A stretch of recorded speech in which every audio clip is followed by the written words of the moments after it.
Chapter 1. The Dual Mode of Player and Coach After Transmigration. July 8th, 2024. Parallel Universe, Magic City. Where am I? The wind brushes across my brow. Striking familia. Hey, you there, pass the ball. Who is speaking? Pass what ball? I open my eyes. I find myself inexplicably running with a soccer ball beneath my feet. Grass patches flashing by. Is this a football field? This exhilarating sensation of movement. Accelerating, sprinting, running, am I dreaming? And why is there a layer of dark mist surrounding me? Suddenly, a shadow flickers past, and I lose possession of the ball. Then I hear it. An old man outside the field is shouting, seemingly quite displeased with me. What should I do? Chase after the ball?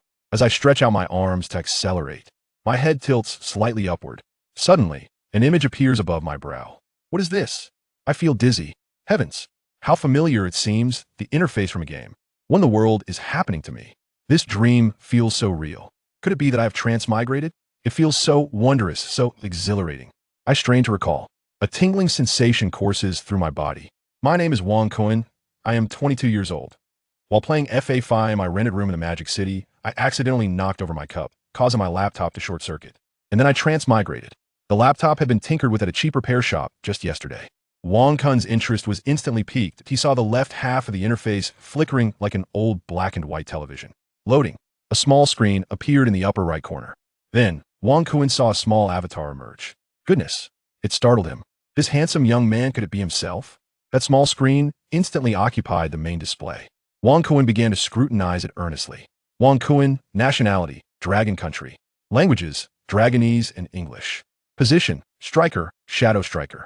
Height, 172 centimeters. Weight, 74 kilograms, left-footed. Dribbling, 18. Speed, 18. Shooting, 15. Vision, 16. Overall rating, 90. Goodness gracious! Wong Kun has truly transmigrated, and he has done so with such prowess. This time, he is destined for greatness. Observing the scene before him, Wong Kun was momentarily dumbfounded. Isn't this the player mode? Below, there are several card slots. 5-star card. Outside foot shot, 5-star card. Nutmeg, 5-star card. Rainbow flick, 5-star card. Marseille turn, 5-star card. Fried meatball, 4-star card. Heel flick, 4-star card. Camel turn. Heavens, an abundance of skills. How marvelous, how exhilarating. Wait, how do I know English? In reality, Wong Kun is just a poor nobody, with no time to learn English. Noticing a small screen in the lower right corner, Wong Kun gazed intently. Indeed, that small screen also instantly occupied the main display, revealing the entire match's personnel data and a 3D positional change diagram. Goodness, this is beyond comprehension. Both teams, lineups, head coach information, and preferred tactics. Further below, a row of tactical card slots continues. With the 2-star cards soaring on both wings, the 3-star card launches a primary assault on the left flank, while the 1-star card executes long crosses, and another 1-star card takes flight. Goodness, isn't this reminiscent of the coach mode in the game?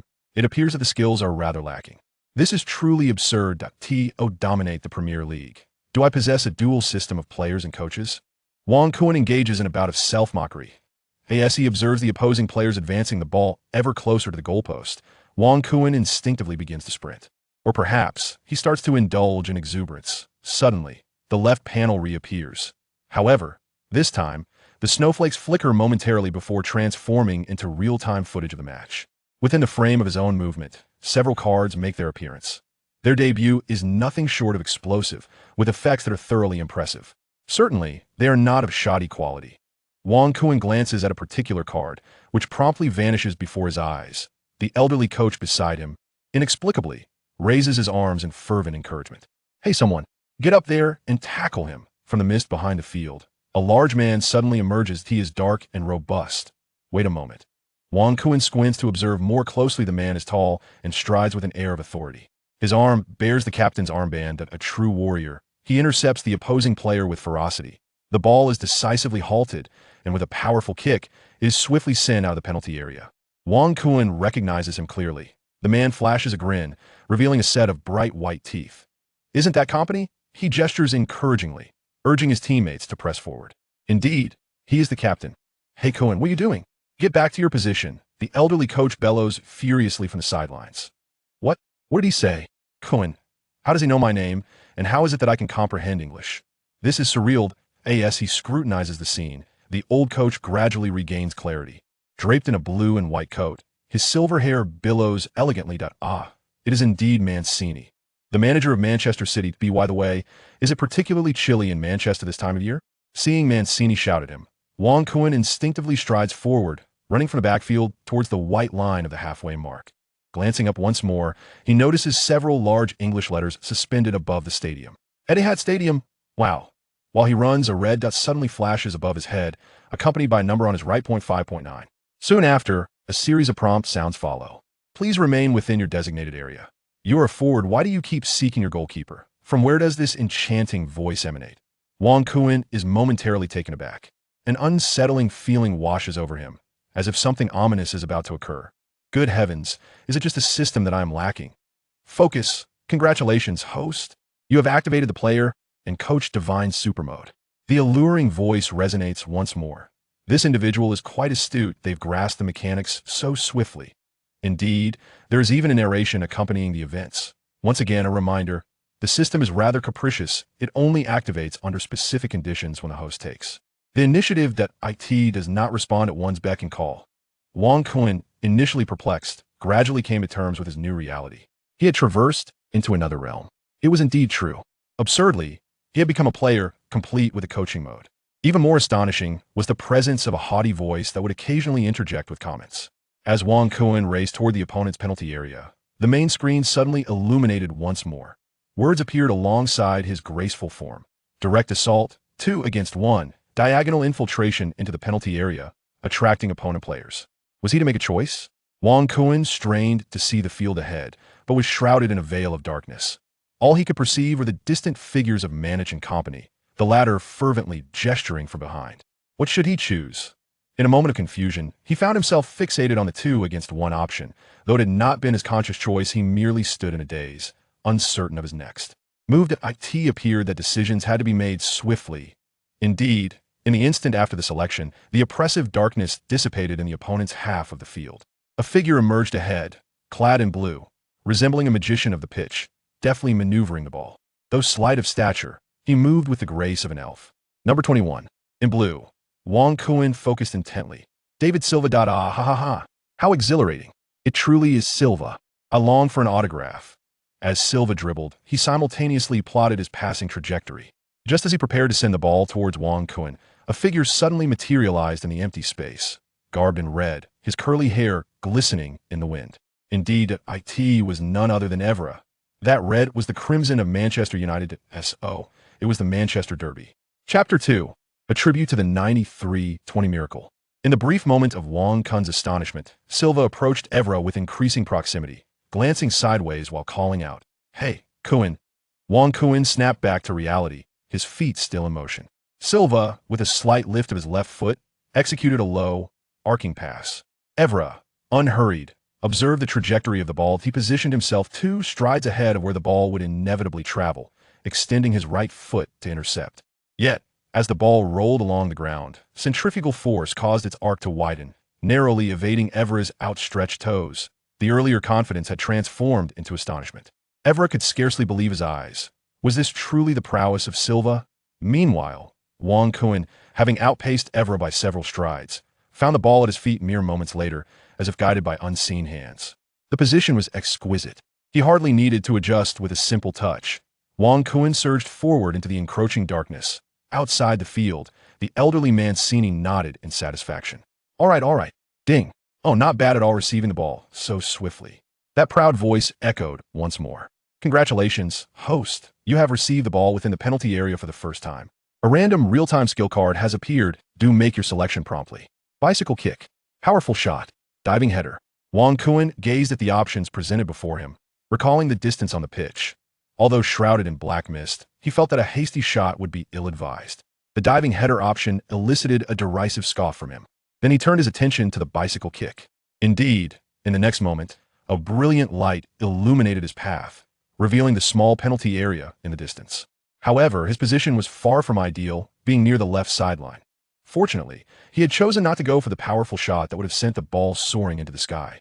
Yet, the diving header seemed a tempting choice. But alas, the opportunity had slipped away. Whoosh, whoosh, whoosh.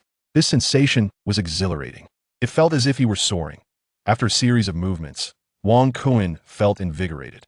Meanwhile, Mancini, outside the field, was utterly dumbfounded, exclaiming in disbelief. "My God, what on earth are you doing?" Even Silva, standing behind, was taken aback, utterly perplexed. A small red dot appeared above Wang Kun's head, followed by a green dot lighting up. "Congratulations, host, on showcasing your skills for the first time. You are awarded 10,000 fan points. However, your flashy display in the penalty area has displeased the coach and teammates, resulting in a loss of trust by one. This was primarily due to the black mist obscuring the field. Wang Kun internally defended his actions. He executed a bicycle kick into the opponent's penalty area. The entire opposing half was suddenly cleared of black mist. At that moment, Wang Kun was also left in awe. The confined penalty area was teeming with figures, albeit indistinct shadows. Yet, he felt a peculiar familiarity with each of them. "Focus! Congratulations, host! You have unsealed the opponent's half. It is time to display your true skills." Ah, that proud little voice. The options reappeared before him, allowing for instant card use. Another powerful shot. A 45 diagonal pass. A back pass into the penalty area. Wang Kun scrutinized the choices and glanced at his position. There was no angle. The penalty area was a blur of indistinct figures, making it impossible to discern where his teammates were positioned. Only the back pass seemed reasonable. Without hesitation, he settled on the third option. The ball glided across the ground at a right diagonal, leaving Wang Kun puzzled, for there was no one in sight. Could it be that he was passing to himself 3 seconds into the future? Ah, what a splendid idea. As these thoughts crossed Wang Kun's mind, a figure darted into his peripheral vision. The slender yet tenacious Silva, with agility on the pitch, was racing towards the ball. Wang Kun's heart soared with joy. In the instant Silva's foot was about to connect with the ball, his right foot lifted in anticipation, a sound burst forth, and a graceful arc traced through the air, plummeting rapidly downward.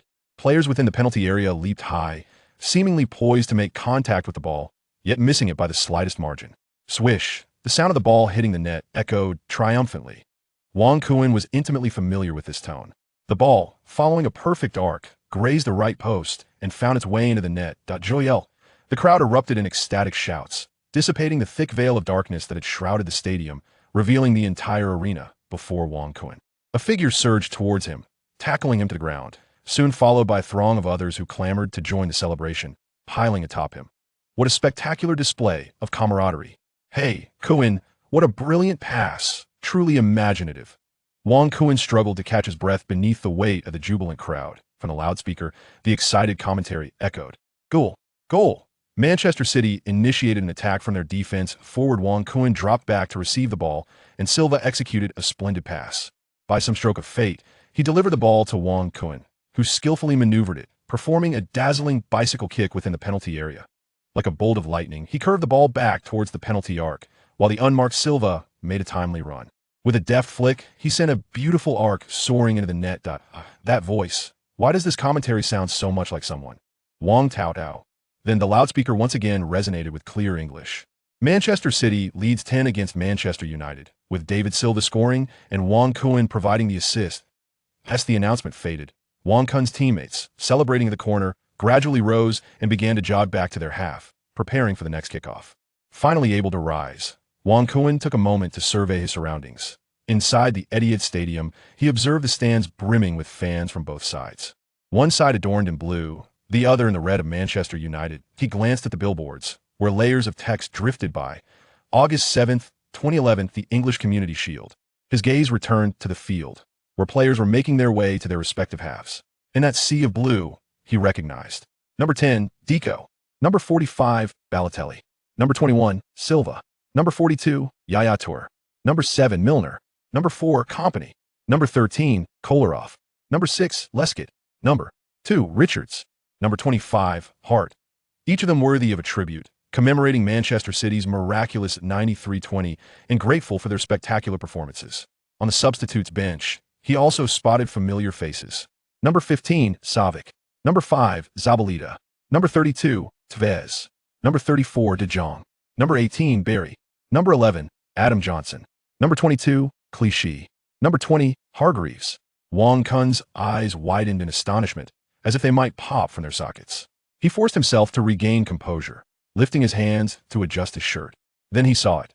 Number 16, Wang Kun, and an electrifying sensation coursed through him. He had truly transcended time. Kun, Kuin. Chapter 3. Bring forth your determination to take the free kick. Stare. Congratulations, host, on achieving your first assist. You have now unlocked the full field mode with a reward of 10,000 fan points. Congratulations, host, on a successful debut. The cash mode has been activated and the Manchester City region has been unlocked, allowing you to freely rent or purchase accommodations. You have been rewarded with a fan base of 10,000. Congratulations, host, on successfully activating the epic quest, Path to Fame, with a single goal. The reward is... The enchanting and cryptic voice of the system snapped Wong Kuin back to reality. The system's words were plentiful, and Wong Kuin found himself inwardly complaining. System has detected host grievances and would like to remind you that as you become more familiar with or delve deeper into the world of football, the system's appearances will diminish. Host, cherish this journey. Wong Kuin decided to disregard the captivating system, focusing instead on the jersey he was tugging at with both hands. Kuin, this is simply so cool. Above his head, several numbers materialized. 7.5 points. Hey, what are you doing? Return to the halfway line, Kuin. Come back to take the kickoff, Kuin. The elderly maniac outside the field was frantically shouting. The on-field referee also turned to look at Wong Kuin, who was still at the corner kick spot. Wong Kuin suddenly felt an overwhelming sense of embarrassment, with tens of thousands of eyes fixed upon him. He hurriedly dashed forward. Kuin, you are amazing. Kuin, don't get too excited, calm down. This is your debut for Manchester City, don't mess it up. AS Wong Kuin ran towards the kickoff area. The referee showed him no undue difficulty. It seems he may have been overly excited. Upon arriving at the center circle for the kickoff, his teammates were already in position. Wong Kuin offered an awkward smile as Manchester United commenced the game with the kickoff. Scoring the first goal invigorated the Manchester City players, intensifying the competitive atmosphere on the field. The Manchester Derby had truly begun. On the red side, an elderly man with silver-white hair sat on the coaching bench, his expression unperturbed, while the mental sustenance he constantly chewed suggested a wellspring of wisdom within. This man was none other than Manchester United's manager, Sir Alex Ferguson. Meanwhile, Wong Kuin darted back and forth at the edge of the opposing half, poised as a forward, waiting for the opportune moment. Although Manchester City had struck first, the crux lay in whether they could maintain their lead. The Manchester United players, no longer silent, summoned their determination, particularly the defenders, who seemed as if they had been re-energized, unleashing a fervor that echoed throughout the defensive line. United's defender, Vidic, was the first to act, decisively bringing down Balotelli, igniting the fury of this man destined for greatness. Wong Kuin, inexplicably provoked, rushed forward to confront Vidic. Balotelli, taken aback, exclaimed, "Hey, my brother is a con. How dare you touch him?" He charged forward again, clashing with Vidic as the two engaged in a push-and-shove. Congratulations to the host. Standing up for a teammate has earned you the trust of your locker room companions and bestowed upon you the title of Balotelli's brother. Wong Kuin appeared utterly bewildered. Meanwhile, outside the pitch, Manic sprinted towards the fourth official, exclaiming, "Referee, can't you see? He's just a child." The on-field referee promptly intervened, separating the two and exchanging a few words to calm both parties. Balotelli ignored the commotion and walked away, while Vidic also departed slowly. It was only then that the real action commenced. Manchester United's midfielder Anderson and Dzeko grappled for a high ball, entangled in a fierce struggle, both tumbling to the ground. The referee was the first to react, issuing yellow cards to both players. Meanwhile, Manchester City's Richards raised his boot towards Ashley Young, earning himself a yellow card.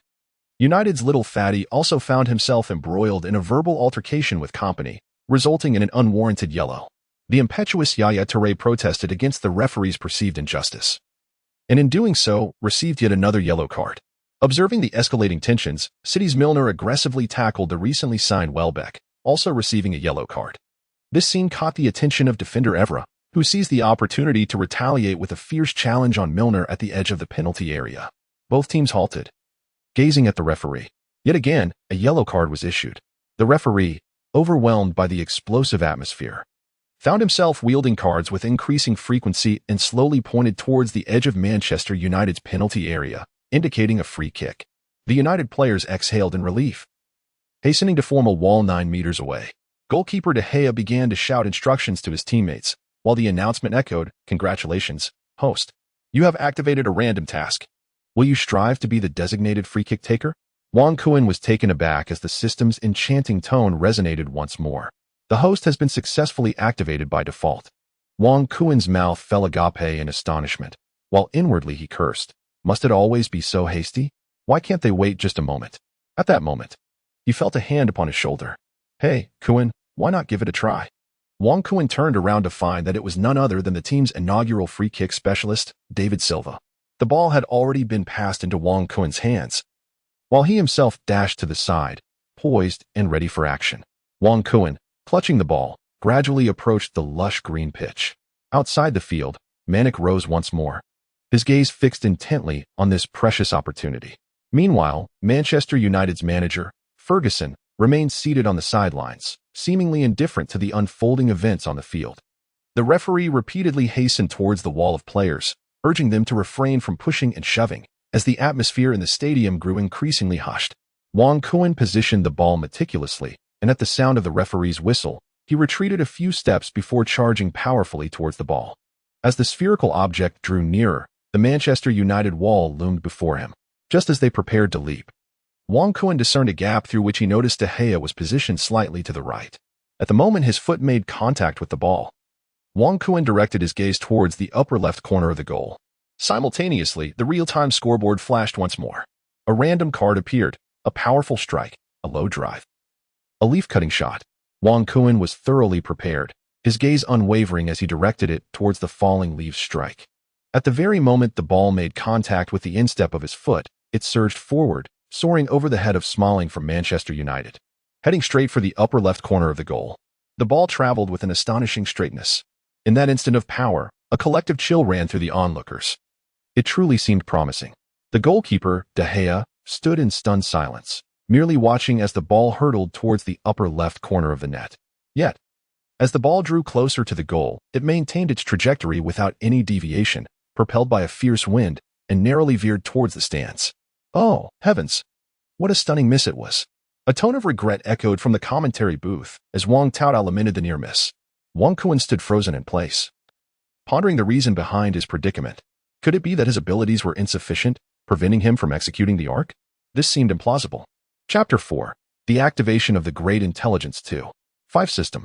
It was simply unbelievable. After all, he was Kuen. Ding. Congratulations, host. You have mastered the use of the panel. It is remarkably simple. Merely raising your head for 0.01 seconds will suffice to display it. Congratulations, host. You have completed your first soaring strike, earning a reward of 10,000 in public reputation. Listening to that enchanting and beguiling voice, Wang Kuen felt no joy. He lifted his gaze once more for half a second, and indeed, the panel materialized before him. Once again, he executed a powerful strike, the cowtail dribble and the rainbow flick. The options have changed. Could it be that each instant skill is randomized? Furthermore, this real-time panel seems to randomly emit skills for all players and coaches, allowing the host to select the next course of action. Wait a moment, there appears to be a dark little lock behind the cowtail dribble and rainbow flick. In his previous eagerness, he seemed to have overlooked this detail. Wang Kuen instantly comprehended the situation. He immediately glanced at the character page in the upper right corner, where he noticed the skill card slots below. To his astonishment, the canvas expanded, revealing an entirely different scene. Powerful strikes, 1-2 passes, bicycle kicks, outside foot shots, swift turns, rapid changes of direction, and ground-level slashes all radiated with brilliance. In stark contrast, the subsequent pages were shrouded in darkness, containing locked skills such as the crescent moon blade and the falling leaf ball, among others. Wang Kuen seemed to have suddenly grasped something, once again directing his gaze to the lower right corner, where the skill card slots for the coaching mode lay. The other side of the board was also revealed. Long passes, short penetrating passes, intricate moves, and the brilliant 2-on-1 plays were all vividly illustrated. The wings soared in unison, alternately surging forward, delivering crosses in advance, setting the stage within the penalty area for a chance at vengeance. Numerous cards remained shrouded in shadow. Amidst Wang Kuen's contemplation, that enchanting tone resounded once more. Congratulations, host. You may now access the panel. Reward: a random player skill, a fan base of 10,000, and a reputation of 10,000. The voice concluded with the reminder, in my absence, remember to cherish yourself. By the time the tone faded, Wang Kuen was already eagerly peering at the upper right corner, where his character's skill card slots awaited. Indeed, the character skill panel came into view, revealing the coveted penalty area Spirit Fox, a passive skill and a fateful talent. This was precisely the skill card Wang Kun needed most, enhancing his technical abilities, dribbling, agility, balance, and shooting prowess. Wang Kun eagerly cast his gaze once more towards the heavens, directing his attention upwards to the small screen in the upper right corner, which was instantly magnified.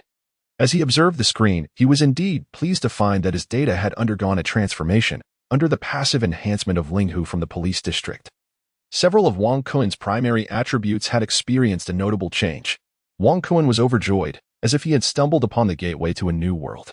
He gazed at the comprehensive evaluation score, which stood at an astonishing 91.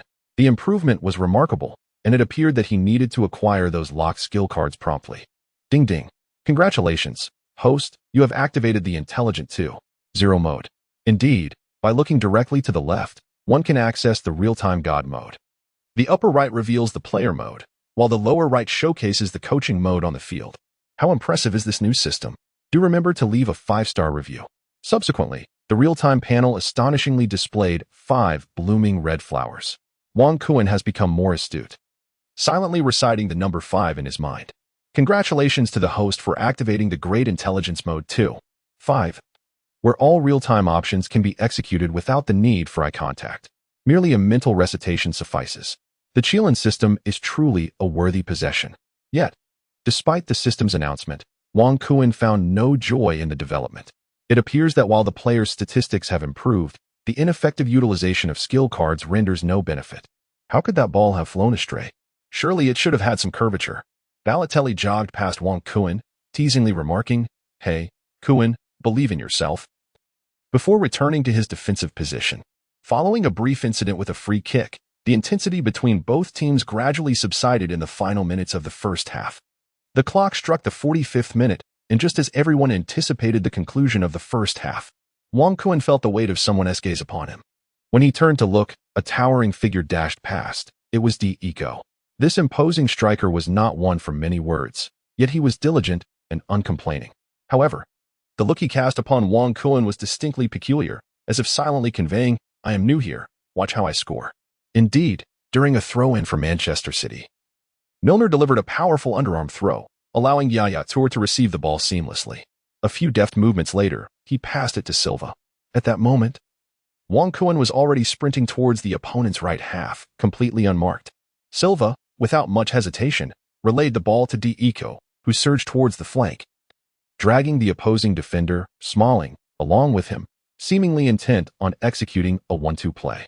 Meanwhile, Manchester United's midfielders Carrick and Anderson instinctively took a few steps back. However, to everyone's astonishment, Eco, upon receiving the ball, headed towards the backfield, where an expanse of open space lay ahead. And in the lower right corner was the unmarked Wang Kun. Realizing the gap, defenders Ferdinand and Vidic rushed forward to cover, but it was too late. Eco made no effort to glance up. Instead, he unleashed a powerful strike. The ball sliced through Manchester United's defensive line. The young De Gea, caught off guard, suddenly saw the ball approaching from the left. Alarmed, he extended his arms in a desperate attempt to stretch wider, but it was all in vain. The ball struck the turf beneath his armpit, deflecting into the net. A magnificent shot from 38 yards out, akin to a powerful drive that skimmed the ground. The crowd erupted into cheers. "Hey, Yud, do not succumb to despair." The Manchester City fans began to sing their familiar anthem. Wang Kun gazed at the expansive azure sky, his heart swelling with emotion as he beheld the astonishing strike from Eco displayed on the grand screen. In the midst of his teammates' fervent celebrations, he eagerly joined in. Eco found himself enveloped beneath a pile of exuberant players. The familiar voice of Wang Taodao echoed through the venue once more. "Wow, what has Eco done? This towering player possesses extraordinary footwork and an impeccable shot. Yet, let us not forget that he is primarily a stationary striker. His aerial prowess has yet to be showcased in this match. Let's anticipate that moment." With a sharp whistle, the first half concluded, leaving Manchester City leading Manchester United 2-0.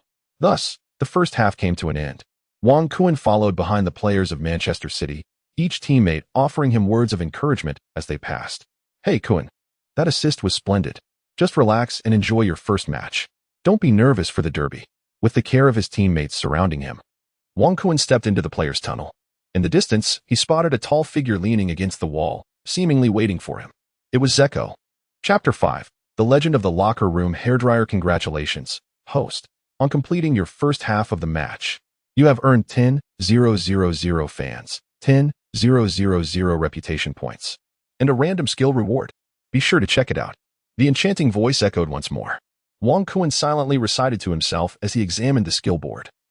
And indeed, it revealed a player's skill card that did not require adjustments for shooting. Instantly, a wave of satisfaction washed over him. This card was rather acceptable. A reminder from the system echoed in his mind, urging him to remember to complete the epic quest, which bore a time constraint. Should he fail to accomplish it, what would the consequences be? Wang Kuan pondered quietly. Upon reviewing the epic quest, he was taken aback to find it succinctly stated, 1 goal to fame, accompanied by a line indicating a deadline of July 8th. July 8th? Was that not today? The system was evidently hinting that he must score a goal today. But if he truly fell short, would there be repercussions? Ridiculous. You are merely a system, attempting to manipulate me. Humph. As Wang Kuan contemplated, he found himself standing beside Zico. The towering figure beside him, measuring an impressive 9 meters, gazed intently at him, evoking a somewhat foolish and naive impression. Hey, Kuan. How's my foot doing? Zico said with a sense of pride. Wang Kuan felt a wave of embarrassment. However, that shot was indeed remarkable. He repeatedly praised it, exclaiming, excellent. Let us see another one in the second half. Upon hearing Wang Kuan's remarks, Zeko wore a proud expression and made his way towards the locker room. And that was that. Wang Kuan appeared utterly bewildered. However, that kick was truly remarkable. He resolved to seek guidance on another day and perhaps attempt a few long-range shots for a change. Inside the Manchester City locker room, Mancini awaited the arrival of his young players. He opened his arms wide and celebrated with each of his beloved disciples as they walked in, exchanging high fives. The teammates had admirably fulfilled their assigned goals, and he could not demand more. Now, all he sought was to offer encouragement. Then, Mancini clapped his hands and proclaimed, hello? Everyone played exceptionally well. I believe we have delivered a resounding slap to our neighbors, but that is not enough. We must tighten our defense in the second half. The first 20 minutes of the second half are crucial. I need everyone to adhere to my strategy during that period. Milner, with your unflagging stamina, keep a relentless watch over Rooney. You performed admirably in the first half. Do not falter now, stay vigilant. Upon hearing his name, Milner was startled, quickly nodding in agreement. Yes, boss. And you, Yaya, why are you not wearing shoes today? Where has your incisive passing gone? Silva has done everything expected of him. In the second half, let us keep them occupied. Company, Scott, ensure you maintain control of the penalty area. Do not let it slip. The fullbacks, in the second half, focus on support. Do not advance too far up the field. Provide assistance to the center backs.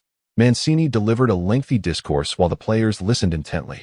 Suddenly, he turned to see Wang Kuan standing next to Balotelli and exclaimed, Hey, Kuan, where has your focus on the pitch gone? Stop staring blankly at the sky. Aside from that one pass in the first half, your performance was abysmal.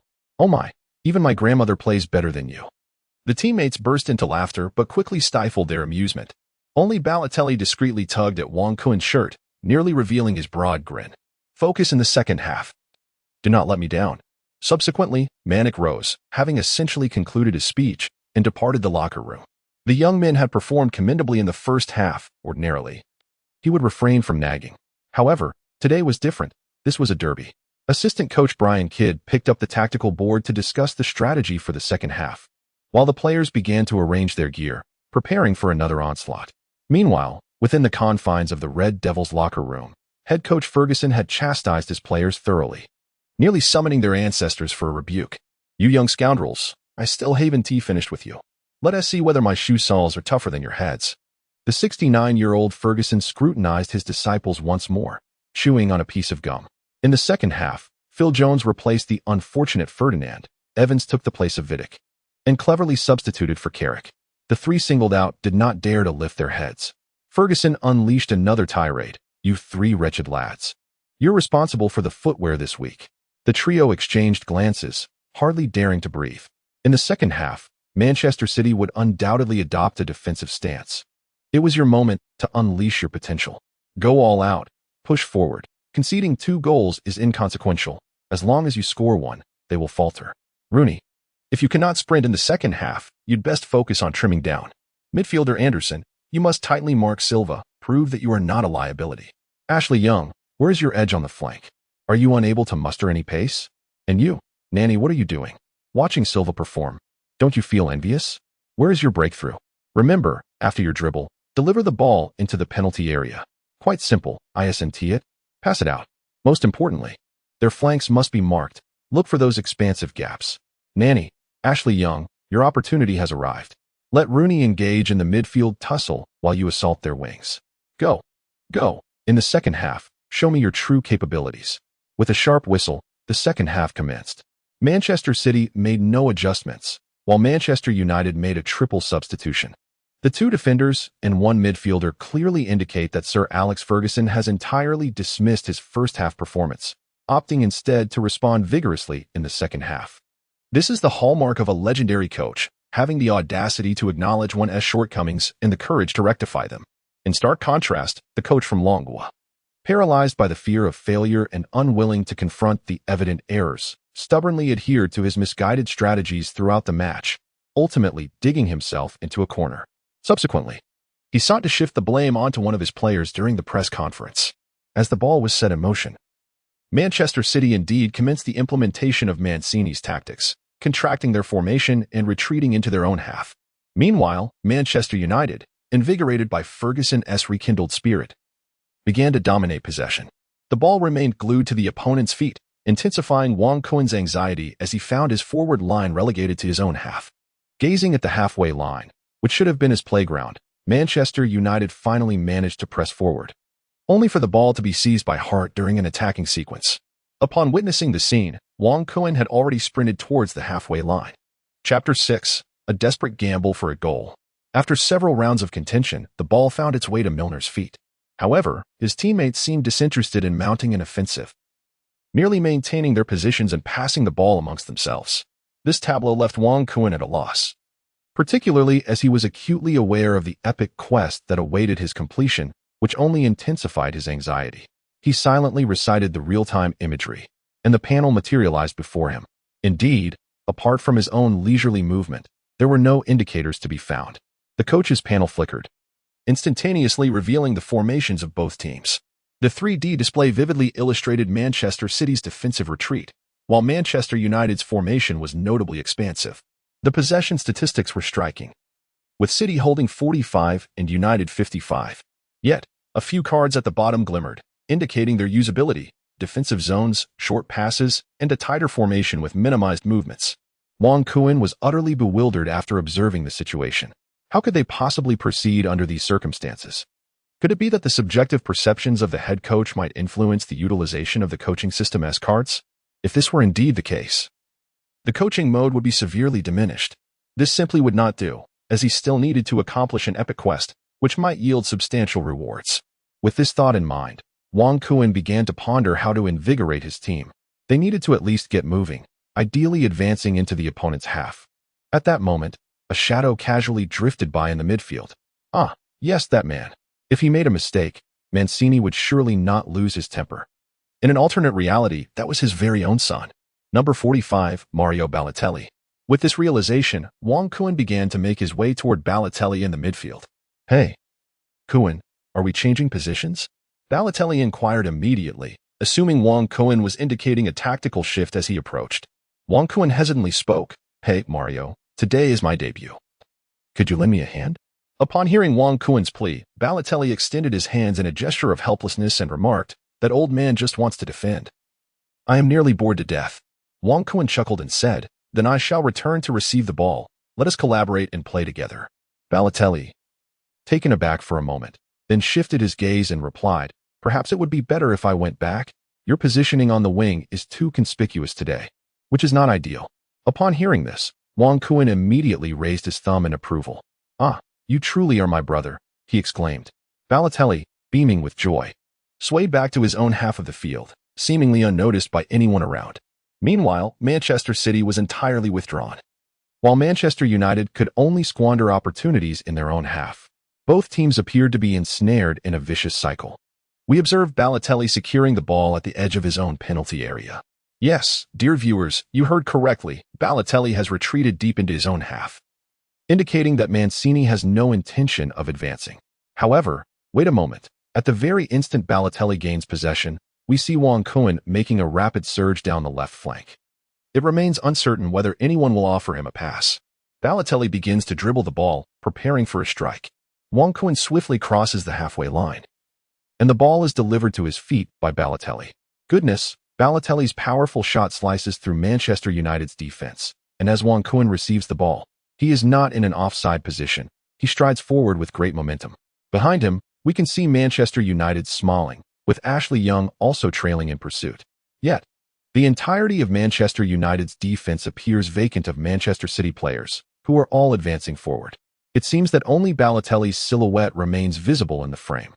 Wang Taodao's astonishing pace reverberated throughout the live broadcast studio. Wang Kun, his speed is remarkable. His ball control and swift turns are simply exquisite, executed with minimal movement. His performance evokes the memory of someone, though I find it somewhat elusive. Is there a player named Agüero whose style closely resembles his? Agüero. The one who plays basketball, right? Interjected another commentator. Well, that one plays basketball. Indeed, Wang Kun is soaring down the flank. It appears my assessment was correct. He skillfully maneuvered the ball, and I could see that Manchester United defenders Evans and Evra had already positioned themselves for defense. Following closely were Ashley Young and Anderson, seemingly closing in on him, as he appeared to be encircled by 4 players. What was I witnessing? Wang Kun halted the ball, feigned with his left shoulder, and he launched the ball again. Heavens. With a rapid pivot at a sharp angle, he deftly evaded Evans, then swiftly changed direction once more. Astonishingly, he navigated between the evaded Evans and Evra. Such agility. Ashley Young and the pursuing Anderson collided with their own teammates, Evans and Evra. Only De Gea remained ahead. Wang Kun was in a one-on-one situation. What transpired? The transition from Wang Taodao's silence to exclamations of awe took merely 30 seconds. And the Etihad Stadium transformed into a shimmering sea of blue. Mancini and Ferguson both rose from their coaching seats. Mancini muttered, "I didn't instruct him to do that." Yet it certainly leaves a lasting impression. Sir Alex Ferguson, with his chewing gum momentarily paused, fixated intently on the ball. Wang Kun gazed eagerly as he approached the goalkeeper. De Gea, his excitement palpable. He could hardly believe that he had truly penetrated the defense. It seemed that he could finally play the game according to his own desires. The penalty area was swiftly closing in, and Wang Kun was determined not to squander this one-on-one opportunity. He aimed to draw nearer to the goalkeeper before taking his shot. The young De Gea, taken aback by the unfolding scene, felt a surge of panic, uncertain whether he should advance or hold his ground. Wang Kun had arrived at the small scenic area with the ball, and suddenly he felt an unusual agility coursing through him, likely influenced by the passive card from the scenic spot.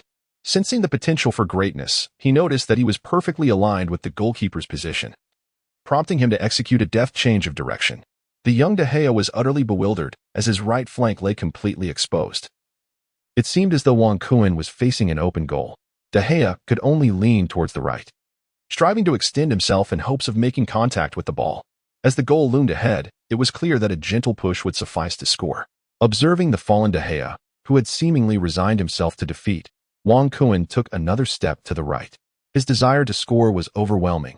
He envisioned perfection. The ball had left Wang Kun's foot, heading towards the goalpost. However, at that precise moment, from the left of the prostrate De Gea, an unexpected figure emerged, sliding towards the ball in a desperate attempt to thwart the goal. Chewing his gum anew, he slowly settled back onto his coach's seat, addressing his assistant coach beside him. Lamenting that this year's league was particularly challenging and requesting swift updates on the promising newcomer, Mancini sighed deeply, lamenting the missed opportunity. Yet he seemed to experience a flicker of inspiration. The player he had scouted had indeed met his expectations. In Mancini's mind, the contours of the season's lineup began to materialize vividly. Chapter 7. The Sound of the Counterattack. Alas, the moment was squandered. Wang Kun wore a look of dismay, filled with frustration as the Manchester City players surged forward. Upon witnessing the ball being intercepted from the goal, they all came to a halt, casting regretful glances at Wang Kun. Balotelli, standing closest to him, shrugged and remarked, "Hey, good effort." The players then retreated to defend. Suddenly, a dark figure emerged, rising from the ground with a venomous glare directed at Wang Kun, before slowly making his way back to the halfway line. It was none other than the speedy winger, Nani. Wang Kun just disrupted Manchester United's midfield, central defenders, and fullbacks, Yet he did not seize the opportunity to shoot immediately, allowing the wing-back to intercept what seemed like a certain goal. Following a corner kick, possession once again returned to the feet of the Manchester United players. The recent interlude involving Wong Kuan failed to stir the slightest ripple. Both sides appeared to have resumed their tactical drill. Time swiftly advanced to the 60th minute, drawing nearer to the 20-minute mark in the second half that Mancini had requested. The Manchester United players began to display signs of agitation, prompting the venerable Sir Alex Ferguson to rise and move toward the coaching area. Mancini nodded subtly, silently urging himself to hold on just a little longer. The relentless pressure from Manchester United came in wave after wave. In the 61st minute, Rooney could no longer contain his explosive temper and took the initiative, using his robust physique to overpower Milner. He maneuvered forward, akin to riding a bicycle, until he reached the edge of the penalty area. With Kompany and Lescott waiting, he unleashed a furious shot, only for the ball to narrowly miss the top left corner. Following the restart, Manchester City exchanged a few passes, once again finding themselves in possession. In the 64th minute, substitute cleverly sought to make his mark. With the ball at his feet, he hesitated to push it forward. Noticing a vast expanse of space ahead, both teams sprang into action upon recognizing the opportunity. Yaya, observing the young Cleverly, aimed to impart a lesson and advanced toward him. However, Cleverly remained unfazed, sensing Nani's open space to his right. With a deft nutmeg, he slipped the ball past the towering Yaya, changing direction and leaving him behind. This incited Yaya's ire. He vowed to remember Cleverly's audacity. The ball reached Nani, who boldly surged forward, noting that Kolarov showed no intention of pressing him. As he continued his advance, he heard shouts from behind. "Hey, Nani, 1-2. Cleverly had already made a run, but Nani disregarded him. With a burst of speed, Nani pressed on, while Kolarov kept a vigilant watch over his path, pondering why Nani chose not to pass. At a 45-degree angle, Welbeck and Rooney were racing into the box. The Manchester City defense braced itself, acutely aware of Nani's approach along the sideline. Kolarov found himself at a crossroads, uncertain whether to challenge for the ball or to block Nani's route. As Nani neared the sideline, he suddenly halted and attempted a turn, planning to make a play upon entering the box. Yet, the force of the ball was too great, and as he leaned down to flick it, he inadvertently sent it out of play. In that moment, everyone on the field seemed momentarily stunned, before collectively exhaling in relief as the play concluded inexplicably. Kolarov was left bewildered by the turn of events, while Nani trudged back to his position, head bowed. Only Sir Alex Ferguson from the coaching area continued to voice his frustration, exclaiming, "Pass the ball, for heaven's sake, pass it." Wong Kuan observed Nani's lackluster performance and felt a wave of consolation wash over him. Inwardly cursing, the cycle of karma is indeed relentless. Who can escape its grasp? Congratulations to the host for commencing the second half, continuing the battle without being substituted at halftime, earning a random skill as a reward. It has been 20 minutes since the match began, and only now does the system make its appearance. Surely it cannot be this ineffectual. Wong Kuan expressed his dissatisfaction. The signal in the Manchester City locker room was utterly abysmal. He found himself disconnected from the network and realized the need for a signal booster. Listening to the system's nonsensical ramblings, Wong Kuan felt increasingly frustrated, wondering how things had become so unreliable. He checked the skills he had acquired, and to his astonishment, a live image flashed before him. It was merely a standard powerful shot card. Wait a moment, did that not mean he possessed two cards now? Could it be that skills were capable of being upgraded? Indeed, upon upgrading the powerful shot, the card on the panel vanished, and the powerful shot card now bore the number 2. It turned out everything felt so familiar. Suddenly, a sharp whistle pierced the air, and Wong Kuan immediately turned his gaze to the field. He observed the referee hastily approaching Manchester City player Yaya. The slow-motion replay on the sidelines revealed that Cleverly was dribbling the ball, and without hesitation, Yaya executed a clean sliding tackle from behind. Having completed the maneuver with precision, he swiftly vacated the scene of the incident. The referee, observing from a distance, issued Yaya a yellow card. Wong Kuan chuckled inwardly, recognizing that Yaya was indeed a figure who would seek vengeance today. The Manchester City players gestured for him to calm down, understanding that in the heat of a derby clash, one must avoid a red card. Cleverly initiated the play from the midfield, and Manchester United pressed forward once more. Suddenly, the ball was sent back into Manchester City's half without any warning. Ashley Young darted along the flank, encroaching upon Richards' territory, showcasing his flair yet refraining from an aggressive advance. Richards felt a twinge of frustration, questioning whether Young was merely showing off, while Yaya Toure lingered nearby, seemingly unconcerned about his yellow and red cards. With a tank-like determination, he barreled through, colliding with Chow Pai, and shouted at Richards, "Hey, Micah, are you paying attention? We're all tough here, what are you doing?" He then retreated towards the back line, distancing himself from the scene. A chorus of boos erupted from the stands, and Iverson raised his hands towards the fourth official. Seemingly seeking clarification, the head coach approached Ashley Young, inquiring about the situation, and signaled for Yaya Toure, who was standing far off, to come over. Toure felt a sense of relief, believing the matter was manageable. He hurriedly approached Young, offering words of comfort, while the referee displayed a look of satisfaction. After a thorough admonition and warning, a free kick was awarded to Manchester United. The kick was positioned quite far from the goal, a full 30 yards away. And even Rooney did not demand the ball. Surprisingly, it found its way to Young's feet. Following the customary procedure, a wall was formed. Yet Ferguson made his way to the temporary command area, gesturing to his players. "Step back, move into the box," he instructed, observing his players' bewildered expressions. The assistant coach rushed over, waving his arms animatedly.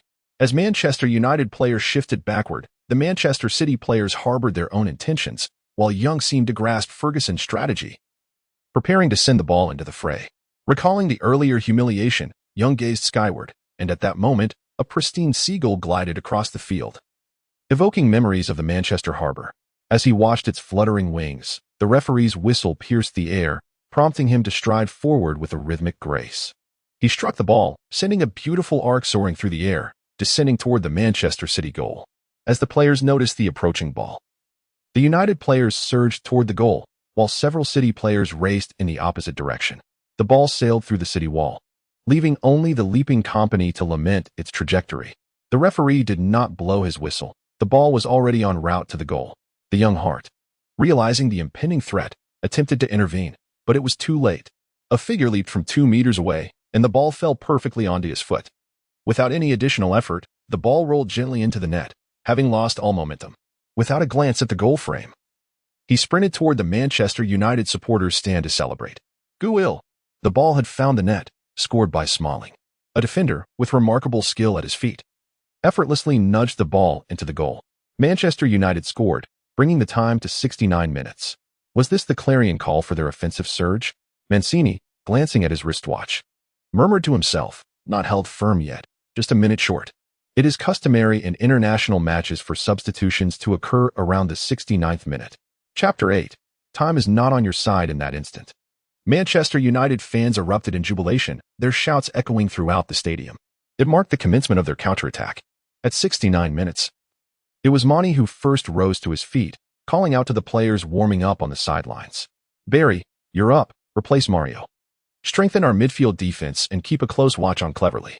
Barry nodded promptly. Given the current situation, reinforcing the defense seemed prudent. And neither the coaching staff nor the players voiced any objections. Yet, from a distance, another figure, with keen perception, seemed to sense something amiss.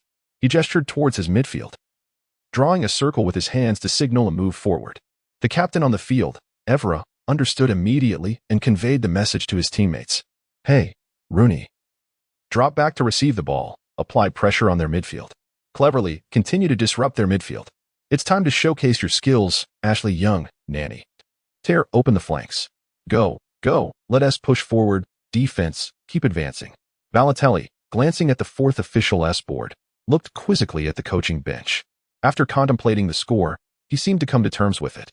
As he passed by Wong Kuan, he made a face and said, "Hey, I'm taking a breather. Enjoy it. See you in the locker room." He then trotted off, high-fiving Mancini before settling back on the bench, propping up his leg. "Hey, guys. The boss wants me to remind you. Defend." The Manchester City players nodded in agreement, ready to continue the battle. After substituting Mario, Manchester City shifted from their earlier 4-3-3 formation to a 4-4-2, embarking on a grueling defensive struggle. With a goal secured, Manchester United's players surged with confidence, fully committed to the fight. Rooney, breaking from his usual demeanor, dropped deep into the midfield. Upon receiving the ball from Cleverly, he revved his engine and charged into Manchester City's half once more. However, the newly introduced Barry seemed unprepared, caught off guard. Yet Rooney, anxious to capitalize, took a long-range shot that whizzed past the right post. The Manchester City players shivered in response. Before long, the ball was intercepted by Anderson again, who found Rooney. But the urgency of the moment was evident as Rooney's next shot soared into the stands. Monty, unable to remain still, noted Rooney's deep retreat and signaled for Adam Johnson to come on. Adam, replace Milner, let Barry return. You two pair up, and Yaya takes the midfield. Upon hearing Mancini's words, Johnson immediately donned his team jersey, ready to take the field. Following yet another squandered opportunity by Rooney, Manchester City substituted Milner. All of this appeared quite rational. Manchester City's formation had shifted to a 4-2-2-2, seemingly reinforcing their defense, yet conceding total control of the midfield to Manchester United, opting instead for a more cautious approach while still retaining a strategy for counterattacks.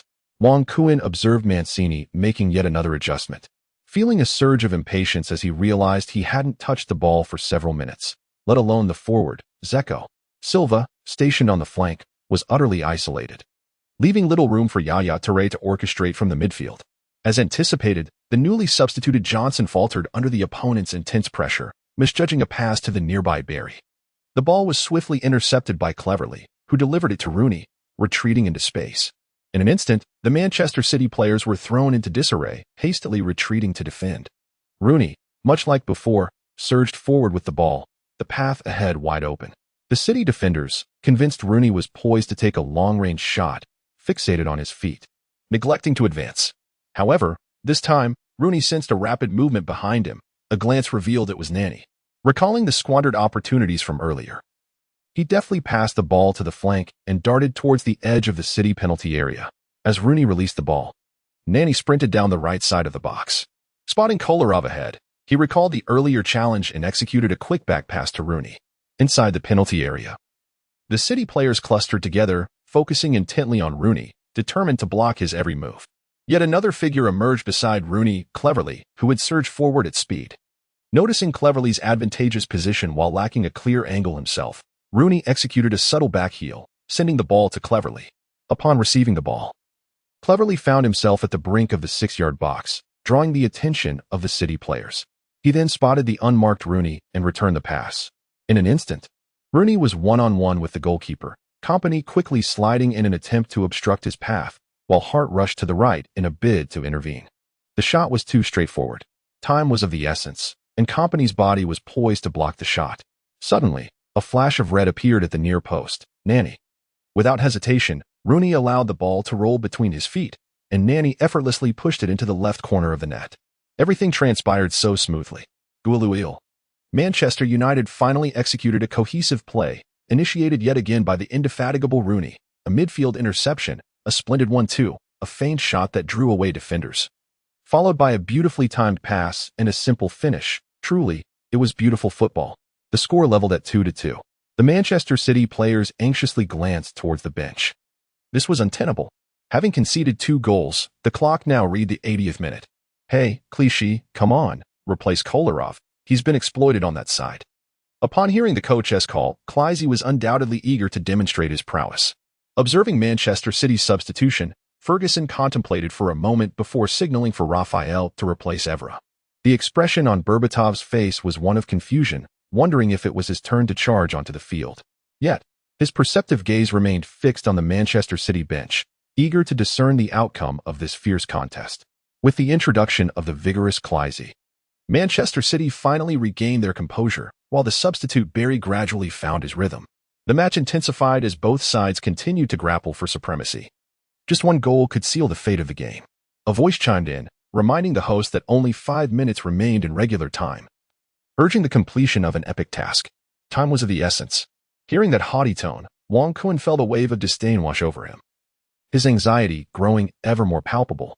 At last, in a moment of synergy during a short passing sequence, the midfield maestro Yaya Touré delivered a brilliant pass that landed squarely at Wong Kuan's feet. Ahead of him, Zeko surged forward, perfectly timed and not offside, inadvertently drawing Anderson away, leaving only Cleverley to mark Wong Kuan. Racing toward the open expanse of the half, Wong Kuan arrived at the arc of Manchester United's penalty area. Typically, the system would have alerted him by now, but there was no notification. The display panel remained blank, revealing nothing but his own swift movements. How impressive. Chapter 9. System reboot at the Physical Examination Center. At the edge of the penalty area. In a moment of uncertainty, Wang Kuan was at a loss for what to do. Fortunately, Zhiku seized the opportunity and skillfully maneuvered the ball into the penalty area. However, at that moment, a shadow from Manchester United darted in, not the substitute Cleverly, who had been active throughout the afternoon, but rather the newly introduced dynamo, Raphael. Just as Zhiku was about to execute a delicate lob, Raphael anticipated De Gea's move and decisively blocked the ball. This was Manchester City's finest opportunity of the second half, born from Yaya Tour's moment of brilliance. Instantly, Mancini cradled his face in his hands, unable to conceal his disappointment, and squatted down in the technical area. In the 89th minute, witnessing Manchester City stabilize the situation, Ferguson nodded toward his substitutes. Let Berbatov go in and finish it all, he instructed. Berbatov took a sip of water and then spat it out, channeling all the pent-up energy he had accumulated throughout the afternoon. He strode purposefully toward the fourth official, gesticulating and shouting, "Beck, well Beck, hurry." Upon observing the old rival making a substitution, assistant coach Brian leaned into Mancini and whispered, "Should we send Tevez in for a push?" Mancini glanced across the pitch and then at the substitutes bench, where Tevez was poised and ready, attentively awaiting orders. Mancini checked his watch. It was the 91st minute, with just 2 minutes remaining in stoppage time. He leaned closer to his assistant and instructed him to prepare for extra time. On the field, Manchester City players seemed to regain their confidence, while Manchester United's squad hurriedly assembled to brace for the impending challenge. It appeared that if they could thwart this one last effort, they could enter extra time with renewed vigor. Djokovic's recent attempt had momentarily swept away the frustration of conceding 2 goals in the second half. Both teams congregated at the corner flag, with Silva ready to take the free kick. Observing the commotion in the penalty area, he understood that this was the final strike. With a graceful arc, the ball soared toward the far post, where Kompany awaited, leaping high. Yet, alongside him, Berbatov, who had just come on, also soared. As both men aimed for the ball with determination, Wang Kuan observed the two individuals, sensing that the ball would not be directed at him. He swiftly positioned himself to receive a secondary pass. As the two collided, the ball was rendered free of force and began to descend. Wang Kuan, moving at high speed, raised his right foot to strike. However, unbeknownst to him, another figure clad in red had appeared behind them, before the ball could touch the ground. This individual swiftly executed a kick, clearing the ball, which then soared towards Manchester City. It was Rooney, who, true to form, executed a rather lackluster clearance. Wang Kuan, charging forward, felt his body slip and fell within the penalty area. Yet, no one paid him any heed. All eyes were fixed on the descending ball.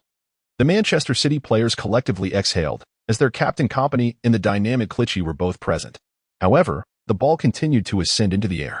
As it slowly descended, Clichy awaited its arrival, while Kompany remained stationary, observing the spectacle. At that moment, the figure in red dashed toward the falling ball. Clichy anticipated the ball's landing, intending to handle it, but it was too late. A gust of wind surged forth.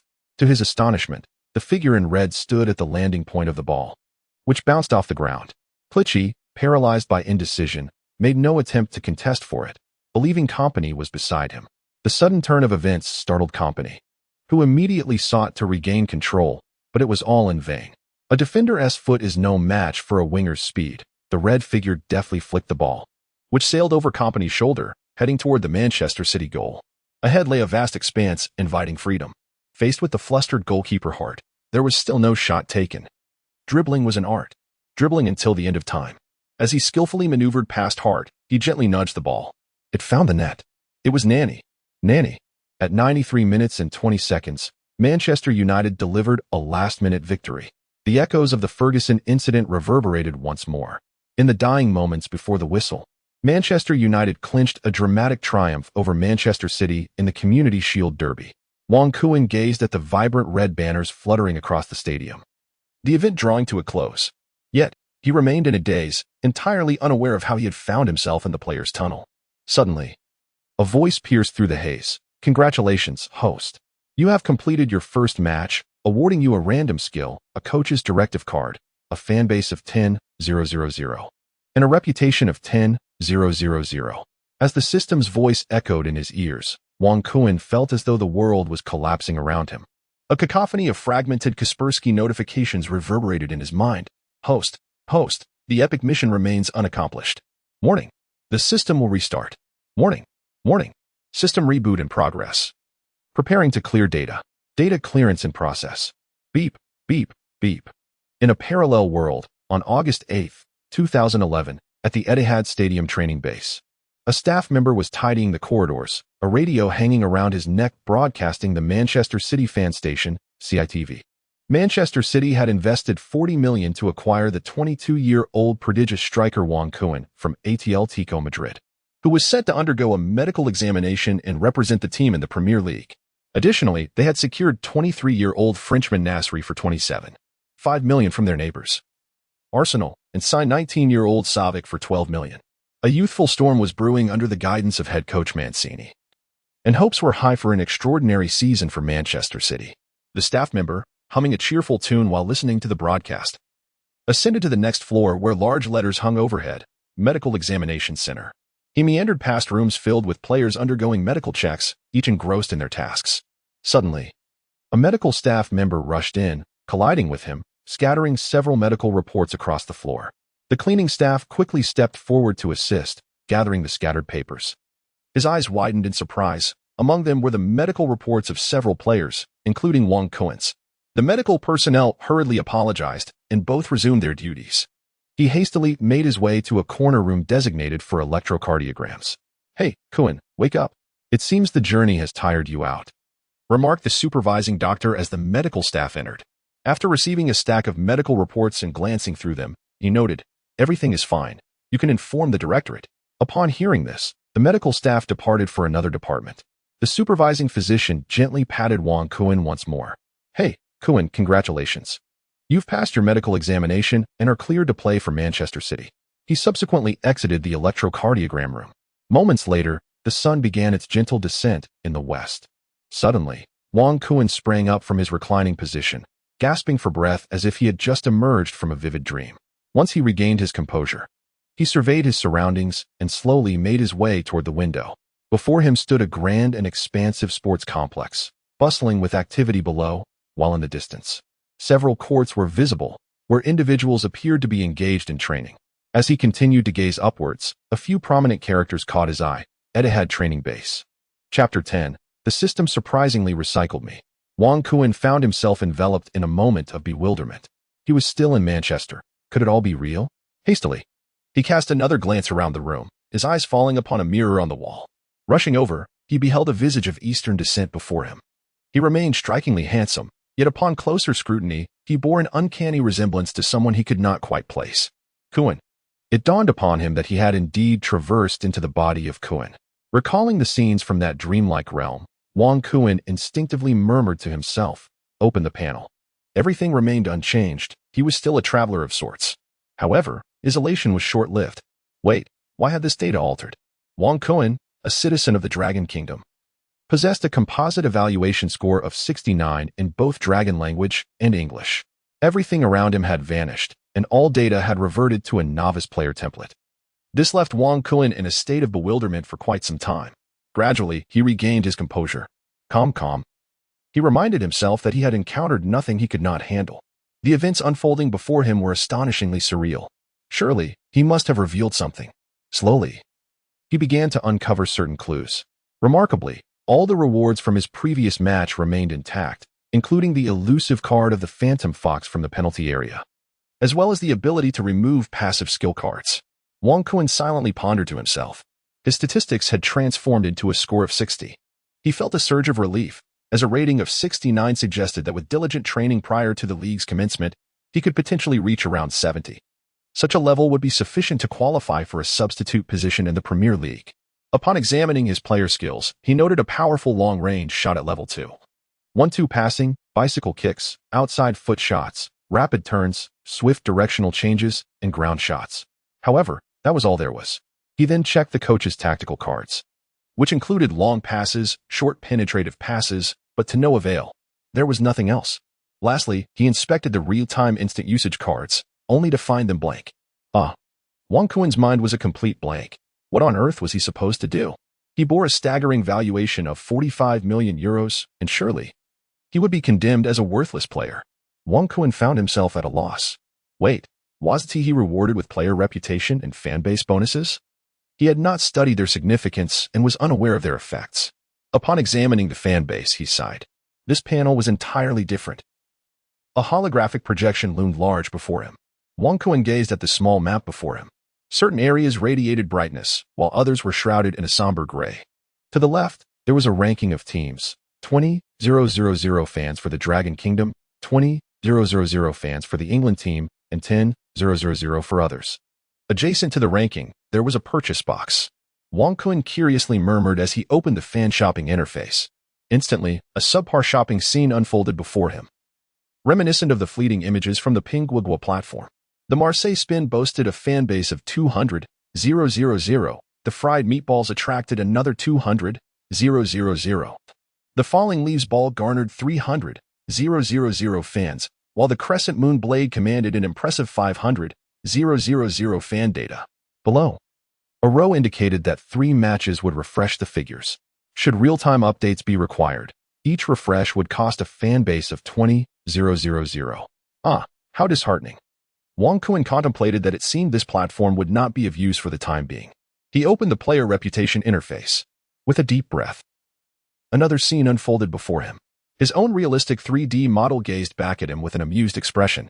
Wang Kuan wore an expression of embarrassment as he scrutinized the situation once more. The rankings remained unchanged. Longwa's prestige stood at 20,000, as did Yingerlisi's, while others lingered at 10,000. The sole distinction lay in the fact that the Yingerlisi region before him was completely illuminated, adorned with the inscription that read, "Unrestricted access to the Manchester area, including 3-star hotels and entertainment venues." What could this possibly signify? Wang Kuan felt a sense of perplexity wash over him as he gazed at the shopping counter beside him. Wang Kuan silently recited. In an instant, the sensation of evaluating guagua surged once more. The real-time card slot revealed fragments worth 100,000 prestige. A prompt appeared, indicating 3 options available to unlock the 4th real-time choice. The field exploration task fragments also held 100,000 prestige. Another prompt followed, signifying 3 opportunities to unlock the field exploration task at once. Below, a row of annotations appeared. After 3 matches, a refresh would occur, yielding a real-time refresh of 20,000 prestige each time. The more refreshes conducted, the greater the chance of triggering a golden legendary task. Wang Kuan inwardly cursed, likening this operation to the unscrupulous merchants of the Dragon Kingdom's gaming scene. As for that 4th real-time option, he understood. Yet the nature of the field exploration task remained perplexing. The vivid essence of a gaming experience enveloped him. Subsequently, Wang Kuan gazed at the illuminated Manchester district, silently murmuring. He activated the glowing map, and indeed, the entire cityscape of Manchester unfolded before his eyes. Wang Kuan surveyed the surroundings, remarking on the vibrant hustle and bustle of the area. Suddenly, he noticed an exclamation mark on a boulevard adjacent to the stadium. What could it signify? Could it be related to a field exploration mission? He magnified the map, revealing the entrance of a bar. The sign read Phoenix Bar. Congratulations, host, for unlocking the fan and reputation systems for the first time. You have been awarded a random skill with a fan base of 10,000 and a reputation of 10,000. Goodness, what was destined to happen has finally come to pass. Wang Kuan muttered to himself. System, can you elucidate what transpired earlier? This was the source of his greatest perplexity. He could not comprehend the events that had unfolded. The system detected that the host had traversed time prematurely, resulting in a slight chaos within the parallel worlds, which has now been successfully rectified. A random compensation has been issued and can be viewed in the mailbox. What? A premature traversal leading to a system malfunction? Does this imply that I am utterly incapable of completing that epic quest? This system is truly unreliable. Just as Wang Kuan was engaged in contemplation, he suddenly felt a presence beside him, and he immediately snapped back to reality. Hey Kuan, how's it going? Everything all right? A young man, speaking with a strong French accent, gazed at Wang Kuan. This young man seems oddly familiar. It's Nasri. Wang Kuan stood in astonishment, gazing at him, perplexed by Nasri's unexpected presence in this place. Hey, Kuan, why are you in a daze? I've completed my health check. How about you? Nasri continued to smile warmly at Wang Kuan. Wang Kuan surveyed his surroundings and realized he was participating in a team medical examination. No wonder. Upon waking in the electrocardiogram room, he had thought he was in dire straits. Surely he had passed the tests. Suddenly, a hand clapped down on his shoulder, and Nasri, with a cheerful smile, addressed him. Come, let me take you to the assistant coach. As a newcomer to the Premier League, you haven't secured accommodation yet, have you? Let him arrange a player's dormitory for you. With that, he took Wang Kuan by the arm and led him outside. Observing Nasri, who bore a resemblance to himself, Wang Kuan recalled that in a parallel universe, he and Nasri had joined Manchester City in the same season. Yet, Nasri was a seasoned veteran, having made a name for himself at Arsenal and even earning the title of French Footballer of the Year. With a veteran guiding him, an idea suddenly struck Wang Kuan. Given Nasri's deft dribbling, precise passing, and sharp vision, why not request him to teach him a few tricks? A sly smile crept across his face. Nasri, sensing an eerie presence behind him, turned back, intrigued. Hey, I've heard people from Dragon Country practice martial arts. How about you? Upon hearing this, Wang Kuan could only manage an awkward smile. The two exchanged light-hearted banter as they gradually faded from view down the corridor. A cleaning staff member watched their retreating figures from a distance, and a camera shutter clicked discreetly. The next day, a photograph made its way to a newspaper office. Chapter 11. The Cheating Prevention Mechanism of the System at the Etihad Stadium Training Complex. Several individuals were engaged in a heated discussion within the office of Manchester City's chief executive Gary Cook. Head coach Mancini sat silently on the sofa, while a sharply dressed Middle Eastern man stood by the window. It was none other than the club chairman, Mubarak, who seldom visited due to his numerous business commitments. Gary Cook's expression was a tumultuous mix of emotions, clearly indicating that the trio had just endured a vigorous debate. Now, with tempers quelled, the office remained enveloped in silence. Mubarak gazed out the window at a distant training pitch, and after witnessing a splendid long-range shot, he seemed to regain his composure and spoke. Gentlemen, we may have gotten a bit carried away just now. With the new season approaching, I do not wish for this atmosphere to permeate the locker room. Let us resolve this matter within these four walls.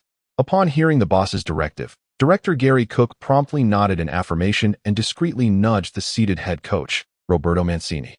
Mancini, acutely aware of the numerous challenges facing Manchester City, recognized that the primary issue lay with the team's performance. As the winter transfer window approached on December 20, 2009, he was hastily appointed to replace the departing Mark Hughes at the helm of the club. Now, as he entered his third season, coinciding with the final year of his contract, he reflected on the nearly $500 million investment made by the new owner, Mubarak, and the consortium backing him across various facets of the club. Yet, the absence of a significant trophy weighed heavily, leading to mounting financial deficits. Had it not been for the consortium's ongoing financial support, other clubs would have long since collapsed. Were it not for his triumph in securing the 2010 to 2011 FA Cup last season, Mancini feared he might have already faced dismissal. This lackluster return on investment had understandably frustrated the City consortium, with pressure inevitably falling on Chairman Mubarak. Following the team's heart-wrenching defeat to their City rivals, Manchester United, who snatched the Community Shield from their grasp, Mubarak could no longer remain passive. He took a midnight flight on his private jet to the training facility. After a lengthy discourse, he conveyed the consortium's dissatisfaction to both Mancini and the director of operations. The two men understood that with the new season commencing in just 7 days, this was more of a wake-up call than anything else. Rising slowly, Mancini acknowledged the necessity of expressing his apologies to the board to alleviate tensions and avert any negative repercussions for the upcoming season. I truly apologize for our defeat to that cunning old fox, yet we have also identified some strengths within our squad. I am confident we will make a significant impact this season. That newcomer possesses remarkable potential and will undoubtedly be an asset to our offense.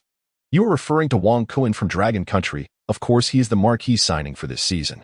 However, I hold greater expectations for Nasri, who has yet to make his debut. He is a proven talent in the Premier League and a gentleman of France. Before Mancini could finish, the director of operations interrupted, boasting about his astute maneuvering to bring Nasri to the club. I am well aware of Nasri's prowess. The team has indeed secured an exceptional bargain. Our immediate task is to ensure their seamless integration to fortify our prospects for the new season. As the trio continued their discussion, a phone rang. Gary Cook ambled over to his desk and answered. Director, the newcomers have successfully passed their medical examinations and are cleared to represent the team. With a look of delight, Cook relayed this information. Mubarak, observing the optimism of the two regarding the new season, chose not to linger further. Casting a glance out the window at his private jet and checking his watch, He remarked, since everyone is optimistic about this season, let us aim for at least a Champions League berth. Any additional trophies would be a bonus. That is the minimum expectation. Leave the rest to me. I shall handle those old-timers. Subsequently, the three individuals exchanged handshakes, while Mubarak chose to depart alone, leaving the two in a state of disarray. Securing a place in the Champions League was already a generous concession for the pair last season.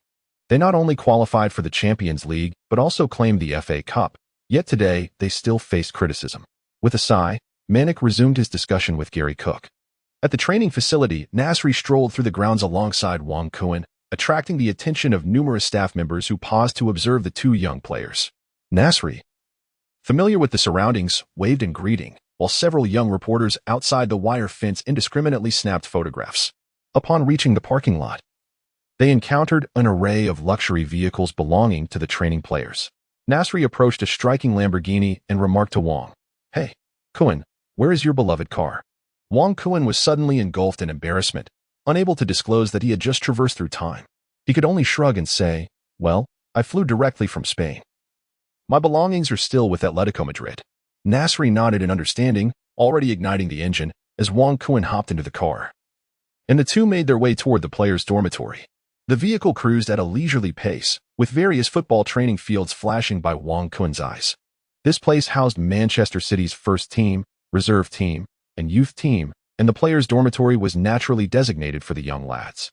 The first team and reserves were professional athletes, each possessing property or renting accommodations in the vicinity of the city. When players came for physical examinations or temporary trials, arrangements were naturally made within the training base. As the car navigated the winding paths of the complex, Wong Kuan's mind was a whirlpool of thoughts.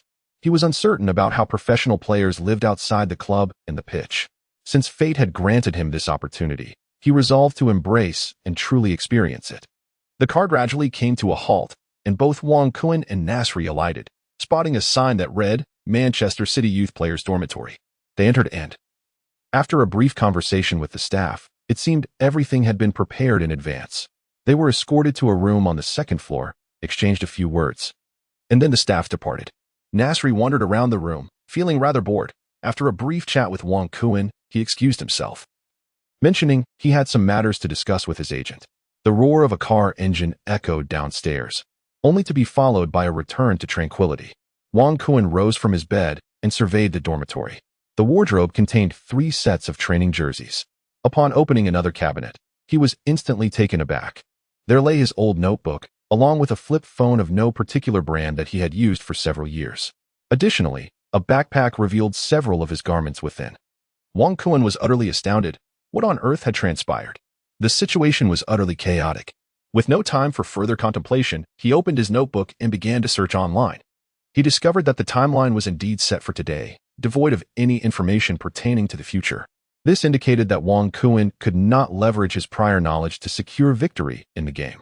Intriguingly, his mind bore no trace of influence from the current season, as if it had been entirely erased. Could this be a safeguard against cheating implemented by the system? Chapter 12. Moving into the youth dormitory. Goodness, this insidious system. It truly left no room for escape. Amidst Wong Kuan's incessant curses, he once again opened that dilapidated flip phone of his. Wong Kuan's heart was filled with trepidation, uncertain whether there were any missed calls from family on his phone. As a ringtone echoed, the sound of a fighter jet emerged from his device. Wong Kuan beheld his mobile phone, which was illuminated by nearly 100 text messages, followed closely by a multitude of missed calls. Anxiously, he pressed the message key, only to discover an overwhelming array of congratulatory notes, all celebrating his recent signing with Manchester City. He then pressed the call button, revealing a plethora of missed calls from various players. Among them, one contact named Hernan Rakira had an astonishing 30 missed calls. With a heart full of trepidation, Wong Kuan made the call. To his surprise, the other party answered almost instantaneously. What followed was a torrent of complaints, and he soon realized that the voice belonged to his agent. The agent then conveyed splendid news. He had successfully passed the medical examination and was now eligible to represent Manchester City on the field. Furthermore, he would arrive in Manchester the following day to meet with Wong Kuan. All arrangements for the dormitory, along with the necessary supplies, had been swiftly organized by the agent, who had promptly arranged for someone to bring them over from Spain upon learning of the successful medical clearance. Wang Kun rummaged through his phone once more. Yet he was unable to locate his parents' number. The digits eluded his memory. After a fleeting moment of disappointment, he unearthed a Union Pay card, uncertain of its balance, and slipped it into his pocket. Observing the garments and footwear, he was astonished to find them in his size, indicating that the agent and the team had meticulously prepared everything. Subsequently, Wang Kun donned his training attire and laced up his sneakers. Gazing out at the stadium, he exclaimed, "Manchester, here I come." Wang Kun hurriedly made his way to the closest training ground near the dormitory, only to find it oddly deserted. Picking up the leather ball from the training framework, he began to engage in practice. Strangely, despite his lack of experience in football in real life, he felt no discomfort after his transition. Dribbling, maneuvering, passing, and shooting seemed to come to him instinctively. Yet, in order to further acclimate himself to the pitch, he diligently trained on each aspect one by one. He started with dribbling over several hundred meters, completing it effortlessly in one go. Then, he swiftly navigated through a series of obstacles over another few hundred meters with utmost ease. Arriving at the penalty area, he activated the automatic ball launcher. Wang Kun skillfully propelled them one by one into the fray. The young lads across the training field were utterly astonished. "Is that really Kun?" they exclaimed. "Who would have thought he would engage in such fundamental training? It appears we have been too hasty in our approach. Indeed, we ought to learn from him." The rhythmic sound of the net echoed, a testament to their fervor. Wang Kun tirelessly executed rapid-fire penalty kicks, skillfully sending each ball from the machine into the net. Outside the field, a few young players gradually gathered, intently observing Wang Kun's kicking technique and mimicking his movements. After completing his final rapid-fire kick, Wang Kun paused and ran to collect the balls one by one. To their astonishment, he displayed no airs of a superstar, humbly retrieving the training balls himself. Even before holding a press conference, he had already arrived for practice. Amidst the murmurs of the young players, a vehicle marked with Manchester City staff slowly approached. It parked beside Wang Kun's training ground, and a middle-aged man stepped out. The young players instantly rushed forward to greet him. "Mr. Kidd, when will I get to join the substitutes?" "Mr. Kidd, I can now perform a heel flick. Would you like to see?" With that, one player dropped the ball he was holding and began to showcase his skills. The newcomer was none other than Brian Kidd, the assistant coach of Manchester City's first team. Seeing himself surrounded by the eager young players, he chuckled and said, "Kids, I'll come to see you tomorrow and observe how much you've improved. But I have matters to attend to now." With a wave, he made his way toward the training field. Upon hearing this, the young players erupted in excitement and dispersed. Returning to their training, they understood that they must demonstrate their talents to earn the coach's recognition, secure a position in the first team, and ultimately achieve professional contracts to rise above the rest. Wang Kun was also drawn by the commotion from outside, causing him to pause and gaze toward the entrance of the training ground. The figure of that man appeared strikingly familiar, leaving Wang Kun momentarily bewildered. Even before Brian Kidd arrived, he was already greeting Wang Kun. "Hey, Kun, I didn't expect to find you here. It took me quite a while to search for you." Goodness, this was someone he had encountered just at the last match. Wang Kun also waved his hand in greeting and hurriedly approached, saying, "Hello, Coach Kidd." Kidd, visibly taken aback, quickly shook his hand and replied, "Hello, Kun. I am the assistant coach of the first team." Wang Kun hastily extended his hand, and after a brief handshake, the two exchanged a flurry of compliments. This is an essential course for players, ingratiating themselves with various club officials, not to mention the assistant coaches. They then departed in their vehicle, leaving behind a basket of neatly arranged footballs on the field. Upon arriving at the players' dormitory, Kidd extended a courteous greeting. "Kun, a welcoming ceremony for your joining will be held tomorrow morning at the Etihad Stadium, followed by a press conference. In the afternoon, you will have free time to search for accommodation. If you do not find a suitable place right away, you may stay here for the time being. The entire team will train at 10 a.m. the day after tomorrow on training ground number 3, where we will undergo 5 days of rigorous training primarily aimed at building stamina and adapting to the intensity of the Premier League. On the afternoon of August 15th, the team will undergo a fitness test, and of course, the starting lineup will be announced 1 hour prior to the match. On the 16th, we will face Swansea City in the opening match of the new season. This outlines the team's recent schedule." Kidd spoke at length. Primarily due to Wang Kun being new to the Premier League, despite having made a name for himself in La Liga, he remains a newcomer. Wang Kun nodded attentively as he listened to the assistant coach and the team's arrangements. It appeared he had 5 days left to train and strive for a starting position. aiming to integrate into the team as soon as possible. Afterward, the two engaged in further conversation before Kid took his leave. Wang Kun gazed at the setting sun, the bustling day seemingly drawing to a close. He then lay down on his bed, contemplating how he could establish himself in Manchester and the Premier League. He opened the player panel. Wang Kun, a player from the Dragon Nation and a forward for Manchester City, appears to have undergone a system update. Although a press conference has yet to be held, he has already been depicted in an image donned in the Manchester City home jersey, the Blue Moon, albeit without a jersey number. Subsequently, he examined several key statistics: speed 12, acceleration 12, agility 14, dribbling 12, crossing 10, receiving 10, shooting 12, free kick 12, long shot 10, technique 14, imagination 14, vision 13, collaboration 9, physicality 10, off the ball 12. His overall rating stands at 69. This marks Wang Kun's first thorough review of his data, and it is noteworthy that this occurs under the influence of the prohibition of the penalty area. Wang Kun wore an expression of helplessness as the frustrating system reset all his data to its original state. He realized he must meticulously reorganize everything. The strategy guide. Chapter 13. An encounter with a legendary player in the dead of night. Indeed, he could create a strategy guide. By integrating the current system with his data, skills, and coaching tactics, he could formulate a comprehensive guide.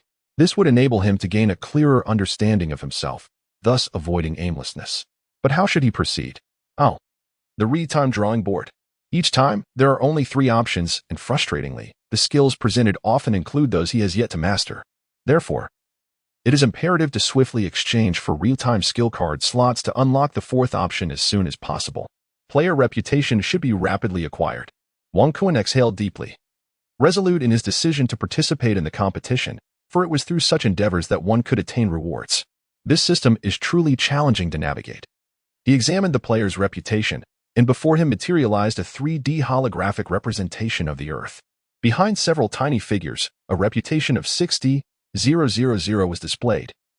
He pondered when he might accumulate the required 300,000 reputation.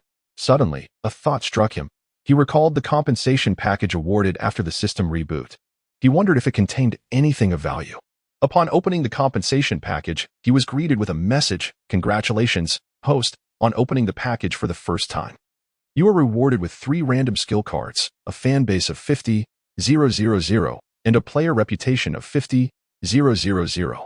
As he reviewed the new skills, he discovered a powerful shot, a finesse kick, and an unexpected twist. Wang Kun was instantly overwhelmed with tears, lamenting his unfortunate predicament. With a sense of helplessness, he upgraded all his skills, showcasing his full repertoire: a powerful strike at level 3, outside foot at level 2, 1-2 passes, step-overs, rapid turns, swift directional changes, and ground shots. The coach's directives consumed 2 levels, along with long passes and short penetrating passes. Finally, he was done. After completing the necessary tasks, Wang Kun stretched lazily, rolling over from his bed to gaze out the window. The surrounding streetlights illuminated the scene, but the training ground in the distance was devoid of any figures. At that moment, his stomach grumbled, reminding him that he had not eaten all day. Realizing this, he made his way to the lobby, only to find that the staff had already left for the day. What a predicament! The players' dormitory surprisingly lacked vending machines, presumably to prevent players from unwarrantedly increasing their caloric intake and to control their weight. Unbeknownst to him, Wang Kun stepped out of the dormitory and found himself on the pathway of the park. Observing the massive competition venue just a few kilometers away, he began to run, uncertain whether the iron gate was locked. If it were, he would be in quite a predicament. Wang Kun jogged along as he usually did during his training. As he moved forward, he faintly noticed the glimmer of headlights behind him, prompting him to veer towards the roadside. After the vehicle passed him, it came to a halt, and a robust man emerged from it, seemingly waiting for Wang Kun. Approaching the car, Wang Kun gazed at the individual, but the darkness obscured his features. The man chuckled heartily and said, "Hello, hop in. I shall take you to the parking lot." Wang Kun, unable to conjure a reason for refusal, leapt into the passenger seat. It was rather late, yet he was still training. I couldn't help but notice how familiar he appeared. Surely, he wasn't from the youth team. Upon entering the vehicle, Wang Kun realized that the individual was a robust staff member with an imposing physique. What a pity it would be for someone of such stature to be relegated to a mere defender. Yet, there was something about his face that seemed strikingly familiar. Wang Kuan promptly replied, "Oh, my name is Wang Kuan, a first-team player. Though I have not yet had the pleasure of meeting everyone." Upon hearing the words of this young athlete, the sleek, dark vehicle came to a brief halt. Then, it turned to Wang Kuan, extending a hand in greeting. "Hello, I am Patrick Vieira. Delighted to make your acquaintance, Kuan." Patrick Vieira. Wang Kuan's eyes widened in astonishment. Yet he swiftly regained his composure and, exhaling gently, said, "I am Wang Kuan, a recent addition to the team, though my joining has yet to be officially announced. It is a pleasure to meet you." Wang Kuan's heart surged with excitement. After all, this was the legendary midfielder, Vieira. However, he suddenly found himself perplexed as to why Vieira was present at the Manchester City training facility. Noticing Wang Kuan's confusion, Vieira chuckled and said, "Since you are a first-team player who has just joined the squad, allow me to treat you to a drink." With that, he pressed the accelerator. Moments later, they arrived at the parking lot through the Iron Gate. After disembarking, Vieira gestured towards a nearby standalone building and remarked, "The Manchester City team restaurant, renowned for offering the most comprehensive culinary selection in the world." Wang Kuan smiled gently, and the two proceeded to the hall. However, it was entirely closed for the evening. They took the elevator to the second floor, where, surprisingly, there were still patrons dining. This was the staff cafeteria. Wang Kuan did not inquire further and simply followed along. As the two found a spot by the edge and took their seats, a staff member from the restaurant promptly approached, greeting Vieira with a cheerful happy retirement. Vieira nodded and smiled, engaging in a brief exchange with the staff. Happy retirement? What does that mean? Wang Kuan pondered. As the staff departed, Vieira turned to Wang Kuan and said, "Hey, Kuan, you heard it. I am no longer a player. Today, I have taken over the training of Manchester City's youth team. Though I am not yet a coach, I have been busy and did not expect to run into you still training at this hour." Upon hearing Vieira's words, Wang Kuan finally understood. He quickly raised his water cup in a gesture of respect. Vieira reciprocated the gesture and continued, "August 16th marks the official day of my retirement. But I requested the club not to let me play, as that would take up a spot for the season. However, I will make an appearance at the Etihad Stadium, albeit from the coach's bench. Though my role has changed, I shall not depart from the pitch." Wang Kuan listened intently to Vieira's ramblings, feeling a twinge of regret for the legendary midfielder, yet recognizing this as the ultimate fate of all athletes.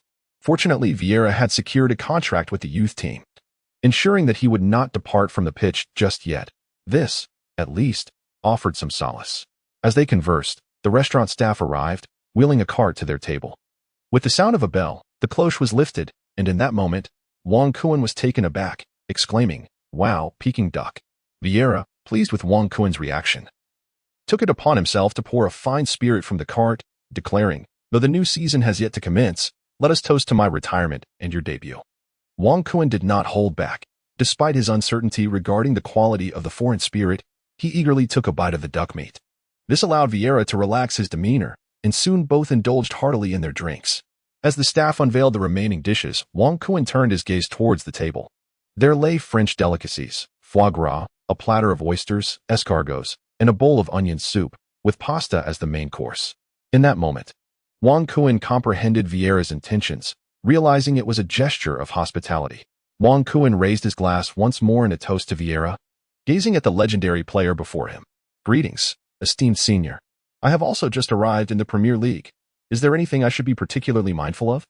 Upon hearing this, Vieira erupted into hearty laughter, then pointed at Wang Kuan and said, "One word, toughness." Upon hearing Wang Kuan's words, the two raised their glasses once more, laughter echoing around them. Chapter 14. Acquiring Legendary Skills. Their conversation flowed effortlessly, revealing a remarkable rapport.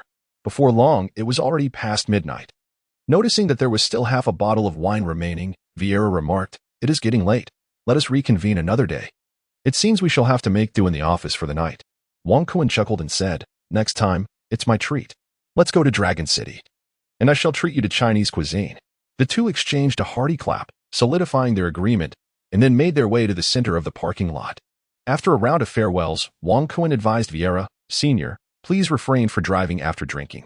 If not, why not accompany me on foot back to the youth dormitory for the night?" Upon hearing youth dormitory, Vieira appeared somewhat tempted. However, upon noticing the tall iron railings ahead, he shook his head with resignation, stating, "This is no longer something befitting my age." With that, he turned and walked towards the office building. Wang Kuan gazed at the departing figure, a wave of inexplicable emotions washing over him.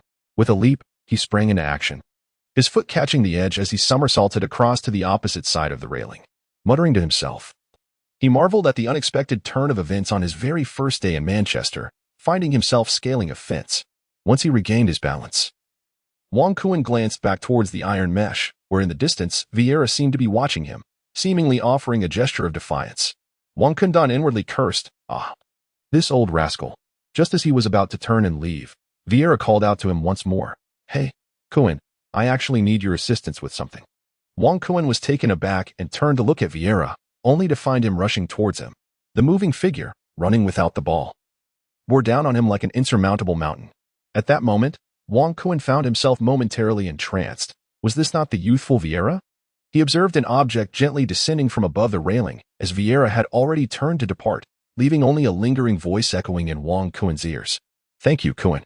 Wang Kuan picked up an object from the ground, which turned out to be a stone wrapped around a jersey. It was the number 130 Manchester City jersey of Vieira, adorned with a line of text, "We shall meet again." Wang Kuan was momentarily struck dumb, and he suddenly comprehended the true meaning behind Vieira's words of gratitude. Vieira had urged him to don this jersey as a tribute to the fans who cherished him, in an attempt to fulfill the promise of being with them for the final battle. This is the essence of his character. It is precisely the reason he is celebrated as a star passer. Wang Kuan meandered along the path of the park, clutching the number 130 jersey in his hand, illuminated by the glow of the streetlights. How should he navigate this journey in football? Wait a moment. Wang Kuan recalled a significant matter, the jersey numbered 130 in his possession. Wearing it beneath his own attire, he felt the weight of expectation. He must score in his debut match in the Premier League to fulfill Vieira's aspirations and to showcase his talent to the fans. Alas, this match felt like a feast of challenges, inadvertently adding difficulty to his inaugural performance. Yet, as he contemplated Vieira's sporting spirit, he silently accepted this daunting task. He was resolute in his determination to find the back of the net, thereby realizing Vieira's final wish on the field. Wang Kuan, persevere. Focus. Congratulations, host, on your fortuitous encounter with a legendary figure, thus completing a hidden task. Each traveler is granted this opportunity only once. According to system statistics, there are fewer than 2 who have accomplished this feat. Indeed, the host is quite an anomaly. In response to the system's cryptic jest, Wang Kuan helplessly remarked, "Since I am one of the rare 2, is there a reward?" Wang Kuan was indifferent to the peculiarities surrounding him. His sole desire was to attain rewards. He hastily equipped himself, determined not to be labeled a failure during his debut. Congratulations to the host for completing the hidden task. You have been awarded 3 skill cards, which can be found in your email. Additionally, a reminder for the host, do not wander aimlessly late at night. You are not an innate sage body, and it is imperative for young men to ensure their safety when venturing outside. Wang Kuan was rendered speechless, inwardly cursing, "Would you kindly cease your incessant chatter? Discover new skills, proactive awareness, a harmonious blend of offense and defense, and an indomitable fighting spirit." In an instant, Wang Kuan was captivated. Such is the reward bestowed by an encounter with a legendary football star. It was simply astonishing. The 3 skills available for redemption in the shopping interface were entirely absent, suggesting an extraordinary advantage. The awareness of advancing forward and the duality of offensive and defensive prowess are attributes of a player, while the spirit of the team is a skill of the coach's card. Should this be activated in real-time options, it would indeed be akin to unleashing unparalleled might. Lost in his thoughts, Wang Kuan was unaware of when he returned to his dormitory. Lying in bed, lulled by the embrace of alcohol, he ultimately drifted into a deep slumber. As he slipped into the realm of dreams, a photograph found its way into the hands of George, the editor-in-chief of the Manchester Evening News. It depicted 2 Manchester City players who had successfully passed their medical examinations, waving cheerfully. Undoubtedly, this photograph held significant value. It needed to be swiftly prepared for publication, as George insisted on seeing it released by 8 a.m. the following morning. Opposite him sat a stunning blonde, a quintessential English beauty. Her sprinkle of freckles lent her an air of mystery, complemented by a refined nose and a slender figure, her fair skin exuding a noble and reserved elegance. "Hey, Alice, where did you procure this? You truly have a knack for surprising people," George remarked. Alice gracefully rose, her flawless form on full display, igniting the imagination. This photograph should suffice for me to complete my internship successfully, she mused. George, with a smile, regarded Alice once more before glancing at the photograph. He was taken aback that the young woman had not disclosed its origin. Yet he chose not to press her on the matter. The Manchester duo has passed their medicals. Let us write that they will debut at the Etihad on August 16th. Alice accepted the photograph, casting a glance at George. I trust you will uphold your end of the bargain. With that, she departed, leaving only the sound of her high heels echoing in the corridor. Manchester, a city rich in esteemed educational institutions, boasts an aggressive urban planning strategy. The southern part is renowned for its university district, attracting countless scholars from around the globe. This has also fostered a thriving media industry, with the Western media city housing major outlets like the BBC, ITV, and The Independent, intensifying the media competition in Manchester. For small media outlets like George's, the struggle is indeed formidable. Though uncertain of the intern's source for the photograph, he recognized he now possessed a scoop that he must capitalize on. In the Manchester Youth Dormitory, the clamor of voices filled the air early in the morning as numerous young players rose to prepare for their training session. Wang Kuan was also inexplicably roused from his slumber. Glancing out the window, he noticed the sun obscured by a shroud of clouds. He was taken aback to find that even the children of England rose so early. Upon opening his flip phone, he discovered an unanswered call from his agent, Raquel. Wang Kuan swiftly made the call. The recipient answered almost instantaneously. Hey, Kuan, are you still indulging in slumber? There is no time difference between Spain and England.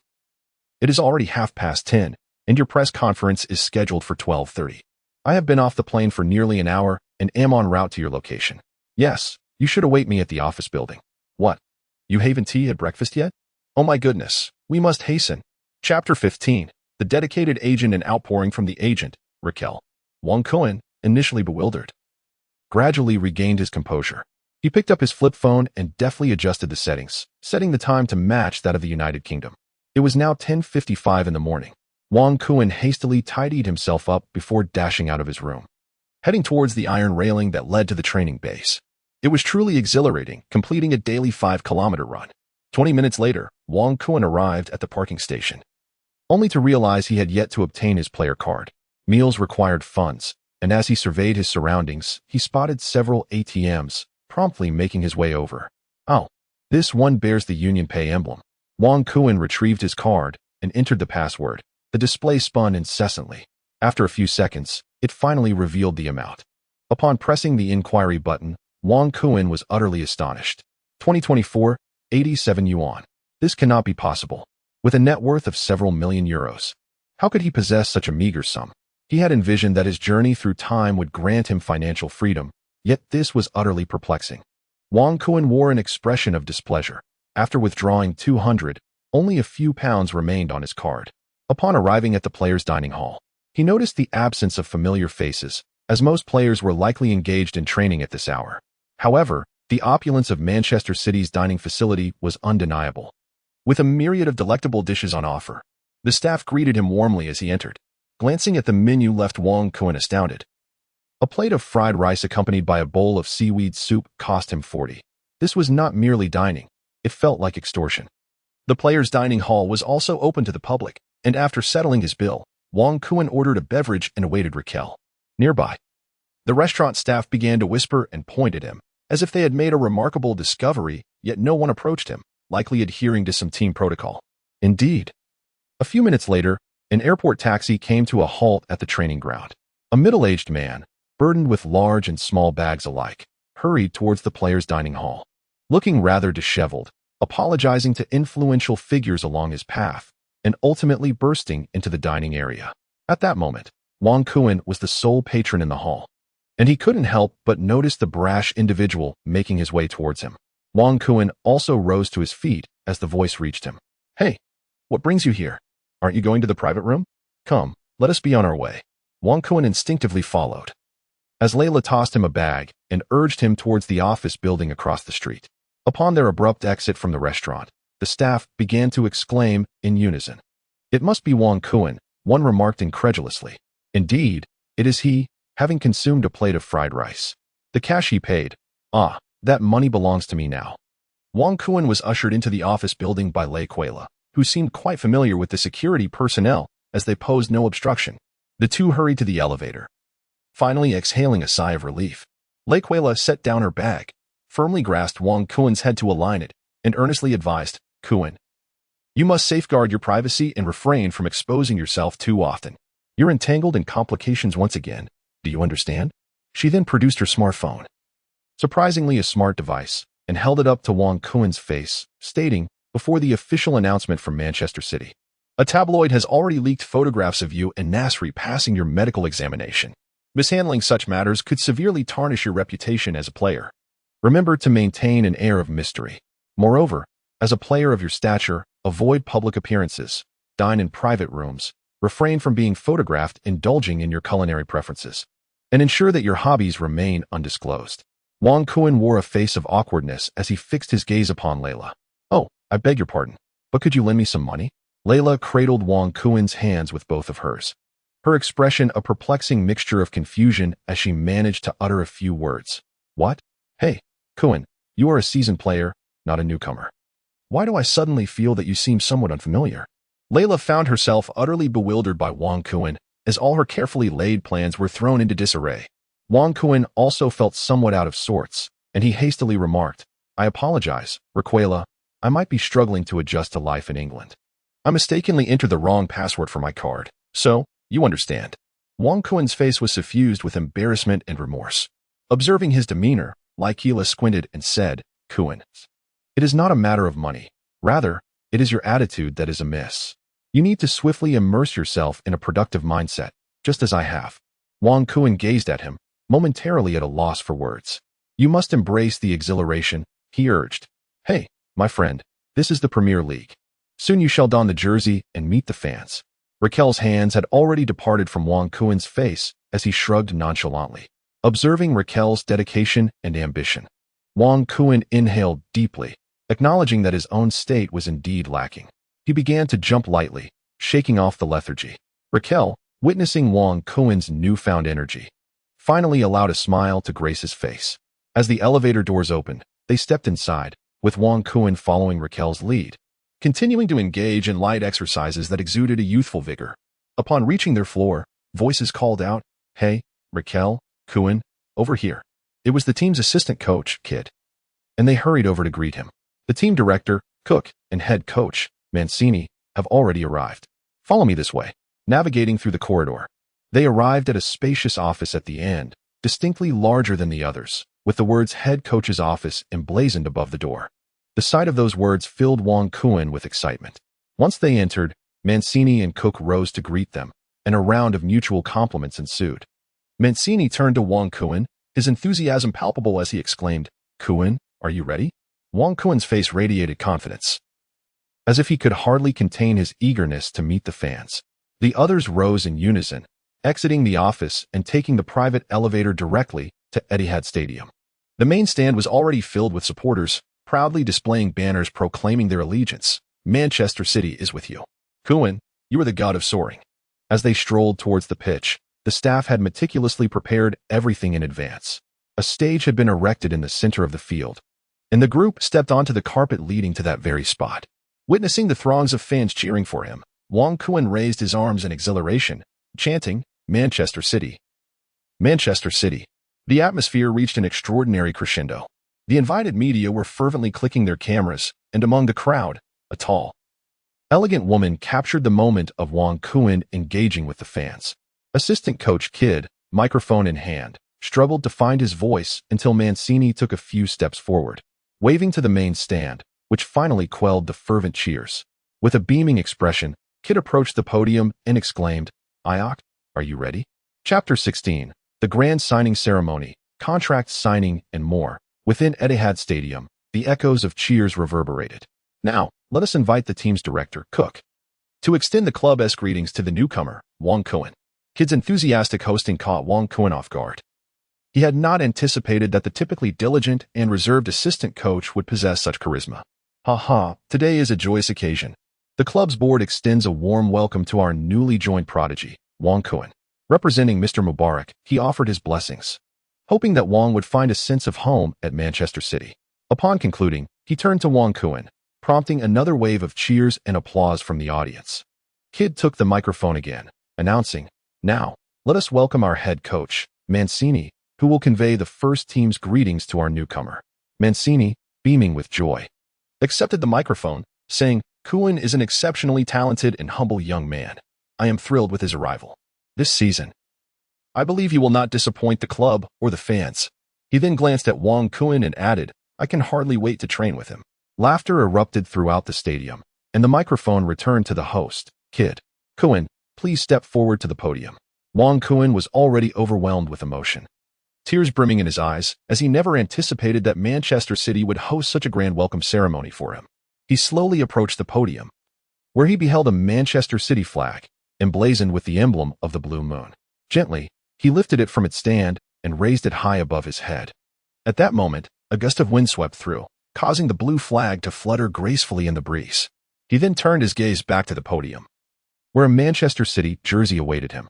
Wang Kuhn gently lifted his jersey, and in that instant, all the flashbulbs illuminated the scene. Number 16, Wang Kuhn. At that moment, fireworks erupted outside the stadium, elevating the atmosphere to a fervent climax. The microphone was handed to Wang Kuhn, his eyes brimming with tears as he turned to face the multitude of fans. Remarkably, the stadium fell into a hushed silence.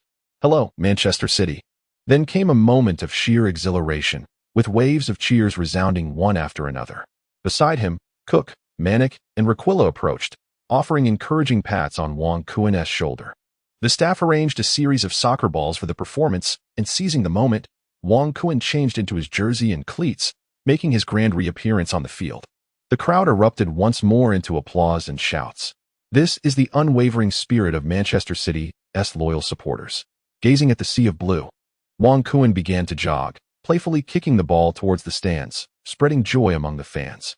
He wished everyone happiness, promotions, and salary increases, good health for their parents, academic success and fulfilling love, a smooth journey in life, free from worries, and a safe passage to prosperity. Congratulations to the host for entering the Premier League, receiving 3 skill points, a fan base of 50,000, and a fan reputation of 50,000. Congratulations to the host for activating the one kick to fame skill, with rewards yet to be determined. Wang Kuhn was fervently engaged in his game when he suddenly heard that enchanting voice, which was associated with his moment of fame. His enthusiasm instantly waned. He glanced at the task of achieving fame, but found only emptiness beyond the date of August 16th. Wang Kuhn finally exhaled a long breath, nearly frightened to death. Following this, he kicked the last ball, marking the conclusion of the welcoming ceremony.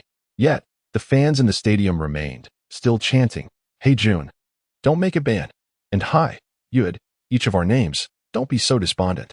Inside the Etihad Stadium, a group moved swiftly, trailed by a throng of media reporters. The staff had already prepared everything. The Manchester City External Affairs studio was about to announce Wang Kuhn's signing at the press conference. Numerous flashes erupted as Maniki led Wang Kuhn to the venue. Observing the scattered audience taking their seats, Maniki casually nodded in acknowledgement. Wang Kuhn's face was a portrait of anxiety, frequently glancing at his agent, Requira. Requira encouraged Wang Kuhn, urging him to relax. There would undoubtedly be some pointed questions, and if he preferred not to answer, he could simply smile and say he had not yet made up his mind. Wang Kuhn nodded nervously as he took a seat, while Laikila also settled into the audience. Mancini, observing Wang Kuhn's apparent unease, gestured for him to calm down and not to rush. The staff handed the microphone to Mancini. The team organized a welcoming ceremony today, confirming that Wang Kuhn had passed his physical examination and that all transfer conditions met EU standards. He would don the number 16 jersey and charge into battle for Manchester City. Subsequently, a wave of applause erupted from the crowd, marking the successful official signing of Wang Kuhn to Manchester City. The atmosphere was soon filled with the flashes of cameras and the clicking of shutters. After a brief moment, the venue gradually quieted down. The microphone was now in Wang Kuhn's hands. Gazing at the sea of media reporters, he took a deep breath and said, "I would like to express my gratitude to the Manchester City board and to Coach Mancini for the contract offered to me. I will devote all my energy to the club and give my utmost for Manchester City. Thank you." The crowd responded with another round of applause. Following the customary procedure, the microphone was passed to the BC reporter. "Hello, I am Hansen from BC. We have noted that Wang Kuhn's comprehensive transfer fee amounts to a staggering €45 million.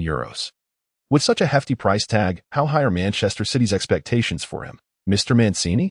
Mancini, listening to Hansen's inquiry, seemed to have long anticipated such questions. Wong Kuan is an efficient striker. His goal-scoring ability in La Liga is beyond doubt, and he has proven that. This season, he will be a pivotal player in the team. With a top-tier player like him, I feel the investment is justified. The numerous reporters in the audience feverishly took notes, recognizing Mancini's distinctive remarks that affirmed the club's vision, praised the player, and deftly downplayed the exorbitant transfer fee, thereby easing the pressure on the player. Hansen exchanged a knowing smile with Mancini, both seemingly amused by the situation. Other media representatives, already familiar with Mancini's acumen, subsequently turned their attention to the side of Wong Kuan. Wong Kuan's demeanor was far from optimistic. Indeed, the most challenging adversaries are often the media. The staff handed the microphone to a reporter from Hong Kong Sports. Having joined Manchester City with the prestigious title of European Golden Boy and a hefty transfer fee, you were once labeled as a player driven solely by profit, lacking lofty ambitions. Mr. Wong Kuan, how far do you believe you can go with this new chapter at Manchester City? Wong Kuan was momentarily taken aback by the incisive and sharp question. Yet he understood that joining a new team invariably subjects one to scrutiny by the media. Clearing his throat, he stated, I have signed a 5-year contract with Manchester City, during which I have reached numerous agreements with the club. It can be said that I have devoted my youth to this magnificent land. I believe it will be glorious. Although my past achievements may shine brightly at this moment, I am merely a newcomer to the Premier League. Applause erupted from the audience, and Require nodded in approval, watching Wong Kuan with satisfaction. Regarding the lofty transfer fee mentioned by the media, I am determined to prove myself through my performances on the field. Wong Kuan further elaborated. Laikila quickly shook her head slightly, signaling him to refrain from continuing. The reporters present keenly sensed the tension, each diligently taking notes. Mancini cast a satisfied glance at Wong Kuan. He then raised 2 fingers towards the staff, seemingly indicating he would entertain 2 questions. Chapter 17. The challenging media at the press conference. The microphone was handed to a reporter from the Daily Sun. Following Wong Kuan's transfer to Manchester City, the fans appeared to be divided into 2 extremes. Some believed he would struggle to adapt to the Premier League style of play, particularly with aerial balls and internal coordination, potentially leading to a fluctuating performance. What might Mr. Mancini's perspective on this be? Mancini listened intently and, without a moment's hesitation, responded. This inquiry is akin to the initial question of why we signed Wong Kuan. He is not a frail player. He possesses remarkable heading ability and unique scoring techniques. Had we not considered these factors, we would not be here today. As I mentioned earlier, Wong Kuan is a crucial element for Manchester City in the upcoming season. The journalists were fervently recording his words. The final question was directed to a tall, elegant English woman who slowly rose. I am Alice, a correspondent for the Manchester Evening News. Today, I published a column regarding Manchester City's transfer activities. She then produced the newspaper featuring a photo of Wong Kuan alongside Nasri, showcasing it to the audience. We have observed that with the arrivals of Wong Kuan and Nasri, Manchester City's forward line has become rather congested. I would like to inquire if Mr. Mancini has a preliminary starting lineup in mind for this season, and whether Wong Kuan is genuinely prepared for fair competition with his teammates. A hush fell over the room as Mancini cast an irritated glance at his staff, expressing his displeasure. This question was particularly challenging to address, especially regarding Wong Kuan, as a poorly articulated response could provoke discontent among teammates. The staff merely shrugged, for this was a customary practice of Manchester City, providing special consideration to local media. Mancini took the microphone and replied coolly, this actually encompasses 2 questions. The starting lineup for the new season will be clarified on the opening day of the match. However, any player who trains diligently and shows rapid improvement will have the opportunity to secure a starting position. This includes substitutes who may also enter the first team. And young players will have their chances as well. The reporters were zealously recording his statements. He then handed the microphone to Wong Kuan. Wong Kuan also noticed the blonde-haired, blue-eyed female reporter, and he recognized the photograph. It turned out that this newspaper had exposed him, which immediately filled him with a sense of displeasure. Wong Kuan took the microphone, and Mancini lightly cleared his throat, signaling him to speak only when he had thoroughly considered his words. Before my arrival here, Mr. Mancini had already informed me of the remarkable camaraderie among the teammates in the locker room, which is one of the aspects that attracted me. As for the notion of fair competition, as I observed yesterday on the training ground, each player is diligently striving to excel. We place our trust in the coach's tactical decisions, while also ensuring that we remain perpetually prepared for our respective matches, rather than indiscriminately posting photos without others' consent. He then handed the microphone back to the staff. A hush fell over the crowd, only to be broken moments later by a wave of applause. The fair-haired and blue-eyed Alice felt her cheeks blush slightly and quietly took a seat, mumbling under her breath, "Humph." Subsequently, Mancini rose, patting Wang Kuan on the shoulder with a look of satisfaction. The staff then concluded the press conference. Wang Kuan bid a brief farewell to Mancini, for he had pressing matters to attend to. Lei Kayla playfully slapped Wang Kuan on the forehead, exclaiming with delight, "When did your mind become so sharp? I increasingly find you quite unfamiliar." Wang Kuan cast an apologetic glance at Lei Kayla, accompanied by a light chuckle. "In our Dragon Nation, we have an ancient saying, when the tiger refrains from asserting its might, do you take it for a mere sickly cat?" Lei Kayla stared blankly at Wang Kuan, utterly perplexed. "What cat? Please clarify," she implored, before following Wang Kuan. Meanwhile, Alice, seated nearby, watched Wang Kuan depart and couldn't help but murmur to herself, "Humph, Wang Kuan, just you wait." Wang Kuan and Lei Kayla ascended directly to the office building via the internal elevator. Within the confines of the lift, he hastily rummaged through his belongings and donned Lei Kayla's attire. Enveloping himself within its fabric, Lei Kayla could not help but mock him, exclaiming, "You, my friend, learn remarkably quickly." Suddenly, a notification echoed in his mind. "Congratulations, host. You have successfully confronted the media for the first time. Due to your distinctive character and excellent articulation, you are awarded a player reputation of 50,000. What? Nearly 50,000. Wang Kuan inwardly cursed the system. With a performance like today's, I ought to receive at least 100,000. In the blink of an eye, the duo arrived at the bustling hall, the vibrant heart of the administrative center. Wang Kuan approached a staff member, expressing his desire to apply for a Player S card. The staff member immediately ceased their work, extending a warm welcome. As this was a directive from the club, everything revolves around the players. "Name?" the staff member inquired. "Wang Kuan." "First team, number 16, he replied. The staff member noticeably hesitated for a moment before swiftly proceeding with the necessary tasks, no longer inquiring about Wang Kuan's circumstances. They only exchanged a few words during the photo session, and everything else was completed promptly. Receiving the Player S card handed to him by the staff member, Wang Kuan exhaled deeply. "Finally, I can eat without having to pay." A notification chimed. "Congratulations, host. You have activated your salary. Your weekly remuneration has been fully disbursed. Please spend wisely and refrain from engaging in unlawful activities." "What? Finally, I've been paid," he exclaimed. "System, if you don't provide my payment, Wang Kuan, might just consider quitting." With a surge of excitement, he grabbed Lei Kayla and dashed towards the exit. The hall was filled with people staring at him, bewildered. Only the staff member quietly remarked to a nearby colleague, "That is the prodigious player, Wang Kuan."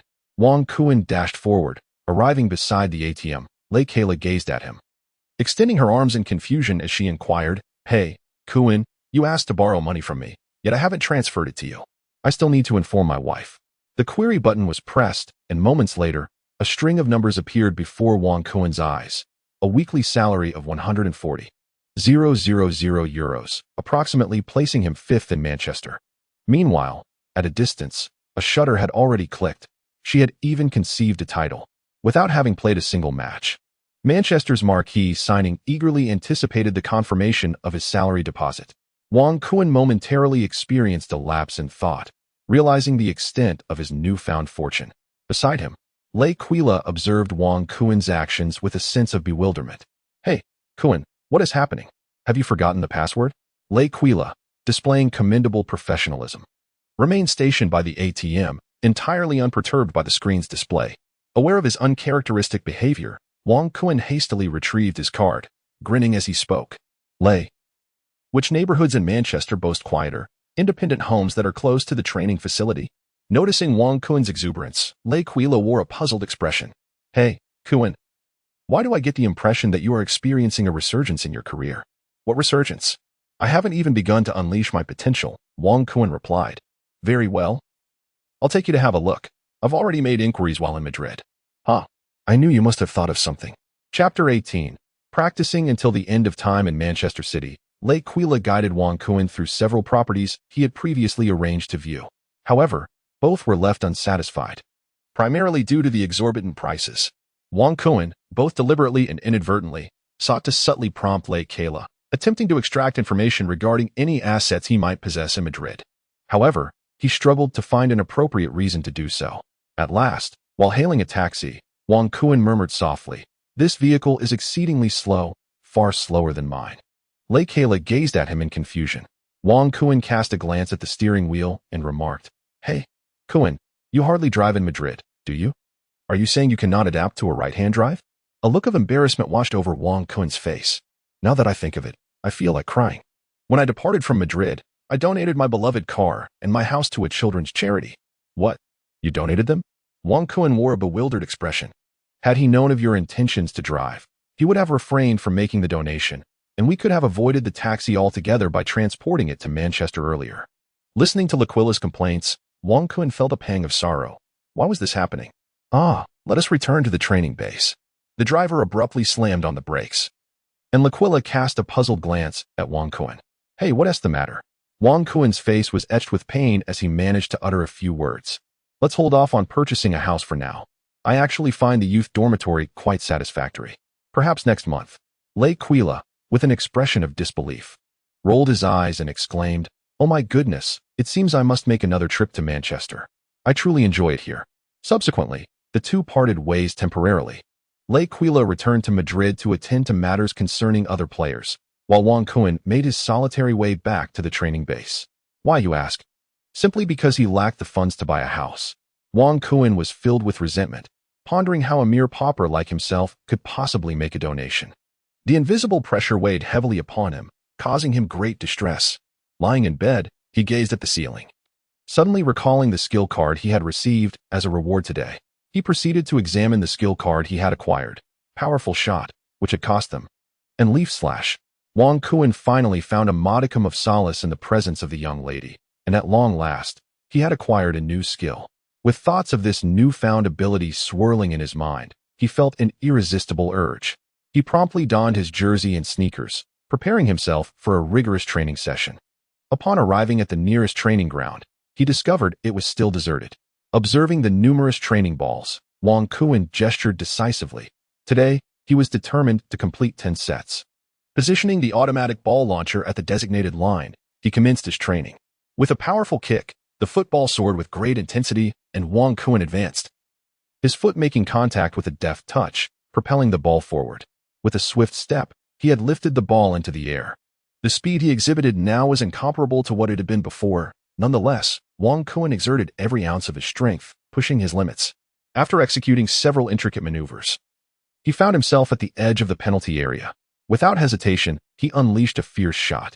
The football appeared to trace a perfect arc, heading straight for the goal. A resounding thud echoed in the air.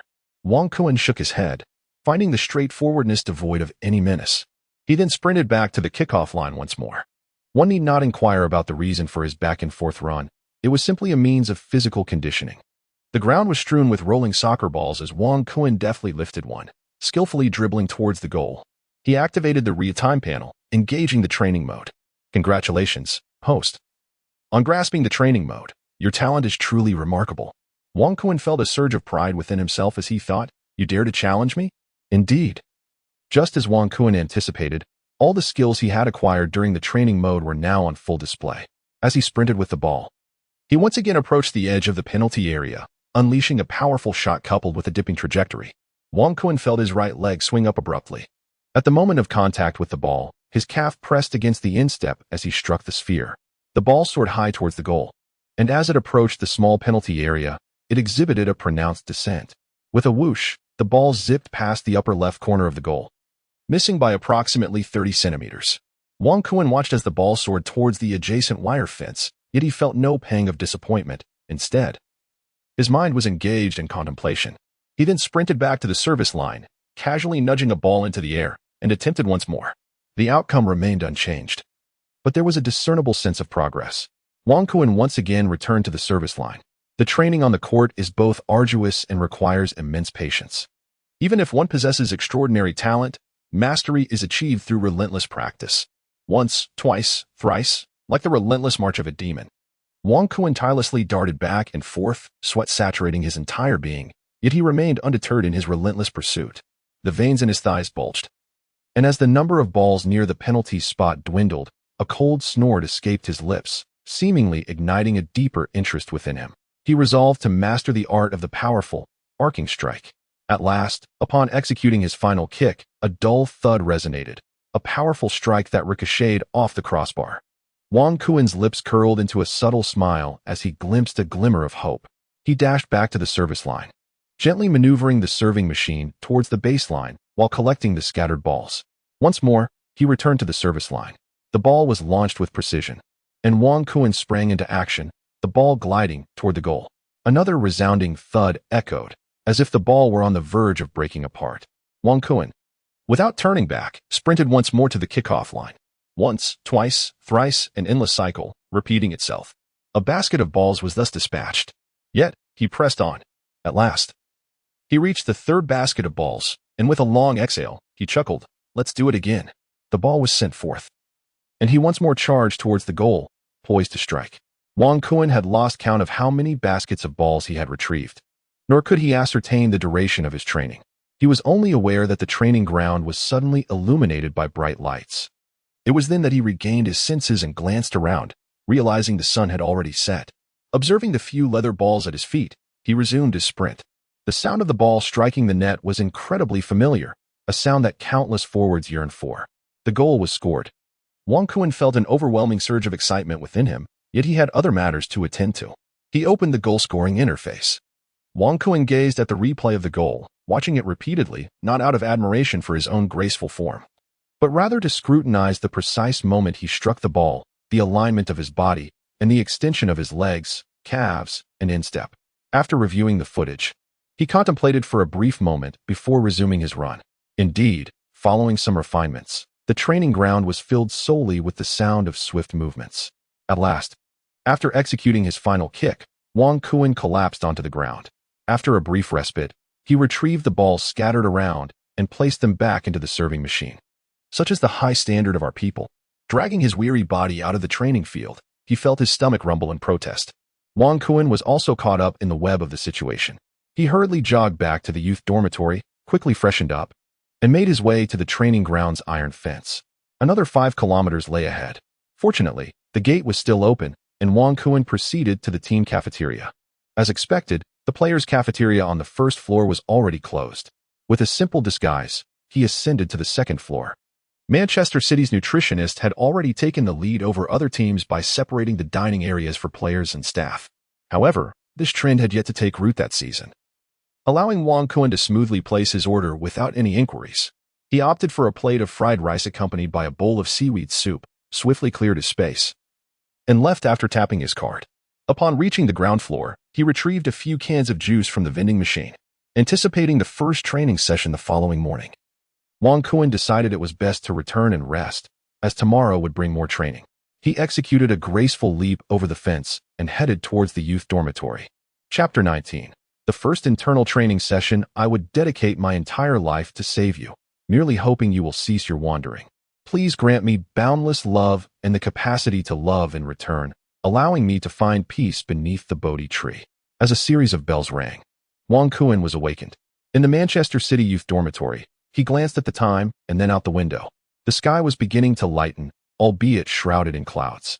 After a brief wash-up, he donned his training kit and descended from the dormitory to the hall. A simple breakfast awaited him, primarily designed to provide a quick meal for the youth team players, reflecting the team's care. After grabbing a burger and some milk, Wang Kuan departed, exchanging greetings with numerous young players, responding to each without lingering. As he walked along the pathways of the training complex, he occasionally encountered 1 or 2 players, greeting them warmly. Spotting movement ahead, he quickened his pace, soon discerning a large number, training ground number 3. Finally, he spotted several familiar faces. David Silva, Eden D. Eco, Joe Hart, and Vincent Kompany had all arrived. Wang Kuan stepped into the training ground, and several individuals noticed his arrival. With a smile gracing his face, he approached them, and after a lively exchange, they began to playfully tease one another. "Hey, Kuan, there's a show tonight," Hart said to Wang Kuan with an air of mystery. The other players exchanged mischievous glances, but Wang Kuan remained oblivious to their words, not paying them much mind. Within a few minutes, an increasing number of players gathered around. Wang Kuan spotted a tall young man clad in dark attire from a distance, his disdainful expression evident as he approached the training ground while listening to music through his headphones. "Hey, my brother, Balotelli." Wang Kuan waved his hand and called out, while Balotelli gazed at him, his face a canvas of confusion. All he could muster was a few words, "Do I know you?" Upon noticing Balotelli's apparent unfamiliarity with him, Wang Kuan swiftly realized he had nearly made a blunder. However, Balotelli leisurely approached Wang Kuan, scrutinizing him before remarking, "Your figure seems strikingly familiar. I have decided to associate with you." With that, he chuckled and patted Wang Kuan on the shoulder, then proceeded to step outside to stow away his belongings. Wang Kuan surveyed the sea of familiar faces, and that feeling surged back once more. "Hey, Kuan, are you ready?" A hand clapped on Wang Kuan's shoulder. He turned to find none other than the club's veteran, the Beast Tevez. He was also known as the Mr. Problem, as his relationship with Mancini had grown increasingly strained, and he harbored significant grievances against the club. This was one of the primary reasons for Wang Kuan's introduction to the team. However, in an alternate reality, his visage was that of Tevez's national teammate, and their bond was one of both mentorship and camaraderie. Some even remarked that traces of Tevez could be discerned in Kuan's demeanor. Wang Kuan looked at the senior and nodded in acknowledgement, indicating he was prepared. Subsequently, the two engaged in further conversation, and soon Nasri appeared on the training ground. All the players acquired by Manchester City during the summer transfer window had now arrived. The head coach, Mancini, along with assistant coach Kidd and numerous members of the coaching staff, also arrived via the facilities transportation. With a sharp whistle, the team lined up to warmly welcome the newcomers. Forward Wang Kuan, midfielder Nasri, defenders Savic and Clichy, and goalkeeper Pantilimon. Following this, Mancini delivered a brief pre-match address, articulating the club's aspirations for the season, which included a clear commitment to at least securing a position in the Champions League. The players responded with exuberant chants of Manchester City, Manchester City. The session then transitioned into warm-up runs and group drills, swiftly passing through the morning hours. At the sound of another whistle, the entire squad gathered. The assistant coach, holding a roster, called out names. The morning consisted of light activities, while the afternoon was scheduled for a low-intensity match, during which the physical data of each player would be recorded, aiming to swiftly reintegrate them from their vacation mode. Junku, Wang Kuan, Barry, Yaya, Hargreaves, Savic, K. Scott, Onyuha, Kolo Touré, Company, Hart, you will don red vests. Tevez, Balotelli, Silva, Nasri, Milner, De Jong, Clichy, Zabaleta, Kolarov. Richards, Pantilimon, you will wear yellow vests.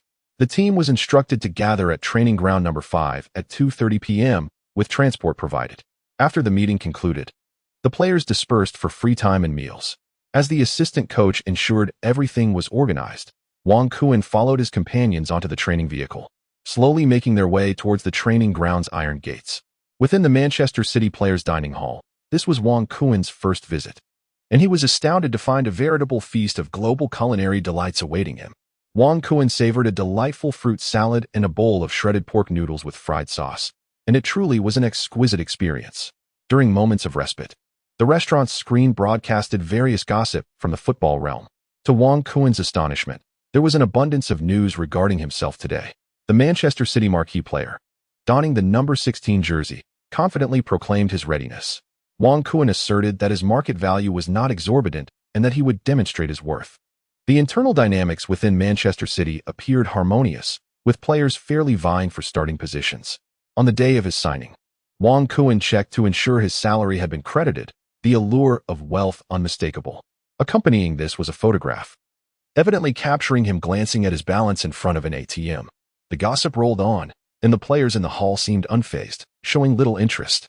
Only Wang Kuan stole a glance at the byline, noting the name of the journalist from the Manchester City Evening News, Alice, successfully committing it to memory. At that moment, Nasri approached Wang Kuan with a mischievous grin, a high-energy burger in hand. "Hey, there's a program tonight prepared for us." Wang Kuan was taken aback, as it seemed Hart had mentioned it earlier in the morning, yet he did not specify what it was. Nate, who welcomed us to the team, then smiled gently and walked away. Wang Kuan arrived at the and spotted Zeko, Yaya Touré, and Hart gathered there. He joined their conversation with enthusiasm. "Hello, everyone. How should we coordinate for the afternoon's match?" The three paused momentarily, and Hart, towering over the others, playfully slapped Wang Kun on the back. Relax. It's just a simple passing game, primarily focused on conserving energy. Observing their nonchalant demeanor, Wang Kun felt hesitant to bring up his concerns again. However, the truth weighed heavily on him. His overall performance rating was merely 69, and it would be disingenuous to say he wasn't anxious. As time slipped away, the training bus arrived, and Wang Kun, along with the others, boarded it slowly. After a few honks, the bus gradually made its way through the iron gates. Heading towards the training grounds, Wang Kun surveyed his teammates when he felt a sudden tap on his shoulder. Turning around, he was astonished to find it was Tevez, whose fierce gaze resembled that of a mythical beast fixated upon him. Tevez managed to utter a few terse words. "Let me see how much you have improved, and I shall show you my own prowess." With that, he closed his eyes tightly. Chapter 20. The Fool is Oneself at the Manchester City Training Ground. The players were divided into two teams. The red team, represented by Wang Kun, faced off against the yellow team, led by Tevez. Both sides engaged in a simple warm-up on their respective halves of the field. Wang Kun merely glanced at the lineups of both teams, observing a straightforward 4-4-2 formation in the match. While both sides appeared evenly matched at first glance, a thorough analysis revealed that the yellow team possessed a slight edge in strength. Wang Kun, Zeko, and the Touré brothers, along with Hargreaves, engaged in a simple series of passes while deliberating on the organization of their offensive strategy. "Rest assured, my friends, my incisive through balls will find their mark with precision," declared Yaya Touré, flashing his bright white smile and thumping his chest in exuberance, eager to showcase his skills on the pitch.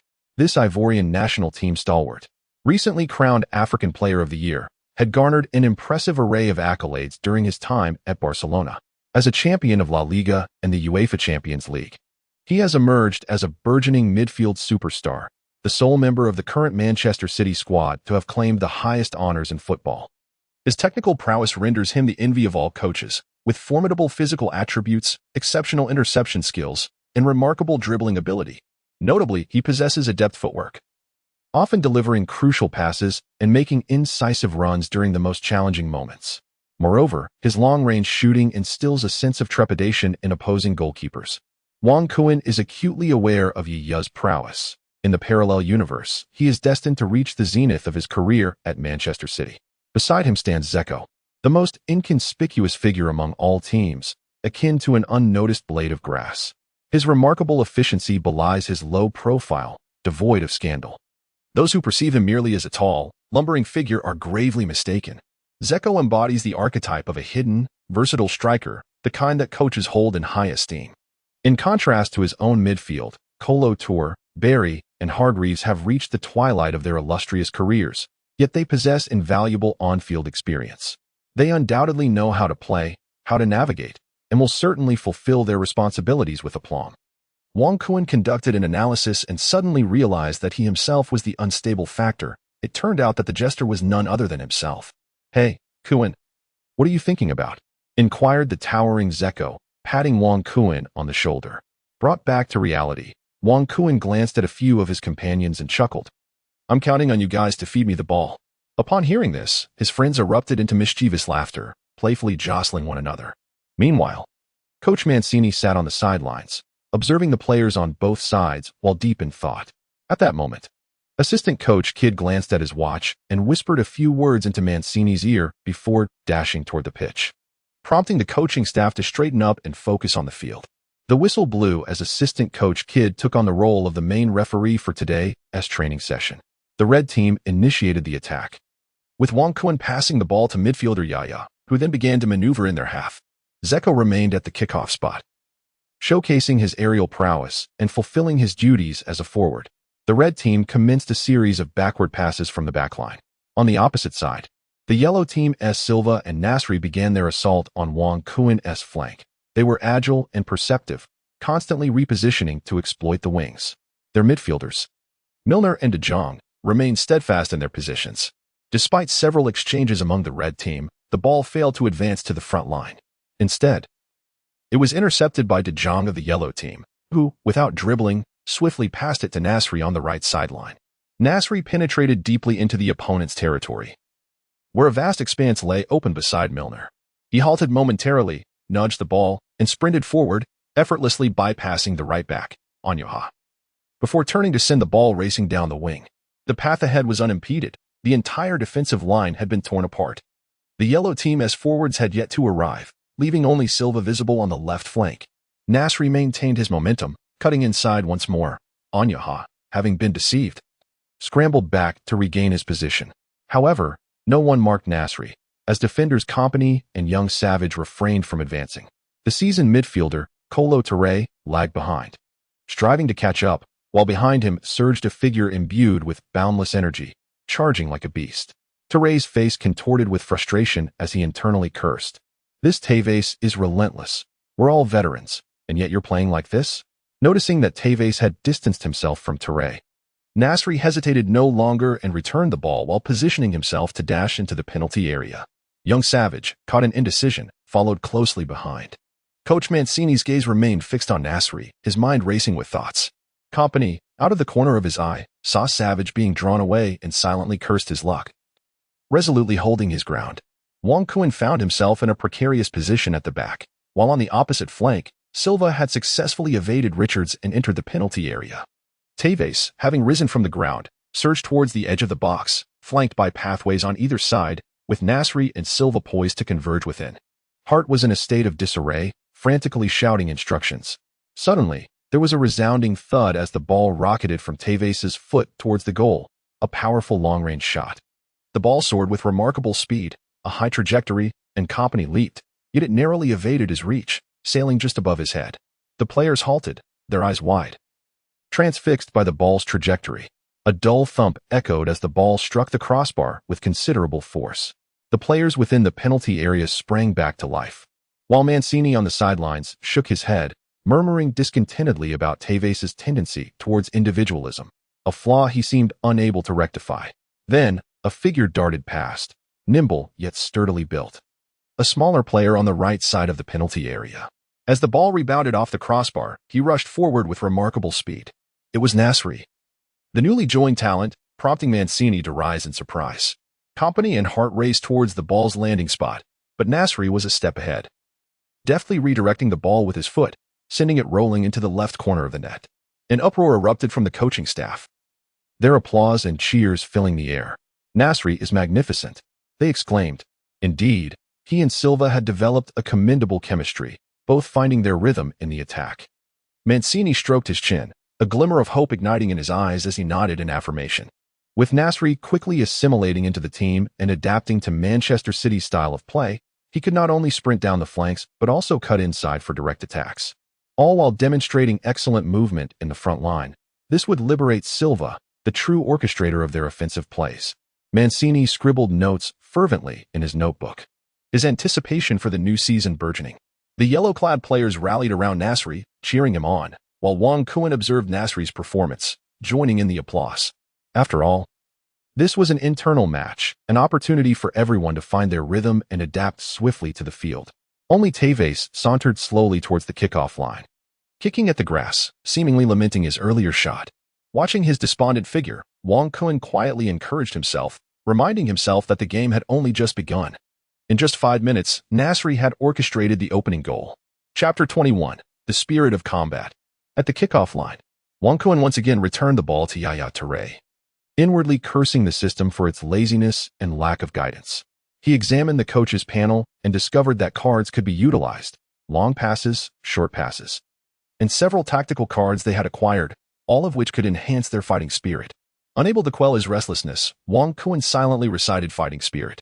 Firstly, he was eager to witness the effects of this card. Secondly, he yearned to make a noteworthy impression and secure a starting position to prove himself early on. As the card vanished, it seemed that Captain Company had stirred. He suddenly called out to the defenders in the back line, urging them to rally. Hey, teammates, let's stay alert. Even though this is an internal match, we must face it with vigor and not let them score at will. Anyaha, switch positions with Lescott. We will defend the goal together while leaving the flanks to those two. He then directed his voice towards Yaya Touré in midfield. Yaya, push up a bit to give us some space in the back. Upon hearing this, Yaya Touré gestured for his teammates Barry and Kolo Touré to advance slightly forward. Wang Kuan felt an immediate surge of delight. This card was truly extraordinary, revealing such intricacies. The members of the coaching staff also noticed the shift on the field and turned their gazes towards Manik, the young lady in the blue and white coat. Her hair cascading down, cast a swift glance across the pitch before slightly waving her arm. She did not inhibit the movements of the red team, merely murmuring. It appeared they were eager to unveil something, or perhaps did not wish to suffer an embarrassing defeat. Hey, Chief, after all, this is merely a team training session. And with the new season commencing in a week, it is best to avoid injuries, kindly reminded the team doctor, Jimmy Weber. Manik nodded in agreement, a smile gracing his face. I had already anticipated this. Otherwise, I wouldn't have assigned the assistant coach to officiate, ensuring at least a lack of malicious fouls. After all, unity in the locker room is paramount.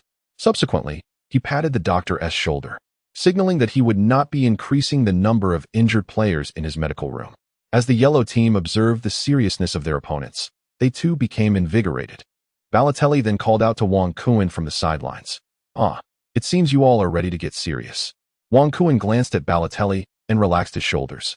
We do not wish to suffer an embarrassing defeat, he remarked before retreating to his midfield position, while Zeko remained steadfastly at the forefront. The red team exhibited a noticeable transformation, as Barry and Yaya in the midfield diligently controlled the ball, searching for opportunities. However, the opponent's De Jong, true to his reputation as a formidable anchor, firmly held his ground in defense, leading both sides into a protracted tug-of-war.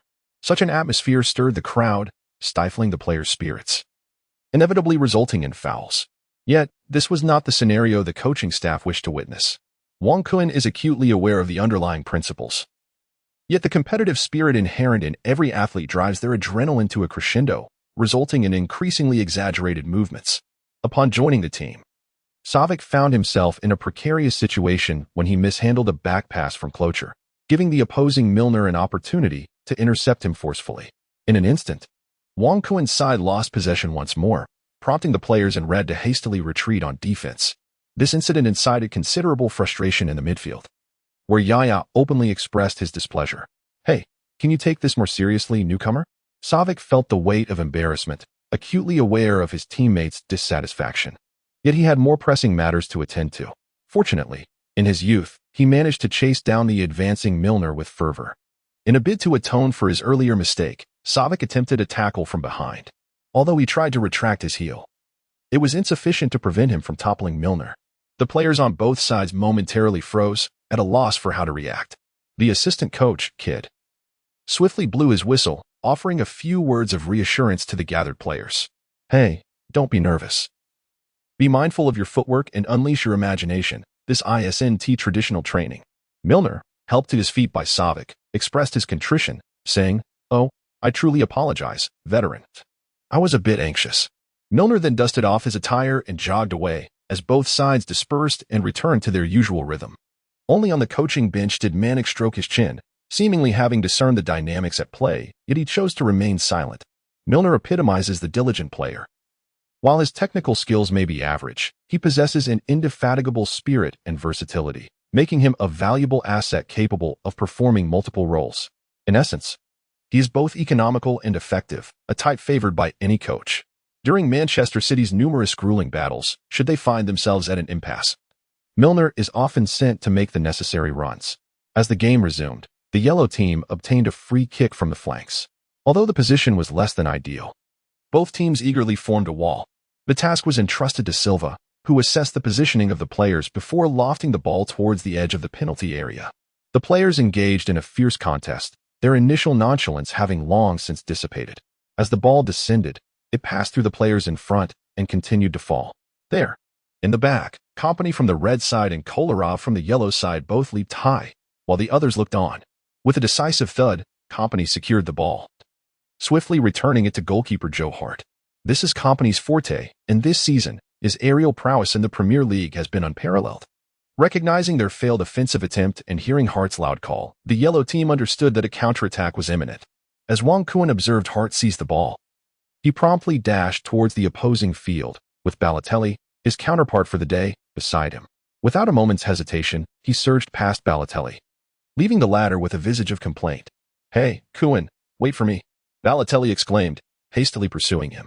Hart launched the ball with great force, hurling it directly to the midfielder, Klocher, without even passing to the defenders, his voice resonating from the backfield. Where?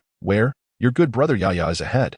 Clocher caught a glimpse of his brother Yaya, who was making a swift run, and instinctively understood his brother's position and style, but refrained from passing.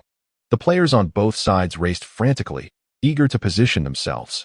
Clocher advanced the ball to the halfway line and executed a beautifully measured ground pass. The ball was perfectly placed, allowing Yaya to receive it without needing to adjust, a technique they had both mastered since childhood. As Yaya received the ball, he seemingly rediscovered a long-lost sensation, embarking on a vigorous dribble, which he cherished dearly. Dribbling was his passion, a love that felt eternal. Spotting his old adversary, De Jong, a sly smile crept onto his face as he silently vowed, "Today, I shall surpass you and see whose defense is superior, yours or my dribbling prowess." De Jong, witnessing Yaya barreling towards him, felt a surge of competitive spirit. "What's this? I know you've always wanted to get past me. I didn't expect today to be the day." The members of the coaching staff rose to their feet, as typically, during training, players would not engage in duels with counterparts in the same position.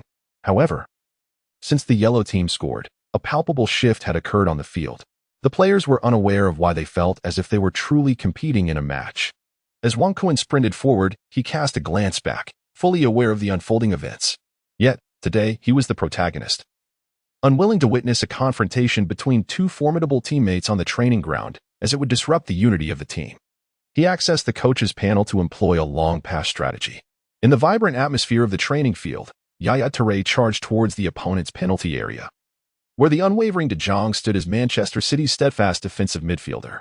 Both players had longed for an opportunity to measure their abilities against one another, as their positions frequently overlapped within the team.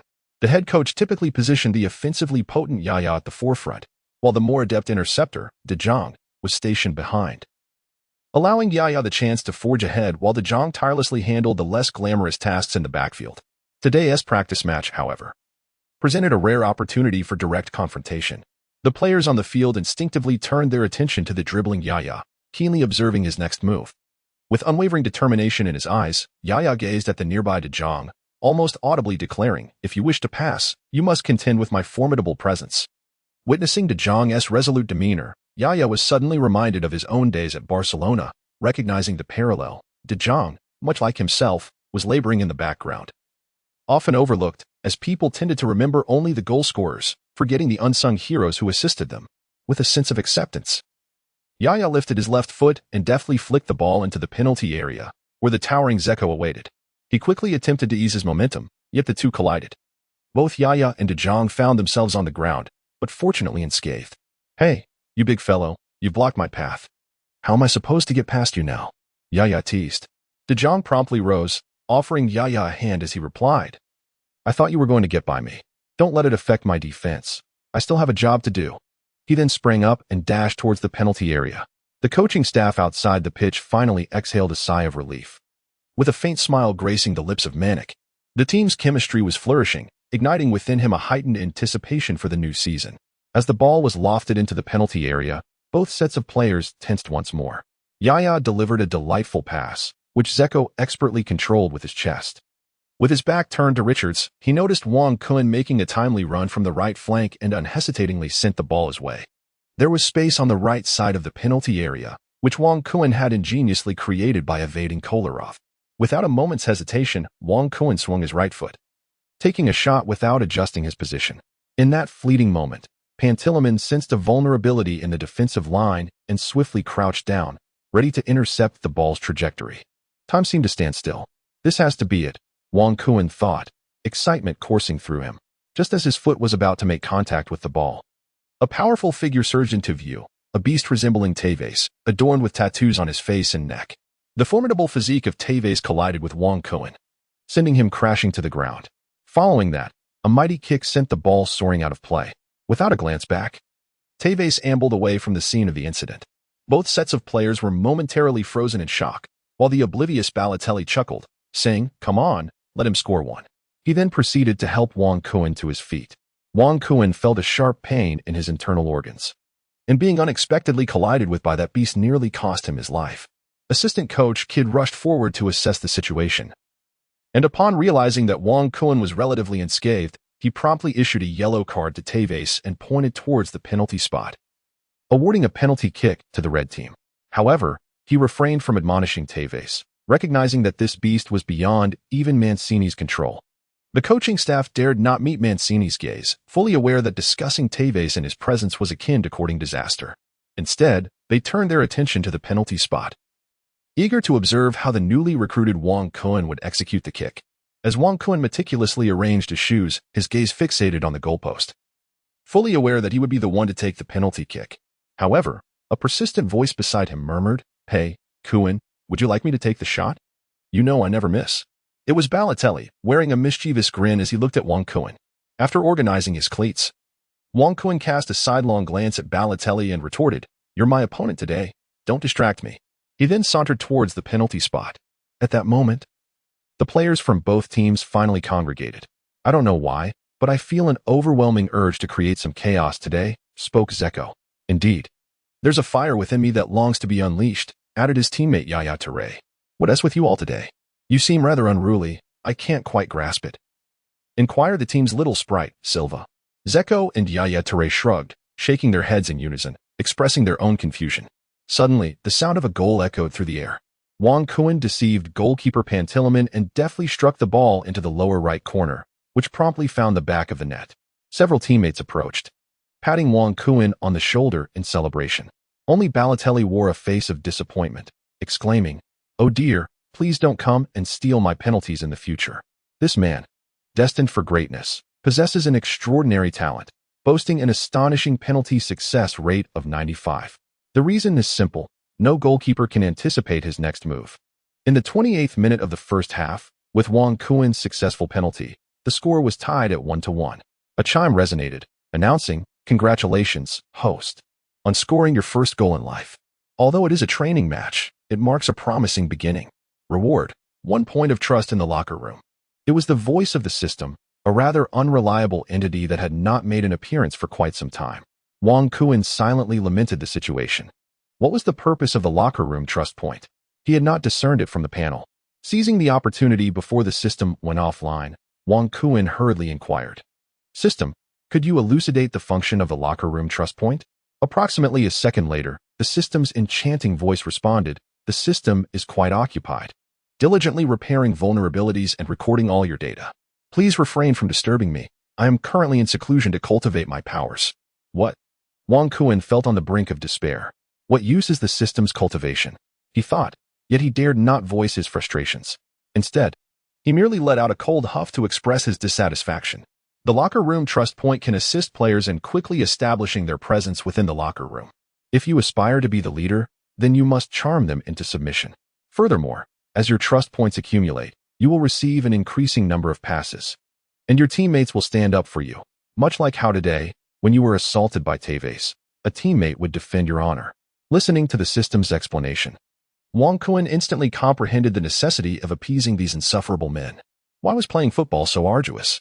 He attempted to check the locker room trust points, but there was no response. Reminder to the host: the trust level function and the coach's trust level function have not yet been activated.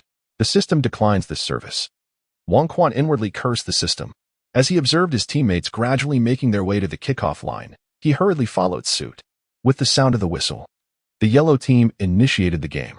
Tevez cast a glance at Wang Kun, who had just scored, and passed the ball backward.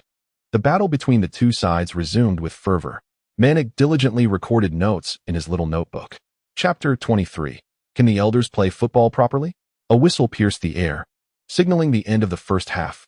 Players from both teams collapsed onto the grass, catching their breath. Seizing the opportunity, Wang Kun contemplated strategies for the second half. He opened the coach's panel, noting the availability of short passes and the 2 cards they had expended. The card they had used was evidently not applicable in this internal match. They were left with only the option of short passes. In the midfield, Yaya Touré's capabilities stood out impressively. However, Barry, along with Kolo Touré and Hargreaves, leaned more towards defensive play.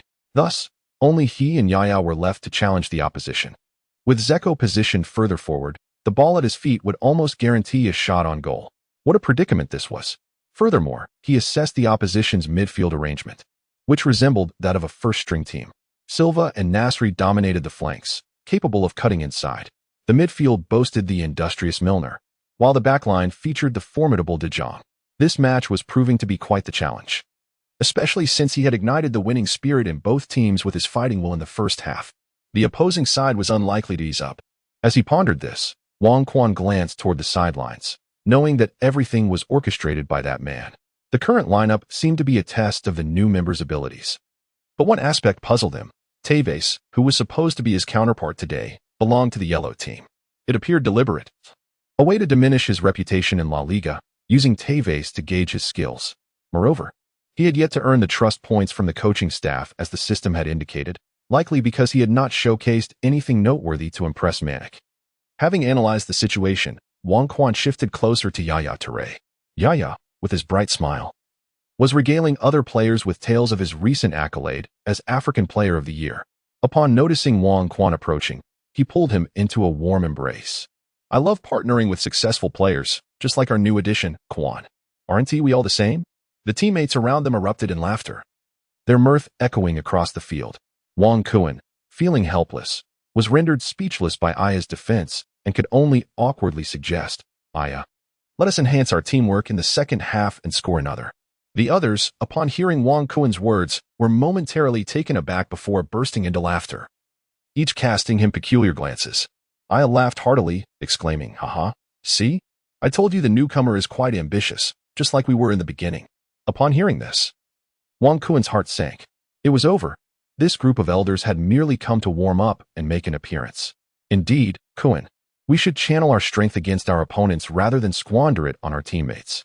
If it weren't for that old man being present, I would have preferred to simply go for a run today, remarked Hart, who had also approached.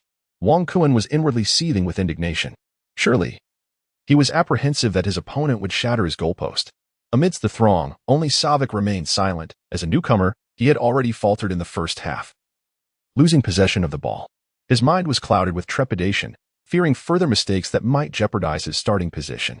Observing his teammates' nonchalance, Wang Quan felt a pang of despair. He realized he could only rely on himself. Yet, what could he possibly accomplish alone? With a sharp whistle, the assistant coach signaled the start. The players lazily rose from the grass, each making their way to their respective positions. The yellow-clad Tevez initiated the play, sending the ball to midfield, and the players resumed their standoff. In the second half, Silva and Nasri continued their assault on Wang Quan's flanks, employing the same tactics as before. Meanwhile, Wang Quan, desperate to regain possession, retreated deeply, even crowding close to his midfielder, Barry. All these efforts proved futile. It wasn't long after the whistle blew when the ball found its way to Silva's feet. The yellow team began to advance collectively. Silva, showcasing his adeptness, maneuvered along the sideline, deftly bypassing the young Savic before cutting inward. Without any unnecessary embellishments, he delivered a low, precise ball into the penalty area. Tevez, slightly sluggish in his reaction, nearly misconnecting with the ball. Defenders Company and Anyaha also failed to make contact, and Hart opted not to rush out. The ball ricocheted in front of the near post, untouched by anyone, as the ball spun leisurely towards the far post. Just when it seemed destined to go out of bounds, a swift, dark figure surged forward, deftly redirecting the ball with a subtle touch, allowing it to lazily roll into the net. It was Balotelli, who flashed a toothy grin, exclaiming, "Not a bad delivery." He then pointed appreciatively at Silva. His teammates rushed to congratulate Balotelli before returning to their positions. The score shifted once more. The red team trailed 1-2 to the yellow team. Wang Quan hastened back to his position, finally grasping a profound truth. Football is a collective endeavor. Even if he retreated deep into his own half, it would all be in vain if the ball did not find its way to his feet. With a determined strike, Wang Quan began to roam once more, employing his weaknesses to infiltrate the opponent's defense. This was his final gambit. With possession of the ball, he understood that he must take a risk. Strangely enough, following the disappearance of that card, the field responded instantly. Zeko began to reposition himself, while Barry and Yaya coordinated their efforts. Wang Quan shifted towards the flanks, seeking to alter the fate of the midfield through a breakthrough, resorting to the edges in hopes of fortune. Nasri observed Wang Quan's movement to the side but refrained from advancing to assist in defense, his mind solely preoccupied with offense and evasion. That area belonged to Zabalita's defensive territory. Noticing Wang Quan lurking on the flanks, he called out to Nasri several times for assistance. Yet, Nasri seemed reluctant to retreat defensively, prompting Zabalita to shake his head in exasperation. muttering to himself about the stubborn newcomer who flaunted his status. With no choice left, he proceeded to mark his opponent, growing increasingly dissatisfied. Zabaleta was a versatile player, adept in both offense and defense, though he lacked the finesse of a traditional defender. Often spotted in both the backline and midfield. As a South American player, he preferred charging into the fray along the flanks rather than assuming the role of a defensive fullback. Last season, he had thrived in positions of right winger and right central midfielder. However, with Nasri's arrival, he found himself relegated to the front line, igniting the grievances he had already harbored. Wang Kuan also discerned a hint of discord from the opposing side. As he observed Zabaleta sprinting towards him, he recognized a splendid opportunity. Ahead lay an unguarded blind spot. Without waiting for Zabaleta to position himself, he surged forward, shouting, "Bari, over here." Upon hearing the call, Zabaleta glanced up to survey the field, just in time to see a figure darting past him at high speed. Instinctively, he reached out to tug at the opponent's jersey, but his grasp fell short. Bari, seizing the prospect presented by Wang Kuan, effortlessly delivered the ball along an unobstructed path, unimpeded by any defender. The area ahead was devoid of obstacles, and the ball, requiring no adjustment, lay awaiting its destination. Meanwhile, Yaya in the midfield and Zeko in the opposing half also recognized the opportunity, rapidly advancing to create space for Wang Kuan. Wang Kuan executed several strides, the ball surging with fervor along the sidelines. The coaches on the bench were captivated, intently observing Wang Kuan's movements. At that moment, a gasp echoed through the air. Wang Kuan also heard the shout. How swift! What remarkable speed in pursuit! He further heard Yaya Touré's call. Kuan, behind you, pass quickly. Wang Kuan felt perplexed. Were they not cheering for him? What had transpired? Chapter 24. The Chaotic Realm of Demons. What? It turned out they were not applauding him at all. Wang Kuan couldn't help but glance back with his peripheral vision. How could this be? Behind him was the rapidly closing Zabaleta. What on earth had transpired? As they approached the penalty area, Wang Kuan found himself unable to cut inside. What was even more alarming was his burning curiosity as to how he had initially gained several strides on Zabaleta at the start, yet now found himself being caught. In the course of the match, Zabaleta could easily resort to a tactical foul from behind to earn a card. Thus, with no other recourse, Wang Kuan continued to stubbornly dribble along the sideline. The penalty area was overcrowded, a chaotic blend of attackers and defenders. All eyes fixated on the two players on the flank. Wang Kuan's heart raced with urgency as he realized he had missed the prime opportunity. Whether to make a cross or cut inside, his gaze instinctively drifted toward the sidelines, hoping for a chance to earn a corner kick. However, Zabaleta clung to him tenaciously, leaving him powerless to effect any change. The goal line loomed ever closer, prompting Wang Kuan to gradually decelerate. Engaged in a fierce struggle with Zabaleta, he felt as though he might be toppled to the ground. In that moment, clarity struck Wang Kuan. He recalled that his current rating stood at a mere 69. Suddenly understanding the reason behind his being overtaken, the ball beneath his feet seemed to tug at him, making it increasingly difficult to maintain possession, and ultimately, Zabaleta succeeded in pushing the ball out of play, depriving him of even a corner kick. Wang Kuan ran away silently, and Zabaleta did not pursue him. Quietly departing as well, it seemed that no one in the stadium paid heed to this incident. However, Wang Kuan felt a lingering unease.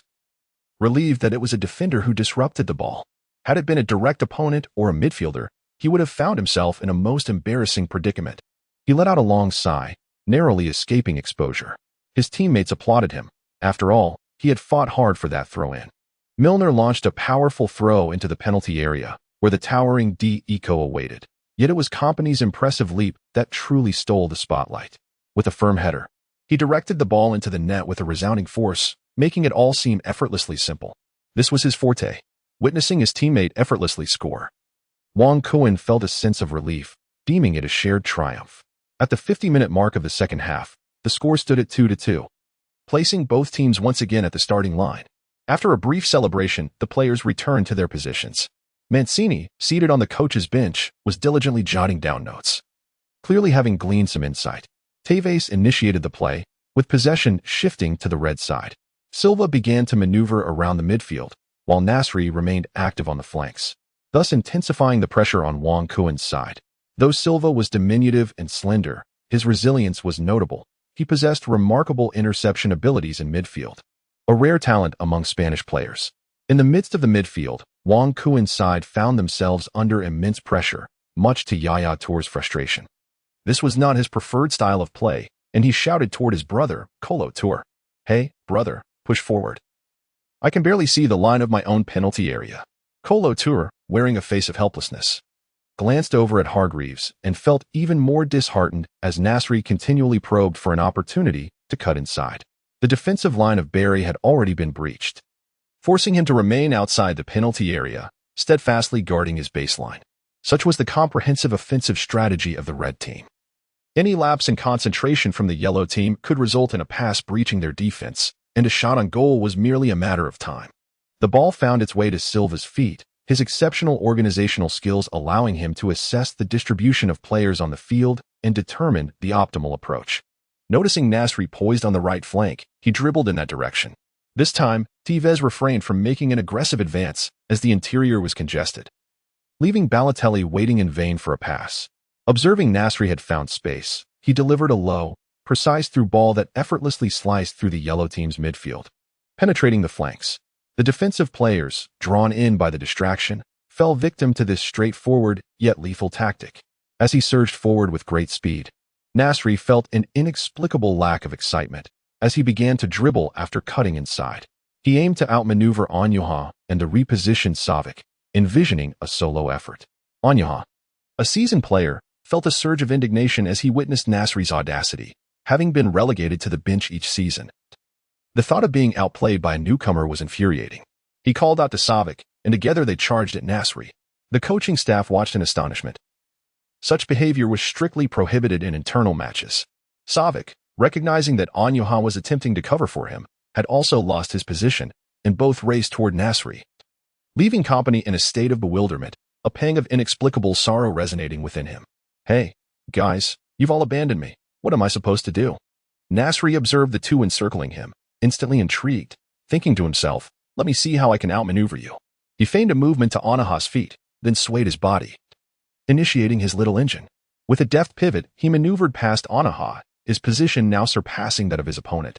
Astonishingly, it was akin to performing a local delicacy of deep-fried dumplings. While his body swayed, his feet remained in motion. A quick pull and turn had him appearing behind Onyuha. The young Savic had also caught up by this time, and it was only then that Onyuha reacted, both players disregarding everything else. "Today, I must demonstrate my prowess."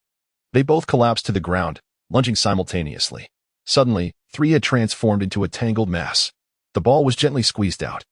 The onlookers within the penalty area were left astonished, and at that moment, the ball was firmly seized by none other than Tevez, who stood alone outside the box. He swung his right foot and unleashed a fierce shot. The ball soared directly into the upper left corner, and only then did assistant coach Kidd react, rushing into the penalty area to assess the three players. The team doctor, Webb, on the coaching bench, could hardly believe his eyes, his face a mask of astonishment. Now more anxious than anyone, he rose abruptly and walked toward the sidelines. The three players, entangled, managed to rise, astonishingly unscathed, following the principle of advantageous offense. Kidd deemed the goal valid. Nasri, aware of the trouble he had caused, jogged away from the scene, while Kidd shouted at both defenders, "Hey, no tackles, no tackles." As the team Dr. Webb observed that everyone was unharmed, he exhaled deeply, shrugged his shoulders, and shook his head, prompting laughter from the other coaching staff. In the 58th minute, the score stood at 2-3 in favor of the yellow team. Both teams had ignited their competitive spirits, and Manek sensed that more goals were imminent. Yet, he remained dissatisfied, as the spectacle he yearned for had not materialized. Chapter 25. The first gathering with the sound of the whistle. The ball was kicked off by Wang Kuan, and Yaya seized it to initiate the attack. Compared to before, the players on both sides now bore a look of earnestness. No longer focused on defense, they surged forward, and the ball began to be contested fervently at the kickoff line. Wang Kuan was also actively positioning himself. Yet upon receiving the ball, he found himself tightly marked, compelled to pass it back. Thus, after 60 minutes into the second half, both teams became ensnared in a tug-of-war. As the relentless exchanges began to reveal the players' fatigue, diminishing the fervor that had characterized their earlier efforts, time swiftly advanced to the 80th minute. Wang Kuan, breathless and weary, remained vibrant in the opposing half. After a few missteps in ball control, Yaya regained possession from the backfield, noticing the weariness and slackness in the opposing players. He embarked on another dribble. As the ball neared the edge of the penalty area, he had yet to make a decision.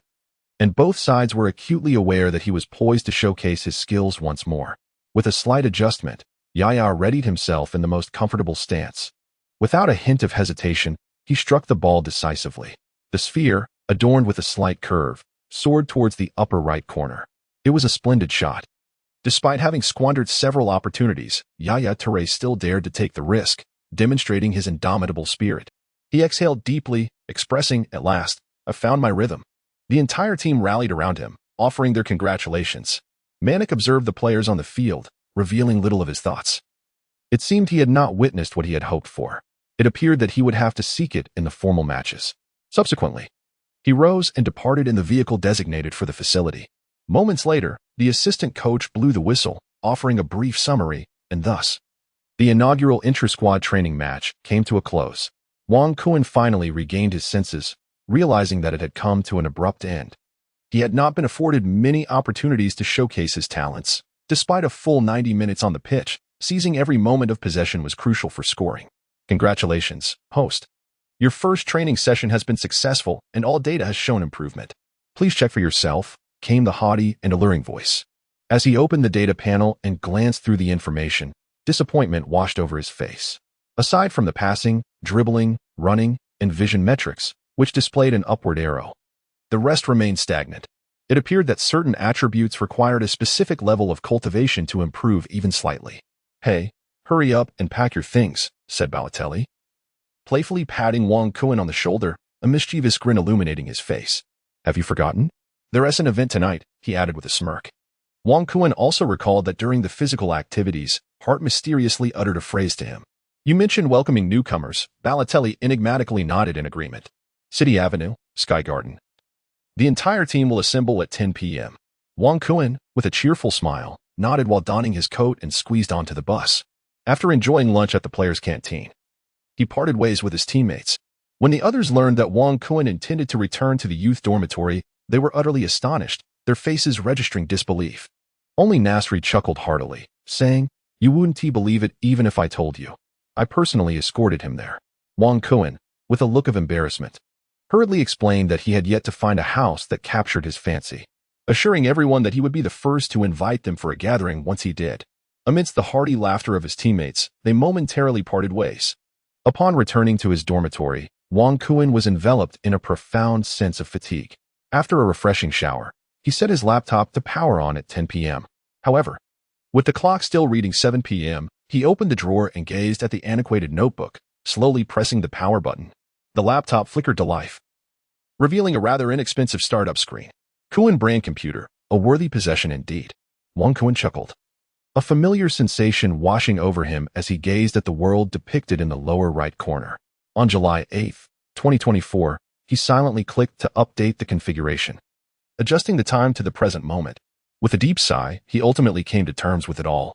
As he opened the familiar game interface, Wang Kuan noticed something amiss. He hastily closed it, casting another glance at the computer screen.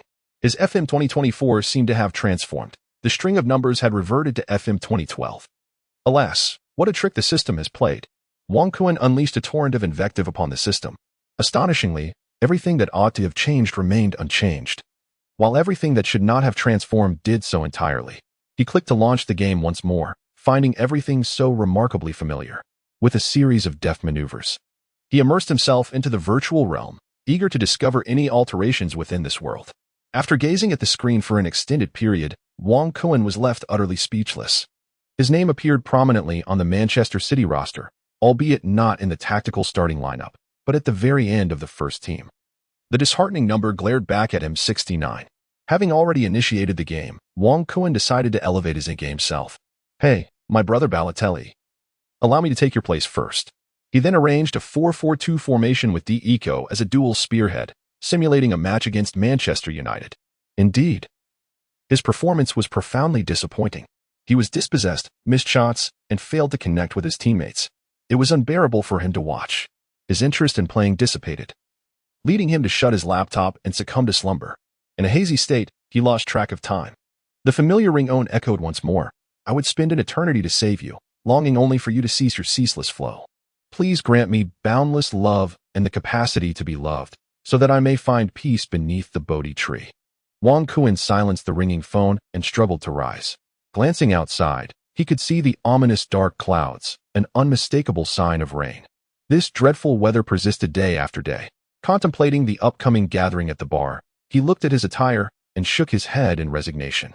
When would he have an opportunity to film an advertisement? At least he could acquire some decent clothing to wear. With that thought, he ambled over to the cabinet, rummaging through his belongings. Fortunately, he found a few garments. Donning a hoodie and a pair of jeans, he stepped out the door. Outside, the mist hung thickly in the air, with a light drizzle falling.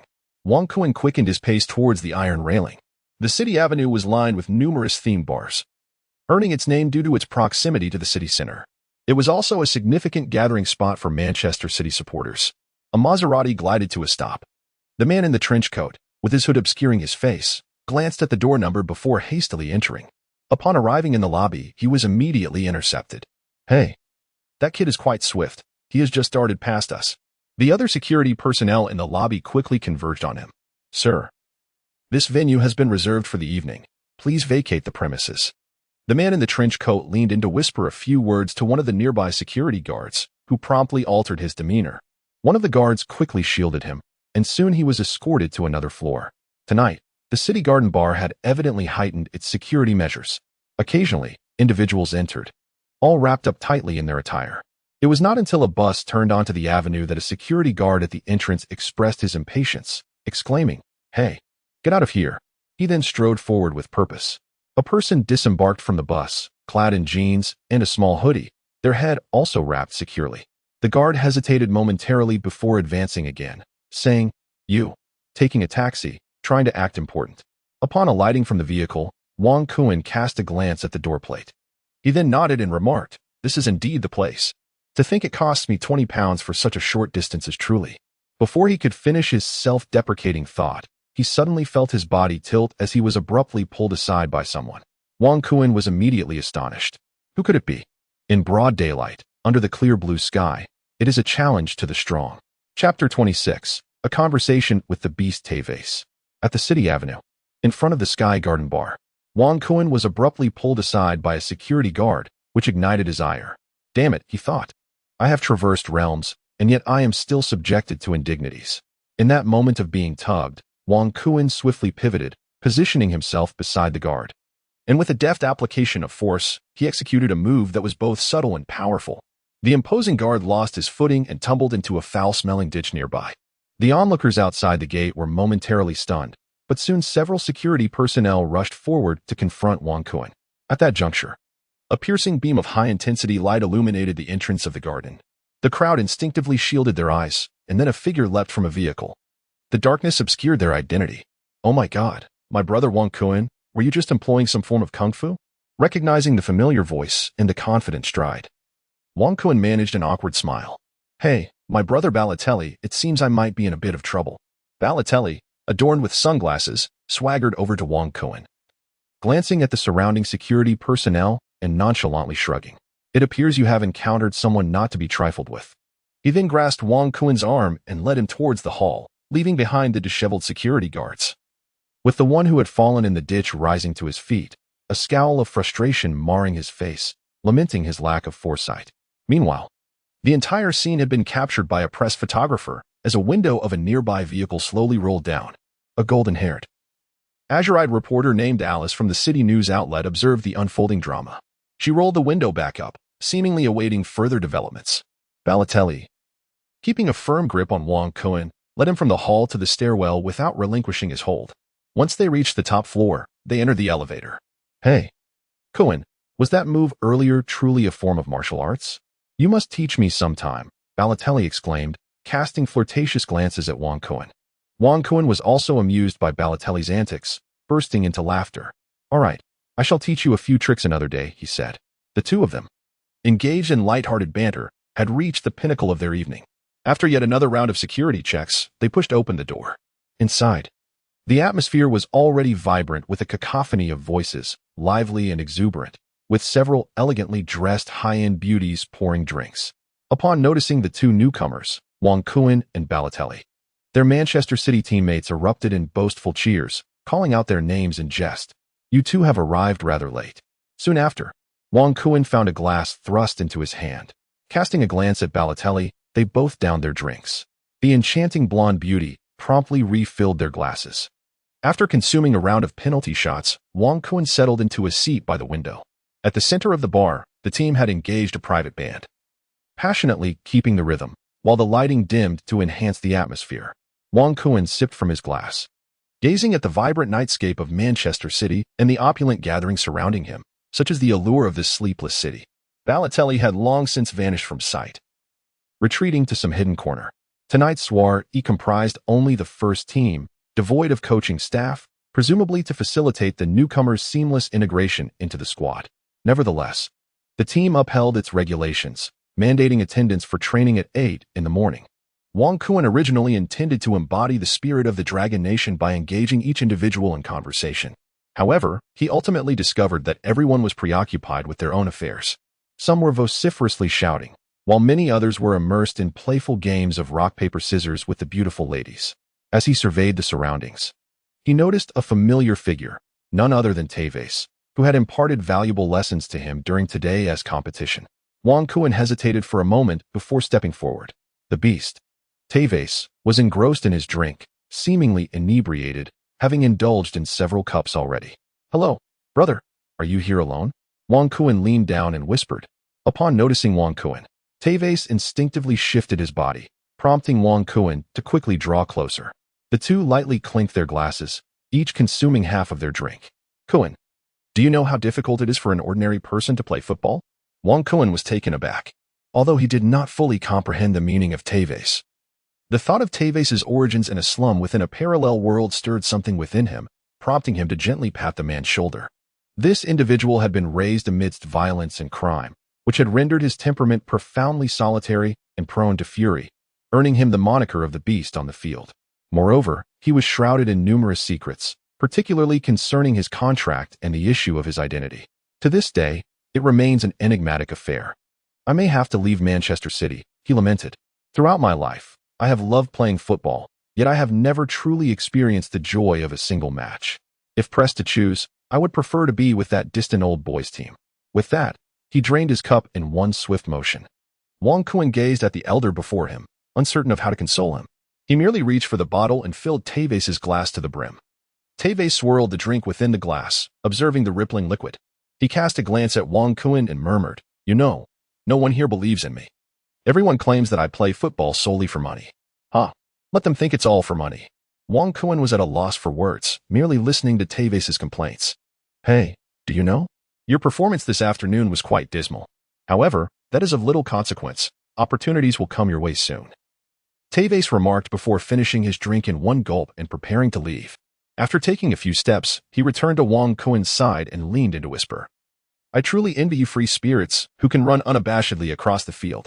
With a bittersweet smile, he departed from the gathering.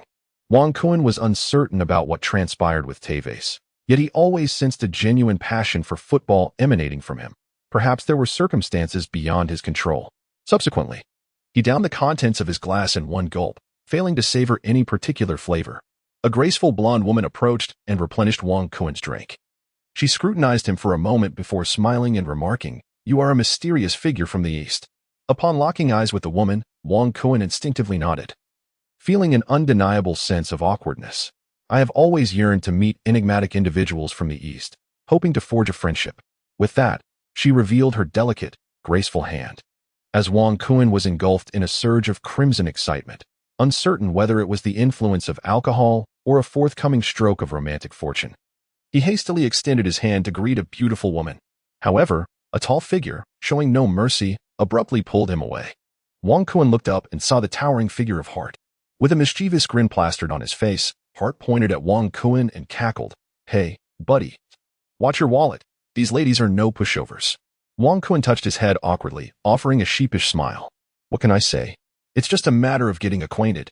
Hart, noticing Wang Kuan's demeanor, leaned closer and whispered in his ear, "Kuan, Manchester is home to numerous world-class institutions.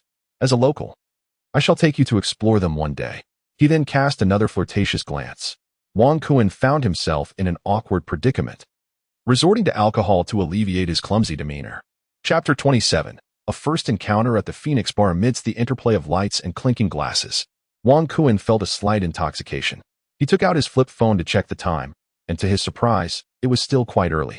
Observing the enthusiasm of those around him, he knew he could not leave prematurely, so he once again approached the floor-to-ceiling window.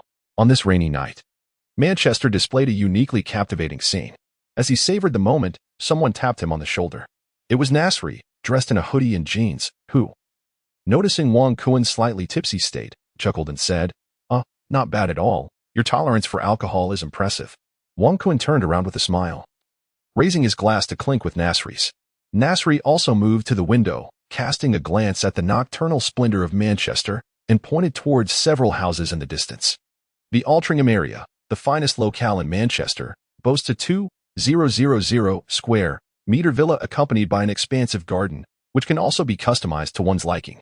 It is home to numerous sports personalities. You might want to consider it, Nasri remarked nonchalantly. Upon hearing the mention of over 2,000 square meters, Wang Kuan endeavored to maintain his composure and, gazing at Nasri with a perplexed expression, inquired, "Hey, brother, have you already moved somewhere?" Nasri smiled, a fleeting look of contemplation crossing his face before settling into tranquility. "You know, Kuan, we athletes in the realm of physical competition have but a brief window at our peak. We ought to relish it." Wang Kuan was momentarily taken aback by Nasri's sudden seriousness, as the harsh truth of reality struck him. As he watched Nasri's figure recede into the glow of the lights, he downed the last half of his drink and glanced at the time on his flip phone, noting it was just past midnight. He set down his glass, casually bid farewell, and departed with purpose. His teammates did not attempt to dissuade him. Each had their own affairs to attend to. Taking the private elevator, Wang Kuan was swiftly delivered to the parking lot. Ironically, he found himself without his beloved car. Scanning the vicinity and seeing no one around, he pulled down the hood of his sweatshirt and exited the parking area, making his way towards the adjacent city avenue. Moments later, a car in the parking lot flickered its headlights and stealthily followed him. Wang Kuan walked along the damp streets, lowering his head to evade the gaze of passers-by. The midnight charm of Manchester, even amidst the gentle rain, remained undiminished, with scattered golden-haired beauties standing in various corners. He strode forward with purpose, lacking the inclination to appreciate the beauty surrounding him. It was not until approximately 5 minutes later that he halted, lifting his gaze to glance at the sign. Indeed, it was the Phoenix Bar. As Wang Kuan gazed at the enchanting nightscape of Manchester from the rooftop bar, his eyes inadvertently fell upon a familiar phrase, instantly recalling the player reputation page. Noticing an exclamation mark in this area, he surmised that there might be a task at hand and hastily departed from the bar. The Phoenix Bar, adorned with a simple yet somewhat disheveled decor, featured several beer barrels and a few small tables. A handful of inebriated patrons sprawled across the floor, likely in a deep slumber, while droplets of water dripped steadily from the table. Just as Wang Kuan hesitated on whether to enter, a car in the distance came to a stop by the roadside, extinguishing its headlights. Wang Kuan had long noticed that a vehicle was trailing him. For an athlete, intuition is of paramount importance. Suddenly, the door swung open from within. He was met head-on by an individual, and Wang Kuan had no time to evade, resulting in a collision that left them both momentarily stunned. A delicate whiff of camellia wafted into his nostrils, and his eyes widened in astonishment. The person in his embrace quickly pushed him away, exclaiming, "Loud, let go of me." That familiar voice sent a jolt through Wang Kuan's frame. Could it be Long Guiyu? The affectionate tone, one he had not heard in several days, resonated deeply within him. Taking a couple of steps back to scrutinize further, he was astonished to find a young woman from Long Country standing before him. Behind the open wooden door, several burly men, bare-chested and clutching their glasses, fixed their menacing gazes upon Wang Kuan, seemingly disturbed by the interruption. The bar counter nearby was broadcasting a football match. Then, a deep voice emerged from within, Xiao Shan. "What is wrong? Has the drunken fool outside awakened?" The girl named Xiao Shan, with her head bowed, leaned against the doorframe, frightened and rendered speechless. Wang Kuan was at a loss for words. The voice belonged to a burly gentleman from the Dragon Kingdom. Just as he was about to explain himself, he caught sight of a robust figure emerging from behind the door, a wine bottle in hand. Their eyes met, and the man pulled the girl named Xiao Shan inside. Before sizing up Wang Kuan once more, "Hey, big brother, I'm a guest," Wang Kuan stammered. Wang Kuan promptly elucidated. The man cast another glance at the inebriated individual at the small table, then stepped aside and entered the room. Wang Kuan took a deep breath and stepped inside. He cast a glance around the room, which contained 7 or 8 tables, sparsely occupied by a few unruly football fans, all fixated on him. The interior decor surprisingly exuded a strong essence of Dragon Country, encompassing both the furnishings and the overall arrangement. Wang Kuan casually selected an unoccupied small table to settle down. He surveyed the bar once more and surmised that it was likely established by someone from the Dragon Country, perhaps a student studying abroad, contemplating what to eat. A man from the Dragon Country approached Wang Kuan, casting a sidelong glance before speaking. Wang Kuan cast a glance at the bar. Not far from the counter lay the open kitchen, its door ajar. The girl who had been startled earlier seemed to be inside, diligently washing the utensils. The interior featured a commonplace Dragon Country stove alongside a barbecue grill. Wang Kuan forced a smile and inquired, "Brother, is your barbecue authentic?" Upon hearing this, the burly man furrowed his brow and replied, my friend, how dare you question the authenticity of my barbecue? I have just completed my studies at Longwa's esteemed Bobo. No, dear brother, I merely seek a casual assortment, perhaps a draft beer as well." Upon seeing the young man's order, the burly man ceased to press him further and retreated to the kitchen. Within the bar, the drunken patrons disregarded Wang Kuan, the stranger among them, and resumed their revelry as they watched the game. Wang Kuan was also captivated by the television above the bar, which was airing a replay of a football match. Wait a moment, isn't this the Community Shield match between Manchester City and Manchester United? Wang Kuan was unaware of which team these fans supported and dared not speak, instead focusing intently on the match. Fortunately, in this realm, he was not a part of that game. Sipping from a full glass of draft beer, a wave of familiarity washed over him as he glanced at the label. To his surprise, it was Ching Ching beer. The proprietor certainly had a taste for authentic domestic products. As he watched the match and savored the Ching Ching beer, Wang Kuan felt an immediate sense of ease. This was far more pleasant than the extravagant night spent at the Sky Garden Bar, where he had nearly squandered £1 million. While Wang Kuan relaxed, an enticing aroma wafted towards him. He noticed a girl named Xiaoshan carefully passing by, placing a platter of barbecue on the table. She then returned with a dipping sauce and finally looked up at Wang Kuan. Her quintessentially Dragon Country visage radiated a youthful beauty, and beneath her shoulder-length hair, her dark eyes sparkled with clarity. Under the influence of alcohol, Wang Kuan momentarily found himself in a daze, while Xiaoshan felt a twinge of embarrassment and hastily departed. At that moment, the wooden door of the bar swung open, revealing a blonde-haired, blue-eyed beauty from Britain. Wang Kuan, bewildered, turned back to gaze, and was astonished to find the visage so strikingly familiar, as if he had encountered it somewhere before. Chapter 28. I Have Stories and Wine.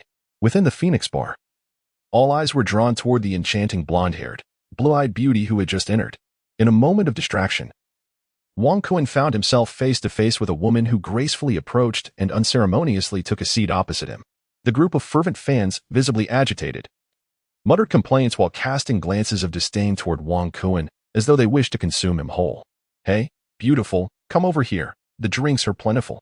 What can that short, impoverished fellow offer? Wow, what a figure." The woman paid no heed to the raucous men, merely rolling her eyes in their direction and displaying a dismissive finger. The rowdy group, momentarily silenced by her indifference, resumed their focus on the game. Observing the unwavering gaze directed at him from across the table, Wang Kuan, emboldened by the effects of alcohol, remarked, "Miss, do I know you?" The woman offered a slight smile, leaning closer with her hands resting on the table. "Knowing you is sufficient for me." With that, she produced several photographs and tossed them onto the table before Wang Kuan. Wang Kuan savored the final sip of his draft beer, smoothly relishing a skewer before preparing to depart from the table. Wang Kuan, the forward wearing the number 16 jersey for Manchester City, paused upon hearing the woman's voice and resumed his seat. He carefully scrutinized the woman across from him, casting a glance at the photograph on the table before returning his gaze to her. Wang Kuan approached the bar and said, "Brother, another draft beer, please." Before he could finish his sentence, the woman extended a finger, clearly indicating 2 glasses. Wang Kuan smiled faintly, his interest piqued. He picked up the photographs on the table, all of which featured himself. There were images of him checking his balance at an ATM, others of him boasting at a press conference, and yet more of him enjoying fried rice in the staff cafeteria.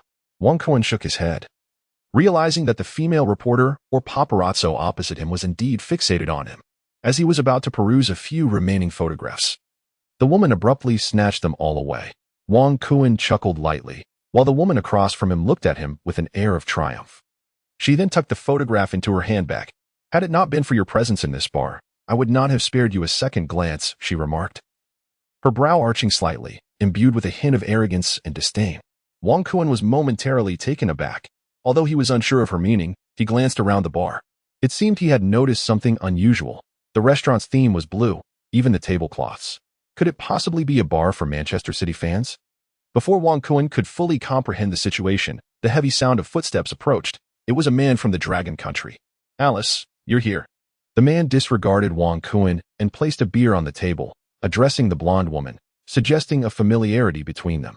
"Hi, Brotherly, how are you? Is Xiaoshan in the kitchen?" The man referred to as Brotherly nodded and replied with a cheerful smile, "Yes, she's busy in the kitchen." He then cast a curious glance at Wang Kun before departing, leaving Wang Kun even more perplexed. At that moment, a girl named Xiaoshan dashed over, carrying a plate of oysters. Before she reached the table, she called out to Alice, "Alice, why are you so late today?" After placing the oysters on the table, Alice was already on her feet, and the two began to playfully tease each other. Noticing the presence of another customer, Xiaoshan pulled Alice aside and whispered, "Is this your friend? I've never seen him before, and he is from the Dragon Country." Alice glanced at Wang Kun, seemingly wanting to explain, but then hesitated. Wang Kun indulged in oysters, oblivious to the two individuals who had been engaged in hushed conversation for quite some time, until they were summoned by the kitchen to resume their duties. Alice returned to her seat across from Wang Kun, casting her gaze upon the empty oyster shells, and could not help but mockingly inquire, "With your consumption of so many oysters, can you truly handle it?" Wang Kun did not pay her any heed. Instead, he savored a piece of grilled meat and took a sip of beer. "What is your purpose?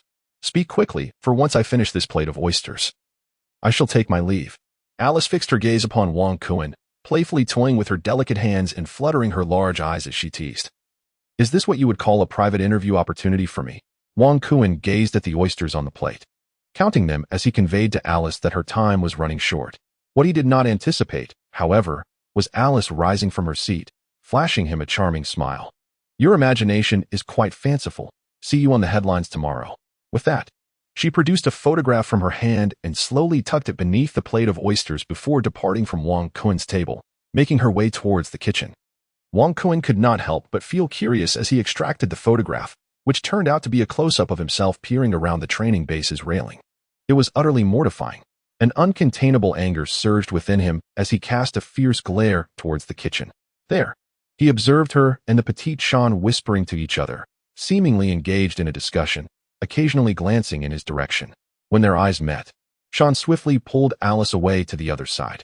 Wang Kun's bitter smile revealed his helplessness. Were it not for the presence of several burly men in the bar, he would have certainly taken those photographs. Before he could collect his thoughts, his gaze fell once more upon the figure of the man surnamed Li, a compatriot from the Dragon Kingdom, who was approaching him directly with a glass of beer in hand. Wang Kun immediately turned around and began to savor the grilled meat. "Hello, fellow countrymen, how's the barbecue?" With that, he plopped down right across from Wang Kun, raising his wine cup high. Wang Kun swiftly raised his cup, and after a hearty clink between the two, they both downed a substantial portion of their drinks. "Brother, the barbecue is truly authentic. I shall frequent this place often in the future." The burly barbecue master was momentarily taken aback, then took another generous gulp. "There may not be another chance, but with even a fleeting connection, we are akin to family in this foreign land. My name is Li Tai, and it is a pleasure to make your acquaintance." With that, he raised his cup once more. Wang Kun also raised his glass, momentarily taken aback upon hearing that there would be no opportunity to enjoy barbecue. He soon cast a concerned glance and inquired, "Brotherly, is this establishment yours? Are you encountering difficulties in its operation?" Li Taiku looked at the man across from him and let out a sigh. It wasn't the case before, but it is now. There are indeed issues. Listening to Li Taiku's convoluted response, Wang Kun felt an urge to intervene. "This bar is managed by my father and Alice's father. Both of them are ardent Manchester City fans." Wang Kun, upon perceiving that the other party had a story to tell, immediately felt intrigued. "My father, in his youth, ventured abroad for work and became acquainted with Alice's father. They shared common interests and, after exhausting all their savings, established this bar. As you can see, the clientele consists of individuals much like him. Oftentimes, it matters little whether or not they pay, as long as they find joy in the moment." Li Taika paused momentarily before continuing, Alice's father passed away early, and since then, it has been my father who has managed the establishment. Last year, my younger sister came to study in Manchester and has been assisting ever since. You have also witnessed how they became classmates and friends. Listening intently to the narrative, Wang Kun cast another glance towards the kitchen, realizing the depth of the situation. Chapter 29. The venue rented for 800,000 as their glasses clinked. The two refilled their drinks. And what happened next? Wang Kun inquired. Li Taika surveyed the bar, shaking his head in resignation. Just last week, while I was learning barbecue techniques at Bobo, I received a call from my sister.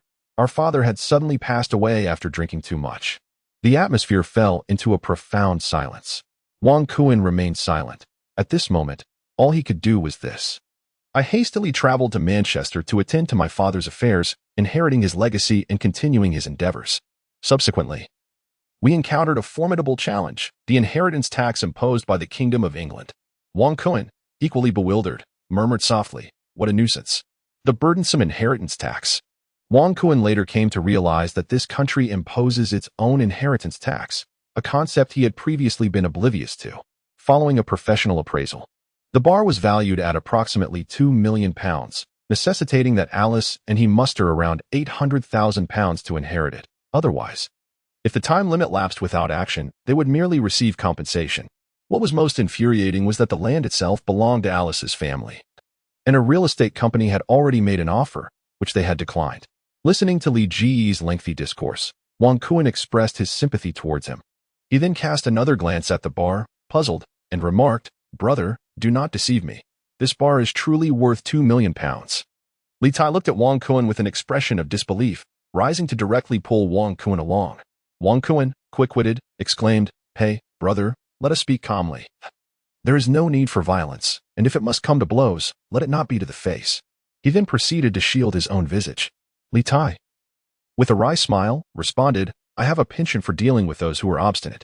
With that, he began to drag Wang Kun toward the kitchen. Inside, Alice and Xiaoshan were chattering away, momentarily taken aback by the sight of Li Tai pulling Wang Kun into the kitchen. Xiaoshan whispered, "Please, do not fight."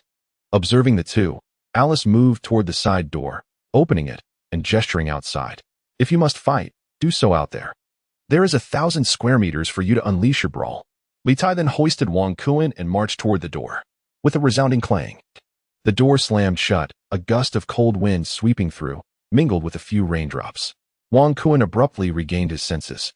Moments ago, he had been somewhat disoriented, but the brisk breeze now sent a shiver down his spine. His hands naturally fell to his sides. Li Tai Ku, seated nonchalantly on a nearby chair, showed no concern for the layer of rainwater upon it. The surroundings were remarkably open, with a few towering trees in the distance adorned with strings of colorful lights, accompanied by a row of houses. He was taken aback, astonished to discover such a tranquil sanctuary amidst the bustling city. It was no wonder that it had caught the attention of real estate companies. Wait a moment. Wang Kun suddenly recalled something. He promptly retrieved his old flip phone and pressed the dial key. 2 beeps followed, and as expected, it was answered instantly. "Hey, Kun, how's the party in Manchester? Is it fun?" Came the familiar voice of his agent, Raquel. "Listen to me. I need 800,000 pounds by tomorrow, and do not inquire as to why." Wang Kun interrupted Laikila's words. "What 800,000? You are footing the bill for this gathering." Laikila replied nonchalantly. "Hey, my friend, listen to me. I have found the perfect abode, complete with a spacious courtyard adjacent to it. Do you understand?" Silence ensued from across the table. Wang Kun, unable to contain his anger, exclaimed, "Hey, it was borrowed from you. I will return it as soon as the weekly salary arrives." Yet, silence persisted from the other end. Moments later, Laikila, devoid of strength, replied, "I will consult my wife and get back to you," and promptly hung up the phone. Beside him, Li Tai, observing Wang Kun's series of actions, remarked in bewilderment, "My friend, are you preparing to assist me?" He then cast a gaze filled with incredulous skepticism. Wang Kun approached Li Taiku, glanced around the surroundings, and cheerfully remarked, "Brother, I have rented this kitchen yard." Li Taiku scratched his head and looked up at the sky until the raindrops began to splatter on his face. It was no dream. He stared intently at his phone, which had just received a text notification. Indeed, Lei Kira did not disappoint Wang Kun. Upon seeing the recent bank alert, Wang Kun moved closer to Li Taiku and said, "Brother, I can transfer the money to you now." Li Taiku was already astonished, and upon noticing the long string of zeros, he finally realized this was indeed real. In a sudden burst of excitement, he pulled Wang Kuan into an embrace, leaving Wang Kuan gasping for breath, unable to escape. He managed to squeeze out a few words, "Let me go." Meanwhile, Alice and Xiao Shan, who were in the kitchen, had not heard any commotion from outside and quietly made their way to the wooden door. As they opened it, they were greeted by the exhilarating scene, leaving them both utterly astonished. Xiao Shan gasped, "This is too shocking. Brother, what are you doing?" Beside her, Alice shook her head in exasperation and instinctively took out her camera, pressing the shutter. Their sudden appearance disrupted the harmonious moment. Wang Kuan finally escaped from that suffocating embrace. Only Li Taiku could be seen laughing heartily, his joy unabashedly evident. "Alice, little sister, our bar has been saved," as they observed the exuberant giant. Despite their ignorance of the events transpiring outside, both Alice and Xiao Shan turned their gazes towards Wang Kuan. "This elder brother, Li Taiku scratched his head, lost in thought, before managing to squeeze out a few more words. "May I inquire your esteemed surname, elder brother?" It was only at this moment that Li Taiku realized he did not even know the name of the person before him. Wang Kuan, equally embarrassed, cast a glance at Alice and ultimately revealed his true name. "I am Wang Kuan. I hope everyone will take good care of me." Scratching his head, Li Tai exclaimed with enthusiasm, "Yes, it's this brother Wang Kuan here, who just mentioned renting our backyard." With that, he seized Wang Kuan's flip phone, displaying it with pride. "Come, everyone, witness what opulence looks like. He has rented our backyard for a staggering 800,000. The numerous zeros dazzled Alice and Xiao Shan, who slowly recovered from her earlier astonishment, while Xiao Shan remained utterly mesmerized, lost in admiration. At that moment, Wang Kuan felt an awkward urge to scratch his foot. "Truly, our bar has been salvaged," Xiao Shan murmured to herself, her eyes brimming with the captivating image of Wang Kuan's cool demeanor. A glimmer of starlight flickered in Alice's gaze, only to be swiftly subdued. She patted Xiao Shan on the shoulder and reassured her. "Indeed, he is Wang Kuan from Manchester City, possessing such extraordinary talent." Subsequently, the prideful gleam in her eyes when she looked at Wang Kuan underwent a noticeable transformation. Wang Kuan, representing Manchester City. Li Taiku cast a puzzled glance at the man before him, his expression a canvas of confusion, and then gestured to illustrate the stark contrast between the two. Upon witnessing the scene, Wang Kuan immediately expressed his discontent, exclaiming, "What a nerve!" Following his outburst, a playful scuffle ensued between the two, leaving only the gleeful laughter of Alice and Xiao Shan in the air. Chapter 30, truly an ideal abode in the bar's backyard. After their playful tussle, Li Tai continued to regard Wang Kuan with skepticism. His disbelief lingered, yet the glaring zeros before him compelled him to recognize the reality of the situation. Ultimately, at Wang Kuan's insistence, he set about cleaning a row of adjacent houses late into the night. Wang Kuan explicitly stated that he would spend the night here. Alice, observing the man before her, ultimately rummaged through her handbag, extracted several photographs, and cast them onto the adjacent table before departing the bar without a backward glance. Wang Kuan picked up the photograph, which depicted himself being dragged by security outside his bar, hailing a taxi, and glancing at a weary woman in the shadows of various corners. With a resigned smile, he contemplated that without tonight's incident, tomorrow's gossip would undoubtedly be lively. Observing Li Tai bustling about, tidying up the house, Wang Kuan returned to the bar. The patrons had nearly all departed, leaving only two individuals slumped awkwardly over a table. As Xiao Shan cleared the table, Wang Kuan promptly stepped forward to assist her, feeling a bit embarrassed yet unable to decline. Xiao Shan cast a furtive glance at Wang Kuan and softly inquired, "Why do you wish to help us?" Wang Kuan was momentarily taken aback, scratching his head and shrugging his shoulders as he spoke. "I find this place quite appealing. I was already in search of a residence, and your backyard suits my needs perfectly."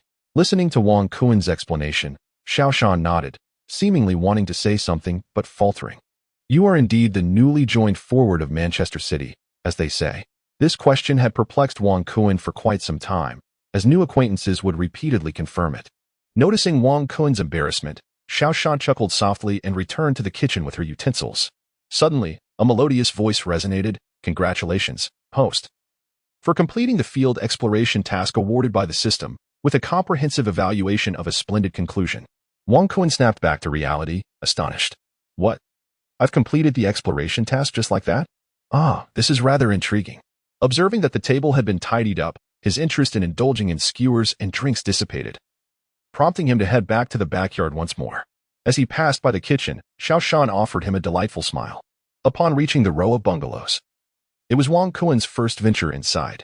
There were several individual rooms, while the rest were interconnected, forming a cohesive unit. Spotting Li Taiku busy arranging items, Wang Kuen hurriedly lent a hand. After a while of diligent work, they had nearly finished tidying up.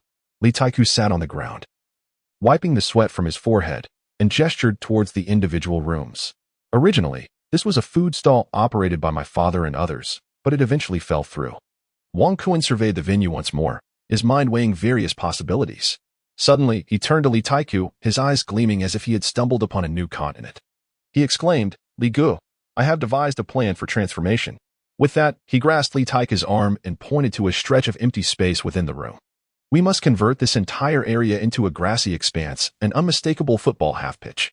After articulating his vision, he dragged Li Taiku outside to the flat terrain, indicating the necessary facilities on one side and the required building materials on the other.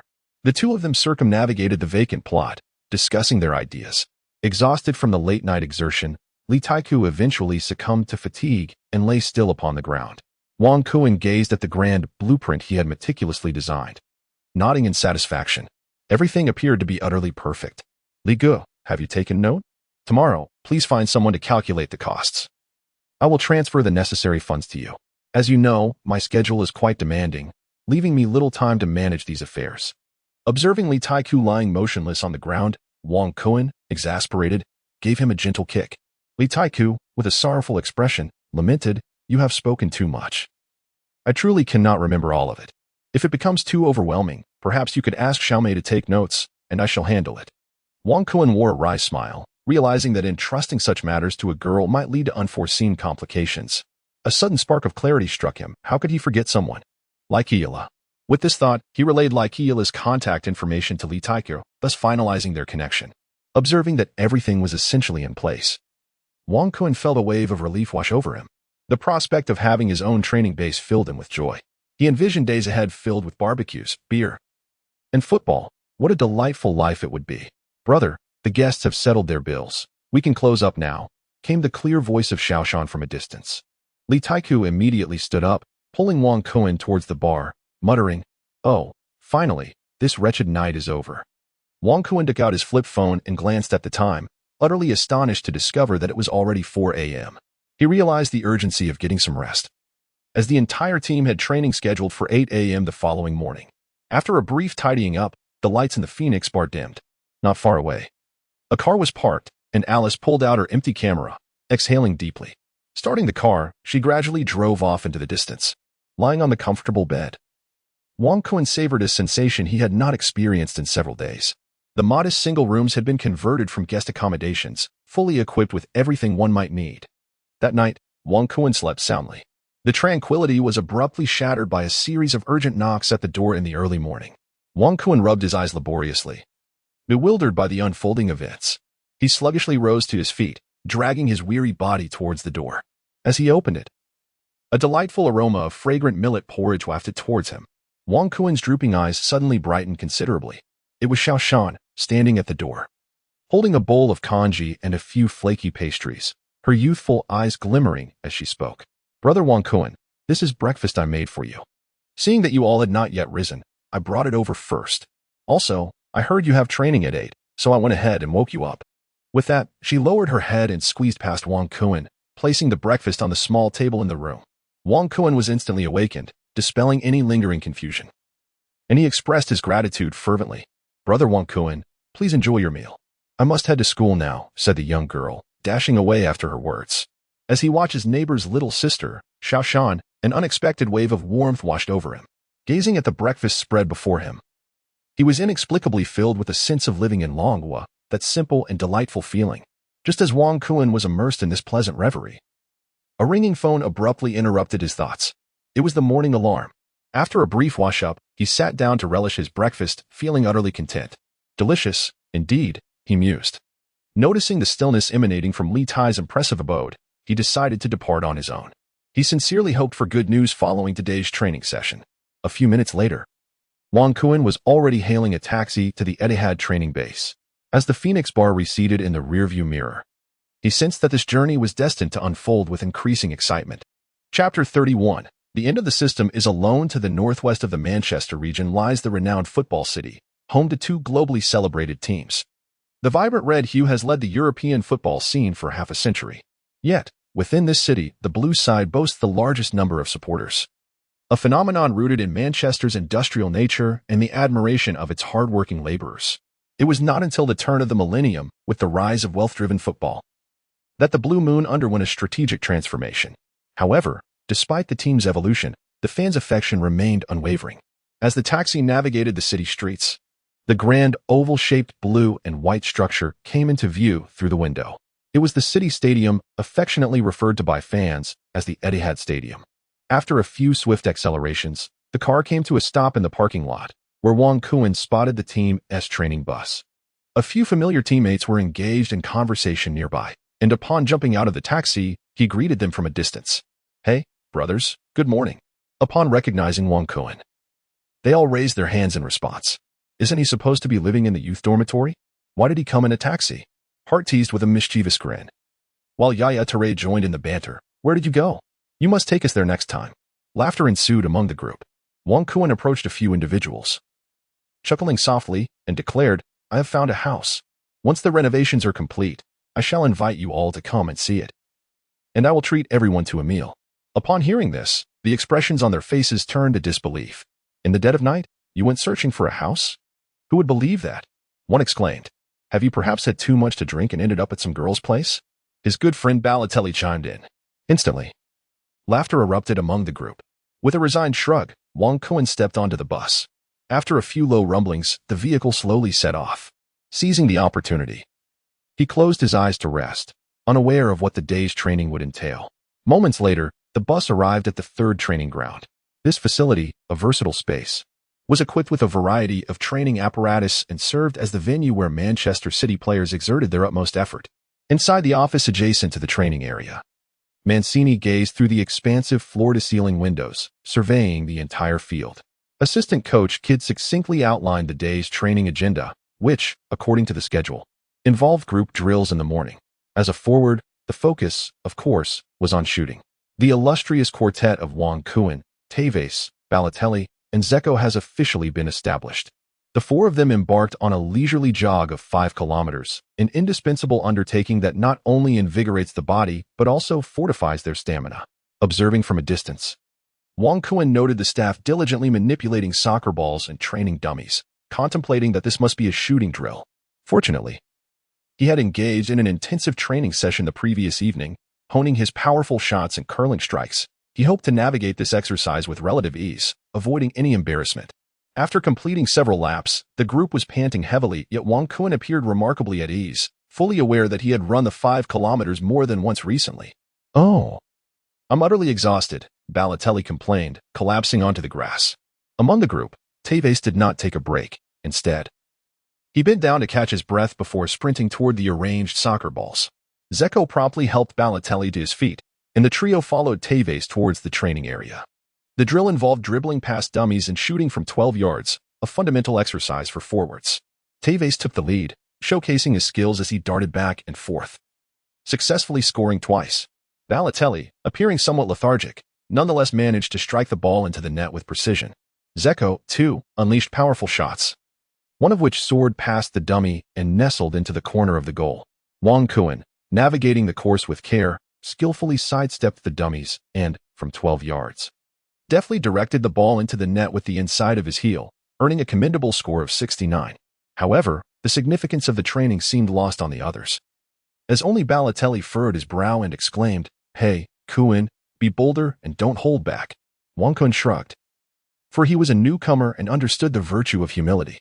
Along the sidelines, an automated camera moved back and forth, enabling him to gauge the player's shooting power based on the speed of the ball. The data analysts of the coaching staff meticulously examined the players' training statistics each day, compiling reports that would ultimately reach the desk of head coach Mancini. This is the essence of modern football. As the rounds progressed, Wong Kuan gradually adapted, commencing attempts with powerful shots and curling strikes he had practiced in the preceding days. The initial 2 resounding thuds naturally drew the attention of Tevez and others. prompting Wang Kun to offer an awkward smile. Hitting the crossbar is an eternal adversary for every forward. However, the subsequent rounds yielded only shots into the corners, leaving Balotelli utterly astonished. Zeko murmured, "Hey, Kun, aim for the far corners." The automated camera continued its relentless recording, capturing the action time and again. Thus, an entire morning slipped away. Assistant coach Kidd blew his whistle, signaling the players to gather their belongings as they lazily made their way towards the bus. Wang Kun loosened his shoelaces, only to feel a sudden pat on his back. As he turned around abruptly, he was surprised to find it was Tevez. Tevez glanced at Wang Kun, then shifted his gaze to Wang Kun's feet, shook his head, and turned to leave, leaving behind a parting remark: "Do not fixate on the dead angles. It is the lateral corners that yield a higher scoring efficiency." Watching Tevez's retreating figure, Wang Kun understood all too well that the key lay in diligent practice. Only when he could master the arc of the ball would he consider himself successful. The bus let out a low rumble and resumed its journey towards the team's dining hall. Inside, an air of silence enveloped the passengers. A flipped phone revealed 2 text messages. The first read, "Kun, I have inquired around. The renovation will commence this afternoon, with the initial phase requiring 150,000. Wang Kun was not surprised, for he understood that achieving a suitable training venue required substantial financial resources. The second statement, "Transfer funds, I am Li Taiku," followed by a series of numbers. Wang Kun felt a surge of delight in his heart and promptly closed his phone. Moments later, the players had gathered in the dining hall, each savoring their cherished delicacies. Wang Kun consumed a modest meal, as his appetite was rather poor today, likely due to an excessive indulgence the previous night. Shortly after, he departed from the restaurant and requested a loose-fitting garment from the staff before heading towards the ATM across the way. Upon meticulous examination, he transferred 150,000 to Li Taiku. Gazing at the figures in his account, Wang Kun felt a pang of anguish. He had once again become impoverished. Staring blankly, he received a notification. "Congratulations, host. You have expended your weekly wage in one fell swoop. Should you find yourself in a financial bind, you may consider applying for a loan, with interest not exceeding 36. Goodness gracious, goodness gracious." Wang Kun felt a surge of curses directed at the system within his heart. The current system exhibited no sense of integrity whatsoever. It turned out that the ultimate destination of the system was, in fact, loans. Upon returning to the players' cafeteria and returning his work uniform to the staff, Wang Kun noticed that he still had a bit of time left. So he decided to head to the break room. The moment he opened the door, he was greeted by the sounds of a heated argument within. There stood Tevez, fervently expressing himself into his phone. Wang Kun stood dazed at the entrance, and in the next moment, he hurriedly retreated. Chapter 32. The self-cultivation of athletes. The bus let out a few low rumbles before it set in motion. The players were all resting with their eyes closed. Wang Kun seized the opportunity during a brief respite to regain his energy. As he boarded the bus, Balotelli discreetly informed him that the grueling training session would commence in the afternoon. The previous days had merely served to mobilize their bodies, helping everyone transition their focus from the leisurely state of vacation back to the rigors of competition. Maintaining physical preparedness before the season begins is crucial. The swift restoration of one's athletic condition directly influences who will earn a starting position. The bus meandered through the dappled shade of trees, gradually making its way towards training ground number 3. Nearby, the youth players were already engaged in their activities, striving to showcase their talents in hopes of securing formal contracts once their youth terms concluded, marking their entry into the professional realm. Though Wang Kun had not experienced the trials of being a youth player, he observed daily how these young men labored far more rigorously, prompting him to cherish his current opportunities even more.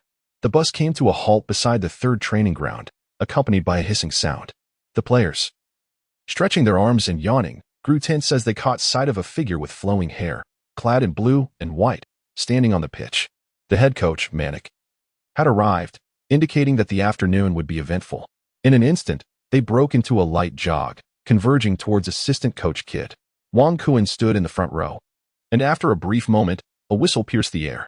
The assistant coach announced that regular positional training would commence over the next few days, with the club acknowledging the possibility of injuries.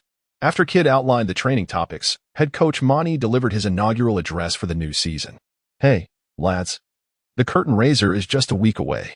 I know your minds wander elsewhere, perhaps on the beach or in a bar. But that was the reward for your efforts last season.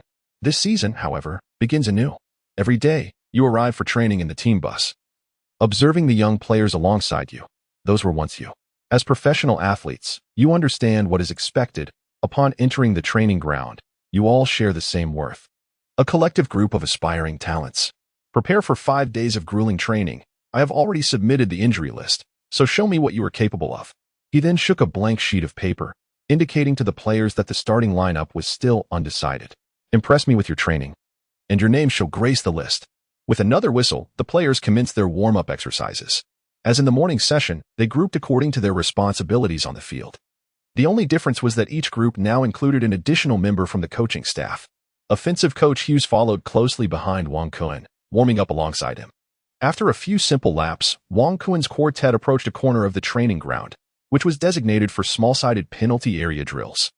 Observing the markers laid out by Chow Pai, Balotelli wore an expression of existential despair, muttering under his breath, "Oh, Mr. Hughes, is this a shuttle run? Please. I had a rather filling lunch." The shuttle runs were designed to enhance players' sprinting speed, agility, and directional changes, albeit at the cost of some noticeable dry heaving. Hughes regarded Balotelli with a paternal authority, stating, "I am not swayed by your jesting demeanor. Put on your training vest promptly." The eco is brimming with anticipation, poised to execute the high jump as if it were an effortless endeavor. Being the first to complete his preparations, he dashes towards the penalty spot, then sprints towards the right post, pivoting to run towards the right edge of the penalty area, followed by a swift dash to the corner flag.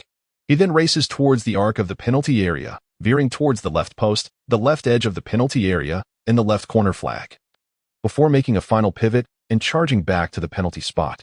Upon completing his circuit, Tevez is the second to charge forward. Following closely behind is Wang Kun, who strives to replicate Tevez's movements, albeit with a hint of clumsiness, yet managing to cope. She observes Balotelli, who is still grappling with his training vest, and, growing impatient, steps in to assist. However, Balotelli struggles to fit his head through, as if operating in an alternate dimension. After several attempts, Balotelli, resolute, discards the vest and strides determinedly towards the training point. She picks up the vest, gesturing as if contemplating something profound. Meanwhile, the automated camera along the sideline moves back and forth. "Hey, my friend, didn't you realize we have a grueling training session this afternoon?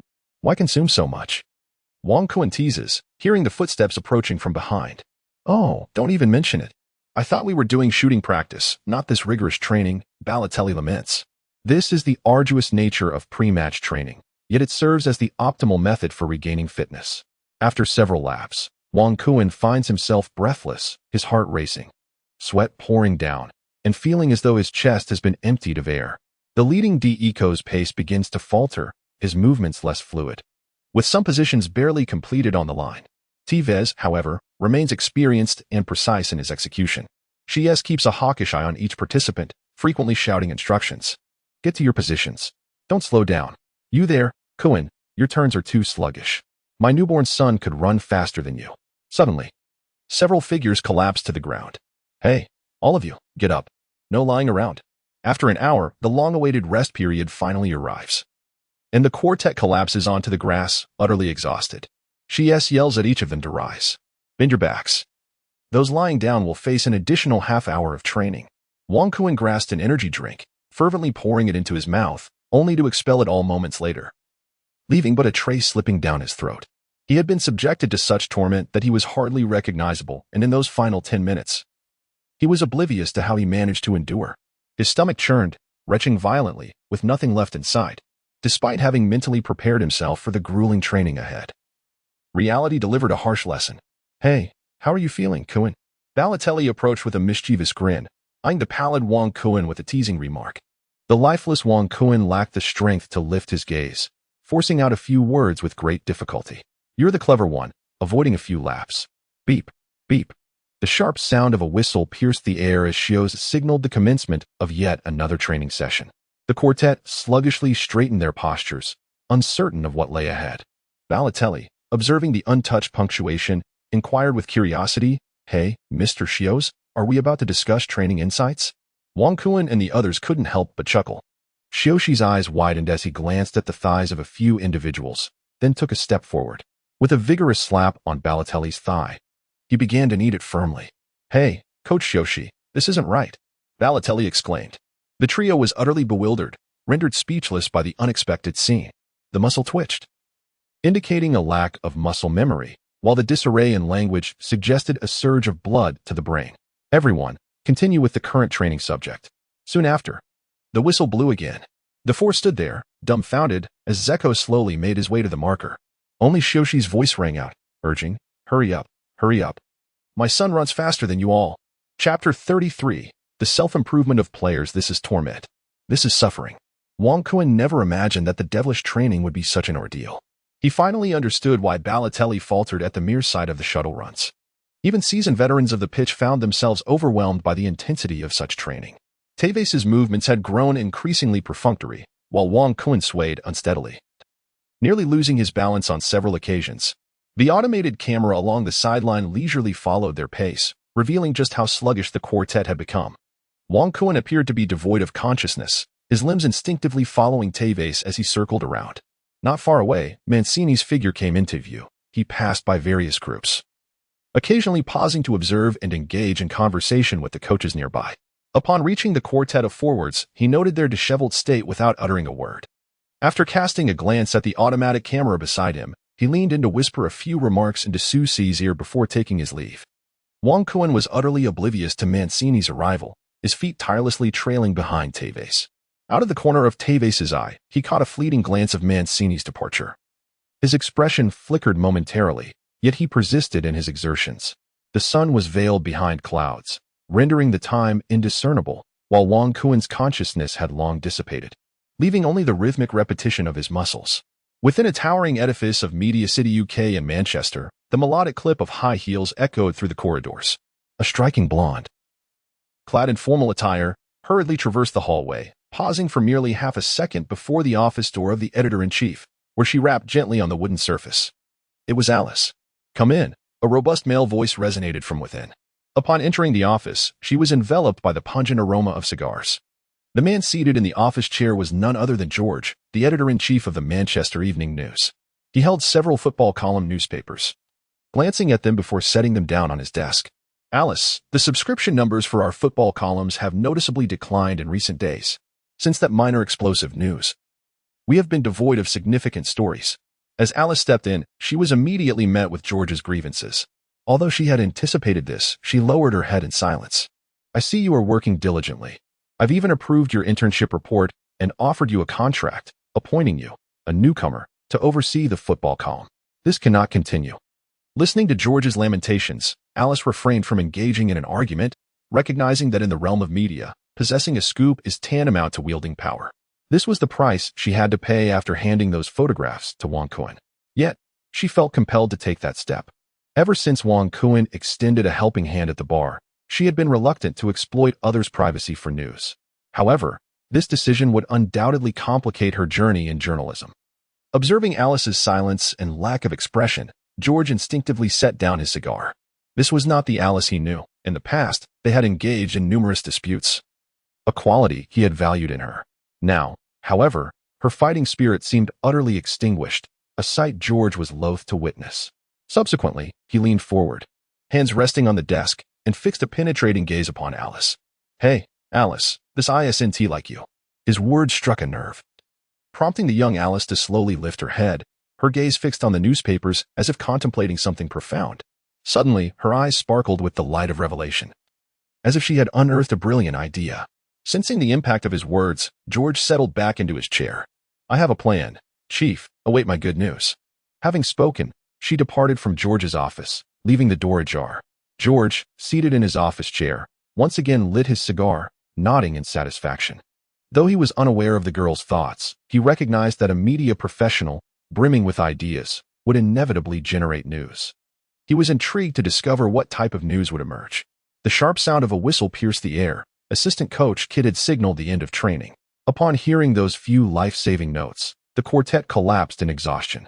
Only Mr. Shoes continued to shout, urging them not to lie down, warning that anyone who did would face consequences the following day. Balotelli struggled to turn over, lying face down on the grass, drooling as he remarked, "Mr. Shoes, surely it's acceptable to rest like this." Before Balotelli could finish his sentence, Shoes yanked him up with a fierce admonition. Hey, don't joke with me. You are all professional players. Do you lack even the basic knowledge of training? With that, he swiftly lifted the other three as well. Wang Kun felt as though the world was spinning around him, utterly devoid of hope, and he sank into a half squat once more. He simply could not endure it any longer, and this was merely an afternoon's training. Accepting the energy drink offered by Xios, he instinctively poured it over his head to invigorate himself. Moments later, as his blood circulation improved and his heartbeat slowed, Wang Kun finally regained a semblance of consciousness. However, his trembling legs rendered him unsteady, causing him to collapse onto the grass once again. The other three remained in a half squat as well. Xios observed them and, seeing their plight, adopted a more compassionate demeanor, no longer pressing them harshly. All right, everyone rise. Let us jog a few laps to relax our muscles. Today's training is officially concluded. The four of them supported one another, finally managing to wobble into a run. Who are we? Xios shouted. We are the forwards. Wang Kun and his three companions shouted in unison. What are we training for? Goals, goals, goals. With each resounding cheer, today's training session came to a close. The players gathered their belongings and wobbled onto the bus, each one utterly exhausted. It seemed that everyone had endured an unforgettable day. Wang Kun sat in the front row, and it wasn't long before he greeted the driver. The bus came to a halt in front of the youth dormitory, and Wang Kun, wincing in pain, struggled to disembark. He then emitted a series of anguished cries. His thighs were incredibly sore, eliciting hearty laughter from his teammates on the bus. Wang Kun shook his head in resignation as he made his way to the youth dormitory. After a strenuous ascent to the second floor and arriving at his own room, he eagerly took a shower. As he lay down on his bed, only groans escaped his lips. Suddenly, a notification chimed in. Congratulations, host, you have completed today's pre-competition training. Do remember to check the data changes. The pre-competition training was tedious and monotonous. To appease the enthusiasm of the audience, the system decided to present a solo performance for their entertainment. What nonsense! Upon hearing the system's enchanting tone, Wang Kun furrowed his brows. A solo performance? Like a fish in your moonlit pond, I wait solely for that radiant light.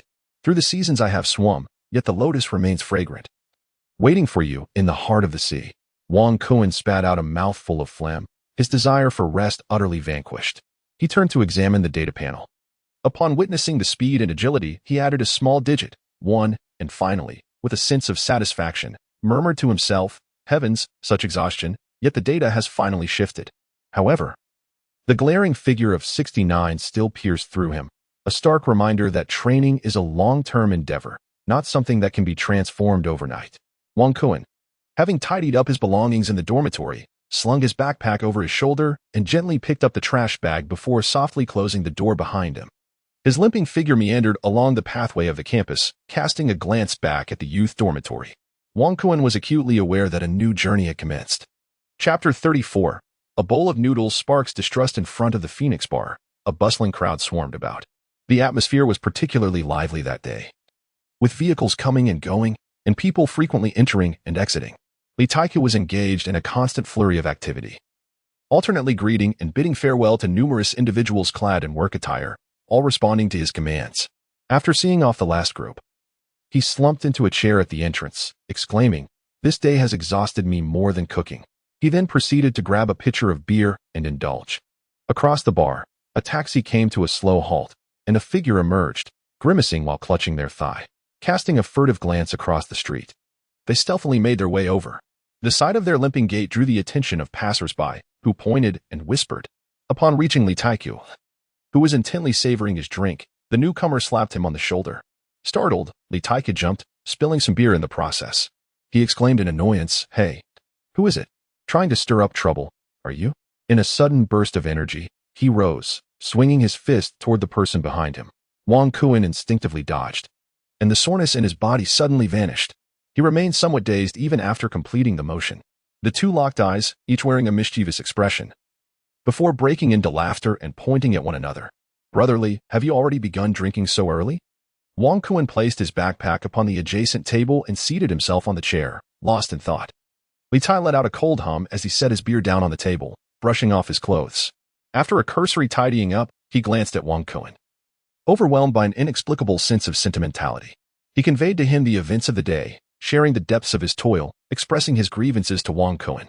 Wang Kuan erupted into hearty laughter, only to feel a pang of discomfort in his abdomen, a reaction from overexerted muscles. At that moment, a familiar figure appeared across the street. Skipping and glancing about at the passing vehicles, waving enthusiastically at Wang Kuan and his companion, she trotted over to the entrance of the bar. Placing a letter neatly on the table, her eyes sparkling as she addressed the two with utmost formality. I have splendid news to share. I have commissioned a fellow student from the law department to handle the inheritance procedures for the bar. And I have also enlisted a classmate from the finance department who has settled the outstanding taxes. She concluded with an air of exuberance, eagerly anticipating praise from Wang Kuan and Li Taiku. Upon hearing that the bar's issues were close to resolution, Li Taiku, filled with excitement, picked up the letter and scrutinized it diligently. The facts were fundamentally accurate. The preliminary review had been approved. He then produced another piece of paper, a tax payment certificate. In that moment, Li Taiku's robust physique appeared to quiver slightly, his eyes glimmering with a hint of starlight as he took a step closer to Wang Kuan. Unable to contain his enthusiasm, Wang Kuan was aware of his impending fate and instinctively raised his hands in defense. However, he was helplessly pulled into Li Tai's embrace, where a whispered message flooded into his ears. Thank you, Wang Kuan. Wang Kuan struggled fiercely, but it was to no avail. He ultimately relinquished his resistance. Beside him, Xiao Shan covered her mouth and burst into laughter, drawing the attention of passers-by. Come, Wang Kuan, allow me to show you today's achievements.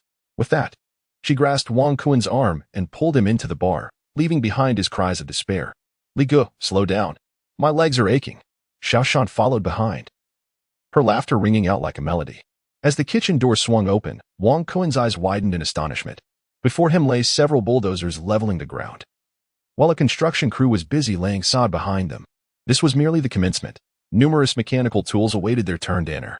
Inside the large bungalow, progress was remarkably swift. The sod had already been laid, and workers were diligently marking lines. Nearby, bold characters proclaimed a prohibition on entry for unauthorized personnel. Wang Kuan has finally liberated himself from the clutches of Li Taiku. He drags his legs along, his thighs trembling violently. Yet he resolutely strides towards the meticulously prepared turf. This is his own training ground, a realm every player dreams of.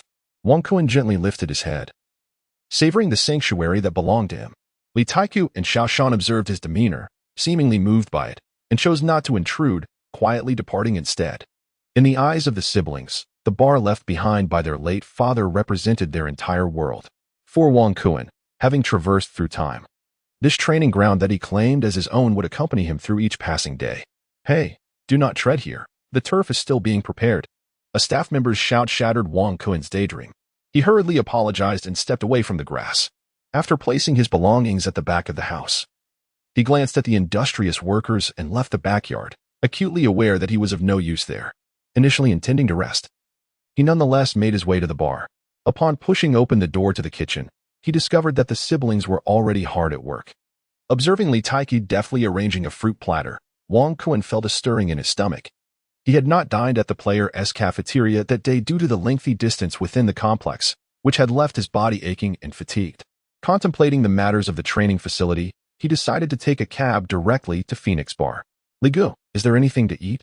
Li Taiku looked up, surprised to see Wang Kuan, but quickly nodded in acknowledgement. I noticed you seemed unwell and thought you might be resting. What would you like to eat? Just let me know. With that, Li Taiku turned towards the frying pan, his gaze filled with professional anticipation for Wang Kuan's response. Do you have dongwu noodle soup? Wang Kuan inquired with a hint of skepticism, harboring doubts about Li Taiku's culinary skills, as it appeared that this individual had only recently embarked on his cooking journey. This noodle dish seems lacking. Could we perhaps have something stir-fried? Li Taiku replied with utmost seriousness. Well then, how about a plate of egg-fried noodles? Surely, that is within your repertoire. Wang Kuan inquired once more. Ah, you, my dear friend, are rather elusive. Observing Li Tai's evident agitation, Wang Kuan erupted into hearty laughter. Brotherly, you ought to manage this yourself, he jested, as he sauntered past Li Tai, casting a flirtatious glance. Li Tai, wielding a spatula, feigned authority, declaring, Leave, leave. Do not disturb me. I shall serve you shortly. Upon entering the bar, Wang Kuan noticed Xiao Shan diligently polishing the tables and chairs. He greeted her casually before taking a seat. The bar was notably desolate that day, likely due to the staff being occupied in the back, and it seemed that Li Tai had not been attentive to the patrons. This, evidently, had a detrimental effect on the bar's business. Wang Kun quietly took out his flip phone and glanced at the bank message, revealing a balance of less than 20,000 pounds. It seemed he had made a decision. Xiaoshan, I will step out for a moment. I should be back once the elder brother's meal arrives. Wang Kun, after delivering his explanation to Xiaoshan, limped out of the bar. Glancing around, he spotted an ATM machine not far away and made his way towards it. Moments later, with a loud clang, the bar's entrance swung open. The two siblings were seated at the table where Wang Kun had just been. Their gazes sharp and their expressions filled with indignation as they stared at the newcomer. You have truly disappointed me, one of them remarked. Indeed, Wang Kun. We are very let down by your actions, the other echoed. The newcomer was Wang Kun himself, holding a flip phone, at which point a notification tone sounded. Wang Kun swiftly tucked his phone into his pocket and shrugged. As for the renovations in the backyard, I believe they will adversely affect the bar's business. Normally, I would pay for my meal, so I chose to settle the dining expenses in advance. Wang Kun had yet to finish his explanation when Li Tai abruptly rose to his feet. Wang Kun, your demeanor towards us feels so alien. I sense that we are not of the same ilk. Wang Kun was taken aback, contemplating an explanation that remained unvoiced. Just then, with a resounding clang, a figure entered, the enchanting Alice. She surveyed the atmosphere of the bar, sensing an unusual tension. With a graceful, feline stride, she approached the table. Upon glancing at the delectable dishes laid out before her, she couldn't help but exclaim, "Oh my, Donwu noodle soup, my absolute favorite." Without hesitation, she seated herself and seized the chopsticks from the bowl, diving into her meal with fervor, producing delightful slurping sounds that shattered the awkward silence. Chapter 35, Establishing a Personal Fan Gathering Place. The chorus of slurping sounds dispelled the palpable discomfort in the air.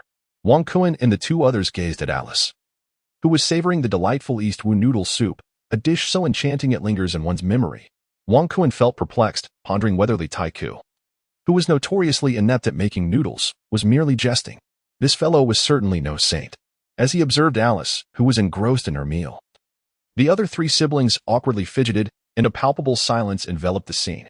Fortunately, it was Xiaoshan who displayed quick wit. She tugged at Li Tai-ku's sleeve, signaling him to venture into the kitchen and prepare a bowl of noodles.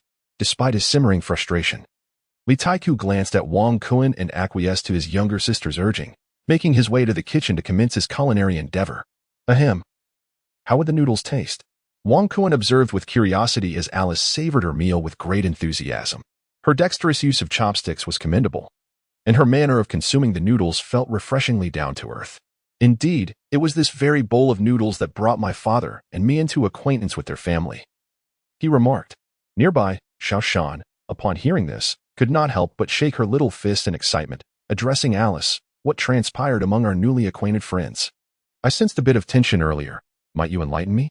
After finishing the last strand of noodles and sipping the broth, Alice felt a wave of contentment wash over her. She then extracted a tissue to dab at her lips before rummaging through her bag to retrieve her lipstick for a touch-up. Upon hearing Alice's words, Wang Kun realized that this enchanting beauty had sensed the unusual atmosphere long before. Indeed, her keen perception and ability to read the subtle nuances of the situation were impressive, befitting her profession in the media. Wang Kun cast an awkward glance at the nearby Xiaoshan, uncertain of how to articulate his thoughts and fearful of potential misunderstandings. Xiaoshan, seemingly attuned to Wang Kun's predicament, quietly remarked, "My brother received nearly 20,000 yuan from your older brother for his dining expenses," and upon seeing the message, he became quite irate. Alice, having perfected her makeup, had been discreetly observing Wang Kun throughout this exchange. The sudden appearance of this individual left her with an increasingly distinct impression. I doubt it was merely for dining expenses. The renovations in the backyard will undoubtedly impact the bar's business. This is surely compensation for the bar, Alice asserted. With her words, Wang Kun could not help but admire her perceptiveness and subsequently acknowledged her insight, raising his thumb in appreciation. Miss Alice would excel in a detective column, undoubtedly achieving greater success than in a football column. Hearing Wang Kun's playful teasing, Alice slowly rose and approached him closely, bridging the distance between them. Wang Kun was momentarily taken aback, as an enchanting aroma enveloped him, causing his cheeks to flush with color. Instinctively, he took a step back, only to feel a delicate hand delve into his pocket. Alice, her fingers now deftly wielding a flip phone, waved it before Wang Kun with a glimmer of mischief in her eyes. She leaned in slightly, whispering, with a salary of 170,000 euros. A star athlete ought to earn a neat sum, don't you think? Why so stingy? Her large, expressive eyes fixed intently on him. It was only upon noticing the phone swaying before him that Wang Kun began to grasp the situation unfolding. At that moment, Li Tai emerged from the kitchen, carrying a bowl of Dongwu noodle soup. Observing the proximity of the two, he was puzzled by the scene before him. Without hesitation, he set the bowl down and pulled Xiaoshan into the kitchen, muttering to himself, "Not suitable for children. Hey, big brother, let go of me." In the tranquil ambience of the Phoenix Bar, the two remained in such close quarters. "Go on, tell me, what is it that you desire?" Wang Kun did not attempt to seize his phone. Rather, he sought to comprehend the intentions of the young lady before him. Alice, her eyes darting thoughtfully, gradually returned the phone to Wang Kun's pocket, willingly relinquishing it. Subsequently, she took a seat on the adjacent chair. While Wang Kun tidied his attire and made his way to the table, settling down, the two exchanged glances, gazing at each other. Meanwhile, through the crack of the kitchen door, Li Tai and Xiaoshan jostled for a better view, eager to discern the happenings outside. Wang Kun gazed at the noodles upon the table, marveling at the remarkable skill of the chef. As his chopsticks stirred within the bowl, he found the noodles to be both delicate and resilient, while the broth exuded an authentic and fragrant aroma. Unable to resist, he deftly maneuvered the chopsticks and began to savor the dish, relishing every bite. The Manchester City Players restaurant boasted world-class chefs, yet here, in this unassuming little pub, he found himself thoroughly enjoying the meal. Alice playfully teased Wang Kun about his enthusiastic eating. Wang Kun remained unresponsive since childhood. His parents had instilled in him the principle of refraining from conversation during meals. "Your behavior is indeed perplexing. Mr. Wang Kun, I extend to you a formal invitation for an interview. Will you accept?" The sound of slurping noodles momentarily startled Wang Kun, who continued to remain silent. Alice then stood up, placing a note before Wang Kun before retreating to the kitchen. Li Taiku and Xiaoshan, having observed the situation for some time without any development, decided to open the door, just as Alice arrived at the threshold. "What on earth are you two up to?" Alice inquired with curiosity. Li Taiku feigned ignorance while Xiaoshan pulled Alice into the kitchen, where they engaged in animated chatter. Noticing Wang Kun's focused demeanor, Li Taiku ultimately took a seat opposite him. "I never imagined a player of your stature would indulge in the offerings of this modest bar. It astonishes me. Furthermore, having just assisted the bar in overcoming a challenge and then contributing such an abundance of meal expenses leaves me at a loss. Initially, I felt you were somewhat distant, but upon reflection, I realized I was merely overthinking."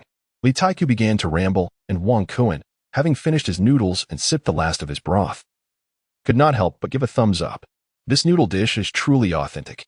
Seeing Wang Kun's deliberate avoidance of the topic, Li Taiku chose not to press the issue of finances any further and stood to collect Wang Kun's bowl. Suddenly, his movements halted as he regarded Wang Kun anew, then inexplicably surveyed his bar, leaving Wang Kun somewhat bewildered. With a hint of concern, he inquired, "Are you all right, my friend?" Li Taiku gestured for Wang Kun to remain silent, then moved behind him as if a realization had dawned upon him. "Buddy, since you were so generous, Li Taiku, have decided not to let you down. This bar shall become your personal fan gathering place. How does that sound? From this day forth, I will promote all fans visiting the bar, ensuring your popularity in Manchester City flourishes rapidly. What do you think?" Wang Kun observed Li Taiku, pondering the inexplicable sudden brilliance of this fellow. Just as he intended to engage in discourse regarding this matter, Li Taiku bellowed towards the kitchen, "Alice, little sister, come out quickly. I have an announcement to make. Hurry." The two in the kitchen, unaware of the commotion outside, hastily emerged upon hearing Li Taiku's cry. With exuberance, Li Taiku strode towards them, proclaiming loudly, "I have decided that this bar shall henceforth be the gathering place for Wang Kun's fans." Their eyes widened in astonishment. The notion of a personal fan hub for Wang Kun was indeed audacious. Upon hearing this, a shiver ran through Wang Kun, inexplicably instilling within him a sense of purpose. Alice turned her gaze towards Wang Kun and, after a moment of contemplation, spoke in a measured tone. "Establishing a personal fan gathering place in a bar necessitates a player of exceptional popularity. Brotherly, you must consider this carefully. It could deter our previous patrons from returning. However," she continued, "this endeavor remains feasible, contingent upon our star athlete." Alice's resolute gaze seemed to seek Wang Kun's commitment. "As long as our star maintains a stable starting position or delivers commendable performances at Manchester City, I believe his fan base will continue to expand." Her words cast a palpable pressure upon Wang Kun, compelling the attention of all present towards him. Wang Kuan contemplated for a moment as he observed the individuals present. He glanced at the three companions he had recently acquainted himself with and nodded solemnly. I wish to give it a try. Chapter 36, Alice's Invitation for an Interview. Congratulations, host, for unlocking a hidden feature and acquiring a personal fan gathering place. Please manage it well. Your exclusive fan hub can amass a substantial fan base. Strive to impress them with your goals. The system's alluring tone resonated in Wang Kuan's heart, revealing yet another concealed function. How many secrets does this system still hold for him to uncover?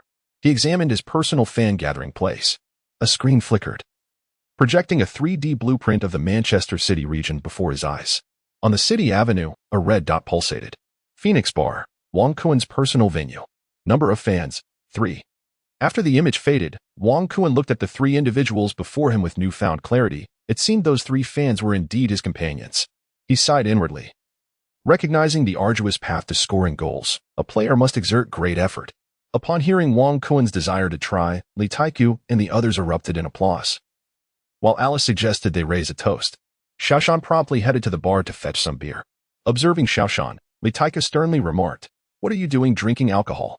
Go get a soft drink instead." Xiaoshan shot an indignant glance at her older brother, feeling a sense of injustice. Alice sighed and interjected, "Hey, Li Gu. Xiaoshan is about to graduate and intern in a year.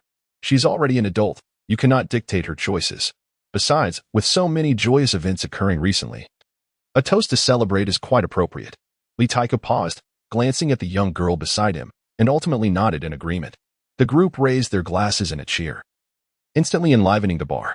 Li Taiku then proposed to prepare some barbecue for a proper celebration. Wang Kuan initially wished to decline, as the team had imposed a ban on alcohol before the opening match.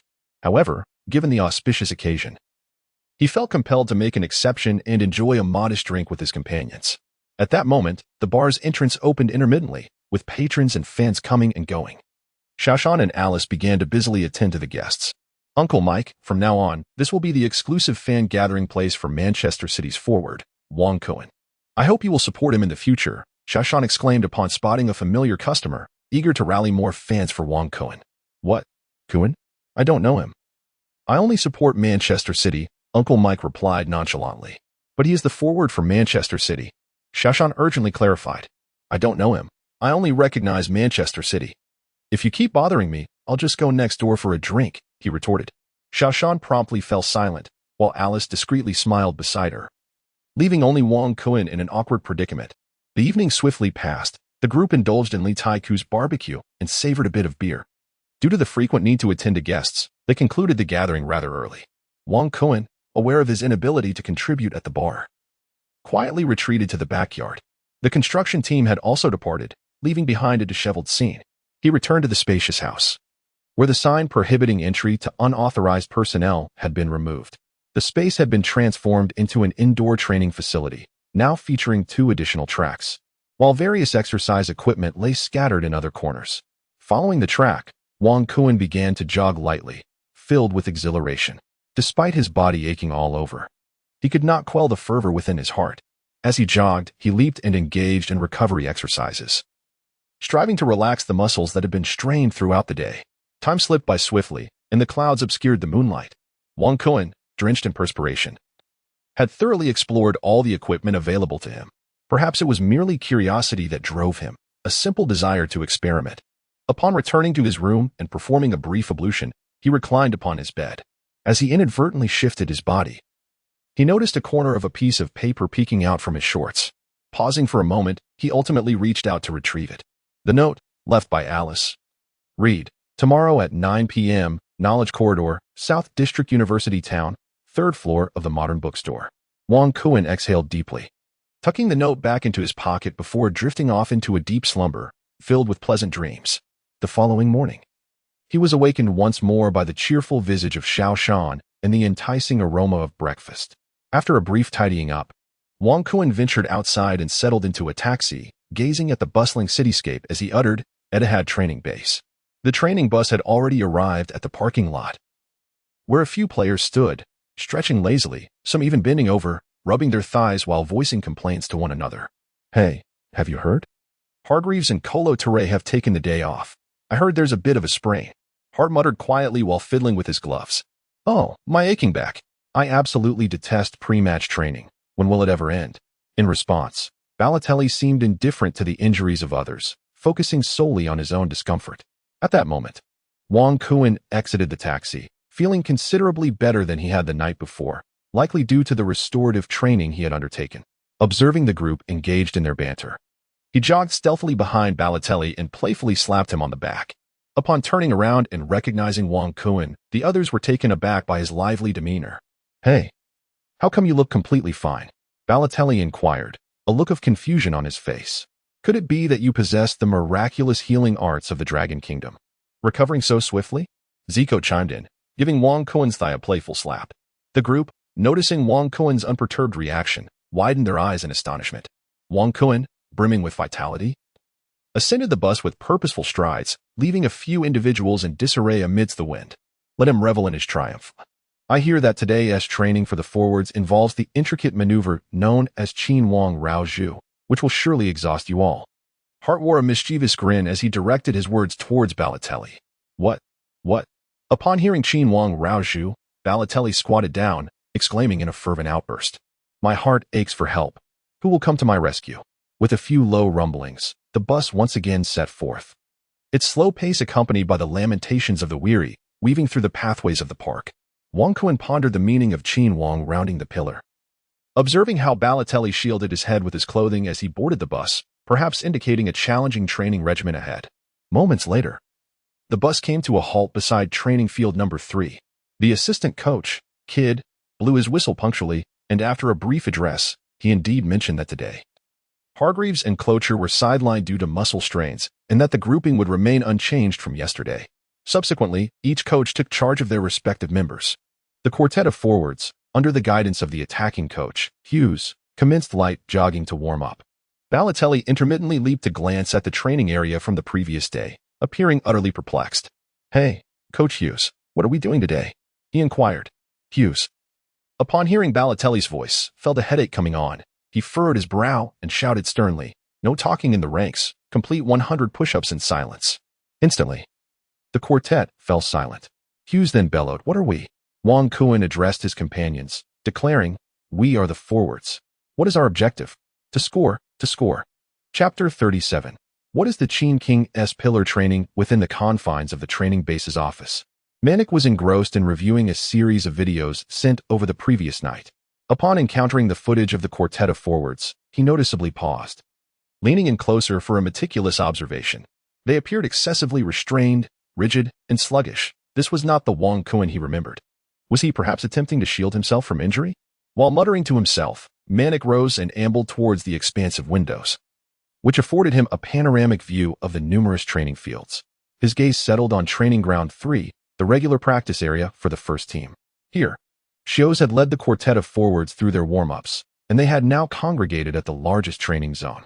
This area was lined with 2 rows of flagpoles, each spaced 10 meters apart, extending a total length of 50 meters, just about the length of a football pitch. Balotelli threw his head back in exasperation, lamenting to Shios, "This truly resembles the Qin King's pillar. At my towering stature, you dare question my ability to seize the ball?" Hughes lazily observed Balotelli as he inspected the installation of the flagpoles, simultaneously gauging the distances. After a thorough examination, he blew the whistle to commence training. Zeko, brimming with enthusiasm, engaged in the Qin Wang pillar training, which focuses on training forwards to receive the ball with their backs turned. Facilitating left and right breakthroughs, this was a favored exercise for a forward of his slower pace, akin to a post-up in basketball or a cherished drill for a stationary center. However, Zeko resembled a versatile center more than anything. In contrast, Balotelli relied on agile positioning and physical robustness to create opportunities, making him somewhat resistant to this drill. Yet, the coach understood that, in a match, forwards predominantly receive the ball with their backs turned to execute subsequent actions. An unstable lower body could lead to being dispossessed or failing in physical confrontations, resulting in a loss of possession. This concept is akin to the foundational stance in martial arts. Agile positioning, without the inspiration of a midfielder, could devolve into aimless running, merely depleting one's stamina. Zeko was the first to take the lead, sprinting towards the first flagpole, quickly turning away to sway from side to side, and pivoting before dashing towards the next flagpole. The movements were simple yet practical, designed to ingrain these actions into the player's muscle memory. Tevez was the first to initiate, with Wong Kuan following closely behind. Balotelli, having been outfitted in a training vest by Hughes earlier, was unable to find an opportunity to slack off. After several laps, the players discovered a rhythm and method, each becoming quite animated.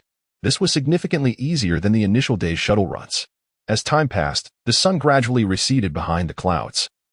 The sweltering August heat of the English region had dissipated, and the players exuded enthusiasm. The sharp whistle of the coach occasionally pierced the air. Before long, the morning training session concluded, the hours seeming to fly by. Wong Kuan gradually acclimatized to the team's training intensity, often checking the performance panel during breaks. The rising numbers continually motivated him further. The cuisine at the Manchester City Players' Restaurant was invariably delightful, while teammates engaged in playful banter during their downtime.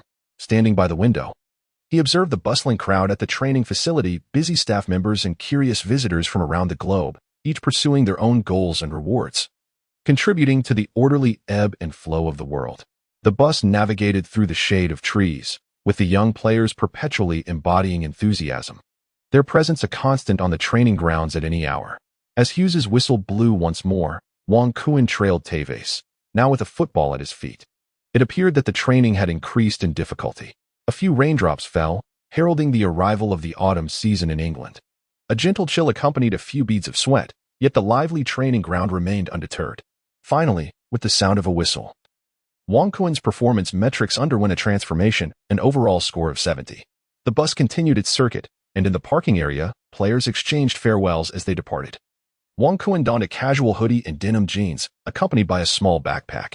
After waving, a taxi promptly halted before him, and he noticed a marked improvement in his health today.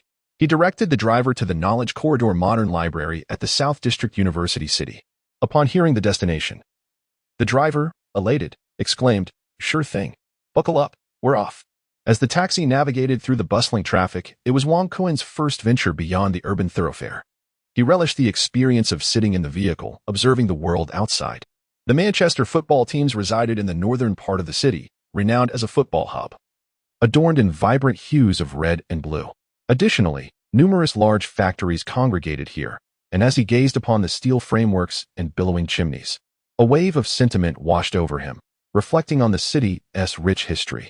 Moments later, the taxi found itself on the urban expressway, where towering overpasses crisscrossed the heart of the city. This locale boasted an impressive skyline, exuding a greater sense of modernity and technological advancement than the Northern District. It was a veritable hub of activity, representing the renowned city center. Wong Kuan observed the transformations before him. Although the area was already quite prosperous, it still felt slightly inferior to the enchanting metropolis of Longhua. Specifically, it seemed a tad less populated.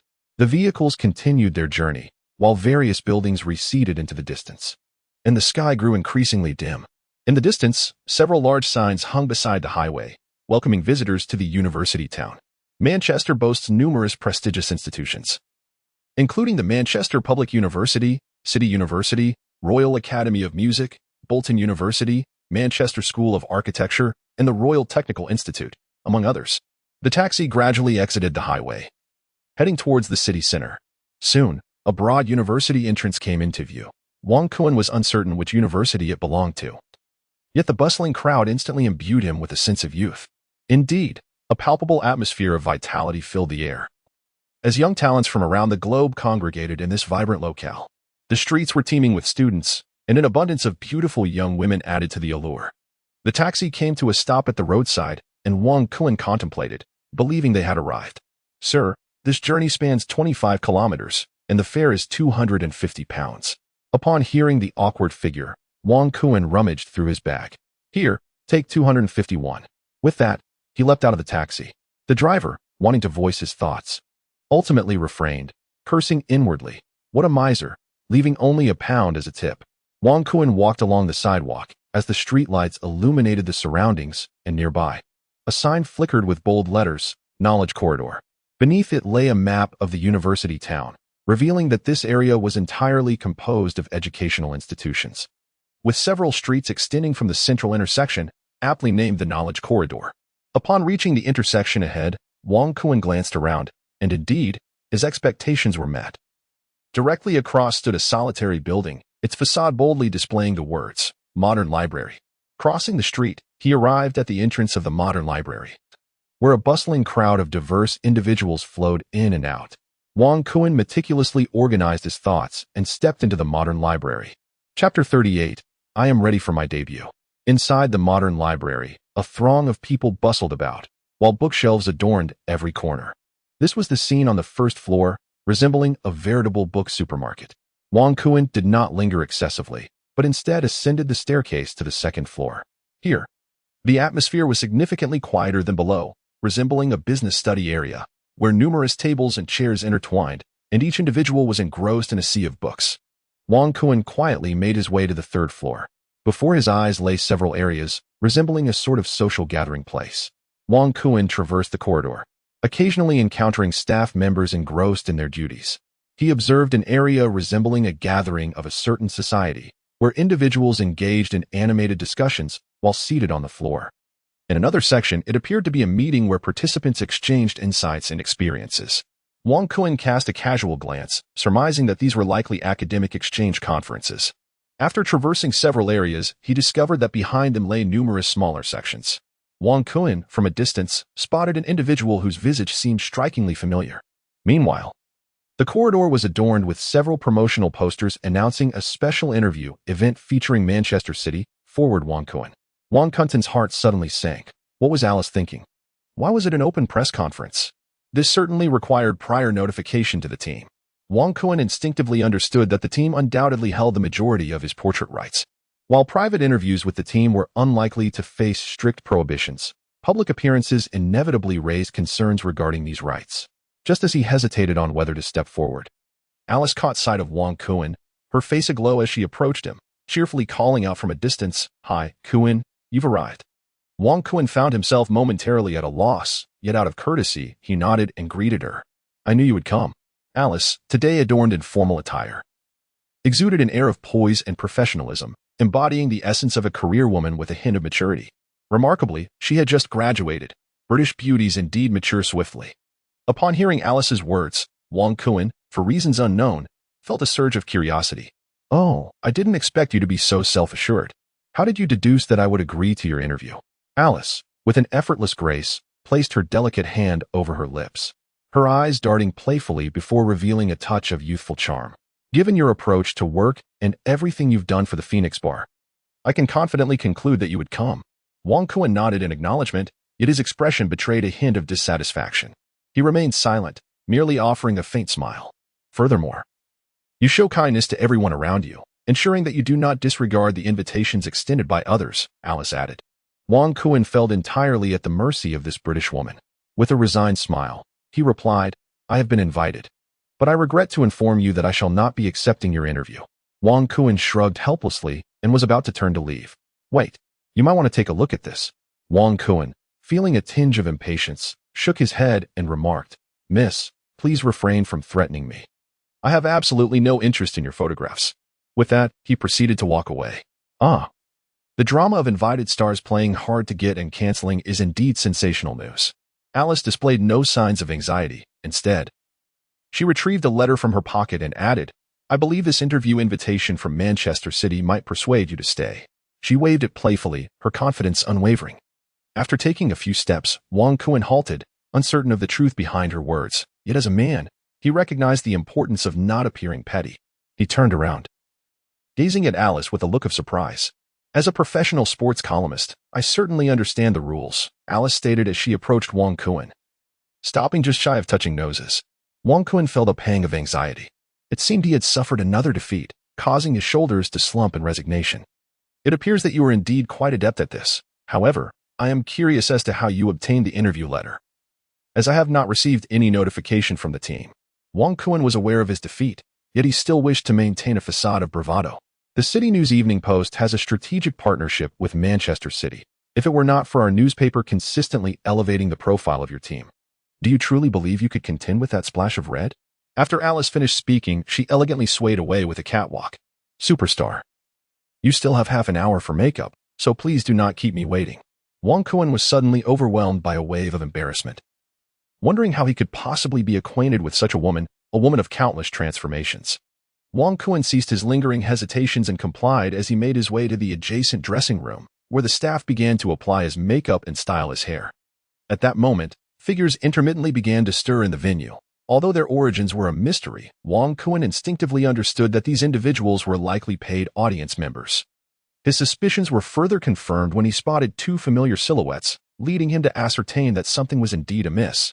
The ostentatious Li Taiku, accompanied by Xiao Shan, settled amidst the sparse crowd of spectators, boasting incessantly, "Hey, Wang Kun is my own brother. What's your connection with him? I just gifted him a bar, impressive, right?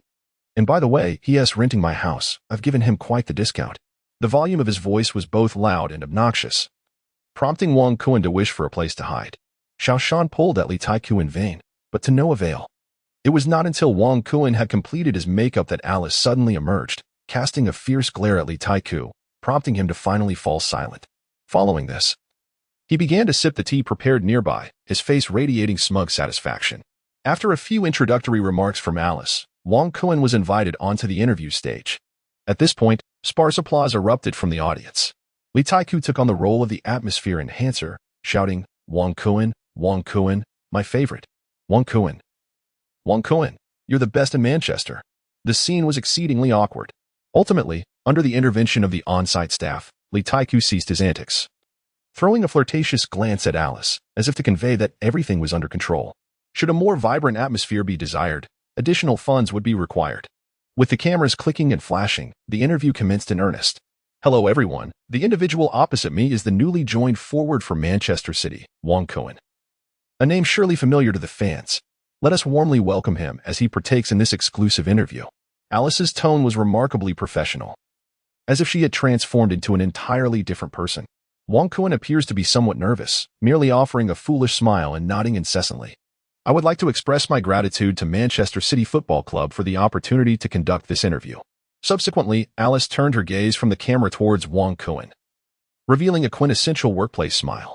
She expressed her appreciation for Mr. Wang Kun's willingness to engage in an interview following a demanding training session before the match, asking him to share his experiences regarding the training with the newly joined team. Upon hearing Alice's inquiry, Wang Kun cleared his throat and responded, "Although I have yet to participate in an official match since arriving in the Premier League, I can already sense the competitive atmosphere on the training ground. To be honest, the first day of training was quite exhausting, but as a professional player, I must quickly adapt to the intensity of the training. I feel that I have now fully acclimated to the team's training regimen." Wang Kun rambled on endlessly, but to put it succinctly, "I am quite adaptable and resilient, fully capable of handling the Premier League." Alice nodded with a smile, continuing her inquiry. "Having transitioned to a new capital, a new city for work and life, what are your initial impressions of Manchester?" Wang Kun's eyes darted as he spoke. "This is a city steeped in industrial heritage, a steel metropolis that is also a vibrant hub of rapid development. I feel invigorated by the myriad cultural interactions and collisions that abound here. There exists my cultural enclave, Dragon City, alongside numerous prestigious institutions of learning, where I can observe people who share my complexion.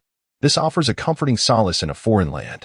Wang Kun, once again, engaged in a grandiloquent discourse that left Alice somewhat astonished. However, as a member of the media, she relished the presence of a loquacious guest. "Furthermore, I have forged deep friendships with several individuals here, who are now seated in the audience, instilling in me a profound sense of camaraderie." Before Wang Kun could conclude his remarks, Li Tai, seated below, sensed the moment and erupted into applause and cheers. "Hey, he is referring to me," he exclaimed. "See, I told you he is my brother." Wang Kun observed Li Taiku's exuberance, and with a wave of his hand, he signaled a greeting, serving as a form of acknowledgement. This prompted the cameras to instantly focus on the Li siblings. At that moment, Li Taiku appeared to be summoned by an unseen force, pulling out a support banner from his pocket. The Phoenix Bar, a dedicated gathering place for Wang Kun's fans, was offering discounts for all attendees. Witnessing Li Taiku's impressive display, the security personnel promptly approached to escort him away. However, Li Taiku felt no dismay. Instead, he energetically waved the promotional banner beside the camera, leaving Xiao Shan beside him feeling somewhat disoriented and instinctively lowering her head. Alice cleared her throat, revealing an expression of embarrassment before speaking. "Well, it seems our Wang Kun is quite beloved by the local fans. A bar has already taken the initiative to establish a fan gathering spot. Truly remarkable." Wang Kun feigned cooperation, Yet only the audience member, Xiao Shan, comprehended the true nature of the situation, nearly bursting into laughter. We received a message from a netizen named Crazy Knight, presumably a female fan, inquiring about Wang Kuen's personal romantic affairs. Alice produced a card from seemingly nowhere, glanced at it, and remarked. Wang Kuen was momentarily taken aback. Concerning personal matters, upon gazing at Alice across from him, he swiftly comprehended that this was merely a publicity stunt. After sipping his tea, he deliberately adopted a somewhat bashful demeanor and remarked, I may disappoint this fervent fan of the night. At present, I cannot divulge much in this regard. However, being part of this program, I cannot let everyone down. Currently, my romantic life is rather barren. I remain single. The cameras clicked incessantly, seemingly proclaiming to the world, come on, I, Wang Kuen, am available. Exert yourselves, come pursue me. Subsequently, the conversation drifted toward trivial topics, and as time passed, the interview approached its conclusion. Kuen, are you prepared for the unveiling battle? Wang Kuen nodded affirmatively and spoke resolutely to the camera. I am ready for my debut. With a click, the interview room was illuminated in full brilliance. Following the director's command, the interview officially concluded. Chapter 39, A Desire for Financial Freedom Beneath the Glow of the Neon Lights at Night, a luxury vehicle turned into Chinatown. Dragon Country City, coming to a halt in front of a grand hotel. The entrance boasted several gleaming golden characters, Dragon Gate Inn. A group of young men and women emerged from the vehicle. Haha, it seems your newspaper is splurging this time. The rugged Dragon Country man teased the British girl beside him, gazing at the opulent restaurant. Brotherly, you should thank the superstar Wang Kuen. The newspaper invested a considerable sum for this exclusive interview. Thankfully, it concluded successfully, and we ought to treat everyone, he added, gesturing invitingly.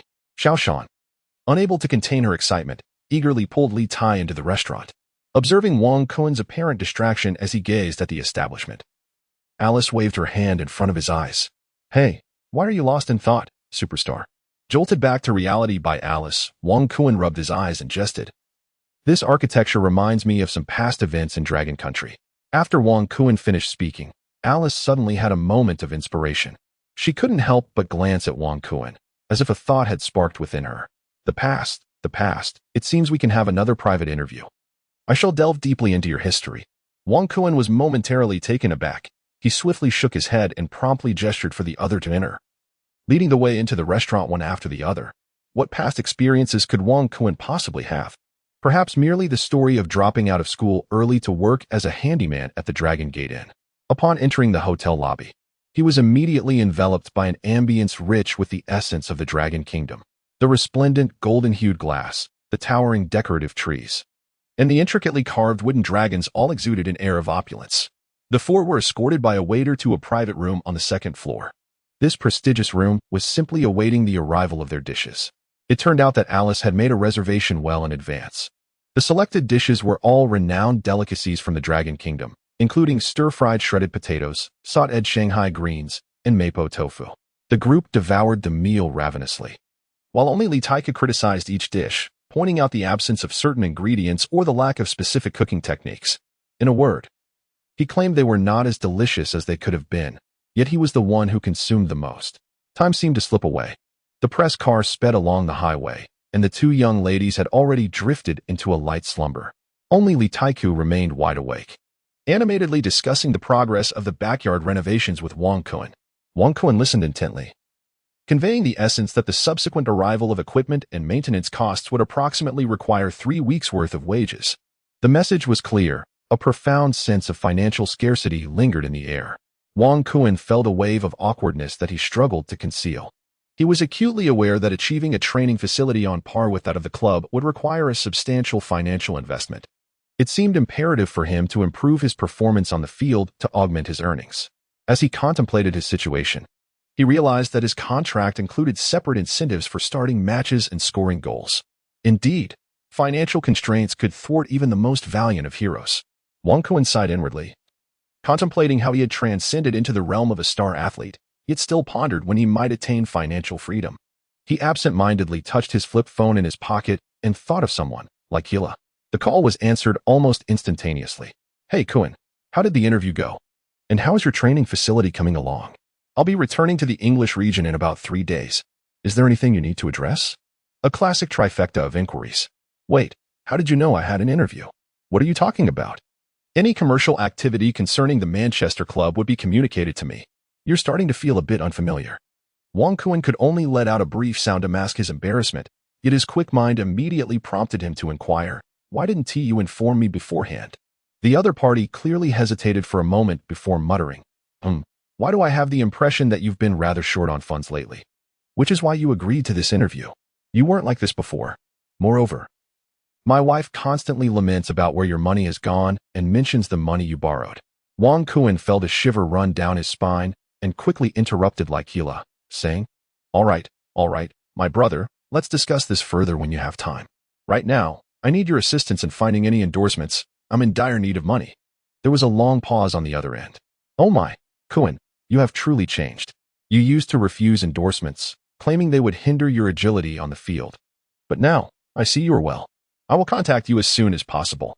Although Likila found it hard to believe, as a professional agent, he was obliged to resolve all challenges for his client. After ending the call, he exchanged a knowing smile with Li Taiku for some time. A silent understanding between men held great significance.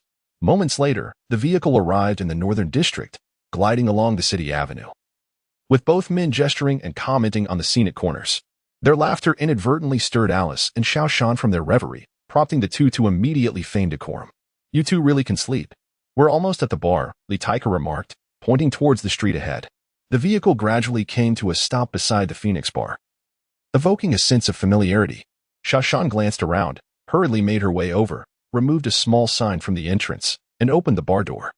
Li Taiku checked the time and said, "Everyone take a break. I will manage a brief opening before resting myself. We all need money, and a little revenue is better than none."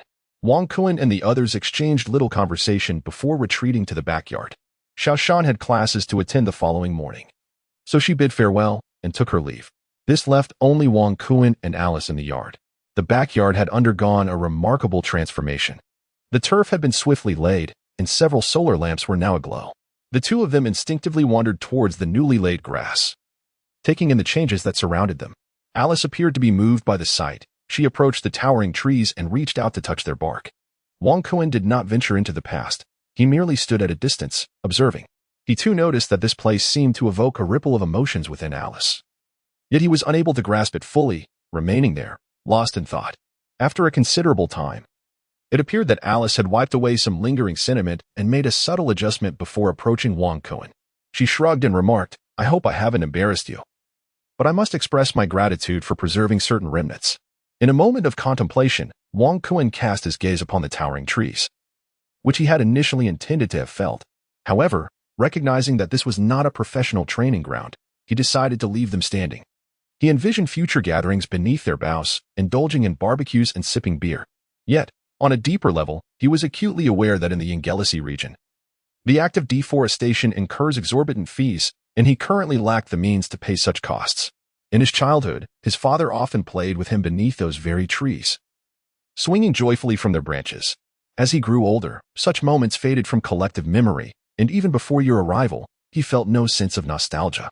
Yet today, as he surveyed the transformed backyard, the only constants were those few trees, and suddenly, memories of his youth came flooding back. Wang Kuan gazed at Alice, the English girl standing before him, no longer exhibiting the previous air of arrogance, defiance, and haughtiness. She now appeared to be an ordinary girl. Wang Kuan approached Alice, gently placing his hand upon her shoulder, gazing at the vast expanse of stars above as he spoke softly. Indeed, each of us is accompanied by seemingly mundane elements in our lives, which we often take for granted. It is only when one of these commonplace entities suddenly vanishes that we realize the depth of our reliance and affection for it.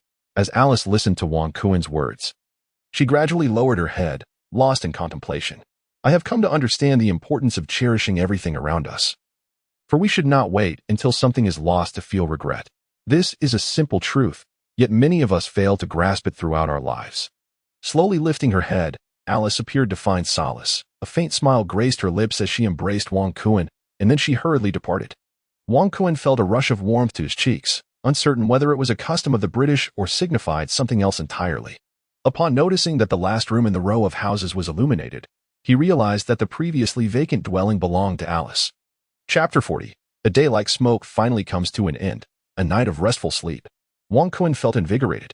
with the nourishment of Xiaoshan's breakfast. He yearned to compose a poem. As he rose with the dawn to greet the sun, a bowl of millet porridge filled his body with vitality. Upon entering the taxi, he understood that the trials of the day were about to commence, yet he had grown accustomed to such challenges. With the unveiling match just days away, he felt grateful for the team's rigorous training. After a moment of self-encouragement, the bus rumbled back into motion. Today's practice focused on receiving the ball, an essential skill for a forward. Consider the journey of a football as it traverses from the goalkeeper to the defenders, then to the midfielders, and finally to the striker. Countless passes must occur for it to arrive gracefully at the forward's feet. The strategy of positioning oneself, akin to Qin Wang's circling the pillar, is to receive the ball with poise and readiness to act. Coach Xiaoxi, this exercise delights me today. Balotelli remained his usual mischievous self, eagerly the first to respond. Today, the quartet was assigned to separate fields, and the automatic ball machines were primed for action. Xiaoxi, uninterested in Balotelli's antics, shouted across the field. Today's training consisted of 4,000 receptions, with no staff to retrieve the balls. Those who completed the task would earn a respite. At the sound of the whistle, the automatic ball machine whirred to life, emitting a rhythmic clatter, almost sparking with blue flames. Wang Kuan arrived at his training spot, gazing at the serving machine positioned 12 yards away, and nodded to indicate that he was ready. The sound whoosh, whoosh resounded, the force striking his face. It was indeed quite painful. Wang Kuan felt a wave of dizziness enveloping him. Xiaoxi also sprinted forward to inquire something from the staff, then gestured to Wang Kuan, albeit with an incorrect angle. Wang Kuan remained in a state of bewilderment when he suddenly heard a raucous laughter emanating from a short distance away. Indeed, it was quite a spectacle, catching the ball with one's face. You are neither the first nor the last to attempt such a feat. The devilish laughter of Balotelli echoed through the air, prompting both Zeko and Tevez to join in the merriment. Susi's desire to eliminate Balotelli could not be concealed. He shouted fervently, directing his ire towards the staff. Hey, take this seriously. Crank it up to the maximum intensity and the shortest duration. Obliterate these little rascals. Soon, the sound of rapid-fire clattering filled the atmosphere, fierce, forceful, and precisely aimed. Moments later, anguish cries pierced through the air. Goodness, it's too fast. I can't catch it. This wretched old man is truly diabolical. Wang Kuan gradually acclimatized to the environment. The ball machine was set to its maximum power, and he alternated between using the soles, the tops, and the insides of his feet. The force was indeed tremendous. After successfully receiving the final ball, Wang Kuan executed a smooth turn reminiscent of the legendary Qin King, circling the pillar, effortlessly pushing the ball into the net with the inside of his foot.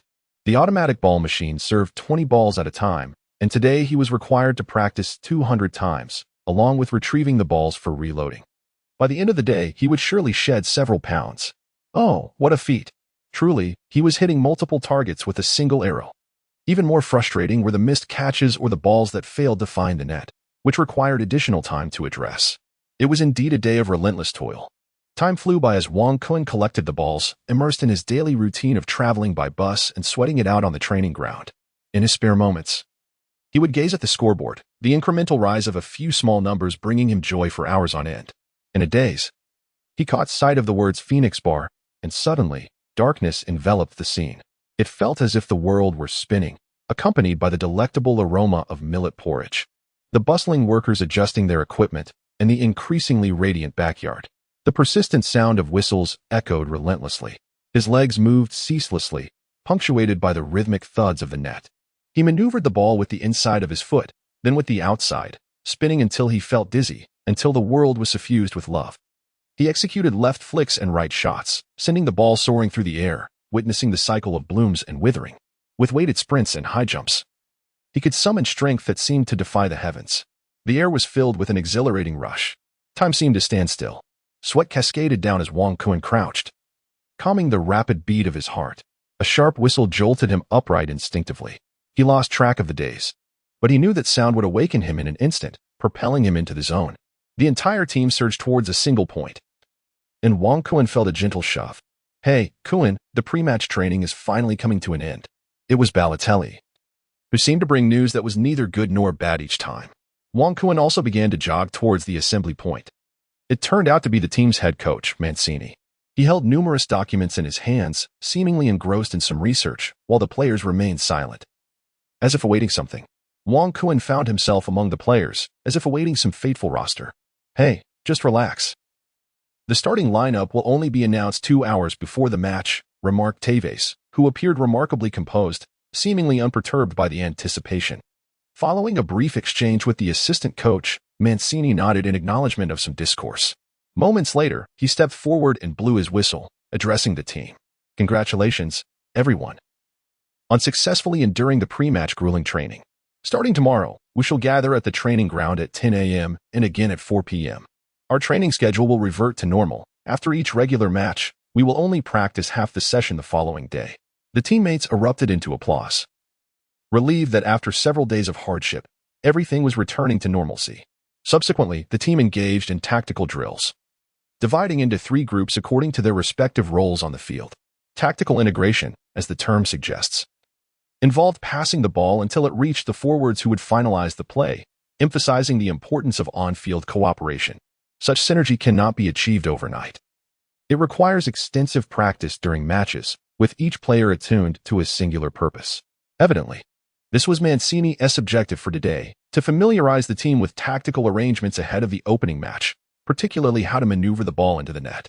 Upon hearing about the additional training session, Balotelli immediately expressed his reluctance to participate, but with Mancini present, he could only mutter under his breath, "TCH. Where were you the past few days? Only now do you seek the restroom when you've already soiled yourself."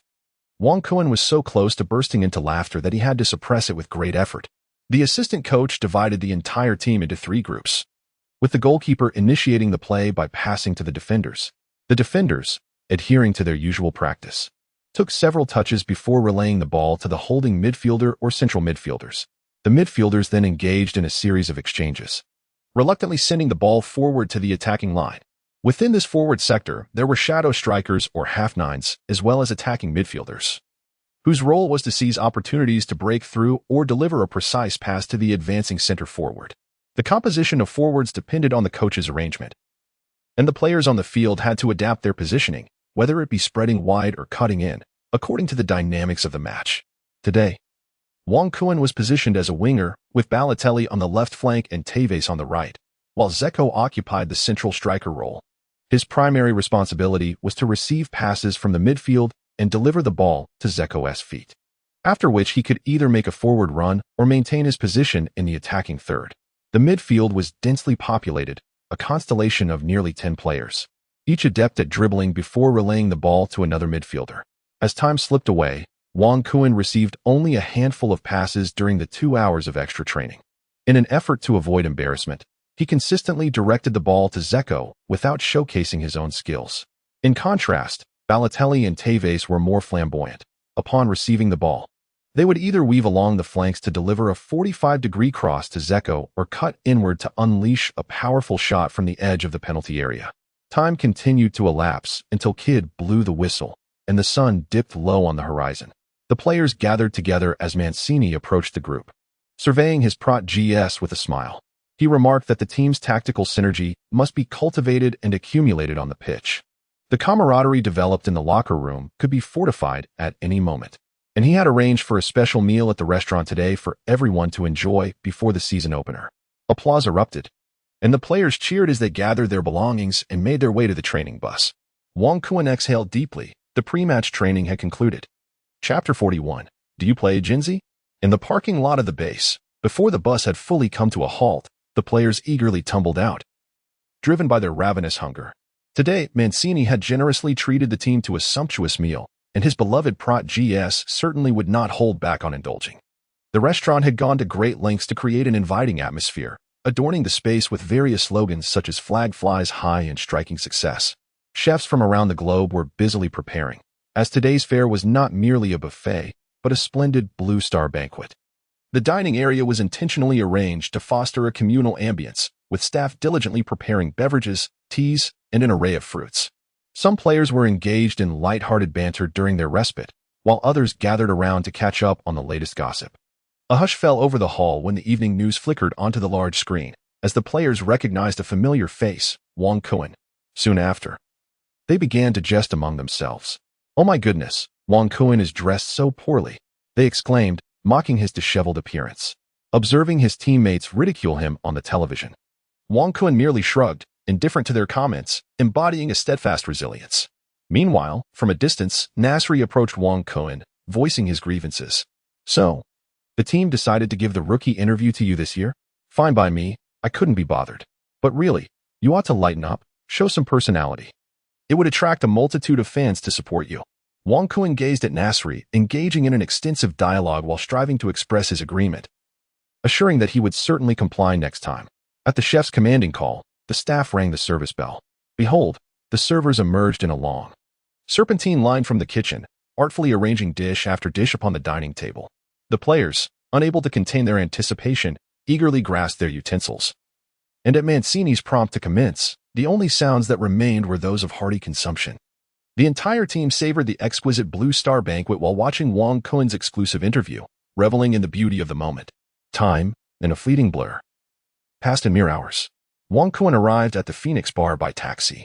The clientele today was quite decent. Upon entering, he was greeted by several bustling tables. Xiao Shan was still diligently serving tea, while Li Tai, with a fan in hand, skillfully maneuvered skewers of lamb over the grill. Whether the barbecue was authentic or not remained uncertain, yet the generous sprinkling of cumin was undeniable. He vowed to bring Bobo barbecue to the world. After a brief exchange with the two, Wang Kun made his way to the backyard. Following several days of renovations, the backyard had undergone a complete transformation, adorned with a circle of solar lights that illuminated the entire area. The lawn was divided into several sections, with all lines meticulously drawn. Wang Kun began by jogging a few laps around the perimeter, needing to alleviate the fullness from his meal, which had been rather indulgent that day.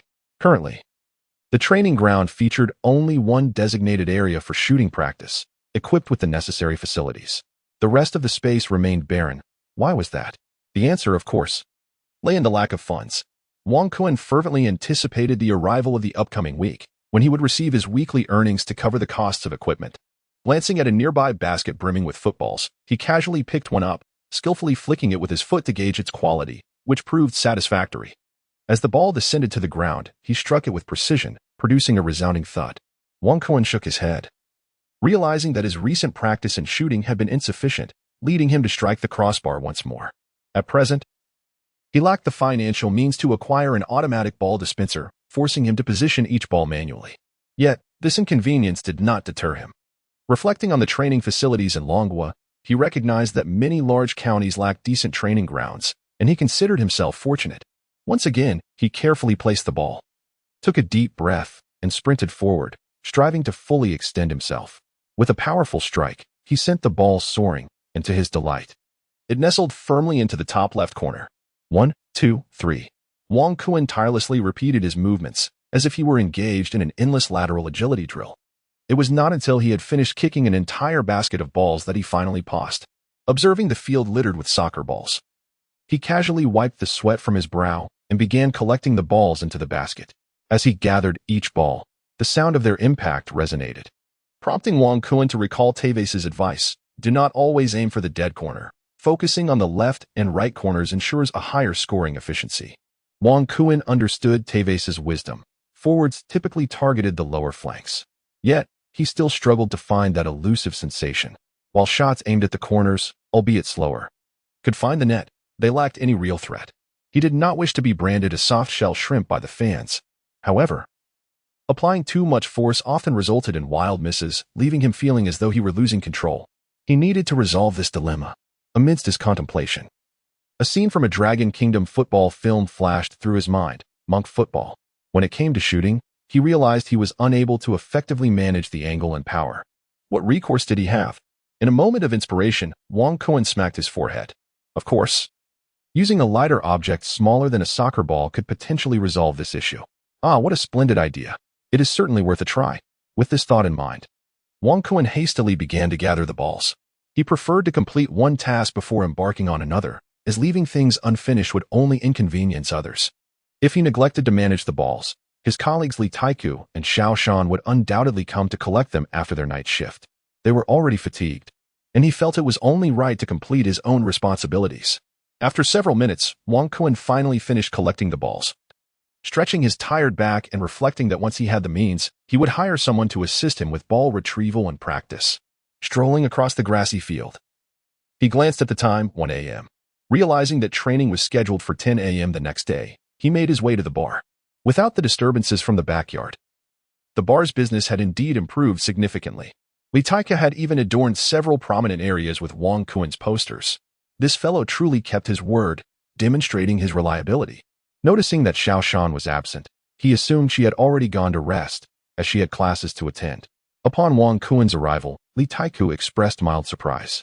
Wow, the big star has graced us with his presence today. Just a few days ago, you looked utterly exhausted after training, as if you were on the verge of collapse.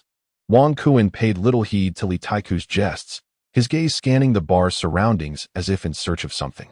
Observing Wang Kuen's demeanor, Li Taiku playfully remarked, "Buddy, what are you looking for? Is it that your poster isn't handsome enough?" Wang Kuen snapped back to reality and broke into a smile.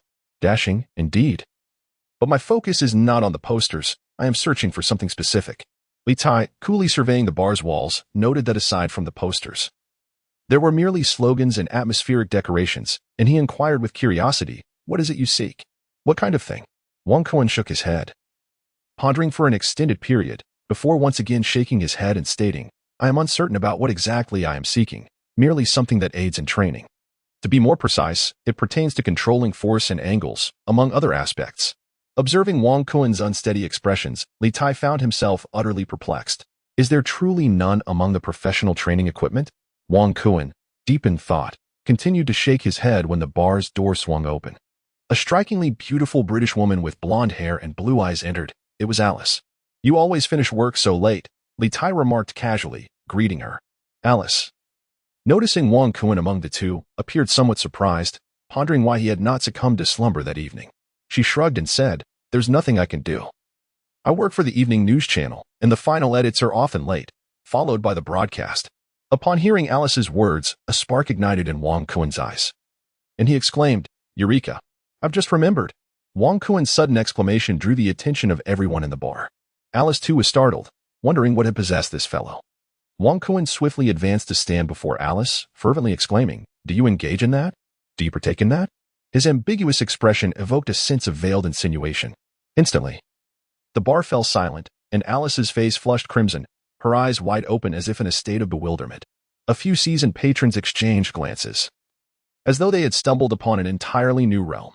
Wang Kuen sensed the peculiar gaze of those around him, realizing he had misspoken. Before he could offer an explanation, he was abruptly shoved. "Have you had too much to drink? Hurry back to your room and rest," someone urged.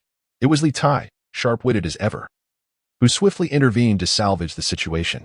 As Wang Kuen was being pulled by Li Taiku, he noticed that Alice was already approaching him, fully aware of the situation. He realized that if he did not explain soon, it would be too late. He opened his mouth to shout, but a hand reached out in front of him, seemingly attempting to silence him.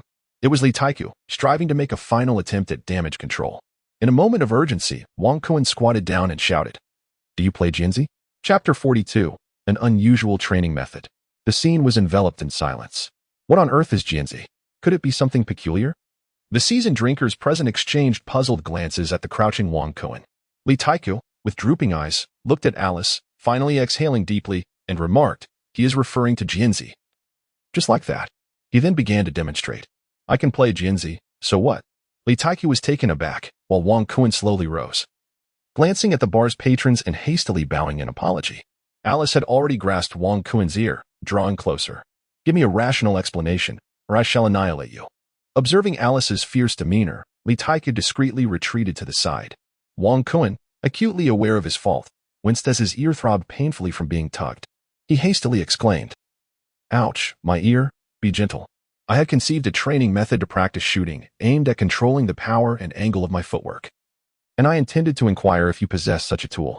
Yet, in my haste, I recalled your English heritage and abruptly decided to refrain from continuing, inadvertently uttering the wrong words in my flustered state." Ouch.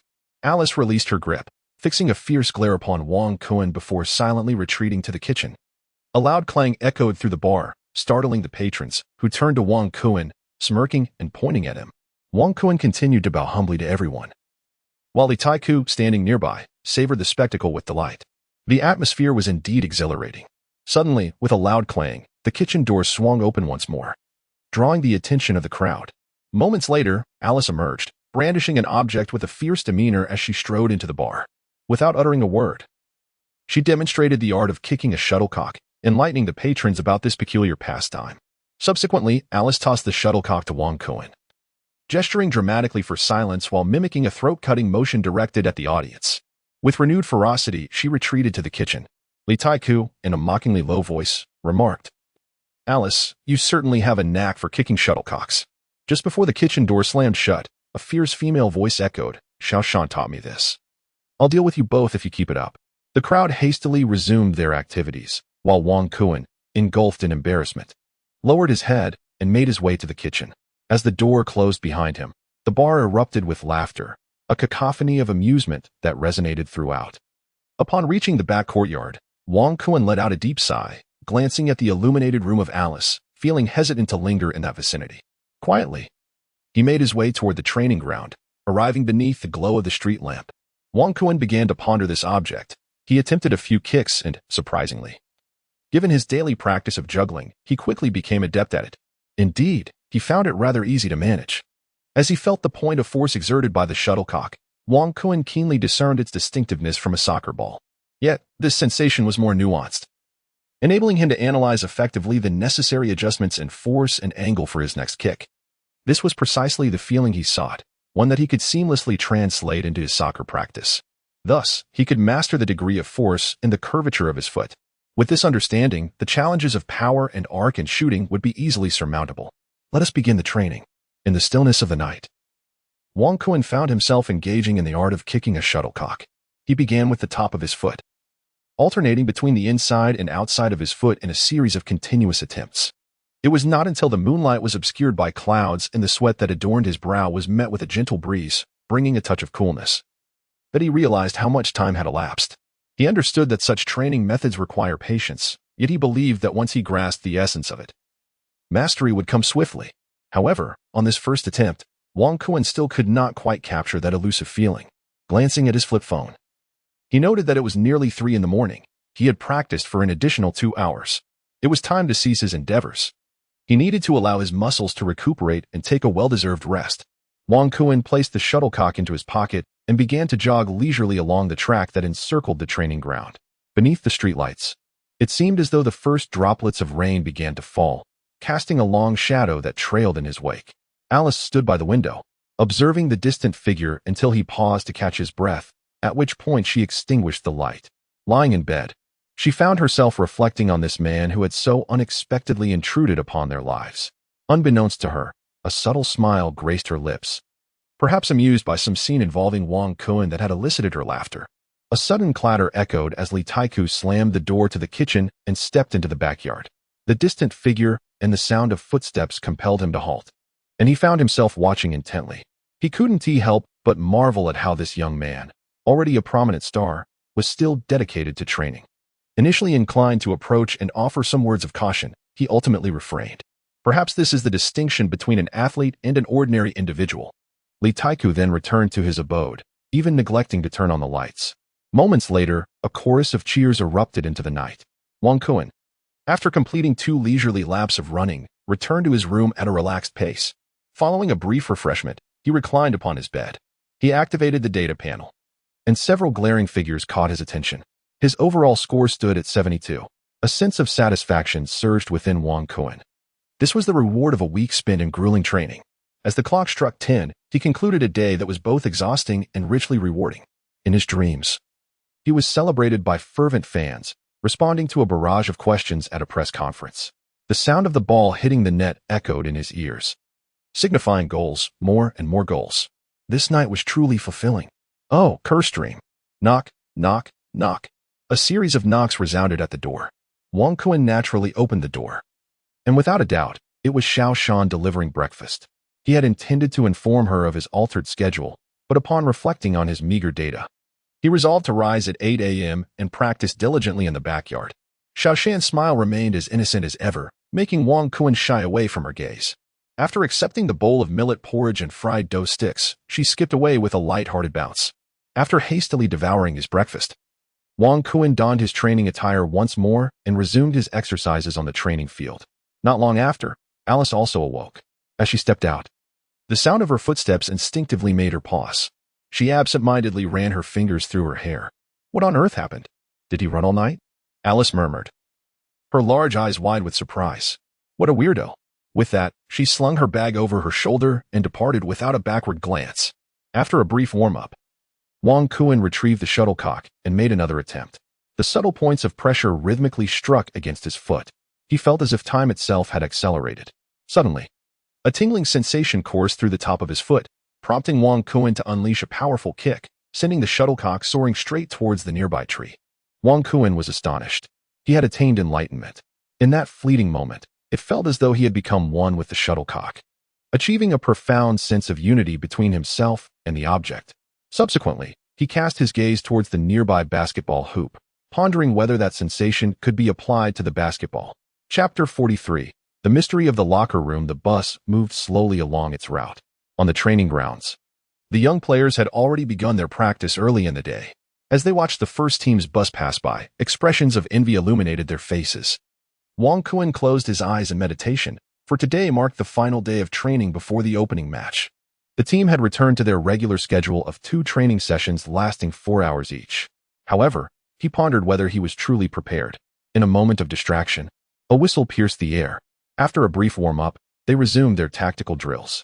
Much like the previous day, the focus was on transitioning the ball from the defense to the midfield and finally to the attack. Wang Kuan surmised that this training method would frequently recur in the future. After a deft dribble, Yaya Tour reluctantly passed the ball to Wang Kuan's feet. Wang Kuan, with his back turned, skillfully controlled the ball, executing a feint before advancing with a purposeful dribble. To his left and right, Tevez and Balotelli were in motion, ever ready to support with incisive runs. Ahead of him, Zeko positioned himself as a pivotal point, as the trio awaited Wang Kuan's next move. Today, Wang Kuan exhibited a newfound audacity. Unlike yesterday, when a mere touch would prompt him to relinquish the ball, Nasri, stationed in midfield, observed with a slight smile as Wang Kuan maneuvered to the edge of the penalty area. Ah, this lad has finally found his rhythm. He understands the essence of performance, he mused. As Zeko approached the 6-yard box, anticipating Wang Kuan's pass, he swiftly moved to the side, feigning an attempt to draw in the opposing defender. Wang Kuan could not help but ponder. As he executed a powerful strike with his leg, his body extended gracefully, the outer instep held firm, while his calf channeled all its strength into the sphere. With a swift whoosh, the ball struck the inner side of the goalpost with force, ricocheting into the net. Wang Kuan exhaled deeply, perhaps still somewhat unaccustomed, yet he had evidently improved significantly. A few scattered applause resonated, but none paid heed to this particular shot. Only the automated camera stationed at the baseline meticulously captured the power of each attempt. Meanwhile, Tevez cast a knowing glance at Wang Kuan, seemingly grasping something profound.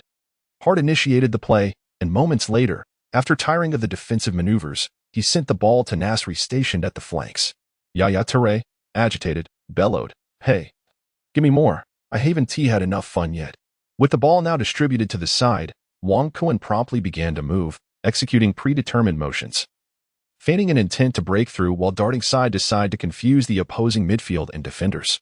In simpler terms, it was a display of off-the-ball movement. Nasri, fond of dribbling, regarded the sideline as his territory, indifferent to the support from Tevez ahead. He dribbled all the way to the baseline. And upon noticing Tevez's fierce gaze, this former captain of Manchester City was not to be trifled with. He reluctantly passed the ball. Tevez, having already cut inside, found himself with numerous options. He could either position himself within the penalty area to seize a shooting opportunity or dive theatrically. With insufficient prowess, he might instead advance the ball to the edge of the box for a powerful strike. Who knows, perhaps a goal could materialize. After all, sometimes sheer force begets miraculous outcomes. Yet, his choice was surprisingly unexpected. With the outside of his foot, he gently nudged the ball towards Wang Kuan. Wang Kuan was momentarily taken aback, yet he instinctively made the motion to shoot without any adjustment, as this was a skill he possessed. With a swift whoosh, he executed a beautifully struck low-angle goal. Even he felt a sense of perfection in that moment, and he couldn't help but glance at Tevez, who was already jogging back to his position. This left Wang Kuan perplexed. Why was that? Such tactical training lacked opposition, allowing players to unleash their creativity and adapt to their roles and positions. He could have taken the shot. Today was a momentous occasion. On the sidelines, Manik was intently observing the field, mentally assessing the starting 11. Every player was striving to present their best selves, creating an atmosphere where each seemed somewhat self-absorbed. A whistle pierced the air, and the ball continued to roll. Time flew by swiftly. The team bus was once again in motion. In the delightful player dining hall, athletes savored their favorite meals. With 4 hours allocated for lunch and rest, players even had the opportunity to engage in a few rounds of L00 during their downtime. Those living nearby could even return home for a quick afternoon nap. Nasri relished a delicious hamburger while perusing the latest gossip in the dining area. After Wang Kuan cleared away the plates, he walked past him, leaving the entire restaurant deserted, with him as its sole occupant. Wang Kuan expressed his confusion, saying, "Hey, buddy. I think you ought to exercise some restraint with your diet. Just look at your round little face." Nasri, savoring a mouthful, shook his head in response. "You fail to comprehend the exquisite pleasures involved. If given the choice, I would much prefer to indulge in another hamburger than squander my time attempting to score a goal." Listening to Nasri's unique rationale, Wang Kuan felt that this individual's passion for food had reached a level of fervor bordering on madness. With a resigned shake of his head, he made his way toward the lounge. In the corridor of the lounge, there were numerous small rooms, each occupied by a first-team player. Such is the extravagance of Manchester City. However, in the distance, a room seemed to be filled with noise, prompting Wang Kuan to curiously approach. It was Teves's room, directly across from his own. Through the partially open door, he could see Teves animatedly berating his phone, although he couldn't comprehend Teves's native dialect. The intensity of his gestures suggested that he was engaged in a rather heated tirade. Wang Kuan unconsciously halted his steps, then cautiously approached his room door. Teves, sensing someone had passed by, rose abruptly and slammed the door shut, leaving Wang Kuan in a state of disarray, restlessly tossing and turning in bed. He found himself unable to sleep. Teves's behavior was exceedingly peculiar, and this marked the second time he had encountered such a situation. Was Teves facing difficulties? Should he report this to the coaching staff? The dilemma weighed heavily on Wang Kuan's mind. Perhaps he should first seek out Teves to inquire about the situation. Yet that felt somewhat intrusive. What to do? He had also noticed that his teammates seemed reluctant to engage with Teves, and even the coaching staff rarely communicated with him. A troubling question lingered in Wang Kuan's heart. After a hazy afternoon nap, the players returned to the training ground, where tactical drills resumed.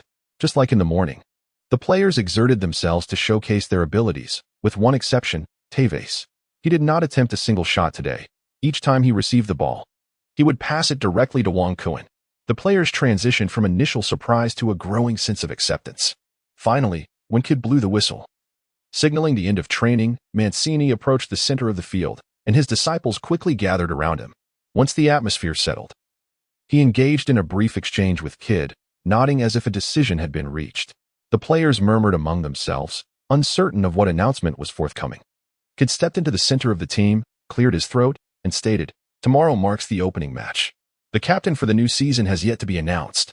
As the soul of the team on the field, after thorough discussions among the coaching staff and the board, it has been unanimously decided. He cleared his throat once more, gazing at the expectant players before proclaiming loudly, "The captain for the new season is Vincent Kompany, with Nigel de Jong as the vice-captain." At the moment of Kid's announcement, the players erupted in cheers, enthusiastically patting Kompany and de Jong on the shoulders to express their support and affirmation. Wang Kuan, amidst the lively cheers and well wishes for the two, suddenly turned and caught sight of a solitary figure gradually departing from the group. Peering through the throng, he discerned that the departing individual was Teves. On the sidelines, Mancini also noticed the person leaving without a word, shaking his head in resignation, as if he could no longer grasp his heart. Chapter 44. The atmosphere before the opening match in the parking lot of the training facility. The bus emitted a series of low honks. Surrounded by vehicles, Wang Kuan was oblivious to the unfolding events, straining to catch a glimpse. This area was designated for internal parking, inaccessible to outside vehicles. The teammates aboard the bus also took note of the situation outside. "Tomorrow at 1900 hours is the opening match. The stadium is nearing full capacity today," one remarked. Indeed, this internal parking lot was brimming. While the outside was a veritable sea of fans, most were devoted supporters invited by Manchester City, along with some essential personnel. Hart, playing the role of the affable mediator, spoke to Wang Kuan. The bus finally came to a halt in its designated spot, and as the doors swung open, a multitude of ardent fans waved enthusiastically. The crowd exhibited commendable decorum, refraining from encircling the bus. One by one, the players disembarked, waving in acknowledgement, and proceeded towards the players' dining hall. Inside the second-floor dining area, Wang Kun sat at a table by the floor-to-ceiling window, once more awestruck by the scene beyond. The vicinity of the Etihad Stadium was densely packed with people who had converged from around the globe to witness the opening match. They gathered around the stadium, eager to immerse themselves in the vibrant atmosphere. Tomorrow, they would join forces with local fans and visiting supporters, creating an impenetrable throng enveloping the entire northwest and central districts of Manchester.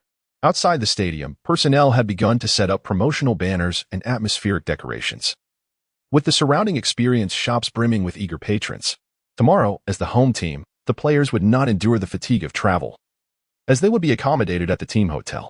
Shortly, the visiting team's bus would arrive at the Etihad Stadium, where they would conduct a morning training session to familiarize themselves with the venue. For significant matches, it was customary for the visiting team to arrive a day or two in advance to acclimatize. As Wang Kun savored his meal, he muttered to himself, realizing that he had been rather negligent. Without a dedicated vehicle, venturing out now would only lead to his own misfortune. Observing his teammates departing one by one in their luxurious cars, Wang Kun rose to return his utensils to the staff. Can you guess what he encountered? It was none other than the ever-greedy Nasri. Wang Kun's eyes flickered as he made his way towards the table. Hey, glutton, haven't you had your fill yet? Nasri, with his cheeks puffed out, sipped sweet tea, a sense of satisfaction washing over him. Come, I shall take you to a splendid place. Wiping his mouth, Nasri cast a puzzled glance at Wang Kun, his small eyes scrutinizing the man before him. Hey, Kun, one mustn't indulge in frivolities before the match. If the little brats catch you, there will be consequences. With that, he rose to tidy up the tableware and hand it over to the staff. Suddenly, Nasri's seriousness took Wang Kun by surprise, prompting him to lean in and whisper, I have discovered a mysterious Eastern restaurant where I believe you should savor the cuisine. Nasri paused, contemplating something, seemingly unconcerned about his protruding belly. Eastern cuisine, where might that be? Wang Kun noticed that Nasri had taken the bait and leaned closer to his ear, whispering, You drive, and I shall guide you. Nasri's curiosity was thoroughly piqued. He promptly gathered his belongings, donned a hoodie, and put on his sunglasses, fixating his gaze intently on Wang Kun. Wang Kun immediately grasped the meaning behind it, retrieving sunglasses and a hat from his backpack. After donning their attire, the two departed from the restaurant. In the parking lot, a crimson Ferrari purred softly, occasionally catching the attention of astute fans who spotted them, all of whom waved enthusiastically. Wang Kun initially intended to engage in interaction, but was suddenly overwhelmed by an unprecedented sensation of being propelled forward, causing his hat to be flung away. Amidst the crowd of fervent fans, the media personnel swiftly pressed their shutters. Wang Kun had yet to prepare himself when the car had already begun to move. Nasri's driving skills proved to be rather lacking, nearly colliding with the raised lever. Could you please slow down a bit? Wang Kun adjusted his sunglasses, safeguarding his final piece of equipment. You fail to comprehend. This vehicle must roar to life. Only then will others yield the way for you. Wang Kun, utterly speechless, could only lower his head and mutter softly while adjusting his sunglasses. 9527, City Avenue, Phoenix Bar. The vehicle came to a noticeable halt, and Nasri turned back with a look of confusion. A bar? Didn't you mention it was a dining bar? My friend, no smoking or drinking is allowed before the match. However, a little drink won't hurt, as long as the urine test comes back clean. Indeed, Nasri was quite the rogue, unwilling to appear too timid in front of Wang Kun. Don't worry, I won't let you drink. The car continued to honk incessantly, as today's traffic was a veritable nightmare. A journey that typically took 10 minutes had stretched to 40. As they observed the throng of people ahead, the car could advance no further. Nasri, feeling frustrated, nudged the vehicle toward the curb and turned off the engine. The two had no choice but to alight and walk, relieved that their destination was not far. Just then, a police siren pierced the air, and a large bus appeared amidst the crowd. The black and white vehicle bore a swan emblem, catching their attention. Nasri quickly pulled Wang Kun, and they squeezed into a corner to evade notice. Swan Lake, Swansea. Our opponents tomorrow. Wang Kun initially intended to take a glance, but was restrained by Nasri, prompting both to hasten their pace. After navigating through a throng of people, they found the crowd ahead had significantly dwindled. The fervent supporters surrounding the bus were undoubtedly die-hard fans of Swansea, which explained Nasri's earlier actions. Moments later, the two arrived at the entrance of the Phoenix Bar, where it was evident that business was booming on match day. The street was utterly congested with vehicles unable to pass, as tables and chairs lined the thoroughfare. It was not only the Phoenix bar that was bustling. This area was renowned for its vibrant pub scene, catering to football enthusiasts from various locales. "Hey, what does that say up there?" Wang Kuan inquired, turning his gaze in the direction Nasri indicated. To his surprise, the exterior of the bar displayed a flag featuring a sketch of Wang Kuan, alongside an inscription. The gathering place for Wang Kuan's fans. Nasri glanced back at Wang Kuan before making his way into the Phoenix bar. Wang Kuan paused for a few seconds, contemplating that this must surely be Li Tai's brilliant idea. Nevertheless, it was rather delightful. Upon entering the bar, he discovered it was indeed packed to capacity. A few elegant and youthful waitresses were serving drinks to the patrons, while a band, seemingly invited from an unknown source, was performing on stage. The television above the bar was broadcasting an exclusive interview with Wang Kuan featured in the city's evening news. The atmosphere was tumultuous, making it impossible to discern what Wang Kuan was articulating. Wang Kuan reflected on the week, hastily ushering the curious Nasri towards the kitchen. He feared being recognized and causing unnecessary trouble, particularly since Nasri had been striving in the Premier League for many years. It was only a matter of time before they were identified. Grilled gluten, my grilled gluten. The kitchen resonated with Li Tai's passionate singing. And upon noticing the two unexpected guests intruding, he exclaimed, "Hey, this is the heart of the kitchen. Unauthorized personnel are not permitted. Please queue for the skewers." At that moment, Wang Kuan removed his sunglasses and hoodie, casting a glance at Li Tai, who appeared rather cool. "I'm heading to the backyard with a friend. I'll bring some skewers if I have the time." Li Tai almost failed to recognize Wang Kuan, as his disguise was exceptionally convincing. It wasn't until Wang Kuan passed by with another individual that Li Tai suddenly felt a sense of familiarity. This person seemed oddly recognizable, as if he had encountered him before. Who could this be? Was he that famous athlete? So familiar indeed. As Li Tai prepared to enter his fanboy mode, Wang Kuan swiftly gestured towards the kitchen door. "Wait a moment. The aromas emanating from this shelf are delightful. What is it?" Nasri had already been captivated by the tantalizing offerings on the barbecue grill, eager to reach out and partake. Wang Kuan could not concern himself with so many matters and forcefully pulled Nasri over. "Bobo barbecue, enough for everyone." After uttering these words, the two made their way into the backyard. Chapter 45. The arrival of luxury cars unleashes extravagance. In the backyard of the bar, Wang Kuan proudly showcased his training grounds to Nasri. The two strolled around, and it took Nasri merely a few seconds to transition from initial astonishment to a state of distraction. Finally, after completing the tour of Wang Kuan's domain, he impatiently remarked, "Hey, Kuan, right now all I desire is to savor that delectable barbecue. Furthermore, there are numerous aspects of your training facility that require enhancement. I currently have no time to indulge in your boasting. Hurry along, for after this walk, I find myself quite famished." Hearing Nasri's indifference towards the training ground, fixated solely on the prospect of skewers, they made their way towards a cluster of large trees. This area had been thoughtfully reimagined by Li Taiku, transforming it into a relaxation zone, complete with swings nestled among the trees. This initiative was, of course, at Wang Kuan's behest, although Li Taiku harbored some reservations. He complied nonetheless. Nasri plopped down onto a sun lounger, gesturing towards the adjacent small table with his hands, seemingly conveying to Wang Kuan, "Is this how you receive your guests?" With a resigned smile, Wang Kuan turned and made his way towards the wooden door leading to the kitchen. Just a few steps in, the door swung open unexpectedly. A familiar figure materialized before him, arms laden with several plates, stumbling as he walked, his body swaying while he shouted, "Oh my goodness, this is not my forte. I am not a server. Heaven help me." It was his manager, Layla. Wang Kuan hurriedly dashed forward, snatching a few items from the plate just before it was about to tumble. Layla finally steadied himself and, upon glancing up to see Wang Kuan, immediately began to voice his grievances. "Ah, it has been ages. This wretched place is teeming with people. Moreover, how can you indulge in such greasy and unwholesome food? You ought to maintain your physique and reduce the risk of illness." Having grown accustomed to Layla's complaints, Wang Kuan merely smiled. Aside from his incessant chatter, he was quite a good fellow.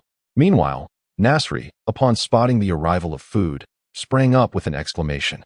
"Hey, waiter! Over here! Why is there no beer? Bring us some drinks." Hearing the commotion from nearby, Layla turned his head, his irritation mounting.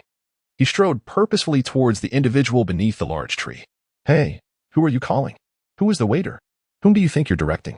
As Laikila approached Nasri, his voice diminished until he placed his plate on the table and rubbed his eyes to scrutinize the individual before him. Instantly, his demeanor softened into a congenial expression. Oh, is this not Mr. Nasri? Perhaps you should consider changing your manager. I am quite adept at looking after others. Wang Kuan gazed at the insincere L'Aquila, shaking his head in disapproval, feeling an overwhelming urge to deliver a kick. He then set down the plate he was holding and took a seat. L'Aquila, possessing a naturally affable demeanor, promptly brought over a chair and settled beside him. Only Nasri remained silent, diligently savoring his skewers, and within moments, he had devoured an entire plate of grilled meat.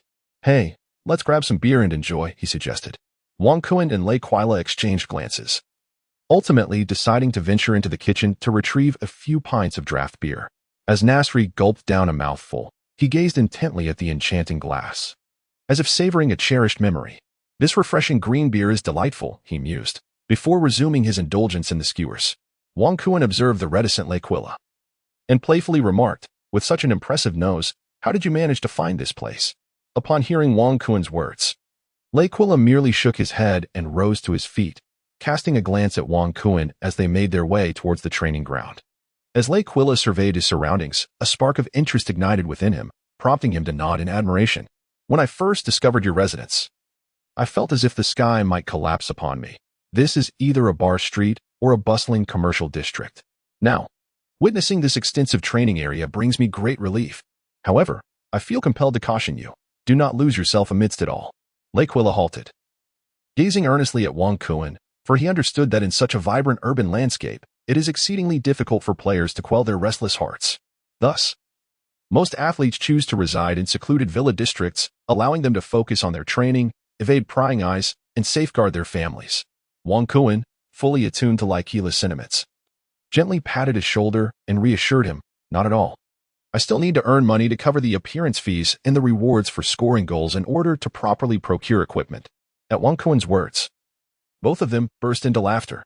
Originally, they were supposed to arrive at Yingerlish a couple of days prior, but a matter had delayed them for a few days. Suddenly, L'Aquila cast a mysterious glance at Wang Kuan, then extracted a car key from his pocket and waved it in front of him. Wang Kundan's eyes instantly sparkled as he stared at the car keys, momentarily lost in thought. I managed to retract the donation of the vehicle before they submitted the donation materials, but regrettably, the properties had already entered the process and could not be undone.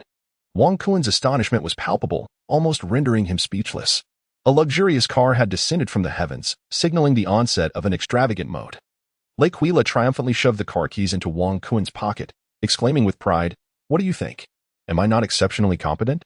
I wouldn't suggest you consider giving me a raise." With that, she burst into hearty laughter. Wang Kuan fumbled in his pocket, taking a while to regain his composure before cheekily inquiring, "So, where is my car?" Observing Wang Kuan's eager demeanor, L'Aquila shook her head and replied, "At the city port." With that, she handed him a delivery order. "After I watch your debut match tomorrow, I must depart. Is there a place for me to stay tonight? I certainly do not wish to be out, as the hotels outside are undoubtedly fully booked." Wang Kuan nodded, once again patting L'Aquila's shoulder, indicating that he had executed the task splendidly. After tending to their personal matters, the two returned to the large tree's resting area, where Nasri was burping contentedly, rubbing his stomach in satisfaction. He could not help but extend his hands to give Wang Kuan a thumbs up. "Kuan, this cuisine is simply marvelous. I shall return in a few days." Both men shook their heads at Nasri's round, plump face, while L'Aquila playfully reached out to poke his belly. "Ah, Mr. Nasri. As a professional agent, I can responsibly inform you that you must adhere to a diet. Continuing like this is quite detrimental." Nasri glanced impatiently at the individual before him, gesturing for him to come a little closer. L'Aquila complied without hesitation. "With an agent like you, I would certainly fire you," he jested, followed by a hearty laugh. L'Aquila, feeling somewhat embarrassed, shrugged and replied, "All right, you win, but we shall see how this unfolds." At that moment, the kitchen door swung open, and a girl sprang forth. It was Xiao Shan, who, with her head bowed, hurriedly approached Wang Kuan, clutching a notebook in her hand, hesitant to speak her mind. Wang Kuan instantly comprehended Xiao Shan's intentions. He took the notebook and placed it before Nasri, stating, "One cannot indulge in barbecues without a price. Kindly grant my little sister an autograph." Without a moment's hesitation, Nasri picked up the notebook and began to sketch. Moments later, Xiaoshan received the notebook, revealing a drawing of several skewers of barbecue, accompanied by his prominent signature.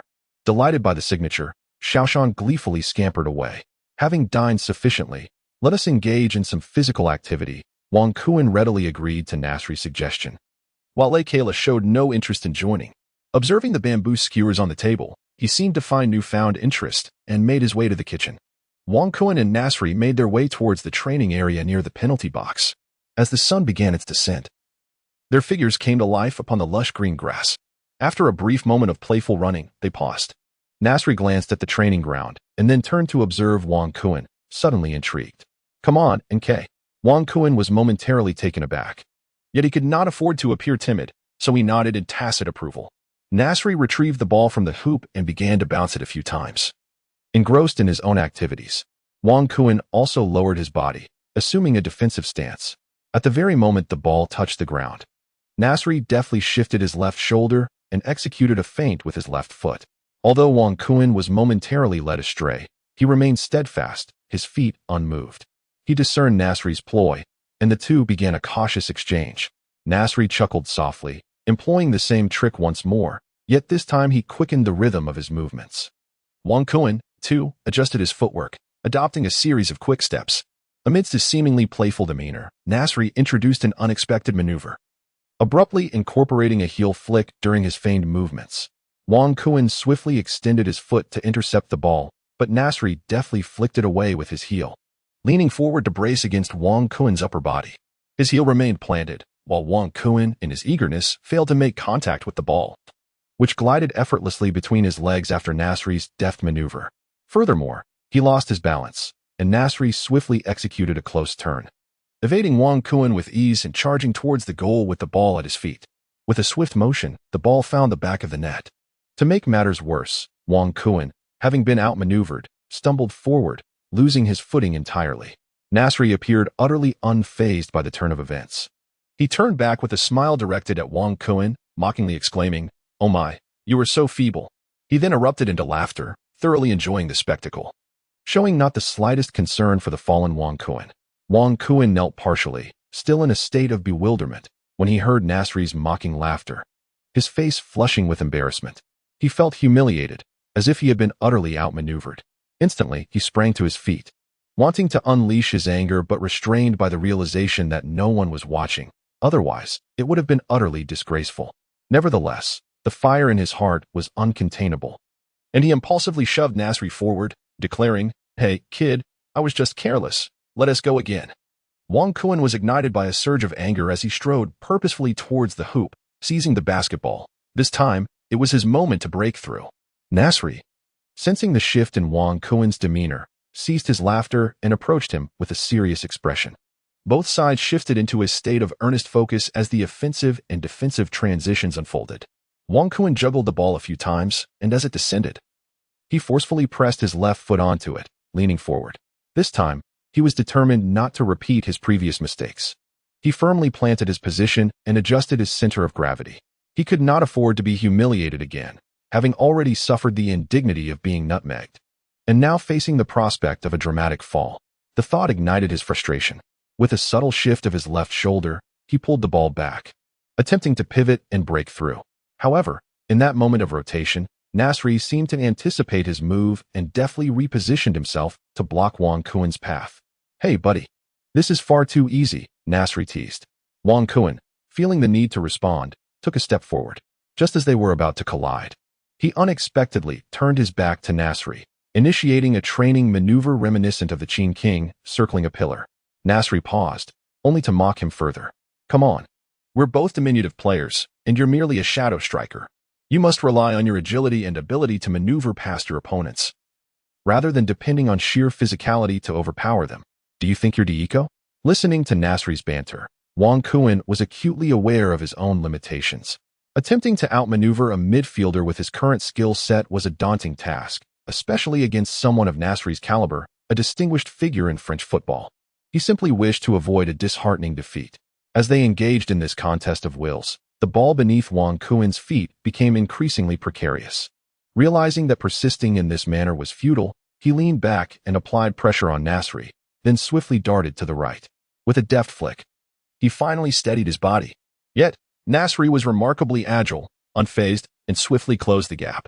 Aware that this was his prime opportunity, Wang Kuan prepared to take a shot. But Nasri, seemingly anticipating his action, lifted a leg. With a resounding thud, the ball was wedged between their feet. Wang Kuan felt a sudden ache in the arch of his foot, yet fortunately, he was the one exerting the force. Ouch, goodness. My toe. Suddenly, Nasri collapsed to the ground, clutching his foot, followed by a series of anguished cries. Wang Kuan suddenly crouched down as if paralyzed, rubbing the instep of his foot, anxiously glancing at Nasri, who was rolling on the ground. You stubborn fool, please don't dive, he murmured softly. Nasri showed no signs of halting his antics, continuing to roll from the penalty spot all the way to the vicinity of the goal, then turning to roll towards the corner flag. Wang Kuan gasped in astonishment, exclaiming, Nasri, go away. He then limped towards Nasri's direction. Upon reaching his side, Nasri continued to point at his foot, shouting, thumb, thumb. Wang Kuan observed Nasri and sensed that he was not feigning his distress, which caused a wave of anxiety to wash over him. Had he inadvertently caused trouble? In a hurry, he assisted in removing Nasri's shoes, revealing a prominent thumb beneath the socks, glaringly evident to Wang Kuan's eyes. Oh dear, he truly had landed himself in a predicament. Wang Kuan hurriedly lifted Nasri onto his back, the pain in his instep long forgotten. He jogged swiftly toward the row of houses, heading straight for the illuminated area. As he burst in, like Hila, who had just begun to savor his skewer, lost all interest upon seeing an unexpected guest. Just as he was about to express his displeasure, he recognized his benefactor. He promptly set down the skewer and inquired, What transpired? Why are you carrying someone? Wang Kuan gently placed the pained and incapacitated Nasri onto a chair, casting a bewildered glance at the astonished requirer while expressing a resigned demeanor. What a fragile creature, he mused. Observing Nasri's feeble groans, requirer stood momentarily stunned, stammering, This is a disaster. His debut tomorrow is ruined. He then turned to Wang Kuan, shrugging and remarking, Look at the mess you two have created. If the team finds out, there will surely be warnings and fines. After a brief lecture, he crouched down to examine Nasri's injury, gently kneading the affected area. Nasri emitted another pitiful cry of pain. After a moment, requirer rose, exhaling deeply. Fortunately, it appears that his thumb joint has sustained a strain from the impact. He will need some time to recover. Upon hearing requirer's assessment, Wang Kuan also sighed in relief. At that moment, hurried footsteps echoed from outside. Hurry, he's inside. I swear. It's Nasri. He even sketched me a signed portrait. The excited chatter that followed was unmistakably from Xiaoshanla and Alice, undoubtedly eager to meet their idol. As the two girls burst through the door, they were momentarily taken aback by the peculiar scene before them. Alice, with her keen observational skills, nearly reached for her camera to snap photographs, but upon noticing Nasri sprawled out before them, with his foot exposed, she inquired in confusion, What are you all doing? Why is one of you lying down? Indeed, it was Nasri. Alice teased the three, while Xiaoshan rushed over to inspect the injured Nasri, only to dash back out moments later, her intentions unclear. Wang Kuan found himself increasingly burdened by the growing number of individuals he wished to avoid, particularly Alice. This woman had a penchant for unpredictable behavior, and he had suffered losses at her hands on several occasions. Just as he contemplated dismissing Alice, Xiaoshan burst in, carrying a medical kit. Without uttering a word, she swiftly disinfected with alcohol, gently wrapped several layers of gauze, and then dashed back towards the kitchen. Wang Kuan and Lei Kira were momentarily taken aback, while only Alice maintained her composure, observing the unfolding scene with an air of tranquility. Moments later, a clattering sound echoed through the air. Xiaoshan burst in once more, her beer glass now adorned with several ice cubes. She deftly tore off a piece of gauze, wrapping it around the ice cubes, and gently began to caress the injured thumb of Nasri. Instantly, Nasri's wails reverberated anew, his face contorted in pain. Wang Kuan, witnessing this spectacle, could not help but subtly shift his own foot in sympathy. Rest assured, Xiaoshan is a prodigy in the realm of medical rehabilitation. Such trivial ailments are mere trifles for her expertise. Alice, observing the astonished expressions of Wang Kuan and Lei Kira, shrugged nonchalantly before fixing her gaze intently on Wang Kuan. Suddenly, she leaned closer and whispered in his ear, As I watch Nasri howl in distress, I am far more curious about how he sustained his injury. At Alice's words, Wang Kuan felt a surge of anger. Once again, this woman had seized an opportunity to rattle him. Shortly thereafter, a multitude of pages was stuffed into Wang Kuen's embrace. And with a triumphant smile, Alice departed. Faced with the incessant cries of Nasri and the pile of papers in his hands, Wang Kuen found himself at a loss. This fellow's debut had been utterly ruined. Would he even have the dignity to sign an autograph now? Chapter 47. Xiaoshan's unique healing methods in the bar's backyard. Xiaoshan was diligently occupied, while Wang Kuen and Lei Kira exchanged awkward glances at Nasri. He appeared to have lost his spirit, slumped in his chair and groaning. Wang Kuen attempted to engage him in conversation, only to be met with disdainful glances. It was not until Xiaoshan produced a small vial from an unknown source and spritzed Nasri's thumb that things began to change, as a gentle calm enveloped the area. Just as Nasri seemed poised to scream, his tone shifted abruptly. Ah, why does it suddenly feel so fiery? Observing that Nasri seemed to regain a semblance of awareness, Xiaoshan increased her pressure. In an instant, Nasri's face contorted once more, his pitch oscillating through various notes. Why does this fellow appear a bit feeble? Wang Kuen murmured to himself as he observed Xiaoshan spraying a few puffs of a mysterious mist before placing it on the ground. Curiously, he picked it up for a closer inspection, his mouth agape and his eyes wide with astonishment. Yun spray, a remedy for the pains unseen, he exclaimed. Oh, so it is a mystical elixir from the Dragon Kingdom. No wonder Nasri has returned to his former self. Without uttering a word, Wang Kuen promptly removed his shoes and applied the spray on the bruised area of his inner thigh, immediately wincing in pain, his cries echoing throughout the room.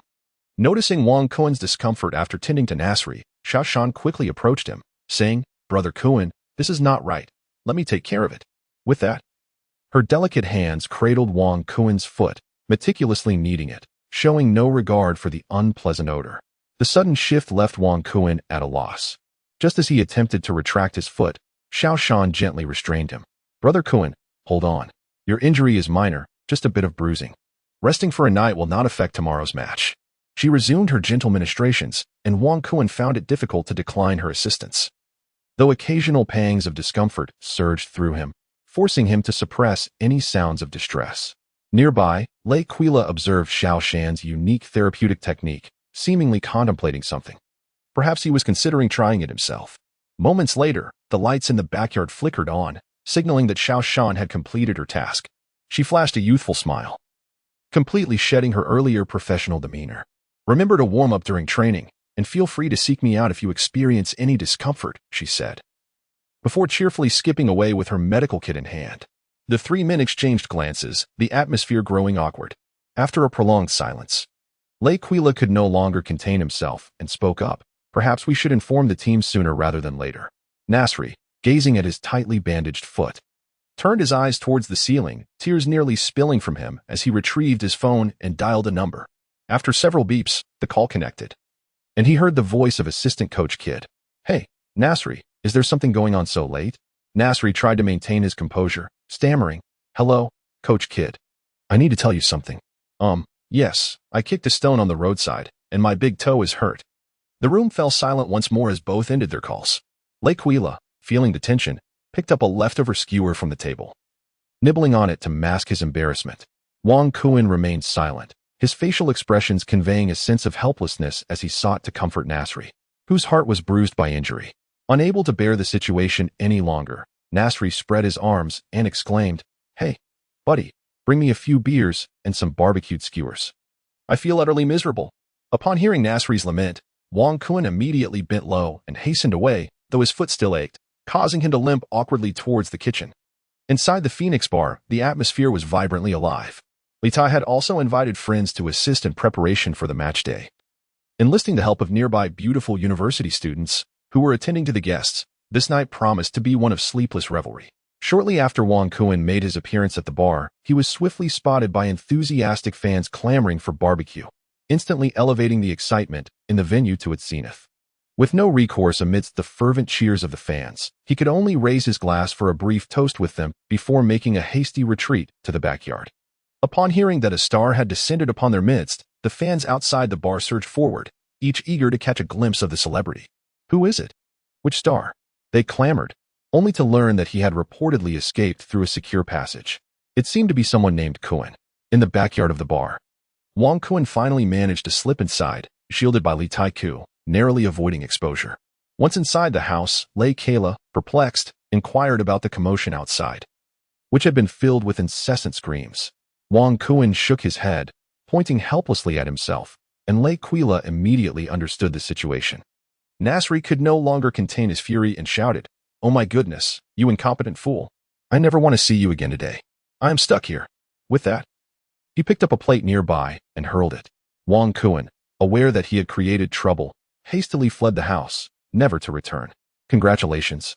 The exclusive fan gathering place for the host is rapidly gaining followers. Remember to interact moderately, echoed the familiar voice of the system, which Wang Kuan had not heard in a long time, evoking a slight sense of nostalgia. Upon exiting the house and reaching the backyard, he heard the system's call and recited inwardly, "Open the exclusive fan gathering place panel." Instantly, a 3D representation of Manchester unfolded before him, with the number of heads indicated by a red dot on the city avenue increasing steadily. 28256, 28257. The numbers continued to fluctuate, and listening to the commotion outside, Wang Kuan understood that Li Tai-ku was certainly promoting something. His heart swelled with excitement. The night in Manchester was extraordinarily vibrant, and this revelry would persist until the end of tomorrow's opening match. Such is the irresistible allure of football, transcending age and gender. Reflecting on being completely stuck in the backyard, Wang Kuan felt remorse for his impulsiveness today. Had he known, he would have checked into the team hotel, especially since it was free. Most importantly, he had caused Nasri to get injured and had been exposed in the bar. What a day of misfortune. Perhaps it was best to wash up and rest, for tomorrow marked the opening match. Though uncertain of his place in the starting lineup, he only wished to refine his form and be ready to enter the fray. After a quick wash, Wang Kuan lay in bed, the tension gradually creeping in. The earlier chaos surrounding Nasri's injury had completely disrupted his sense of calm. Now, in the quiet of the house, that feeling returned with a vengeance. Sleep eluded him. What to do? Wang Kuntang suddenly sat up, descended from his bed, and made his way outside. Nasri and Requira appeared to be indulging in drinks, seemingly unconcerned with their injuries, as if they had found a sense of release. Wang Kuan entered the indoor training facility. As he illuminated the space, the hoop before him seemed to inquire, "Are you ready?" Chapter 48. The city filled with the aroma of wine and the presence of fans. Indoor training ground. Wang Kuan had thoroughly exhausted himself with all the upper body equipment, until he could no longer lift the dumbbells, could not manage the chest press, nor the abdominal machine. He finally collapsed onto the floor. Overwhelmed by fatigue, breathless, and with a mind devoid of thoughts, he listened to the rhythm of his heartbeat, like a metronome. 1 beat, 2 beats, 3 beats, the relentless thumping of his heart.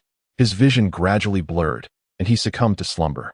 Inside the Phoenix bar, the fervor of the fans remained unabated. Li Tai, cool as ever, popped open one beer barrel after another, while the hired band played fervently, and the beer maidens navigated the aisles, cradling mugs of draft beer, occasionally swaying to the rhythm. Each table showcased a poster of Wang Kuan, displaying a prominent peace sign. The slogan read, "Support me for a discount." Everyone inscribed their names and contact information, awaiting Li Tai to compile the list and subsequently seek reimbursement from Wang Kuan. It remained uncertain whether Wang Kuan could manage such a trivial sum. The neon lights flickered, casting a vibrant glow over the bustling street where shadows danced, marking the true beginning of the city that never sleeps. A series of sharp claps echoed. "Hey, wake up, Kuan. Why are you sleeping here?" Followed by a few playful kicks. Wang Kuan was suddenly struck by a searing sensation on his face, and a sharp pain in his backside compelled him to rise. Yet, before he could steady himself, an acrid stench of urine began to permeate the air around him. This penetrating odor jolted Wang Kuan into full awareness, and as he glanced at the swaying figure of Laikila beside him, he comprehended the unfolding situation. Wang Kuan searched thoroughly, for this fellow had urinated at the doorstep. Had it been on him, he would have undoubtedly met his demise. "I thought you had perished." Lei Quila hung his head low, babbling incoherently. Wang Kuan assisted Lei Kayla towards the house, as the lively bar in the front yard continued its raucous revelry, undoubtedly set to indulge in merriment until dawn. Upon reaching the house, Wang Kuan carefully placed Lei Kayla on the bed and, upon noticing Nasri sprawled languidly on the sofa, he felt a wave of relief wash over him. Checking his phone, he realized it was already 6 in the morning. With the first light of dawn breaking on the horizon, he retreated to the training room to tidy up the disorderly mess before disdainfully departing from the area, vowing never to return any time soon. The stench was simply too overwhelming. Day after day, he endured the discomfort, yet the silver lining was that after Xiao Shan's therapeutic care, the pain on the top of his foot had completely vanished. Despite the soreness he felt from the intense training the previous night, a consequence of neglecting recovery exercises, he quickly changed into a fresh set of training attire and dashed towards the outdoor training ground. Upon opening the data panel, a dazzling image of his strikingly handsome self flashed before him. Wang Kuan, a citizen of the Dragon Kingdom, possesses the skill rating of 72.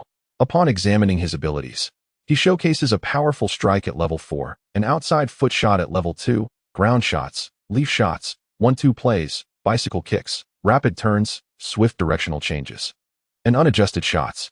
His unique strengths include an exceptional forward-thinking awareness and a balanced approach to offense and defense. As for his coaching directives, he employs long passes that exploit space and short passes that penetrate defenses, both at level 3. His fighting spirit stands alone as a unique trait. This comprises all of Wang Kuan's arsenal, which appears extensive. However, the system's random inclusion of unacquired skills significantly diminishes the probability of selecting the desired abilities. After closing the screen, Wang Kuan jogged, anticipating the physical fitness test and injury assessment scheduled for this morning. The match roster would be announced at 5 p.m., and he wished for nothing but good fortune. After completing several laps on the training ground, he heard Xiao Shan's voice calling from afar, signaling that it was feeding time. Xiao Shan stood by a few large trees, holding breakfast like a caring older sister, and in a moment of reverie, Wang Kuan felt an increasing longing for this scene to become a daily occurrence. Approaching Xiao Shan, he eagerly accepted the food and placed it on a nearby table. Gasping as he asked, "Xiao Shan, you're up so early today. Is there any extra breakfast?" He then sat down on a chair, savoring the meal. "Today my older brother is on an early shift, and the guests are mostly resting now. He'll take a break until noon and then get busy in the afternoon. The smallest room in the flat is the kitchen, and on match days, I prepare plenty of porridge for the inebriated fans. It warms their stomachs," she explained, her eyes sparkling with enthusiasm. "If you win today, it will be another all-nighter," Xiao Shan added before bouncing away with a cheerful demeanor. Wang Kuan, upon hearing Xiao Shan's words, gradually rose to his feet, inexplicably filled with a sense of purpose. "Xiao Shan, Manchester City will surely triumph. Trust me." At the sound of Wang Kuan's exclamation, Xiao Shan halted in her tracks. With a sudden turn, a youthful smile graced her face. She extended her fist towards Wang Kuan in a gesture of encouragement before making her way towards the kitchen. Wang Kuan gradually settled into his seat, as if he had just fulfilled the young lady's wish. He couldn't help but wave his chopsticks while sipping the congee from his bowl. At that moment, a loud clatter echoed through the air, followed by several pronounced yawns. Li Tai, dragging his weary body, swayed as he stretched his limbs, and soon spotted Wang Kuan, who was engrossed in his congee. It was as if he had encountered a deity of wealth. Instantly, his sleepiness vanished, and he hurried over to Wang Kuan with a spring in his step, wearing a smug expression. Wang Kuan, absorbed in his meal, felt a chill run down his spine as he noticed Li Tai standing beside him, eyeing him with an unmistakably mischievous gaze. Wang Kuan inquired with a hint of confusion, "Brotherly, this bowl of porridge belongs to me." Li Tai, undeterred, leisurely retrieved a slip of paper from his pocket and placed it before Wang Kuan. Wang Kuan, puzzled, picked up the note and gazed at the numbers, gradually widening his mouth in astonishment. A total of 2024 cups of the exclusive fan beer had been sold, requiring an upfront payment after a discount. "Hey, my friend, I currently have no money, and why are you demanding payment so early in the morning?" Wang Kuan was aware of his own laziness, yet at that moment, he found himself devoid of funds and hastily made his way to the small kitchen. Li Tai, realizing that he had failed to secure any money, promptly gathered the notes from the table and called out to Wang Kuan in the kitchen, "If you don't pay up, I shall start charging interest daily." With that, he stifled a yawn and retired to sleep. Wang Kuan busied himself in the kitchen, soon emerging with a tray in hand, making his way towards the rooms of Nasri and Raquilla. With some difficulty, he roused the two, gesturing towards the breakfast laid out on the table and urging them to finish quickly so they could head to the team. The streets outside were still relatively uncrowded, and with a little tidying up, it seemed unlikely anyone would notice their departure. Nasri swayed slightly, cautiously testing his foot, and to his astonishment, he found he felt no pain. His eyes sparkled as he exclaimed, "Hey, Kuan, my foot seems to be just fine." Without hesitation, he began to demonstrate his newfound mobility. Wang Kuan observed Nasri's continued swaying and shrugged, saying, "Quickly rinse off. Let the scent of alcohol dissipate. We should visit the team doctor for an assessment of your injury. Nasri nodded eagerly and dashed into the bathroom. It was evident that Raquilla had gained no advantage from Nasri's condition. He had indulged excessively. Moments later, the three of them stealthily passed through the bar's lobby, exchanging greetings with Xiaoshan before departing. Upon reaching the bustling city streets, they were enveloped in the unmistakable aroma of alcohol that permeated the air. People lay sprawled in every corner, while a few inebriated revelers, clad in beer-themed attire, rested in the green spaces. This was the quintessential scene of a city with a team on game day. Wang Kuan assisted like Hila, while Nasri hurried alongside them. As the trio searched the bustling streets for Nasri's luxurious vehicle, at last, before a verdant greenbelt, Nasri spotted his beloved car. Wang Kuan was utterly astonished. Nasri, in a state of disbelief, held his head in his hands, unable to fathom the situation before him. L'Aquila squinted as he staggered towards the luxurious vehicle, lifting the emblem from its roof and murmuring to himself, "Wow, what a uniquely charming automobile." Wang Kuan, with little regard for the surrounding chaos, rummaged through Nasri's pockets until he unearthed the car keys. Once he had crammed both of them into the vehicle, a bitter smile crept across his face as he grasped the car emblem. The engine roared to life, blaring its horn as it surged forward. The people around them seemed oblivious, continuing on their paths as if deaf. Occasionally, someone would gesture towards the car with an internationally recognized sign of goodwill, infuriating Nasri, who shouted in exasperation, "Wharf fat." Wang Kuan navigated through the bustling crowd in a small car adorned with graffiti, symbolizing international camaraderie, seemingly en route to the Etihad Stadium. Chapter 49, A Sudden Twist Before the Match. The busy city avenue was teeming with a throng of people. The car horns blared incessantly, nearly smoking from overuse. What typically took mere minutes had now stretched into over 2 arduous hours. At last, they arrived at the team's designated entrance. Security personnel eyed the peculiar vehicle with a mix of curiosity and suspicion, seeking an explanation. Surrounding onlookers scrutinized the car, intrigued by its friendly embellishments. As the vehicle came to a halt in the team's lane, whispers circulated among the crowd, speculating about which player might own it. Eager fans had already pulled out their phones to capture the moment, flaunting their excitement. Seeing the car's windows remain stubbornly shut, security had no choice but to knock again, signaling for all occupants to disembark for inspection. Wang Kuan and Nas exchanged glances, each reluctant to relinquish their player cards held tightly in their hands. Wang Kuan could not help but glance at Raquel in the back seat, a mischievous smile gracing his lips. "Come now, brother. Stop pretending to sleep. It is your turn to perform." Raquel, with his eyes still closed, slowly opened them and, shaking his head in resignation, let out a long sigh. "I swear, I shall never be an agent in my next life. I am perpetually cleaning up after others." As he spoke, he gradually lowered his car window and turned back to Wang Kuan, saying, "You must increase my salary." With that, he handed over his credentials. The security personnel examined the documents carefully, recognizing him as a player's agent, and, presuming he had legitimate business, casually inquired before allowing him to pass. The sheer number of vehicles today was overwhelming, and he certainly did not wish to cause a bottleneck for everyone involved. Wang Kuan pressed the accelerator, swiftly departing from the throng. Indeed, the road designated for the team was considerably less congested. Moments later, the vehicle circled the arena and turned into the team's exclusive parking lot at the training facility. Just a mere iron fence away lay the public parking area, which today buzzed with activity. Media reporters had already claimed the prime spots, capturing the arrival of every individual and vehicle entering the team's lot. A small car adorned with friendly gestures immediately caught their attention, prompting a flurry of flashes and the rapid clicking of shutters, eager to discern the identity of the occupant. The three sat awkwardly in the car, motionless, until Nasri could no longer contain himself. "Hey, brothers, have you seen that elevator? Let's make a dash for it." Wang Kuan, seeing no viable options at hand, once again revved the engine, managing to maneuver the vehicle a few more meters. "Nasri and I advanced forward, while you safeguarded our rear. It was the only course of action left to us." Raquela gestured helplessly with both hands, resigned to the fact that Wang Kuan was now in control.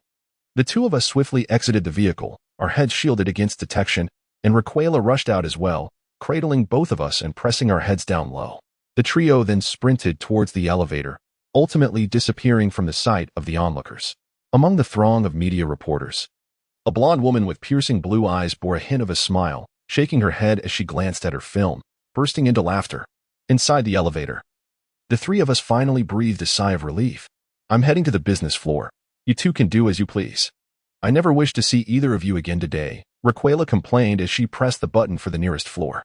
With a clang, the elevator came to a halt, and Raquela hurriedly exited, leaving behind a parting remark, "Good luck today," before scampering away. The two remaining individuals in the elevator rolled their eyes, affirming the adage that three men can create a tiger out of thin air.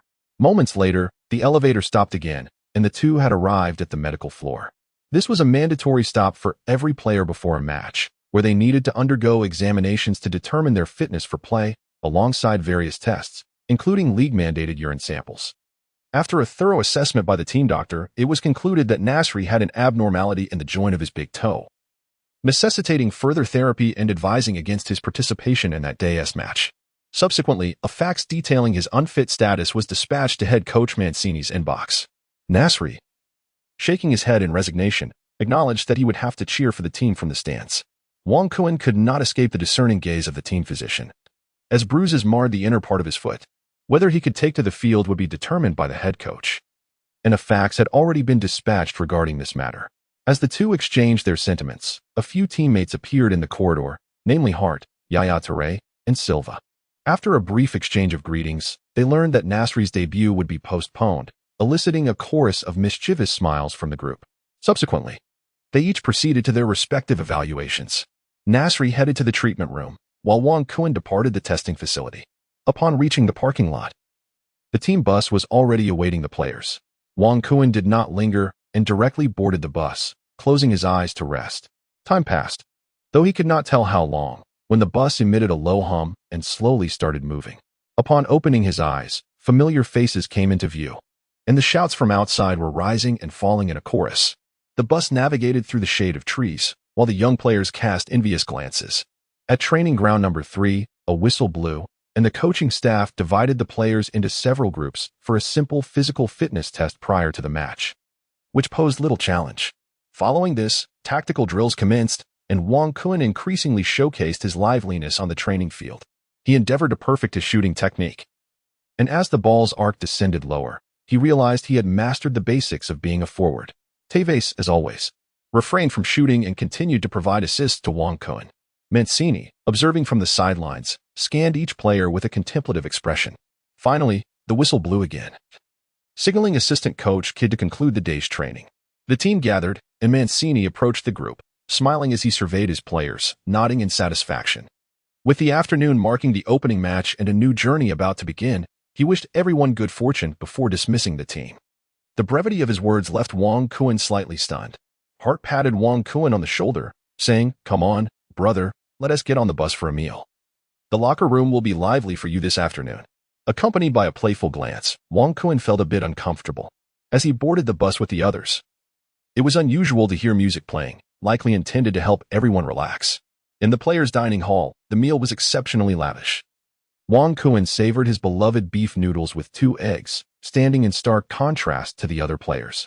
Balotelli teased Wang Kun daily, claiming he was cultivating immortality. Yet Wang Kun's muscles were undeniably genuine. Outside the floor-to-ceiling windows, the Etihad Stadium had opened its ticketing windows, with fans of both sides forming long, slow-moving lines. The atmosphere of anticipation for the match grew increasingly intense. In the break room, Wang Kun glanced at the clock, which read 3 p.m. Yet, he could not manage to take a nap. The previous night had been the same, but he could not afford to exhaust himself now. As he tossed and turned, he noticed a commotion coming from the opposite side, likely Tevez. Wang Kun worried about him, uncertain of how to help. Disturbed, he rose from his bed and opened the door. Tevez seemed to have heard the noise and lowered his volume considerably. At that moment, Wang Kun spotted Company exiting his room. Their eyes met, both momentarily taken aback. Company walked directly to Wang Kun and patted him on the shoulder, saying, "Did I wake you? Let me handle it." With the captain stepping in, Wang Kun nodded and returned to his room without hesitation. After a few clanging sounds, the noise from the opposite side seemed to have quieted down. Wang Kun lay once again upon his bed, on the verge of succumbing to slumber.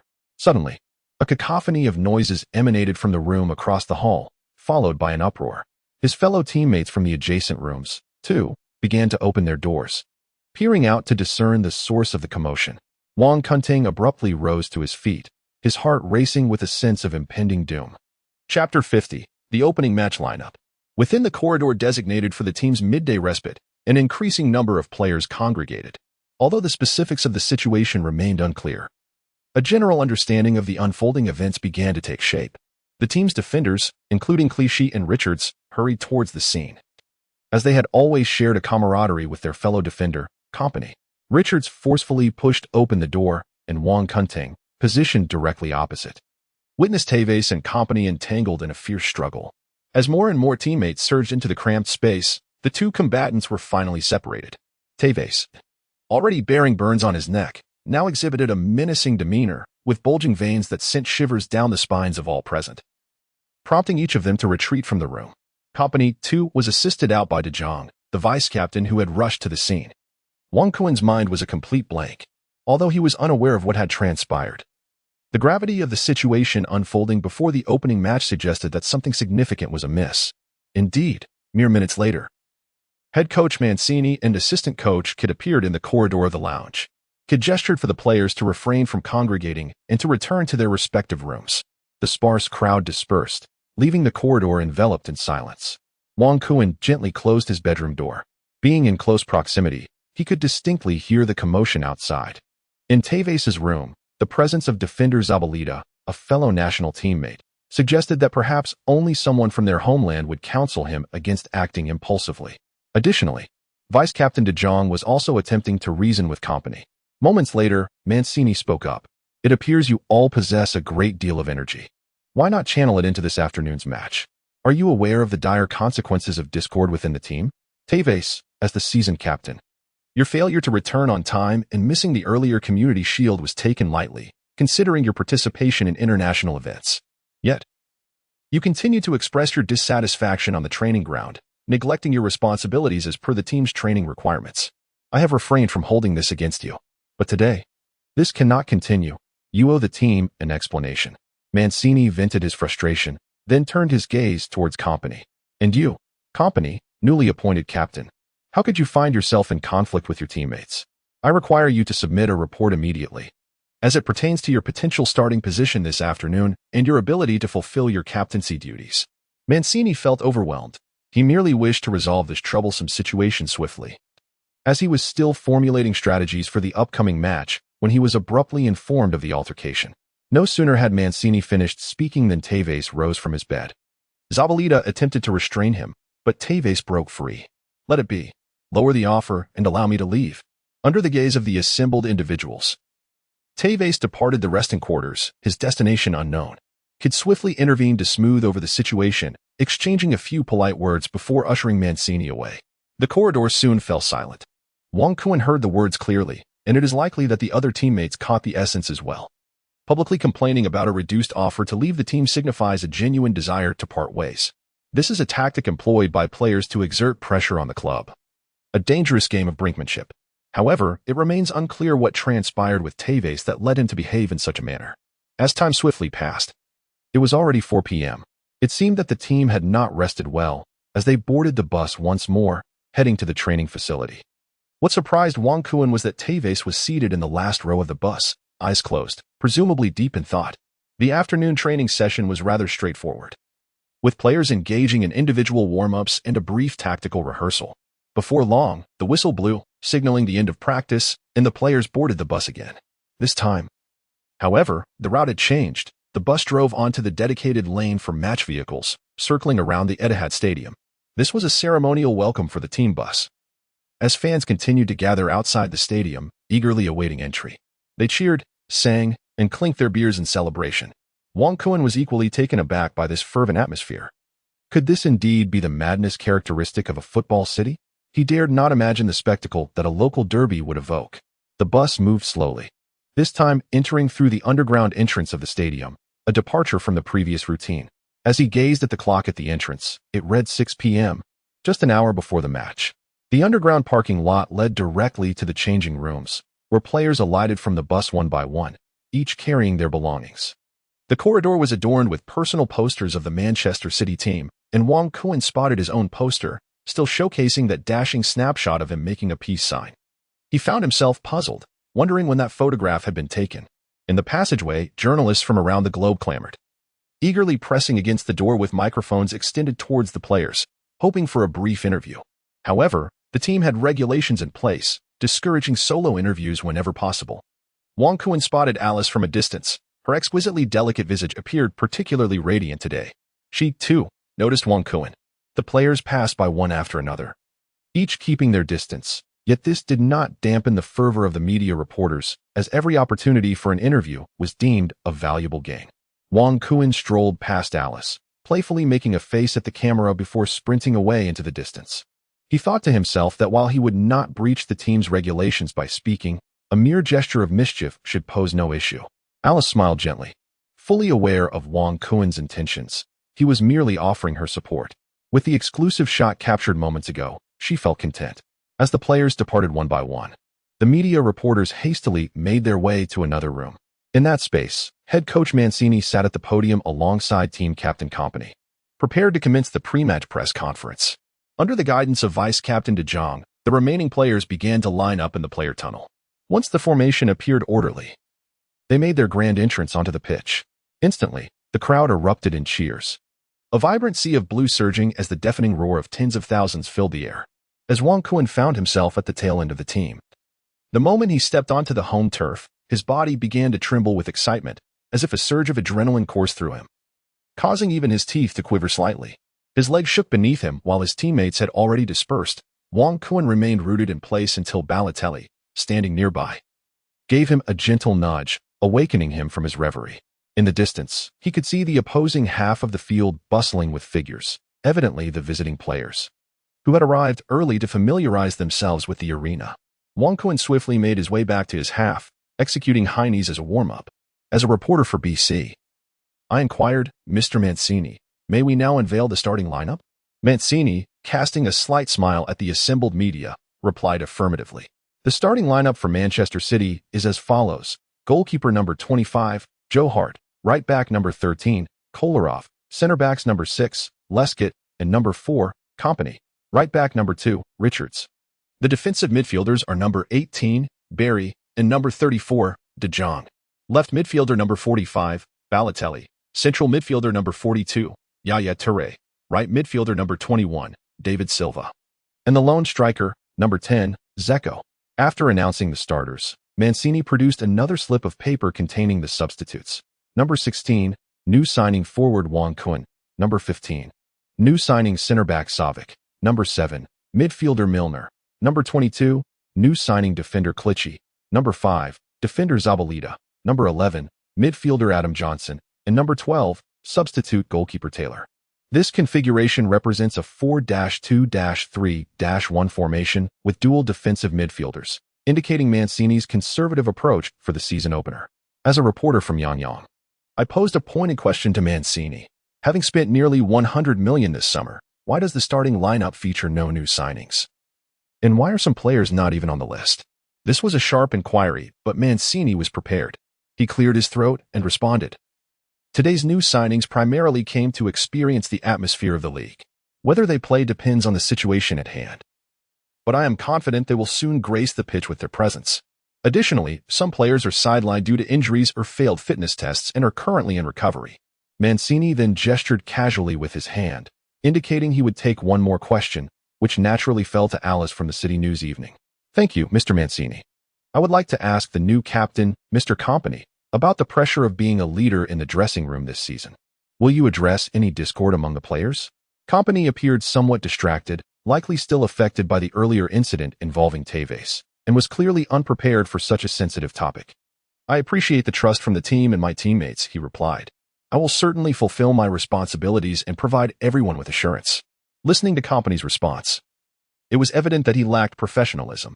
Mancini promptly signaled for the staff to conclude the press conference, departing with Company after stating that the issues within the locker room would not be publicly discussed. Moments later, within the stadium, the large screen began to display Manchester City's starting lineup and substitutes for the day.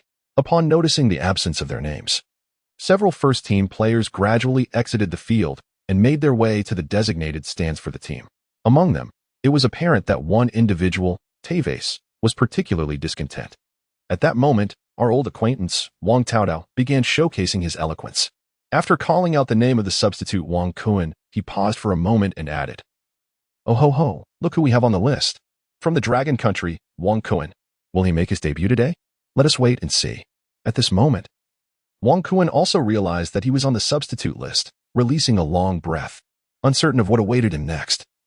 Chapter 51 begins with the first match at Swansea against Manchester City at the Etihad Stadium. The players from both teams are warming up.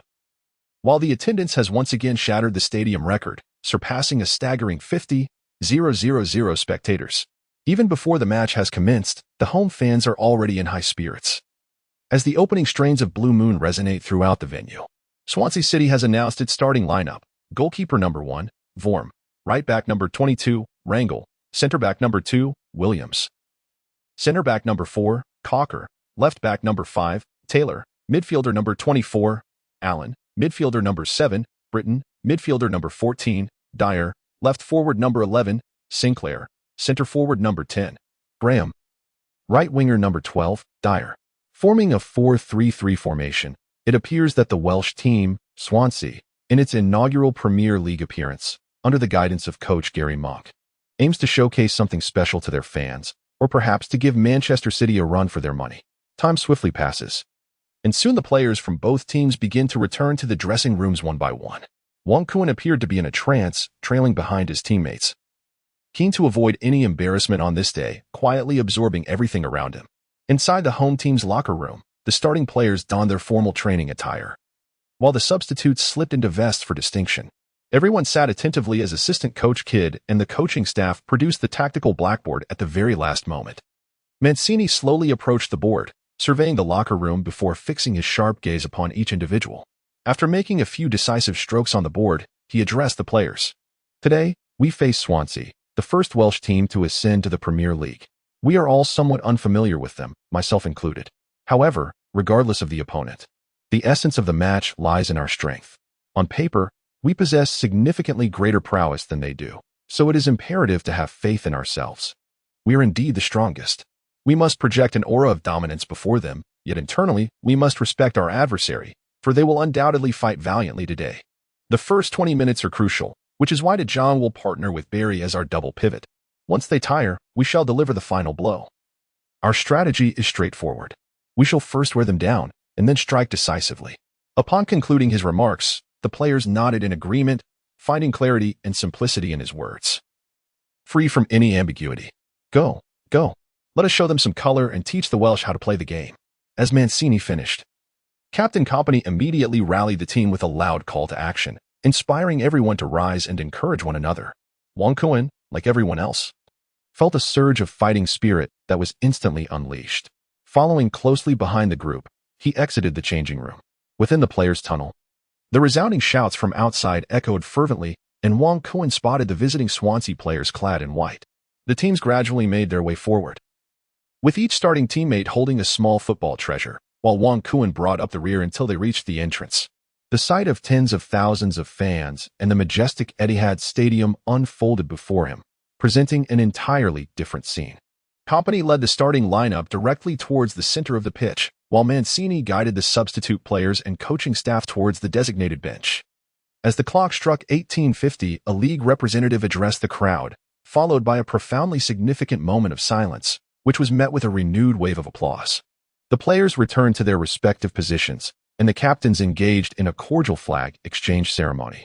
Under the toss of the coin by referee Bog, Swansea, the visiting team, was set to kick off, signaling the imminent clash of both sides. Wang Kuan felt as though time itself had come to a standstill, with everyone's gaze fixed upon the clock displayed on the grand screen. At precisely 7 p.m., with the authoritative whistle of referee Bork, forward Sinclair of the visiting team sent the ball back to the defense, marking the official commencement of the match. In that moment, Wang Kuan was suddenly enveloped by the cacophony of cheers resonating in his ears, and the stadium clock began its relentless march forward. Long Long TV. Long Long TV.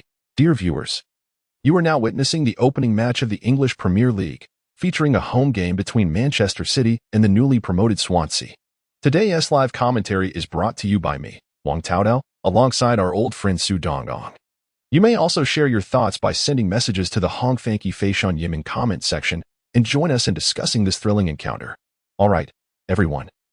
Let us redirect our attention to the field. On the substitutes bench, Wang Kun was savoring his energy drink from a cup. For reasons unknown, he felt a bit parched in this position, glancing at the new signing, defender Savik, who was also sipping from his cup, prompting a shared, inexplicable smile between them. At that moment, however, Milner on Wang Kun's other side suddenly sprang to his feet, nearly toppling Wang Kun's drink. Before he could comprehend what had transpired, the head coach, Manik, shifted in his seat, settling down again. What was going on? This was just the beginning. Goodness, that was close. Wang Kun released his grip on the beverage cup and turned his gaze towards the large screen replay on the field. Within the first 2 minutes of the match, Swansea, through a long pass, delivered a formidable warning to Manchester City. With a simple combination play, defender Rangel advanced down the flank, unexpectedly launching a powerful strike that landed squarely at the feet of winger Sinclair. With a clear path ahead, the Manchester City defenders were thrown into disarray as they scrambled to defend. The young Sinclair was astonishingly swift, matching the pace of his national teammate, the formidable Bale, as he cut inside with remarkable speed. Fortunately, Captain Kompany had retreated quickly and positioned himself well. Seeing himself isolated, Sinclair refrained from encroaching into the opponent's penalty area. Instead, he unleashed a powerful shot that surged through the defensive line, heading straight for the goal guarded by Hart. The ball zipped through with incredible speed, yet Hart, having anticipated the trajectory, stood firm and caught it with both hands, feeling the spinning ball's force still intact. He promptly dove to the right side of the goal after losing grip on the ball. Nearby, Scott seized the opportunity, advancing to regain possession and passed it to fullback Kolarov. Mancini appeared to breathe a sigh of relief, recognizing the attacking potential and dynamism of the young player. He then began jotting down notes in his notebook. While everyone remained entranced by Sinclair's long-range effort, the ball found its way to the feet of midfielder Barry, who sought to control the tempo of the game alongside De Jong. However, he seemed to overlook the fact that Manchester City was lacking sufficient numbers in midfield. The three midfielders were too deep, resembling three wingers instead. Mancini's midfield strategy appeared overly simplistic, as Yaya Touré failed to mark an opponent. Reluctant to drop back for defense, a hulking figure with an explosive hairstyle, the midfield enforcer Dory stealthily surged forward. What should have been a safe pass was intercepted, prompting another gasp from the Manchester City players. The charging beast initiated an onslaught, bulldozing for the gap between Barry and De Jong like a tank. The four defenders of Manchester City quickly retreated, tightening their formation to support one another. Meanwhile, Swansea's Sinclair and Dyer raced down the flanks, prompting their coach, Roddle, to rise from his seat and approach the technical area, arms crossed, seemingly satisfied that everything was unfolding according to his strategy. At that moment, Wang Taodao erupted with excitement. Wow, Swansea has taken the initiative right from the start, organizing another offensive. Manchester City's defense was repeatedly put to the test, leaving us to ponder how Mancini would respond next. With only 5 minutes gone in the match, stay tuned for more commentary at the Red Tomato Flying Shropshire Dream comment section, where we will randomly select a viewer for a special prize in celebration of the Premier League Championship chase. Chapter 52, The Battle at Swan Lake within the Etihad Stadium. A fierce clash ensues. From the outset, Swansea bursts forth with fervor, launching a relentless assault on Manchester City's defense, creating the illusion that they are the home team. Wang Kun languidly reclined on the substitute bench, inexplicably devoid of the earlier tension that had enveloped him. As the spectators resumed their anxious gaze toward Manchester City's half, he too began to observe intently. Swansea's number 14, Dobby, proved to be a versatile player, robust in build and adept at breaking through defenses. He advanced with a commanding stride, reaching the edge of the penalty area. The winger Sinclair, utilizing his speed, deftly evaded Kolarov and surged into the box, drawing Scott's attention away. In that moment, Dobby's forward instincts were ignited, and he unleashed a powerful strike that spun violently toward the left goalpost. Duong. The sound reverberated, sending chills down the spines of the Manchester City players. The ball was deftly intercepted by Hart, who immediately gestured for calm, urging everyone to slow down and regain composure. Wow, Swansea's debut in the league is indeed a revelation. After a prolonged silence, Su Dongdong finally spoke up.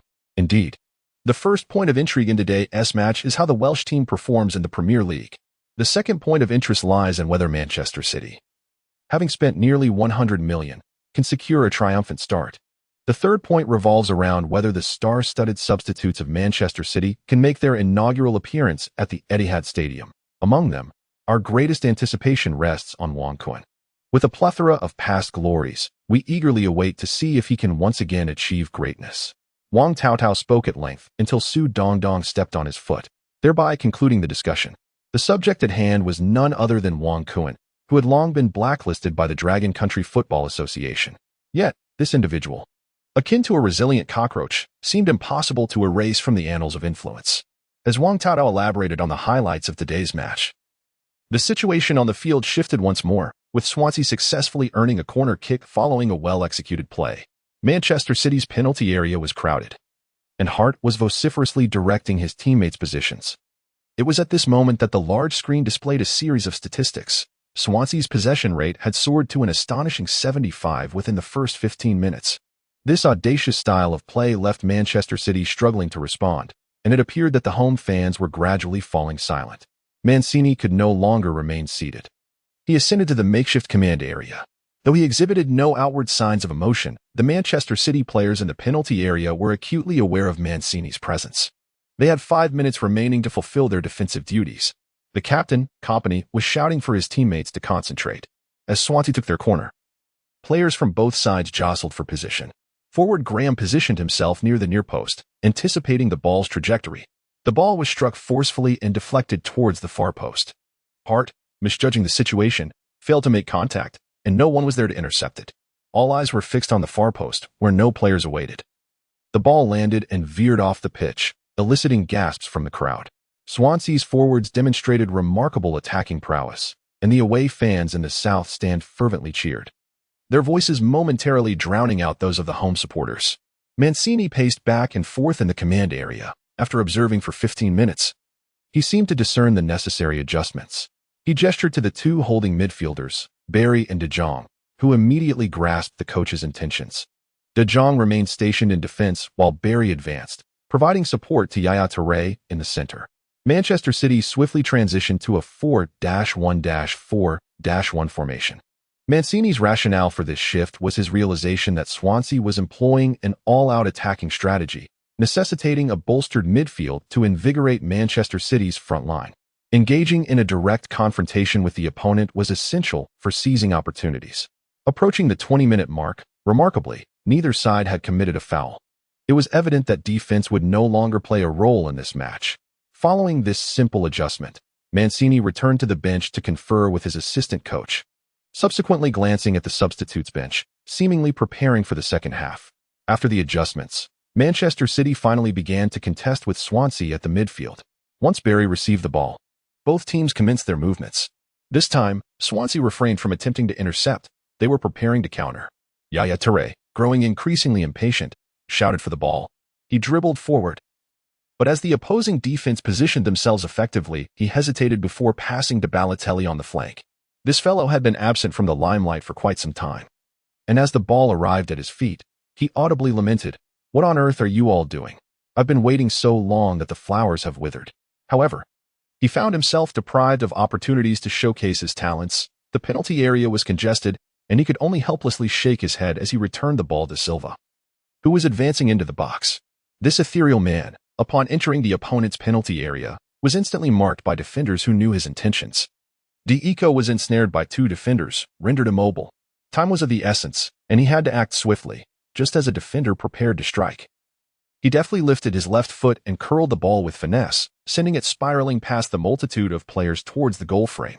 Fortunately, the opposing goalkeeper, Vorm, had anticipated Silva's customary left-footed strike and positioned himself accordingly, leaping towards the post with ample foresight. That exquisite curling shot was deflected away by his fist, astonishingly without even yielding a corner kick. After a series of adjustments by Mancini, it seemed that Manchester City's offense had found its rhythm. Silva's recent attempt was undeniably valuable, yet it was marred by his quest for perfection. Wait, Manchester City is poised to take a quick throw-in. Barry, unusually, has taken a position and advanced toward the edge of the penalty area. He appeared to be doing nothing, but what was his intention? Goodness, Barry, unwilling to remain idle, was eager to unleash a powerful shot of his own. A resounding thud echoed, a sound that had caused countless forwards to bow in submission. The Manchester City players seemed to be gathering momentum, while the home crowd erupted in cheers amidst a series of relentless attacks. This all-out offensive style of play was utterly captivating, and both coaches were silently engaged in a tactical duel. The Swansea coach, having discerned Manchester City's intentions, instructed Sinclair to shift back into a midfield position, seemingly aiming to enhance his chances of receiving passes and leveraging his speed to create opportunities. Once again, the players were embroiled in a fierce battle in midfield, yet Barry and Yaya Toure from Manchester City, with their wealth of experience, rendered the young Sinclair somewhat disadvantaged. With deep defensive withdrawals, Manchester City's tenacious wingback, Kolarov, seized an opportunity. A frantic exchange unfolded along the flanks, but Kolarov, with a significant lead, managed to hold his ground. As he approached the corner arc, he decisively sent the ball into the 6-yard box at a sharp 45-degree angle. This was his signature move, and his forward forays would shine brightly in future matches. Inside the penalty area, Deco found himself double-marked for nearly 40 minutes. This was the first time he had seen the ball racing towards him. At that moment, he had to establish his position as 3 players leapt into the air. Deco skillfully controlled the ball, taking a step forward. Defenders Rangel and Williams, seeing the imminent shot, unfortunately collided in a desperate attempt to intercept. The crowd instantly rose, all eyes fixated on the small box, anticipating any unforeseen developments. Deco exhibited remarkable sportsmanship and composure, opting not to dive, but instead executing a challenging shooting motion. The ball struck Williams's leg, deflecting slowly along the back post before trickling out of play. It appeared that both teams had experienced a stroke of bad luck in the first half. This marked the first tackle of the match, yet referee Boggs' whistle remained silent. In the English League, such minor infractions rarely elicited a call. As the clock ticked to 41 minutes, a figure suddenly rose from the Manchester City bench, calling out to the substitutes. "Kuhn, go warm up." Savic, Milner too. Suddenly jolted, Wong Kuen's mind cleared, causing the drink cup in his hand to slip and fall. Wong Kuen opened his slightly squinted eyes and inquired of the person beside him, who was calling my name. Suddenly, he felt himself being pulled up by someone.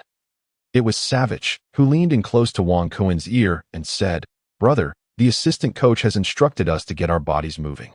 Wong Kuen finally came to his senses, gazing at the fallen beverage cup and that damned bench of substitutes. Without hesitation, he sprinted a considerable distance, muttering to himself, "Goodness."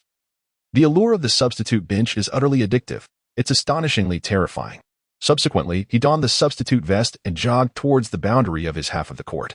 Upon witnessing the home team's substitutes commencing their warm-up, the fans erupted into applause, offering their enthusiastic support. Wong Kuen, also engaged in a slow jogging motion, gradually reduced his pace upon noticing a lengthy banner being displayed in the homestand. He came to an astonished halt, captivated by the sight before him.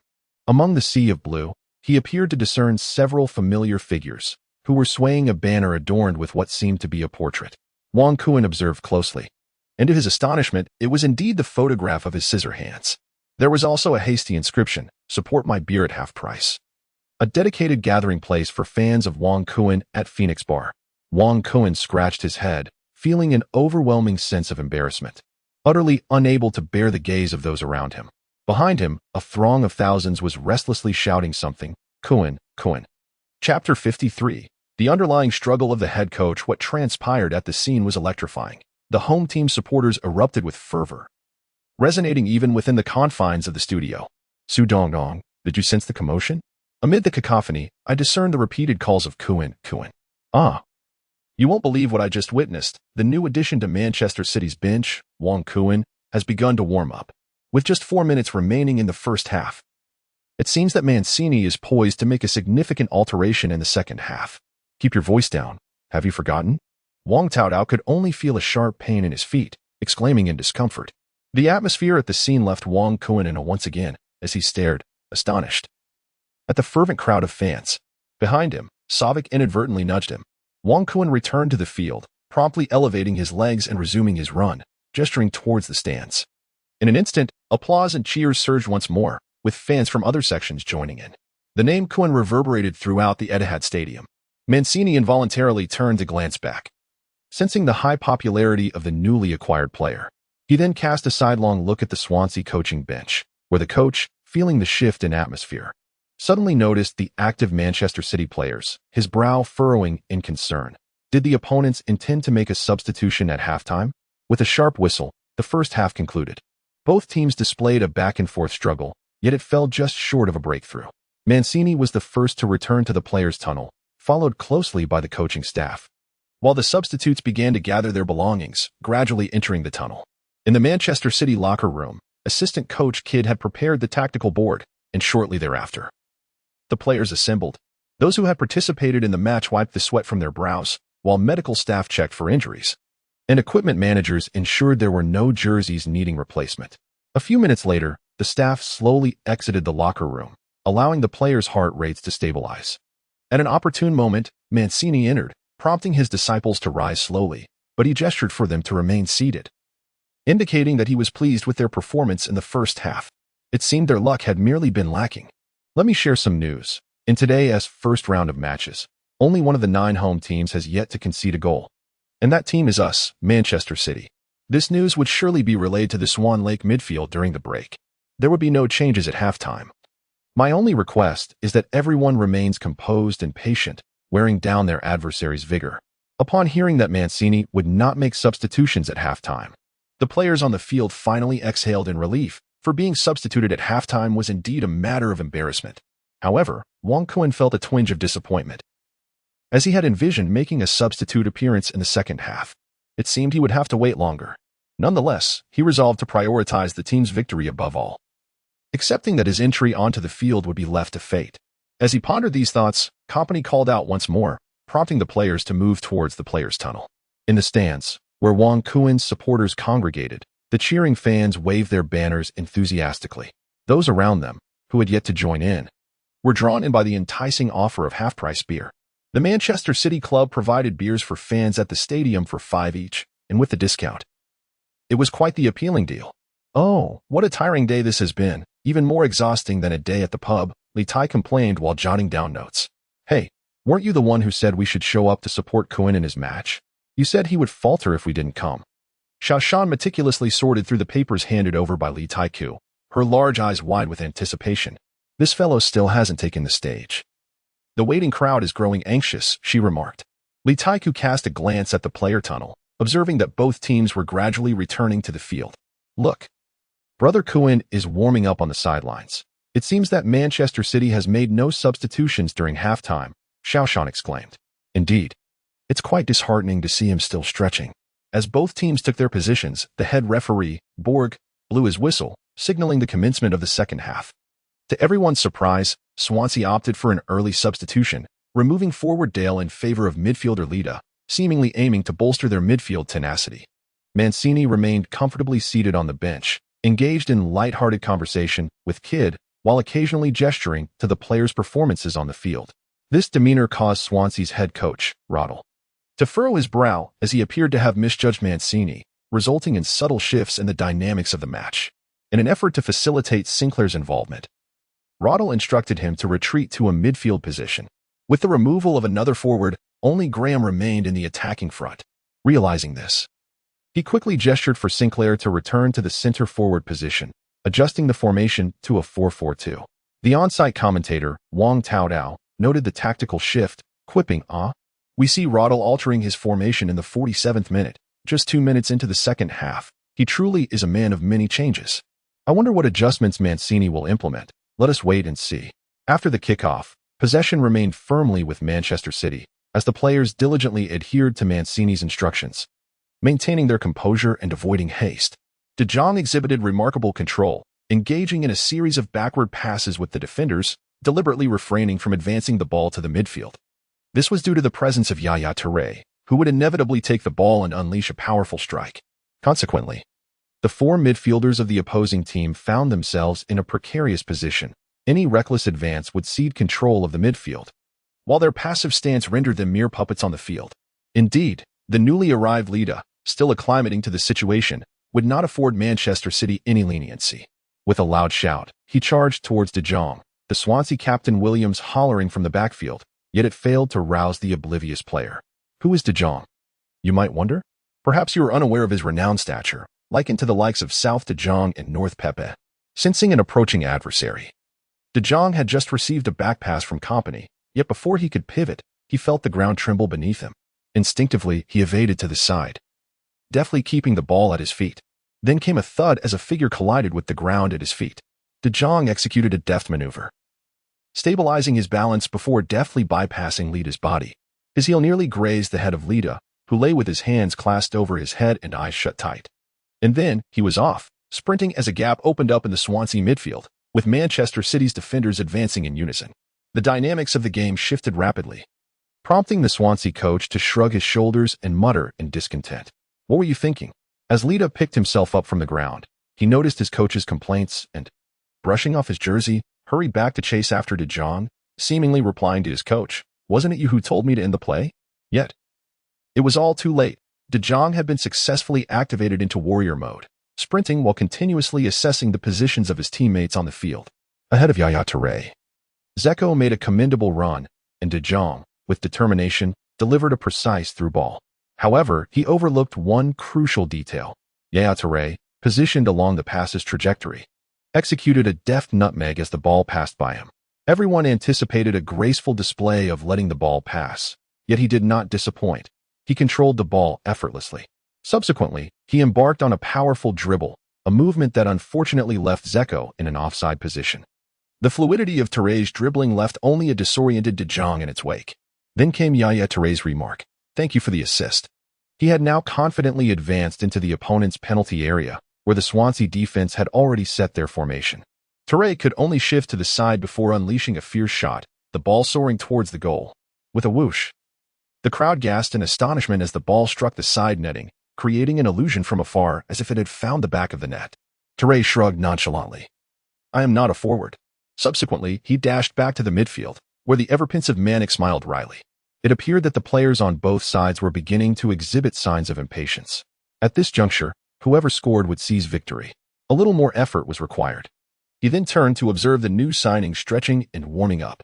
Should substitutions be made, or should they wait a bit longer? Chapter 54. It is my turn to shine. Within the Etihad Stadium, the clock had struck 55 minutes. Neither side had found the net. Yet the intensity of the match had returned. Swansea's goalkeeper, Vorm, unleashed another powerful kick, as players from both teams leapt for the aerial ball at midfield. Lida exerted pressure on Barry, managing to contest the ball's descent but failing to secure possession. At that moment, a diminutive player, perhaps merely passing by, exchanged positions with the opposing Balotelli, and the ball fortuitously landed at his feet. Swansea's midfielders, Allen and Britton, immediately closed in, acutely aware that they could not afford to let this man gain control, as they had successfully done in the first half. However, this time, upon seeing the ball unexpectedly at his feet and the two approaching giants, Silva seemed to awaken from within, skillfully maneuvering the ball despite the entanglement of the two defenders. In an instant, he was sprinting down the pitch. This was an opportunity. Balotelli was already charging down the flank, yet Silva, resolute, opted not to pass, instead dribbling towards the edge of the penalty area. Was he preparing to take a shot? Inside the box, Yaya Touré and Deiko had already positioned themselves. Noticing Balotelli unmarked, Silva delivered the ball. Balotelli found himself in open space, albeit slightly off angle, an itch to shoot tingling in his mind. He would not pass to anyone else. This was a chance to strike. The ball was curled with finesse, as the defenders could only watch helplessly, rendered powerless. This shot bore resemblance to Silva's earlier attempt in the first half, yet with greater force. Vorm, attempting to replicate his prior heroics, lunged to the right, aiming to deflect the ball out of play. However, this time, he was thwarted. The ball rebounded off the far post. There stood a player who had been waiting patiently, and he swiftly nudged the ball into the net, beating the defender Williams to it. It was Deiko. Fortune favors the diligent. After nearly 60 minutes of fierce competition, he shattered the deadlock, marking the first goal for Manchester City. Goal. Goal. Manchester City has scored, and it is Deiko. The instant the ball nestled in the net, the entire Etihad Stadium erupted. The players celebrated at the corner flag, while the coaching staff on the sidelines cheered, and the substitutes embraced one another. Mancini, finally relieved, turned around only to catch sight of the still warming up Wang Kun. His eyes lit up, and he hurriedly beckoned his assistant coach, Kid, whispering urgently in his ear, "Quick, make the substitution, go find the fourth official." Kid was taken aback. He had barely scored when he was substituted. However, Mancini urged him forcefully off the pitch, prompting him to hasten to the fourth official, calling out loudly, Manchester City requested a substitution, replacing him. Rubbing his head, Kid dashed back towards the coaching bench and, upon noticing the attacking coach approaching Wong Kuan, he understood and promptly returned. Kuan, hurry, it's your turn to take the field. Wong Kuan was still celebrating Zeko's goal with Savik when he heard Shosi call his name, and only then did he realize what was happening. Savik gave Wong Kuan a gentle push, excitedly pointing at him, urging, hurry up, it's your turn to take the field. I believe I will have my moment soon as well. With his mind blank, Wong Kuan felt Shosi pulling him from the crowd to the center line, where the staff removed his training vest and replaced it with the official match uniform. At that moment, Mancini gestured to Kid by the fourth official. Manchester City substituted the number 34 midfielder De Jong for the number 16 forward. Seeing he was being replaced, De Jong ambled over, noticing that the fourth official had not yet finished checking Wong Kuan's attire. After a thorough inspection, the official noted that Wong Kuan's outfit appeared somewhat stiff, likely due to the additional vest, but asked no further questions. He then raised the substitution board, while De Jong patted Wong Kuan on the shoulder and exited the pitch. The fans in the stands applauded De Jong, but the louder shouts of Kuan echoed across the stadium. The suddenness of it all left the commentators momentarily speechless. Well, just as Manchester City was celebrating, they bring on the newcomer Wong Kuan, who seems unprepared. With this change, Manchester City's double defensive midfielders had vanished. Mancini, leading by a goal, surprisingly opted against defense, seeking to extend their advantage. Oh dear, Wong Taodao, that rookie Wong Kuan appears to be in a daze. He stands motionless on the pitch. What could he be doing? The fans gradually shifted their fervent cheers to notice Wong Kuan on the field, all puzzled by his demeanor. Fortunately, Kid was nearby, calling out to Wong Kuan, Kuan, snap out of it. It's time for your performance. Wong Kuan's heartbeat was notably slow, and for reasons unbeknownst to him, the moment he stepped onto the field, his perception seemed to decelerate significantly. The clock on the field and the roaring fans appeared to unfold in slow motion, gradually passing before his eyes. It was only upon hearing his name called out that he regained his senses.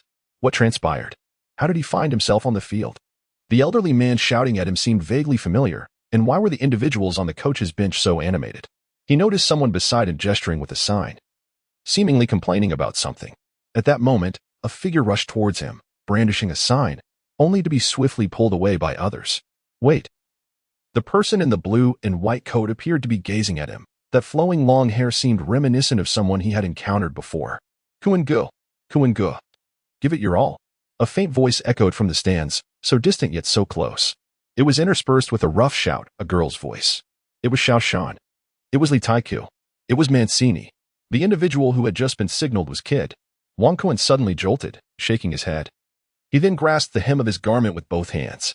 Wong Kuan, number 16. The eager media reporters seemed to sense something, fervently clicking their shutters. Hey, how are you? Are you feeling a bit nervous? The chief referee approached Wong Kuan, inquiring about the situation. Regaining his composure, Wong Kuan realized he had made yet another blunder. Glancing at the hem of his jersey, he hurriedly replied, It's nothing, nothing. I was just too excited. He then swiftly departed from the scene. The fans in attendance erupted into applause as Wong Kuan, tugging at the hem of his shirt, gazed at his insignia, as if to emphasize that he had finally graced the Etihad Stadium. Oh, we see Wong Kuan's exuberance as he makes his substitute appearance. His gesture delights the fans present. Indeed, however, due to an entrance foul, the referee issued a yellow card to Manchester City's assistant coach, Kid, which is quite rare. All right, dear viewers at home. After much anticipation, Wong Kuan has finally taken the field. Let us once again focus on the pitch to observe how this young talent performs. Wong Kuan jogged towards his half of the field. Congratulations, host, on your inaugural appearance as a substitute in the Premier League. You have been rewarded with a fan base of 30,000 and a player reputation of 30,000. The manner in which you entered the Premier League is indeed unique and peculiar, meriting an additional reward of 20,000 and player reputation. Please perform admirably on the pitch, as a comprehensive assessment will be made post-match, with ample rewards awaiting those who do not become complacent. As that enchanting and melodious voice resonated, Wong Kuan arrived at his designated position. Everything transpired so swiftly. He had intended to strike a pose, but unexpectedly found himself in a chaotic state. Hey, my brother Wong Kuan, what have you been up to? Contemplating the meaning of life?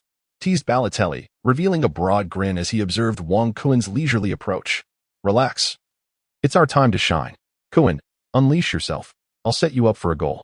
Amidst the encouraging cheers of his teammates, Wang Kuan took several deep breaths, gradually finding tranquility within himself.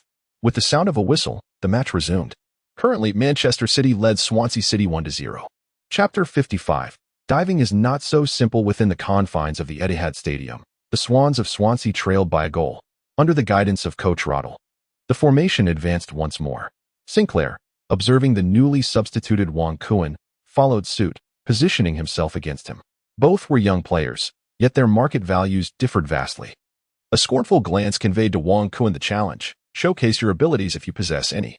However, the dynamics of the match began to shift.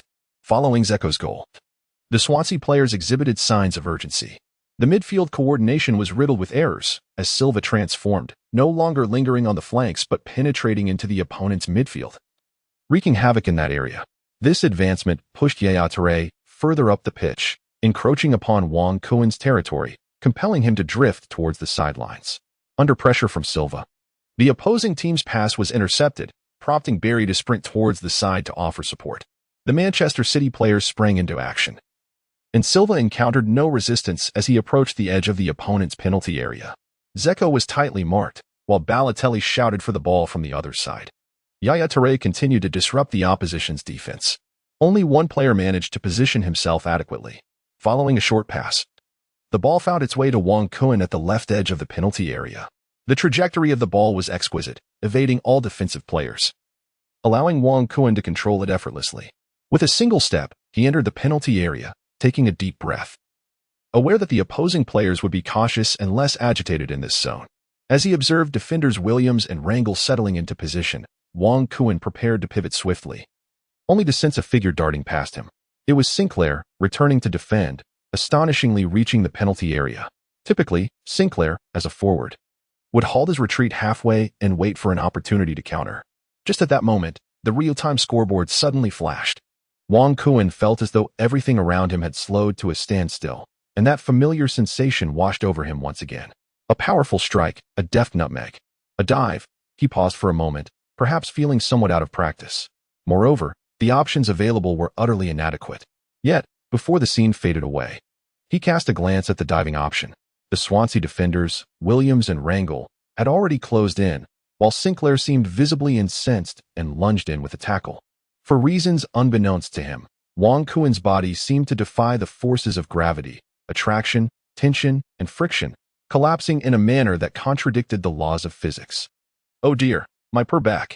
The three Swansea players became entangled in a chaotic melee, the ball pinned beneath Wang Kuan's form. Both teams stood in astonishment, perplexed by the unforeseen turn of events. At that moment, Balotelli suddenly erupted in a shout, charging towards the referee, prompting the Manchester City players to encircle the official. Engaged in a heated debate, on the sidelines, Coach Mancini sprang into action, rushing towards the fourth official, vociferously expressing his grievances. With a sharp whistle, referee Bo dismissed the Manchester City players, retaining only company. He then gestured towards the bewildered Swansea captain, Williams, who was still on the pitch, patting his jersey in confusion. Wang Kuan was also pulled up by Balotelli, who looked at him with a mischievous glint in his eye and said with malice, "I feel like something is missing. But could you possibly let me take this penalty?" Wang Kuan felt a twinge of embarrassment as he fidgeted with his jersey. His performance had been utterly lackluster. Fortunately, the opposing players were in disarray, allowing him to evade detection. Moreover, he was not well versed in the art of diving, which rendered his display somewhat exaggerated. As he observed Sinclair slowly rising, casting a resentful glare in his direction, Wang Kuan couldn't help but flush with shame. This was not the path he wished to tread. He could not choose this route. He must earn the acknowledgement of others through sheer strength and skill. Wang Kuan observed the ongoing discussion between the referee and the captains of both teams and gradually approached them. Balotelli continued to trail behind Wang Kuan, eager to claim that penalty. Alas, that ball was not a penalty. As Wang Kuan approached a few meters away from several individuals, he called out. The chief referee, Bork, noticed Wang Kuan running towards him and made a gesture to halt, indicating that he should refrain from making any complaints. "Hey, Kuan, what are you saying?" Balotelli, upon hearing Wang Kuan's words, felt an urgent need to pull him away. At that moment, both the fans in the stands and the head coaches of both teams became aware of the unfolding drama on the field. The aerial camera seemingly captured the movements of Wang Kuen's lips. The commentator, Wang Taodao, was engaged in a dialogue with Su Dongong, speculating about what had transpired. A sharp whistle pierced the air. The referee pointed towards the penalty area, and an uproar erupted throughout the stadium.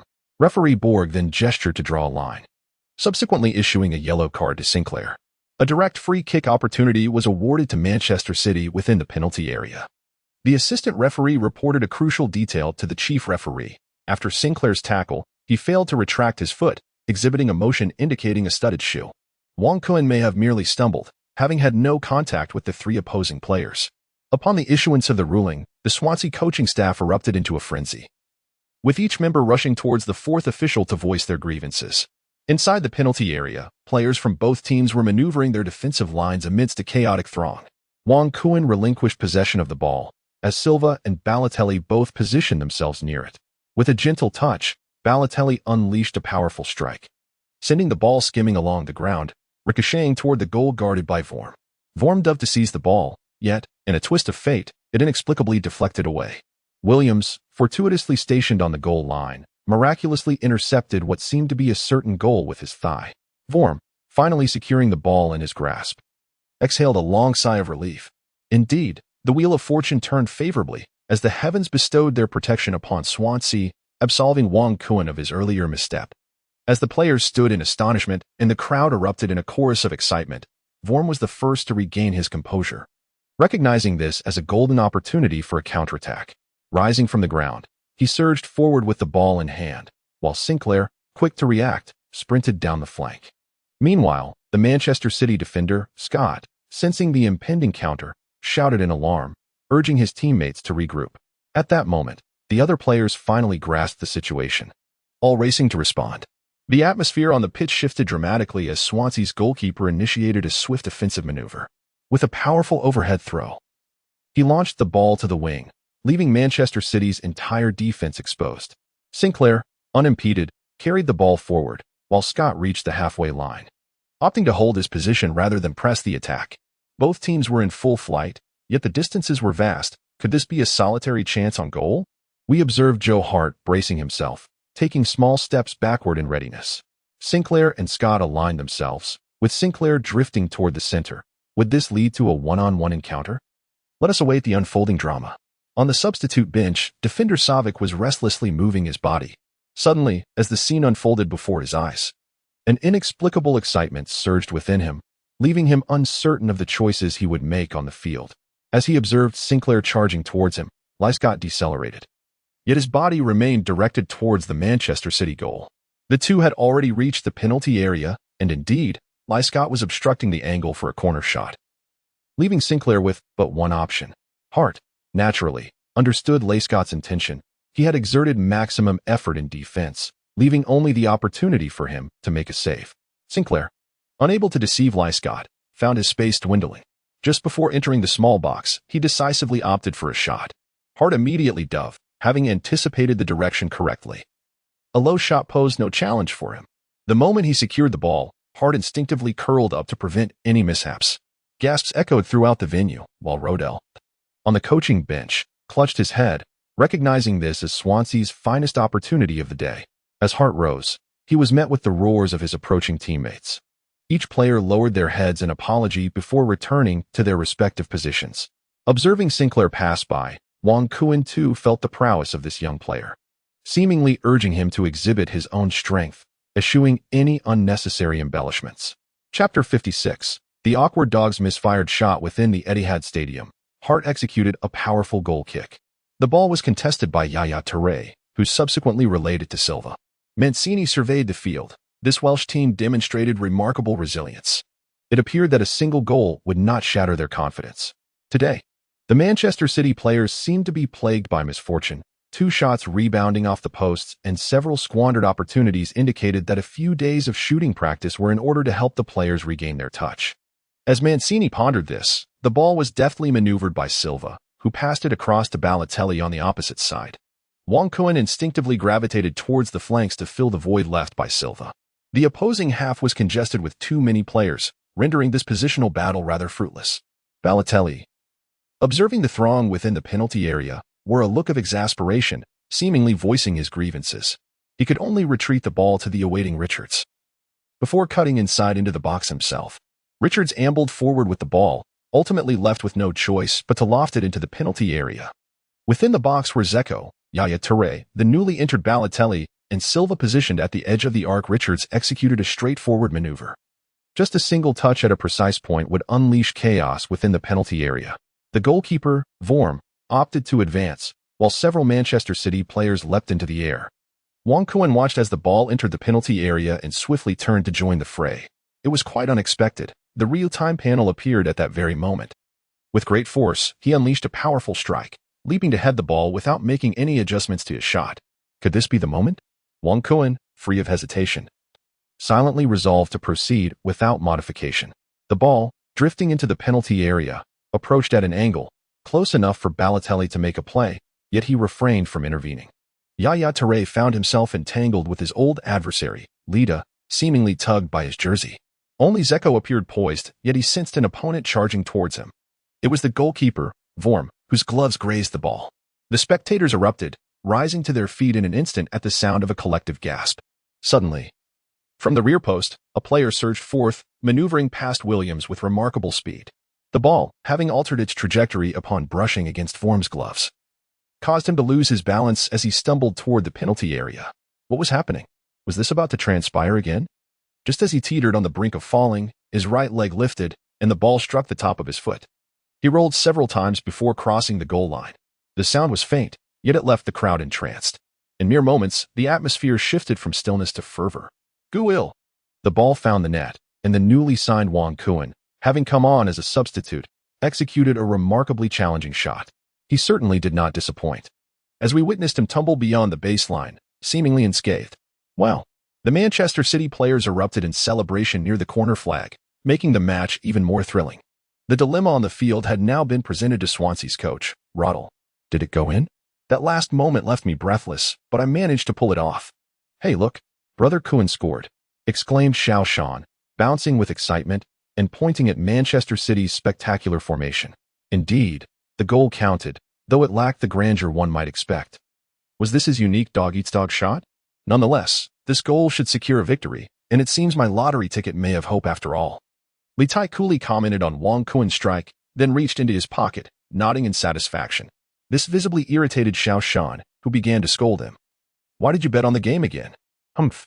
The Manchester City bench was also in high spirits. Mancini exchanged high-fives with his coaching staff before promptly regaining his composure. He felt reassured. This goal would undoubtedly undermine the confidence of the Swansea players. And that Wong Kuan, Mancini took out a small notebook to jot down notes. Quite nimble indeed. Wong Kuan lay beneath, nearly suffocating, until someone finally pulled him up. He vowed never to lie on the ground after scoring again. Balotelli, flashing his bright white teeth, patted Wong Kuan on the shoulder and remarked, "How about that pass of mine? You could consider it an assist, couldn't you?" Wong Kuan gazed helplessly at Balotelli, responding with a reluctant affirmation, "Yes, yes, the credit is all yours." The two then sprinted towards the halfway line, and as they ran, the applause from the audience resonated, refusing to subside. Suddenly, Wong Kuan turned to glance at the coaching bench, where the members of the coaching staff were all raising their fists in support and congratulations. However, one individual was curled up, draped in a coat, peering at him. A realization struck Wong Kuan, halting him in his tracks. Oh dear, amidst being overwhelmed by these fellows, he had forgotten an important matter. Noticing Wong Kuan's sudden stop, Balotelli rushed back to tug at him, saying, "You don't need to prolong this. The applause from the crowd is already more than sufficient. Do you wish for them to idolize you even further?" As Balotelli pulled him towards the kickoff area, Wong Kuan remained preoccupied with that pressing thought. Congratulations, host. You have scored in an official match and earned 3 random skill cards, a fan base of 10,000, and a fan reputation of 10,000. Keep up the good work. Wong Kuan was utterly disinterested in the incessant chatter of the system. What to do? He gazed at the digits flickering above him, a verdant score of 7-5. A quick glance at the clock revealed that the match had reached the 60-minute mark, with Manchester City leading Swansea 2-0. A sharp whistle pierced the air, signaling the resumption of play. Sinclair returned the ball to the half, casting a noticeable glance at Wong Kuan as he passed by. It appeared he had underestimated this fellow. Mancini's prediction proved accurate. After the second goal, Swansea had lost the fervor they once possessed. Even as Sinclair and Graham retreated deep, they could no longer secure possession. The midfield duo of Allen and Britton had completely surrendered their fighting spirit. Only the substitute Lida, having heard the coach's directive to end it all, was desperately holding on. Time swiftly advanced to the 69th minute. Mancini substituted Milner for Balotelli, persistently briefing Milner from the sidelines. Balotelli shook his head, seemingly reluctant, but acknowledging his lackluster performance. He called out to Wong Kuan, "Kuan, score another one." Afterward, he walked away, shedding his jersey and exchanging a high five with Milner before taking a seat on the bench, idly toying with a drink cup. Upon Milner's entrance, Manchester City intensified their offensive, and Swansea's defense began to crumble. The tireless Milner relentlessly assaulted Swansea's backline, prompting Rodell to shake his head in dismay, striving to avoid a humiliating defeat. To remedy the situation, he replaced the underperforming Allen and Britton with Augustine and Loudermilk. Amid the substitutions, Milner roamed the forward line, quietly instructing Silva and Yaya Touré to target the left side of the opposing goalkeeper, seemingly a point of vulnerability. Mancini's intuition was spot on. Both of the goals conceded today had come from the goalkeeper's right side. This information soon reached Wong Kuan's ears. The spectacle of Manchester City had begun. Chapter 57. A reverse assist within the Etihad Stadium. A subtle shift occurred following Wong Kuan's goal. Swansea's coach, Rodell, had played all his cards. He sought a desperate gamble, yet his newly introduced players struggled to find their rhythm. Silva unleashed himself, weaving between the midfield and flanking both sides, leaving opponents bewildered as to his next move. Meanwhile, Milner continued to press relentlessly, applying pressure on any Swansea midfielder in possession. Time slipped away. Yet, Wong Kuan felt urgency. He made frequent forward runs, but the ball seldom found its way to his feet. He pondered the reason. Aside from the departing Balotelli, who often passed to him, the other players rarely delivered the ball to him. Why was this so? As Wong Kuan pondered, he keenly observed the transformations occurring on the court. For instance, this time, Barry and Milner executed a coordinated assault, intercepting Terry's pass. Milner skillfully delivered the ball to the forward, Silva. Wong Kuan seamlessly maneuvered towards the left side of the pitch, while Yaya Touré surged into the opponent's penalty area, applying pressure on the defenders of Swansea. Deco positioned himself at the forefront, facing away from the defending players, ever ready to receive the ball, poised to make a decisive strike. However, Silva's dribbling was rather peculiar. Despite having ample space, he opted to pass the ball to Yaya Touré within the penalty area, where the congestion of players rendered any potential angle non-existent. In a moment of frustration, he subsequently reverted the ball back to Silva. Wong Kuan extended his arm, shaking the ball, while Silva cast a fleeting glance at him. He skillfully maneuvered past a midfield opponent, under considerable pressure, and delivered the ball to Dzeko, who was engaged in a back-to-goal confrontation. Entangled with the defender, Dzeko was unable to turn, yet after several feints and attempts, he finally stumbled his way past. Faced with the goalkeeper in a one-on-one situation, the angle and position offered little threat, and the shot he unleashed was effortlessly claimed by the keeper. Thus, yet another opportunity was squandered. Wong Kuan did not confront his teammates, he merely observed. Suddenly, a thought flashed through his mind. Of course, the trust point in the locker room. Could it be that this factor was at play? After all, as a newcomer, he had yet to earn the trust of his teammates. That recent goal had relied heavily on luck. In truth, Wong Kuan understood better than anyone that the goal was merely a reflection of his inadequate overall ability, which had led to such a clumsy execution. How then could he earn the trust of his teammates? Instead of demanding the ball, perhaps he should focus on assisting them, making contributions that would resonate with them. By impressing his teammates, they would be more inclined to provide him with opportunities, unlocking the trust point in the locker room. A fleeting image appeared, 2 o'clock. This was a continuation of the system rebooted after he had stood up for Balotelli during the Community Shield. No wonder Balotelli frequently passed the ball to him. Wong Kuan exhaled deeply, realizing he had pinpointed the source of the issue. Subsequently, he retreated into a defensive position, allowing the midfielders to frequently notice him lingering nearby, diligently fulfilling his role in defense, and consequently, they began to develop a sense of appreciation for him. However, this strategy came with a drawback, as his performance rating continued to plummet, now resting at 6.9. Silva, naturally, noticed Wong Kuan's retreat and felt a twinge of confusion. The team was already in the lead, and Wong Kuan had even scored a goal. Was he still unsatisfied? As he passed by Wong Kuan, he playfully remarked, "Hey Kuan, you're a forward. Given our current lead, there's no need for you to drop back into defense. We got this covered. Wang Kuan passed the ball back to Silva and, with a smile, suggested a 1-2 play. With 10 minutes left, let us work together to get you a goal. And today will be perfect. Silva paused, taken aback by the notion of scoring himself. As the orchestrator of the midfield, he diligently studied how to provide his forward teammates with scoring opportunities, yet he had never contemplated the idea of collaborating to secure a goal for himself. Though he had the authority to shoot at Manchester City, his tally for the season was a mere 4 or 5 goals, primarily consisting of long-range strikes during deadlock situations or opportunistic finishes, while his assists were notably abundant. This stood in stark contrast to Yaya Touré, another midfielder endowed with unlimited shooting privileges, whose powerful long-range efforts earned him a solid 10 league goals over the season. Upon hearing Wang Kuan's proposal, Silva observed him for a moment longer, then fell silent, dribbling the ball once again into the opposing penalty area. As before, after Touré unleashed a thunderous shot, the ball found its way into the hands of goalkeeper Vorm. Manchester City had numerous opportunities to extend their lead in the second half, yet they faltered at the crucial moment. On the sidelines, Coach Manek glanced at the clock, sensing that the game was drawing to a close. He then signaled for Kid to substitute in the reserve player Savic to experience the atmosphere of the league. This was a direct substitution, with number 15 Savic replacing number 6 Lasket, following the fourth official's confirmation.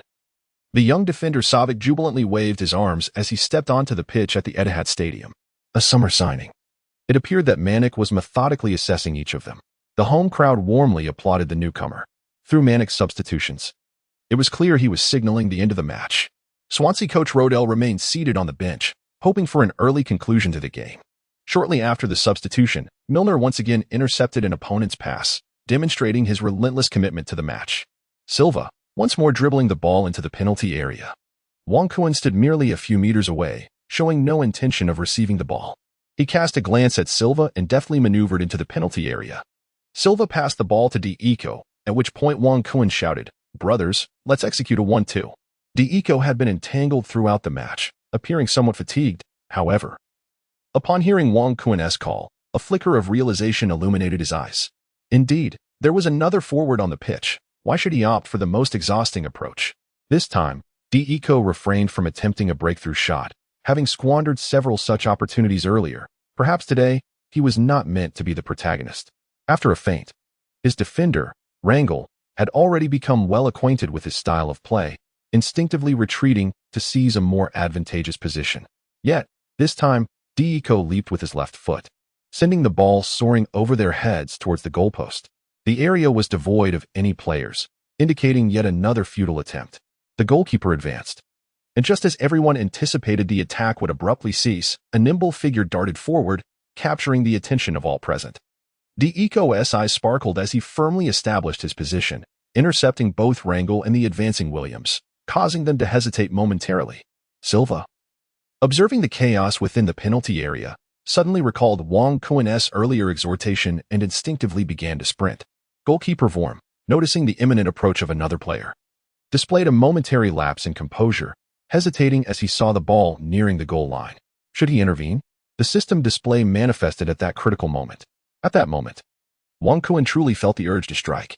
With great force, he unleashed a powerful shot on goal, refusing to adjust his aim, engaging in a 1-2 play. He noticed the system's options, transitioning from fury to a sly grin in the blink of an eye. The ball, retrieved from the byline, was deftly hooked back by Wang Kuan, leaving him unaware of what followed. He stumbled once more, enduring yet another fall on the same day and in the same spot. Yet, amidst his struggles, he heard a sound swish. Following that was an exuberant cheer echoing through the stadium. G00000AL, G00000AL. Oh my, what just transpired? Just when everyone thought the match had entered garbage time, an astonishing scene unfolded. Wang Kuan had audaciously reclaimed the ball from the byline. How did he know Silva was trailing behind? Wow, what a delightful collaboration this was. Surely, this would be the goal of the week. The fervor of Manchester City fans seemed to ignite as we heard that familiar melody, "Hey Jude, don't make it bad." The City coaching staff erupted in joy. Kid embraced Manek tightly, both wide-eyed in disbelief. This was an incredible synergy. At that moment, the big screen repeatedly showcased Wang Kuan's remarkable retrieval of the ball from the byline. Goodness, the ball was merely a third of the way from the line. The Swansea bench huddled around the fourth official, protesting, while the players on the field pursued the referee for an explanation. It was only when the big screen replayed the moment that they fell silent. This goal seemed to provoke the Swansea players, who shouted for the City players to cease their celebrations. But was there still time? The clock struck 85 minutes. Manchester City 3, Swansea 0.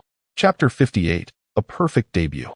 Wong Kuan felt as though the world were spinning around him, until he was abruptly lifted by someone. Hearing the jubilant chorus surrounding him, he realized he had succeeded. Even as the crowd dispersed from the corner, Silva continued to beam at him with an endearing smile. After exchanging a heartfelt embrace, the two made their way toward the halfway line. At that moment, a green dot twinkled above Wong Kuan's head in 8.5 rating. Congratulations, host. On your first assist in an official match, you are awarded 3 random skill points, a fan base of 10,000, and a fan reputation of 10,000. Keep up the good work. Congratulations, host, on successfully engaging the midfield players' goodwill. You are awarded a trust point in the locker room. Listening to the system's voice, Wong Kuan's heart soared with joy. As he passed the halfway line, he noticed a familiar figure enthusiastically calling out to him. It was Vieira, who appeared to have found some peace. Yet, Wong Kuan bit his lip, and the elation he had felt moments ago evaporated in an instant. His pace slowed, and Silva, observing closely, sensed his shift in mood. Hey, Kuan, what's wrong? Your debut today was nothing short of perfect, 1 goal and 1 assist. You are likely to be named the player of the match. Hearing Silva's comforting words, Wong Kuan glanced back at the coach's bench, at the man who no longer seemed as towering and formidable. I haven't fulfilled a friend's wish, he murmured, hastening his steps toward the halfway line. Silva, perceiving the gravity of the situation, followed closely behind. With a sharp whistle, the game resumed. The Swansea players, trailing by 3 goals, seemed suddenly invigorated, launching a fierce assault in an attempt to reclaim at least 1 goal and avoid departing with a humiliating scoreline. Coach Rodell was fervently pacing the technical area, shouting instructions, occasionally stepping over the boundary line, clearly on the verge of inserting himself into the fray. The 4th official, noticing Rodell's infraction, unceremoniously issued him a yellow card. This only fueled Rodell's fury as he gestured emphatically, relaying final directives to his team on the pitch. Oh my, it appears that Swansea's coach Rodell has completely lost control. It seems he is signaling for one last desperate attempt. Swansea switched to a 4-2-4 formation, determined to leave the Etihad Stadium with at least a consolation goal. But will they succeed? We shall see, for only 3 minutes remain. Wang Taodao and Su Dongong delivered a spectacular commentary and analysis in the final moments. The spectators at the scene were once again stirred, eagerly anticipating whether Swansea could score in these dying seconds. Sinclair, having carried the ball to the vicinity of Manchester City's penalty area, chose not to cross to the byline but instead cut inward. The young Savic, observing Sinclair charging towards him, adopted a poised stance, refraining from reckless advancement. Meanwhile, Kompany intentionally maneuvered closer to Savic, aiming to provide some support to the newcomer. Aware that time was slipping away, Sinclair realized that he had to act swiftly, otherwise he would lose both angle and opportunity. With a decisive strike, the ball soared past Savic towards the right corner of Hart's goal, a space deliberately vacated by Kompany. Hart, having anticipated the play, correctly guessed the direction and secured the ball with ease. He then tumbled to the ground, using the moment to waste precious time. Sinclair, witnessing his shot being thwarted, unleashed his frustration by kicking the grass. He understood that it was all over. However, at that moment, a call resonated from the Manchester City side. Hart, give us one last attack. The one who shouted was Silva. Hart, rising from the ground, unhesitatingly threw the ball away. Yet, a perplexing thought lingered in his mind. Wasn't this merely a tactic to waste time? Today, the team felt strangely off. In the 90th minute, Silva retreated deeply, receiving Hart's throw-in and sprinting forward. However, he found himself surrounded by numerous Swansea players. They came at him one after another, and despite his staggering attempts, Silva fought valiantly to carve out a path. Fatigue began to set in as the game approached its conclusion, yet he executed every necessary action. After delivering a powerful long pass that found Milner on the wing, he collapsed onto the grass. Lifting his head, he watched the figures racing past him until he spotted a lone silhouette moving in Swansea's half. Only then did he exhale deeply, lying still upon the pitch. Milner, having entered as a substitute, sprinted down the flank with renewed vigor. Witnessing his steadfast partner's relentless efforts to deliver the ball, he felt compelled to shine. After all, it was clear to everyone that he had tirelessly toiled with the hope of making the final strike his own. With this thought in mind, Milner shouted as he cut inside. Tired of delivering crosses day in and day out, he decided to indulge in a moment of selfishness. Surely, no one would begrudge him this indulgence. In a moment of hesitation, Deco found himself out of position, having strayed offside. Yaya Toure was equally astonished. Wondering why Milner had chosen not to pass, lost in thought, he soon found himself surrounded. As Milner cut inside towards the edge of the penalty area, he gathered all his strength and unleashed a curling shot. Everyone held their breath, fixated on this final strike. The goalkeeper, Vorm, sensing the impending threat, charged out of his goal. Realizing he might not be able to contain the effort, he lunged forward, deflecting the ball out of the penalty area with his gloves. Wang Kuan had been keenly observing the pitch, and the moment Milner struck the ball, he sensed the goalkeeper would advance, prompting him to immediately assess the trajectory of the ball's second touch. He gradually maneuvered out of the penalty area, unnoticed by anyone. The ball traced an elegant arc, soaring towards the edge of the penalty area. There, a figure emerged, Wang Kuan, who deftly controlled the ball and took 2 steps back. He faced no defenders. As he pivoted towards the Swansea goal, the anticipated moment unfolded. A powerful strike, a brilliant 1-2 exchange, and a decisive finish ensued. Wang Kuan inhaled deeply and silently recited before the image faded away, "Strike with force, strike with force, strike with force." At this moment, the fate of the game rested on this singular kick. The ball surged forth with tremendous power, slicing through the air as it connected with the outside of Wang Kuan's foot. He endeavored to replicate the stance he had practiced countless times in the youth dormitory training grounds, propelling the ball into the field. In that fleeting instant, the cacophony of the stadium fell into an eerie silence. Both fans and players were transfixed, their expressions etched with anticipation. The trajectory of the ball was straight and forceful, leaving the goalkeeper Worm utterly unresponsive. As the ball traversed the edge of the penalty area, its arc finally altered, descending with alarming speed, and only then did Worm react. Yet it was all too late. With a resounding thud, followed by a series of swishing sounds, the melody lingered in the air, enchanting and haunting, leaving an indelible mark on the hearts of all who bore witness. Wang Kuan stood momentarily stunned, realizing that he had achieved it. The vibrant blue sea of fans surged with excitement as the Manchester City coaching staff and substitute players rushed onto the pitch. The referee did not even blow the whistle. The match concluded prematurely. As Wang Kuan beheld the throng of people rushing towards him, he too took flight. He had other matters to attend to. Upon reaching the corner flag, he refrained from celebration, nor did he slide to his knees. Instead, he merely lifted the hem of his jersey. The spectators, mistaking this for a gesture of triumph, erupted into a frenzy once more. Wang Kuan swiftly removed his jersey. The aerial camera on site immediately focused on him, revealing that he was draped in the number 130 Manchester City jersey. "Always with you," it read. This was Vieira's jersey. The crowd of fans fell into a hushed silence. At this moment, the camera seemed to capture a poignant figure on the field, fixated on him. The individual was in tears, yet their face radiated joy. The fans gradually comprehended that today marked Vieira's retirement day, and the club's new recruit, Wang Kuan, had taken on the role of honoring Vieira in his farewell match. This match is destined to be etched in the hearts of Manchester City supporters. It was not merely a resounding 4-0 victory. It symbolized the legacy of the Manchester City spirit. We witnessed Wang Kuan inherit the mantle of his predecessors. Whether he can continue to shine remains to be seen. Just as in today's match, where he was awarded the best player, this accolade serves as the highest commendation for him. Our heartfelt gratitude extends to the audience. A spectacular event has concluded, but we shall reunite soon. On the field, Manchester City players celebrated exuberantly. Vieira embraced Wang Kuan tightly, expressing his profound gratitude. Wang Kuan patted the back of the elder, and at that moment, he felt a gentle tug. Turning to look, he discovered it was Sinclair, the Swansea player. A knowing smile spread across his face as he pointed to the jersey in Wang Kuan's hands. "Hey, Kuan, would you be willing to exchange jerseys with me?" Wang Kuan was momentarily taken aback, then an awkward smile spread across his face.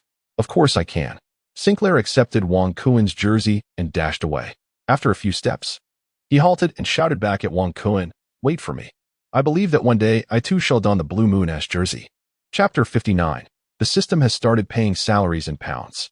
Inside the Etihad Stadium, a jubilant sea of celebration unfolded. Wang Kuan was enveloped in the euphoria of victory, gazing at the fervent fans whose cheers lingered in the air. The players of Manchester City, after a celebratory lap around the pitch, waved to the supporters before reluctantly making their way into the players' tunnel. "Hey, Kuan, you need to attend the post-match press conference," Company exclaimed, playfully patting Wang Kuan's shoulder, eagerly leading him to another room filled with a throng of media reporters. Mancini, noticing the arrival of his two prot-GS, gestured for them to take their seats. Upon confirmation from the staff, Mancini was the first to grasp the microphone. The camera flashes flickered in the atmosphere. "I am a reporter from BC. Today, as predicted by various betting sites before the match, Manchester City has achieved a resounding victory. With the honor of being the only team to win at home in the first round, Mr. Mancini, what are your thoughts now?" Mancini cleared his throat, acknowledging the conventionality of the question. Securing a successful start is a goal the team aspires to. Manchester City aims to gather as many points as possible at the beginning of the season, as is customary for the club. After his response, Mancini nodded slightly, indicating that the next question could be posed. The microphone was passed to a reporter from Yang'an. In today's starting lineup, there were a few surprising omissions. "Could you clarify, Mr. Mancini?" "First, we noticed that Tevez was not included in the match-day squad. What was the reason?" "Secondly, it was reported before the match that Nasri suddenly suffered an injury. How serious is it?" Listening to the inquiries from the Yang'an reporter, Mancini paused momentarily before replying. Tevez was omitted from the squad due to his late return to the team and subpar match fitness. As for Nasri, he encountered a foot issue during the pre-match medical examination, likely stemming from training. However, it is not serious, and he will reunite with the team shortly. After addressing these two questions, Mancini glanced at the staff, signaling his readiness to respond to additional inquiries. "I am from the Mirror, Mr. Mancini. The team squandered numerous opportunities in the first half, only breaking through the opponent's defense in the second half, nearly 60 minutes in. As the head coach, does this not cause you distress?" Upon hearing the question from the Mirror reporter, Mancini couldn't help but smile and shrugged. That is the nature of football. It evokes both love and frustration. Scoring early allows players on the field to relax, making the game more enjoyable to watch. Yet, until the final minute, we can never predict what may transpire. Just like the last 30 minutes, we could not have anticipated such a significant victory today. Following a round of applause, the microphone was handed to a reporter from the City Evening News. "Hello, Mr. Wang Kuan. I am Alice. Today, in your debut appearance coming off the bench, you achieved a remarkable performance with 2 goals and an assist. What are your thoughts?" Wang Kuan gazed at the familiar Alice, initially intending to showcase a performance. But upon hearing such a serious question, he feigned depth and replied, "I am still filled with joy. Today has been a splendid day. I hope to score even more goals in the future. Thank you, everyone." Following a sparse scattering of applause, the staff concluded the post-match press conference.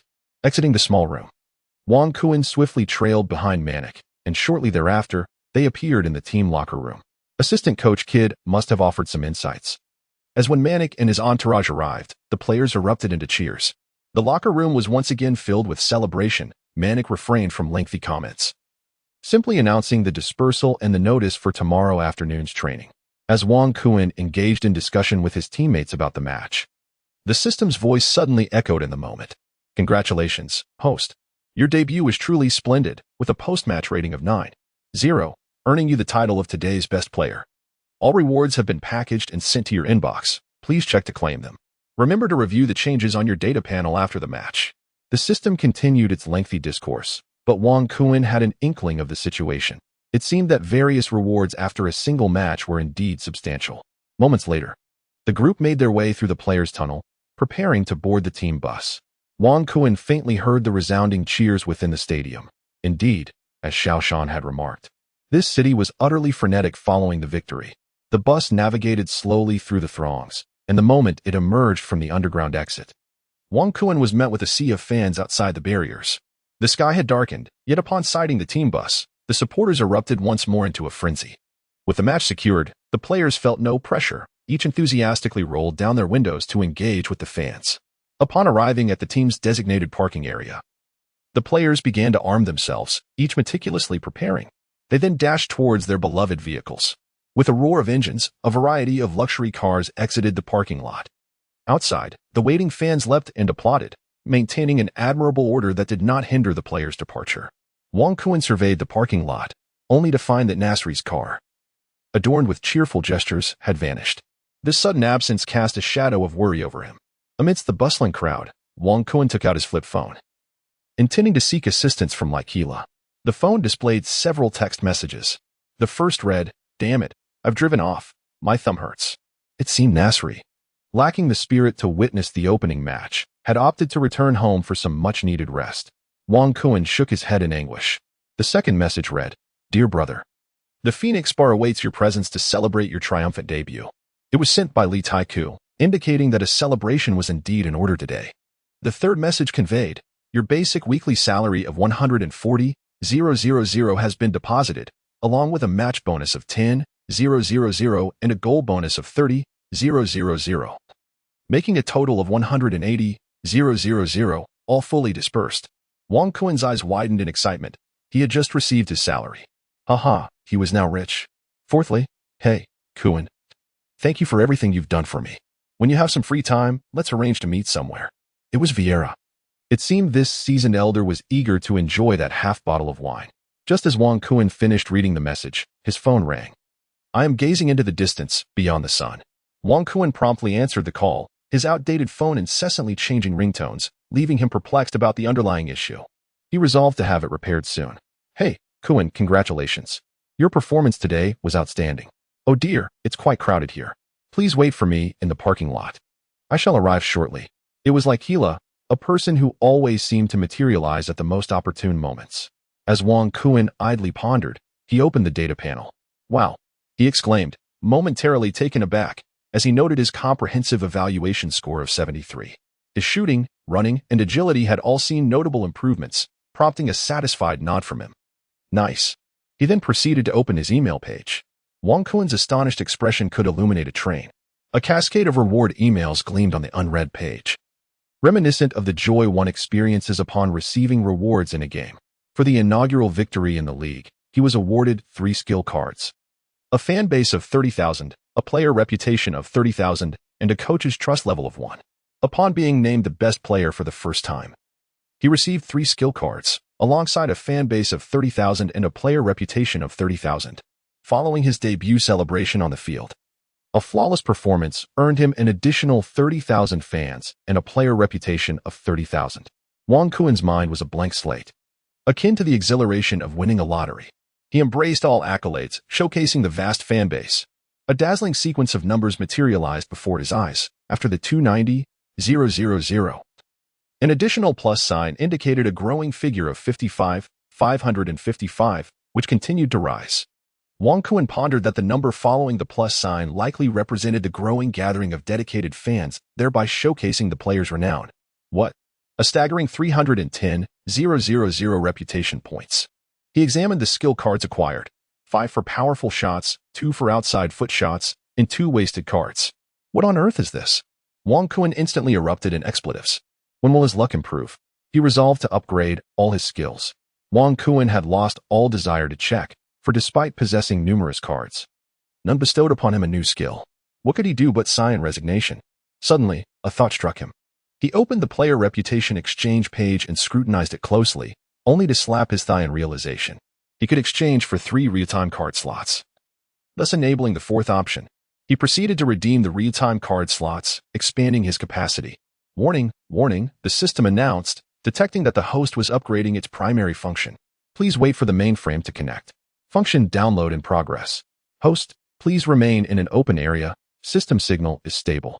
Moments later, Wang Kuan felt invigorated, as if electrified, shaking his head in excitement. Congratulations, host. System upgrade successful. The Ditsongming 3.0 system is at your service.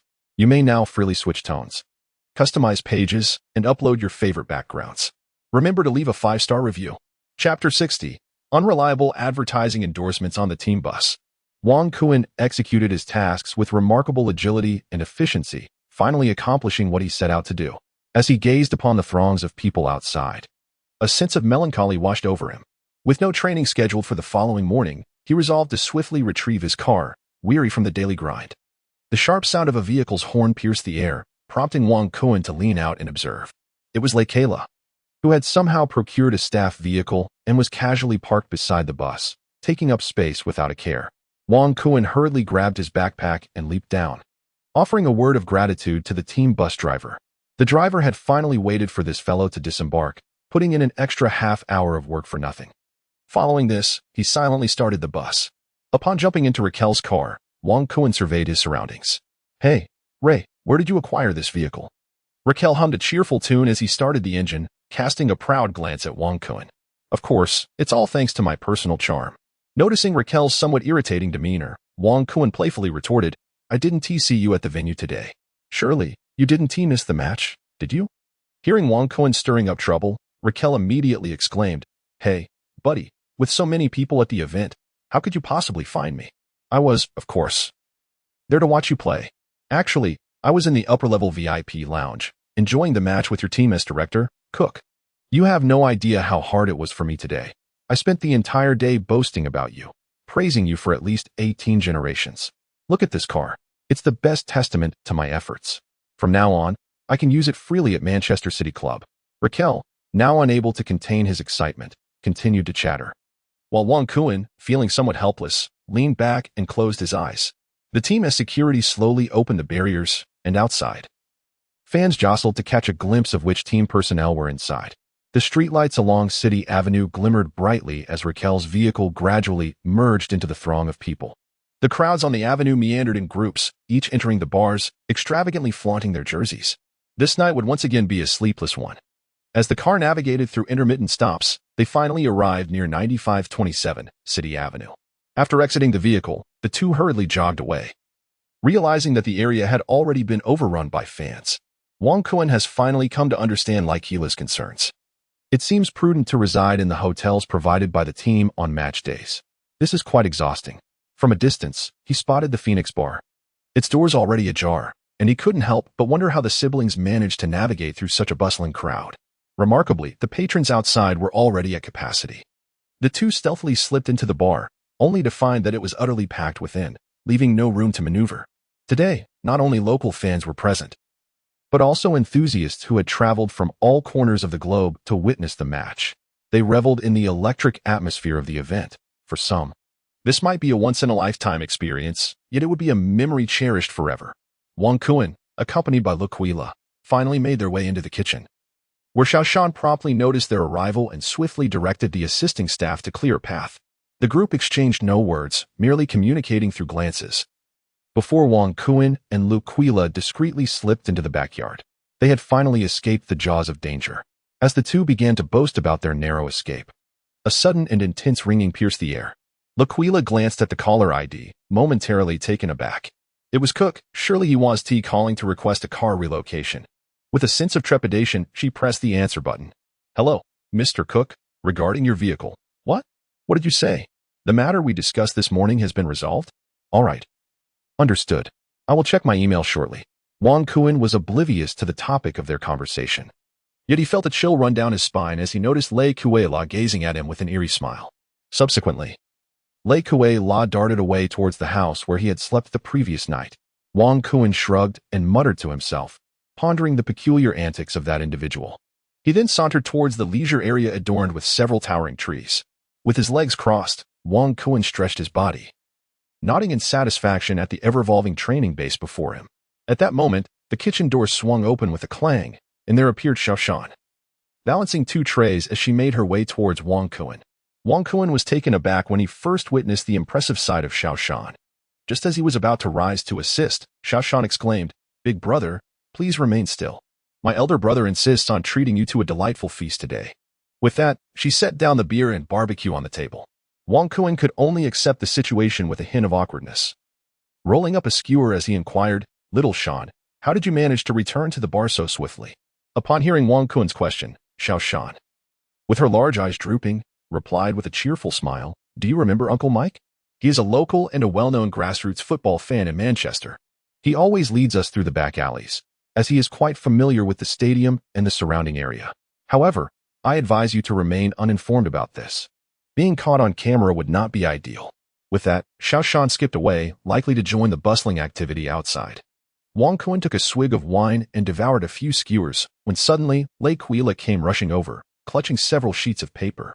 With an exuberant gait reminiscent of someone who had just discovered a treasure, he shouted before even reaching Wang Kuan, Kuan, we are about to strike it rich. Multiple endorsements. Upon hearing the mention of endorsements, Wang Kuen's composure dissolved instantly. He leapt from his chair and eagerly reached for the endorsement proposals in Lei Quila's hands. Look at you. So impatient. This isn't even what I obtained from the club director today. You really are going to give me a raise, Lei Quila chattered on. However, Wang Kuen paid little heed to his words, fixated instead on the endorsements laid before him. After perusing the documents, he plopped down onto his sun lounger. Casting a perplexed glance at Lei Quila, who was still rambling. Ray, what are these endorsements? None seem reliable. And why are they all from Longhua? What is going on? Look at this kidney baby. It's just a glitch. Everyone is good. You're good. I'm good. What nonsense is this? And this big overlord learning machine, by one, and you're off to Longhua. What is this? And this old man happiness. You don't need to push. I can move myself. ISNT that just skirting the edges? ISNT at just an electric bike? Listening to Wang Kuen's complaints, Lei Quila was unfazed and took a seat, indulging in more skewers. He waited patiently until Wang Kuen ceased his grumbling, then took another sip of his drink. Your reaction now is identical to when you were first asked to endorse products. And why don't you check the proposals on the back? With that, he fell silent. And Lei Quila busied himself with a plate of oysters, seemingly bemused, pondering how such things could be edible. Hearing Lei Quila's remark, Wang Kuen finally picked up the stack of papers again. He glanced at them, and his mouth fell agape. The kidney baby endorsement proposed a 10-year contract, offering £5 million annually, along with additional sales commissions. The big overlord learning machine promised a lifetime ambassador role, with all games from Blue Star's gaming console companies free of charge, and an annual payment of £3 million. The Old Man Happiness electric bike offered ownership of 10,000 products, also a lifetime endorsement, plus extra sales shares. After Wang Kuen finished reading, he was utterly astonished, exclaiming, Am I not on the verge of becoming a millionaire? L'Aquila finally mustered the resolve to swallow an oyster whole, then began to chew it cautiously.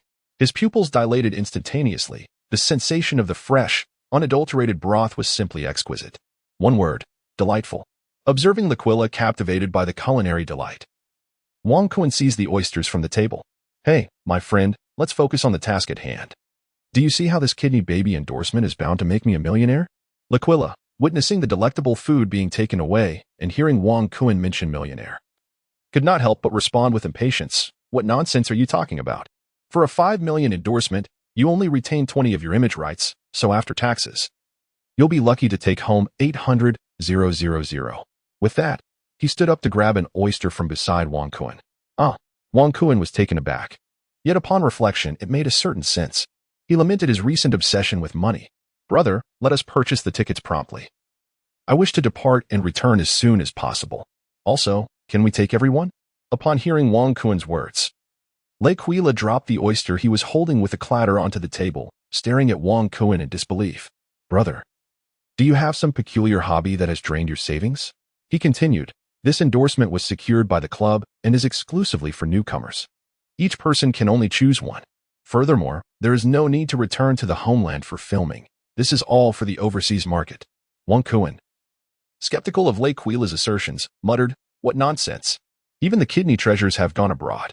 Amidst their boundless discussion, Li Taiku, accompanied by Xiao Shan and Ai Li, appeared in the backyard. Their presence was announced before they arrived. Oh my goodness, Kuen Gu, you were truly remarkable today. We must drink a few regardless of anything else. The robust aura of a strong man enveloped the space. Chapter 61. The suffocating Alice in the backyard training ground. The atmosphere became lively with the sound of toasts. The trio lavished praise upon Wang Kuen until Li Taikan noticed a stack of papers on the table and curiously reached for them. Observing this, Lei Quila quickly intervened, snatching away the endorsement proposal and exclaiming, Hey, buddy, you can't look at this. It's a trade secret. This piqued Li Taika's interest even more, prompting him to engage in a display of mock martial arts. Brother, stop fooling around. This is Kuen Ge's personal privacy. Reluctantly, Li Taiku returned to his seat, while Wang Kuen hurriedly attempted to smooth things over. Haha, it's nothing serious, just an advertisement endorsement. You may see it in a few days. Upon hearing it was an advertisement, Li Taika's eyes sparkled with mischief as he joked, Then include me. I could easily play a background character. The group erupted into laughter. After several rounds of playful banter and a few beers consumed, Li Taiku, under the persistent urging of the kitchen staff, reluctantly took Xiao Shan back to the kitchen, leaving behind the remark, Darn it, we must have a proper drink next time. She swayed her way into the kitchen. Only 3 individuals remained at the table. After Raquela took a few skewers, she dialed a number, seemingly to discuss advertising endorsements. The scene was left with only Wang Kuan and Alice. Alice busied herself observing the surroundings until her gaze fell upon a swing behind her, causing her to momentarily freeze. Subsequently, she rose and made her way towards the towering trees. Noticing Alice's peculiar demeanor, Wang Kuan scratched his head and continued to sip his drink. After a brief interval, soft footsteps approached from behind. "Thank you, but really, it's unnecessary. This place has already been transformed splendidly." She then took a seat beside Wang Kuan, significantly narrowing the distance between them. "Oh, you mean those decorations? That area feels a bit barren." Thus, Wang Kuan initially intended to conceal his unease, but he stuttered slightly. Alice shook her head, letting out a soft chuckle. Whether intentionally or instinctively, she draped an arm over Wang Kuan's shoulder, uttering a few words. Perhaps it was the effect of the Qingqing beer. "I know you installed that on purpose." After saying this, she leaned in closer to Wang Kuan, creating an atmosphere charged with flirtation. Wang Kuan suddenly felt a tinge of heat. The beer he had consumed today was somewhat intoxicating, causing him to shift backward. However, Alice would not relent, continuing to gaze intently at Wang Kuan with her enchanting eyes. "You are doing this on purpose, I am fully aware," she declared. As she once again leaned closer to him, Wang Kuan reclined his entire body, perhaps suggesting that something significant was about to transpire. With a resounding clang, he felt the world spinning around him as he toppled backward, the unfortunate sun lounger unable to withstand the force of his lean. It, too, had succumbed to its breaking point.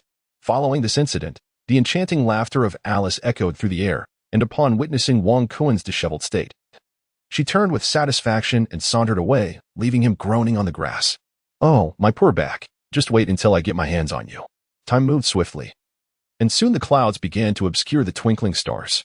Wang Kuan found himself slumped in a chair, feeling a slight chill in the air. It appeared that rain was imminent, yet the raucous enthusiasm of the fans outside remained undiminished. After a brief stretch, Wang Kuan returned to his room, passing by Lai Qila's quarters where the fellow was still engaged in a phone conversation.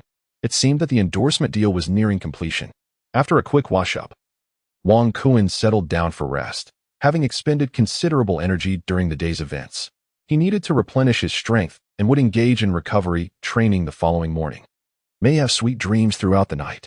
Wang Kuan found himself running beneath the setting sun, a fleeting glimpse of his vanished youth. A series of crisp knocks at the door jolted him from his reverie. A glance at the clock revealed that it was time for his anticipated meal. He had slept soundly, a testament to the fact that the physical exertion from the competition far exceeded that of his usual training. Upon opening the door, he was greeted once more by Shashan's heartwarming breakfast, a routine he had grown accustomed to. Watching her skip away, he felt a moment of surreal bliss, as if he had transcended into a realm of beauty. After a brief morning wash, Wang Kuan indulged in a hearty meal.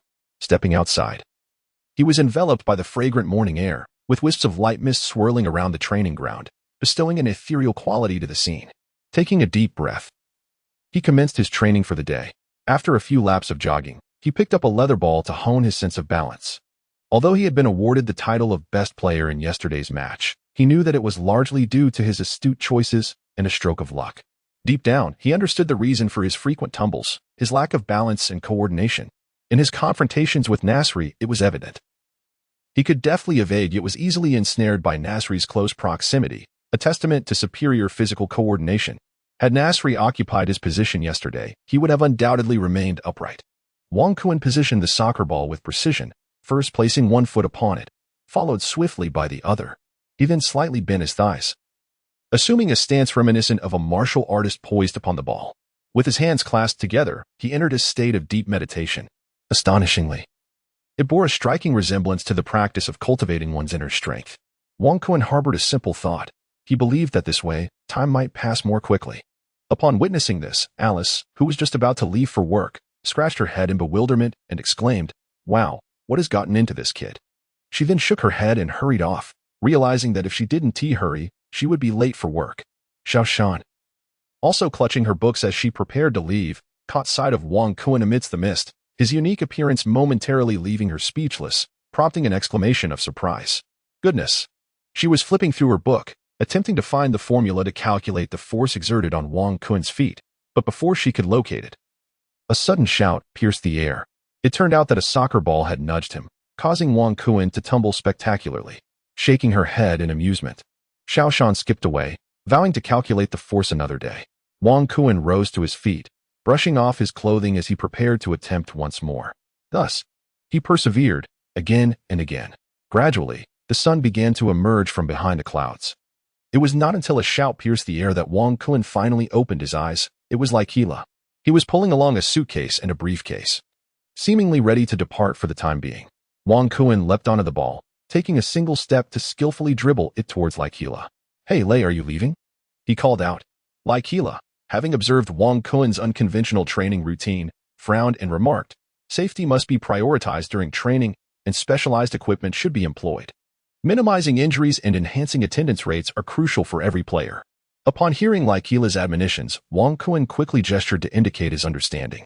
After a brief exchange, Hila departed, intending to discuss endorsement details with the club before leaving for a few days. He would return to English football once all matters were settled. As the bothersome Hila exited, Wang Kuan glanced at the time. It was 8 in the morning. Returning to his residence, he donned a hoodie and sunglasses before leaving the bar. On the city avenue, he located an ATM and transferred a second payment of 150,000 for equipment to Li Tai, instantly depleting his account. His heart sank as he watched his remaining balance of 30,000 vanish, leaving him bereft. Hailing a taxi, Wang Kuan jumped in. "City port," he instructed. The vehicle jolted noticeably. "Oh, my Eastern friend, where are you headed?" the driver inquired, clearly astonished. "To the city port. I'm going to pick up some goods," Wang Kuan replied. Wang Kuan spoke once more. The driver nodded and straightened his posture, stating, "This journey spans countless miles, so the benefactor must be well prepared." With that, he pressed the accelerator, and the vehicle surged forward. Wang Kuan leaned back, and in an instant, an unsettling sensation enveloped him. How could it be so far? Why had he neglected to consult the navigation before departing? "Sir, it may take several hours," he remarked. Wang Kuan inquired with a sense of trepidation. The driver, an older gentleman, had already turned on the lively music, humming along without paying any heed to Wang Kuan's questions. A sudden jolt of anxiety surged through him. He feared he might have encountered an unlicensed taxi. Chapter 62, The Showdown at the Playground, Manchester City. The taxi traversed along the banks of the Mersey River. Wang Kuan had already indulged in a brief slumber. The surrounding scenery had undergone a transformation. Gone were the towering skyscrapers, replaced instead by rows of workshops and some dilapidated wooden houses. It appeared that the vehicle had left the urban confines and had entered the suburbs. "Sir, where are we now?" Wang Kuan inquired. The driver, noticing that his passenger had awakened, shook his head and began to hum a tune. "Bolton suburbs," he replied. Upon hearing Bolton, Wang Kuan was momentarily taken aback. This port was indeed quite distant. The northwest region of England encompasses Manchester, which is surrounded by several counties and districts, indicating that this area no longer belonged to the domain of Manchester City fans. The Bolton district does possess its own league team, and in fact, it is a fierce rival of Manchester City. This rivalry represents the blue-white derby of the greater Manchester area, in comparison to the local derbies. The tension between Bolton and the red side of the city is even more palpable, as their historical grievances have resonated throughout English football. At one point, these conflicts had plunged Bolton into the depths of despair, hindering their ability to attract quality players. It wasn't until the year of Chinchi that the team finally achieved promotion, and they have been competing in the league for nearly a decade now. However, their performance has been modest, with their best achievement being the runner-up position in the League Cup during the 2003 season, after losing to Middlesbrough. Last season, the team parted ways with head coach Gary Megson. The reins were handed over to assistant coach Evans, who previously managed the youth team. Although they secured a resounding 4-0 victory against Queen's Park Rangers in the opening round, the season was still met with skepticism. The picturesque scenery along the Mersey River unfolded before Wang Kuan's eyes, embodying the quintessential charm of the English countryside, a reflection of the most ordinary visage of this nation's capital. Moments later, as the river widened, various cargo vessels began to appear. The surrounding architecture also began to shift. The driver finally ceased his humming and glanced at Wang Kuan. "In 10 minutes, we will reach the pickup area. Are you headed to the ferry terminal?" Upon hearing the driver's inquiry, Wang Kuan hastily rummaged through his belongings and pulled out the pickup order to review it. "Perhaps my English isn't quite proficient," he thought to himself. "International Cargo Area B, Kevin Ferry Terminal." Upon finishing his words, Wang Kun swiftly tucked the delivery order into his pocket. The driver, his eyes suddenly widening in astonishment, took a deep breath and exclaimed, "Kevin Ferry, are you certain?" Wang Kun nodded in affirmation. The elderly driver shook his head and said, "Young man, I will drop you off at the gate, and from there, you must fend for yourself." Taken aback by the driver's words, Wang Kun replied, "No, sir. I merely came to pick up some goods. Why must I fend for myself? You were supposed to take me to my destination." Listening to Wang Kun's incessant chatter, the driver shook his head once more. "That dock is rife with thugs and rogues. And the fees for retrieving your goods, there may be significantly higher than usual. I wish you the best of luck." With that, he pressed down on the accelerator, increasing his speed. Absorbing the driver's explanation, Wang Kun refrained from further comment, well aware of the general lawlessness that often plagues bus stations and docks. With a deep sigh, he resigned himself to his fate. A few minutes later, as the number of vehicles on the road increased, Wang Kun realized that they must be nearing their destination.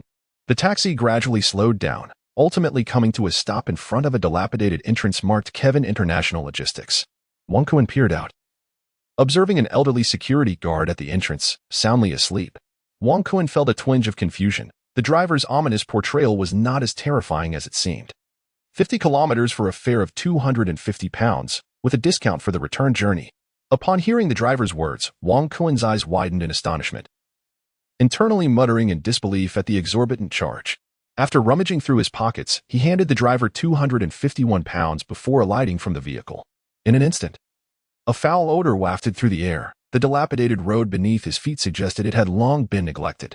Wang Kun initially intended to rouse the security guard at the entrance, but upon noticing a sign nearby, he opted to circumvent it. The sign read, "Do not disturb unless necessary," dangling from a decrepit wooden post. Once he entered the courtyard, Wang Kun realized the vastness of the evacuation area, instantly regretting not having asked the driver to escort him inside. Numerous large trucks were parked within the evacuation zone, and clusters of idle drivers gathered, indulging in alcohol, with smoke swirling around them. A few were bare-chested, displaying their formidable tattoos. As unfamiliar figures wandered about the courtyard, shouts erupted from the crowd. "Hey there, darling. Need a lift for your belongings?" One jeered. "Huh, with how tightly you're wrapped up, you must be a girl." Faced with the drunken taunts, Wang Kun hastened his pace, eager to avoid any trouble. The inebriated men erupted into laughter as they witnessed Wang Kun scurrying away, hurling crude remarks in his direction.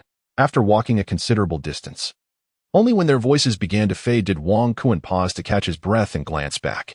The drunken revelers resumed their raucous laughter, seemingly indifferent to the passerby. Spotting a directional sign ahead, Wang Kun turned a corner. He had yet to take several steps when he heard a familiar sound. Why did it seem so recognizable? He looked up to see a rudimentary soccer field in the distance, where several children were engaged in a game of street soccer. A ball soared through the air, hurtling toward him. "Watch out for the ball," he called out. As the ball approached, Wang Kun expertly controlled it with his chest, dissipating its momentum, allowing it to roll gently to the ground. He swiftly positioned his foot atop the ball, securing it firmly. The children paused, exchanging glances before beginning to converse among themselves. For reasons unknown, Wang Kun suddenly found himself intrigued by the group of children. With a gentle nudge, he sent the ball rolling towards one of the boys. The youngsters remained momentarily stunned, watching as Wang Kun approached them step by step. One of the bolder boys finally mustered the courage to ask, "Are you here to find my dad?" Wang Kun, taken aback, shook his head and inquired, "I am here to collect the goods. May I ask where the office is located?"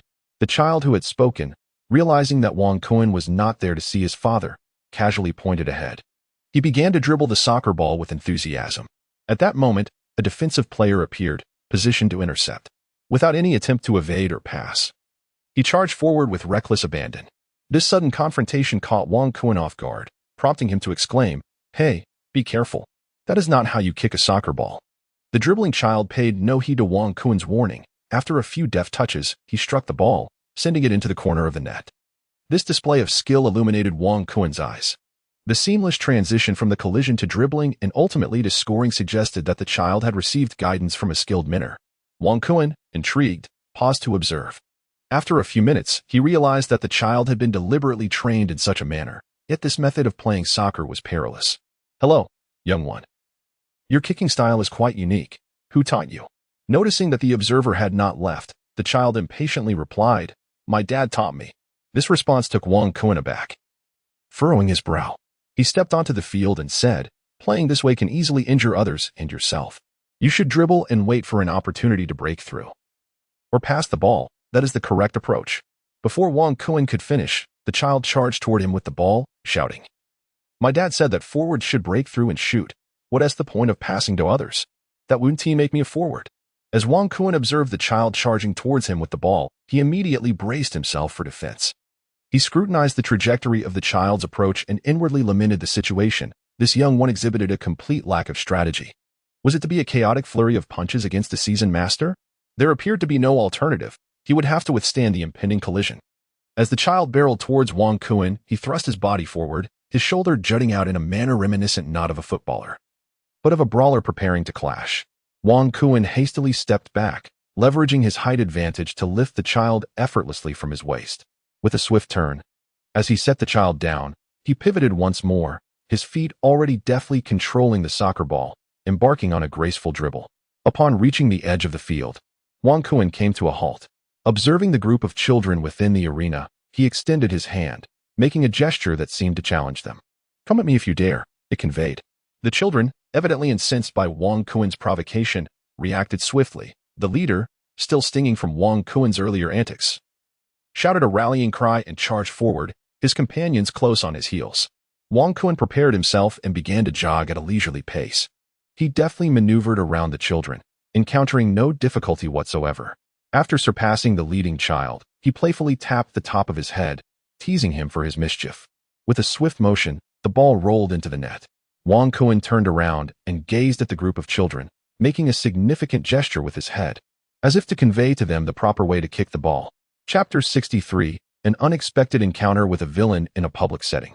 In the dilapidated soccer field, Wang Kuan just delivered a splendid performance. After passing the ball to a young boy, he departed. The leading child gazed at the receding figure, scratching his head, and mused. He must be a player. With that, he hurriedly followed suit. After walking for several minutes, Wang Kuan finally spotted an isolated structure not far ahead, where several figures were bustling about. Upon reaching the exterior of the building, he noticed a wooden sign hanging at the entrance, "Kevin's Dock for Goods Pickup." Wang Kuan rummaged through his belongings and produced his delivery order as he stepped through the doorway. Inside, the workers busily engaged in moving goods paid him no heed as he made his way to the reception area. There, a burly man, reclining in a chair with a hat obscuring his face, stretched lazily, seemingly aware of the approaching footsteps. Glancing briefly at the people in the hall through the brim of his hat, he then feigned sleep once more. Wang Kuan glanced around the vicinity and, finding no other staff present, reluctantly made his way to the bar. The decor of the hall took him by surprise, adorned entirely with football posters, leading him to conclude that the proprietor must be an ardent football enthusiast, specifically, a supporter of the Bolton team. "Ahem, good day, sir. I am here to collect my order." Wang Kuan's voice was notably low, for he had no desire to rouse a pretender to slumber. The individual stirred slightly, yet continued to disregard Wang Kuan. With no other recourse, Wang Kuan stepped forward once more, stating, "Sir, I must collect my goods and am pressed for time." Upon uttering these words, he placed the collection slip and a stack of pounds upon the bar. The slumbering figure shifted again, reluctantly removing the hat that obscured his face. After a few languid stretches, he sat upright. Reaching out, he took the collection slip from Wang Kuan, then opened his droopy eyes in a dazed manner. "Ah, a vehicle from Madrid," he remarked, a hint of amusement in his tone. "A Bugatti Veyron, no less." Finally, he lifted his gaze to meet Wang Kuan's, delivering a cryptic statement. "You will need to pay extra to claim this car." Wang Kuan had long been mentally prepared. Yet the other party's blatant demand for an increase in payment caused even his most composed demeanor to falter. He impatiently remarked, "Hey, my friend, how much more do you need? I am quite busy." With that, he pulled out his wallet, lamenting how money never seemed to stay in his account. The other man, recognizing Wang Kuan's irritation but also understanding the established norms in this situation, simply extended a finger and waved it back and forth. Wang Kuan observed the individual's actions. Feeling a twinge of doubt within, yet he softly inquired, £1,000? The person shook his head in response. Wang Kuan's eyes narrowed slightly as he spoke. £10,000. The man yawned and nodded, then proceeded to lie down again, feigning sleep. Upon hearing the prior suggestion, Wang Kuan immediately sprang to his feet. "Goodness! The shipping cost from Madrid here is less than 2 10,000, yet you demand an additional 10,000 for merely a day's delay. Is there no sense of justice? No regard for the law? Is this how you conduct business in broad daylight? Although Wang Kuan engaged in verbal sparring, he ultimately produced his card. He was keen to avoid trouble, particularly in such a place, and wished to keep his identity concealed. He waved in front of that individual and exclaimed loudly, "Hurry up and swipe the card. I have matters to attend to." The burly man, who had just reclined, sat up once more. After rummaging through a drawer, he retrieved a card reader and tossed it to Wang Kuan. After entering a few digits, Wang Kuan found himself bereft of 10,000 pounds. Room 520 in Area A. The burly man pronounced slowly, generating a receipt for Wang Kuan. Upon hearing the number 520, Wang Kuan's fury surged. It felt as though he were ensnared by fate, unable to escape the significance of those digits. Clutching the receipt, he stormed out of the hall, vowing never to return to this place. The burly man observed Wang Kuan's hasty departure and remarked lazily, "What is the rush?" He didn't even take his key. He then covered his face with his hat and feigned sleep once more. At that moment, a light-footed child approached, exclaiming, "Dad, Dad, someone just picked up an order. Did they come looking for you? He seems to be a player.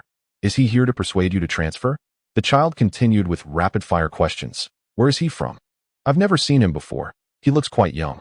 The burly man slowly removed his hat, stood up, and walked over to the bar. "Have you seen that person?" he inquired, then crouched down to pat the child's head, his eyes brimming with affection. "Yes, he told me that football isn't played that way. It's about breaking through, dribbling, and passing to teammates."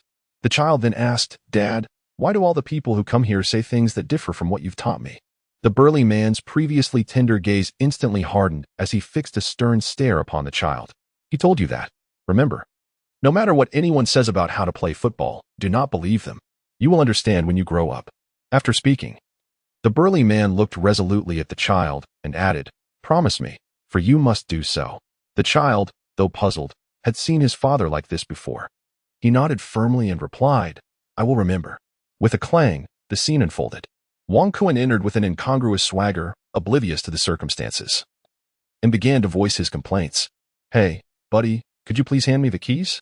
Upon uttering these words, he noticed an unusual scene in the hall and caught sight of the child behind the burly man. The child leaned forward, smiling and waving at Wang Kuan.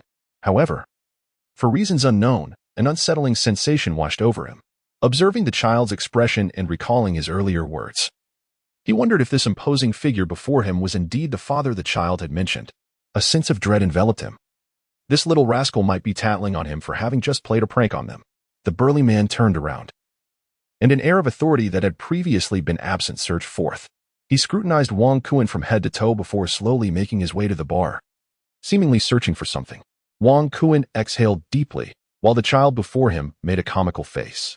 The burly man rummaged through the items, discovering that it was the delivery order Wang Kuan had just mentioned. He scrutinized it carefully and simultaneously powered on the computer. A layer of dust coated its surface, a testament to many years of neglect in this rain-soaked corner of England. The computer whirred to life. Yet the atmosphere grew somewhat awkward as the burly man impatiently tapped on the CPU. Wang Kuan found the situation amusing, yet he dared not voice his laughter. He was perplexed by the intentions of the man before him. Curiosity compelled him to draw closer, eager to uncover the truth. The burly man paid no heed to Wang Kuan's approach, until suddenly the computer monitor flickered, leaving Wang Kuan utterly astonished. The Kuan brand monitor truly delivered exceptional quality. Wang Kuan instinctively reached into his pocket to touch his worn flip phone. The computer screen flickered, and he had not anticipated that it was Kevin monitoring the evacuation area. The burly man cast a glance at Wang Kuan before beginning to sift through the footage. Soon, he located the recording of the baseball field, although the distance was considerable. The events that transpired at the scene were vividly clear. Wang Kuan was immediately engulfed by uncertainty. He realized he had to stand up for his son. Each day seemed to bring misfortune, and he vowed to consult the almanac before venturing out again. The robust man stared intently at the monitor, remaining silent for an extended period, while Wang Kuan also chose not to speak, instead pulling out his flip phone to steal a glance. It was noon. With only 4 hours left until the afternoon training session, he thought to himself, "Brother, I was merely jesting. It was not my intention." Wang Kuan could no longer contain himself. He felt compelled to express his stance. The burly man cast a glance at Wang Kuan, then at the delivery note resting on the table, before letting out a cold snort. "You are truly audacious. A Manchester City player dares to venture into the stronghold of your arch-rivals. Are you not afraid of being discovered by those drunken ruffians outside and facing a brutal beating? Moreover, how dare you incite Bolton's future forwards on how to play? You truly are a reckless youth, he remarked, fixing his gaze upon Wong Kun. As the burly man slowly approached from the bar, a football unexpectedly appeared at his feet. He regarded Wong Kun with a detached and indifferent demeanor. Aware that the other party had uncovered his true identity and that the ball at his feet betrayed no movement in his upper body, Wong Kun's heart skipped a beat. The individual before him was a seasoned player, the ball seemingly adhered to his feet, requiring no additional movement from his upper body. Observing the layout of the hall and recalling the earlier words of a child, Wong Kun suddenly comprehended that this robust man was a professional athlete.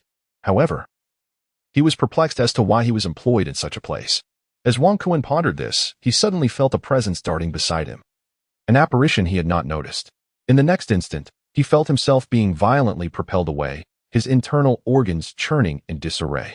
The individual took another step, gently nudging the ball with his toes, allowing it to leisurely roll between Wong Kun's legs. When Wong Kun was struck by that individual, he sensed an impending misfortune. He attempted to defend himself, but his body refused to obey his commands. All he could do was widen his eyes in disbelief as he realized he had been caught in an embarrassing predicament.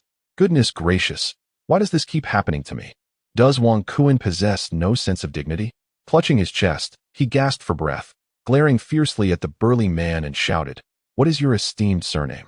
The muscular man shook his head, crouching down to pat the child's head, and remarked, "Do you see? This is the role of a tough forward." After a moment, he turned to Wong Kun and replied, "I do not change my surname, nor do I alter my name. Bolton, Kevin Davis." Chapter 64. A business card from Wenger in the delivery hall. The atmosphere instantly thickened with tension. Upon hearing the introduction from his opponent, Wong Kun did not hold back. Rubbing his chest, he assumed a confrontational stance and declared, "I am Wong Kun, forward for Manchester City." The young boy's eyes widened in astonishment. He seemed on the verge of speaking but held his tongue. Kevin Davis snorted dismissively, remaining silent, his gaze darting towards the soccer ball behind Wong Kun, provocatively lifting his chin as if to say, "If you dare, come at me." At this moment, Wong Kun could not afford to show any hesitation. He stretched his arms and moved about slightly, murmuring to himself before turning towards the ball. Meanwhile, the young boy surprisingly leapt with joy, darting towards a nearby chair to watch the performance. As Wong Kun turned, Davis shouted loudly and charged forward like a fierce tiger pouncing on its prey. Wong Kun had yet to comprehend the situation when he saw that fellow bending slightly forward, charging toward him with his shoulder thrust out. Reminiscent of the movements of a child playing in a makeshift baseball field, Wong Kun instinctively curved his body, quickly turning to face away. In that moment, he was grateful for the training ground's pillar like Chin Wong. The next instant, Wong Kun felt himself being lifted by another, as if the weight-bearing foot was about to leave the ground. Fortunately, his foot controlling the ball remained steadfast upon it. Wong Kun struggled to protect the ball, as the opponent's strength remained unabated and relentless. Wong Kun found himself in a predicament, compelled to nudge the ball once more, his supporting foot shifting forward several decimeters. This was a contest of strength and endurance, and fortunately, the endurance of the people from the Dragon Nation is generally commendable, perhaps bolstered by their habitual consumption of goji berries and other healthful tonics. Nevertheless, the situation began to shift. Wong Kun, under relentless pressure, could only inch towards the corner of the wall. The palpable masculinity in the atmosphere was overwhelming. Continuing in this manner was untenable, as he would inevitably succumb to Davis. What course of action should he take? In such a scenario on the court, how should he confront it? A swift pivot, perhaps? It was worth a try. Wong Kun momentarily relaxed his upper body, then straightened his posture. In that fleeting instant, Davis appeared to have discovered an opening, charging forward with his shoulder. However, Wong Kun had already executed his maneuver, his torso pivoting halfway, while his feet remained in motion. Just as he seemed poised to evade Davis's grasp, that robust figure suddenly extended both elbows. In an instant, a fierce sting enveloped him, and Wong Kun felt his mouth throb painfully. Goodness, is this how one defends?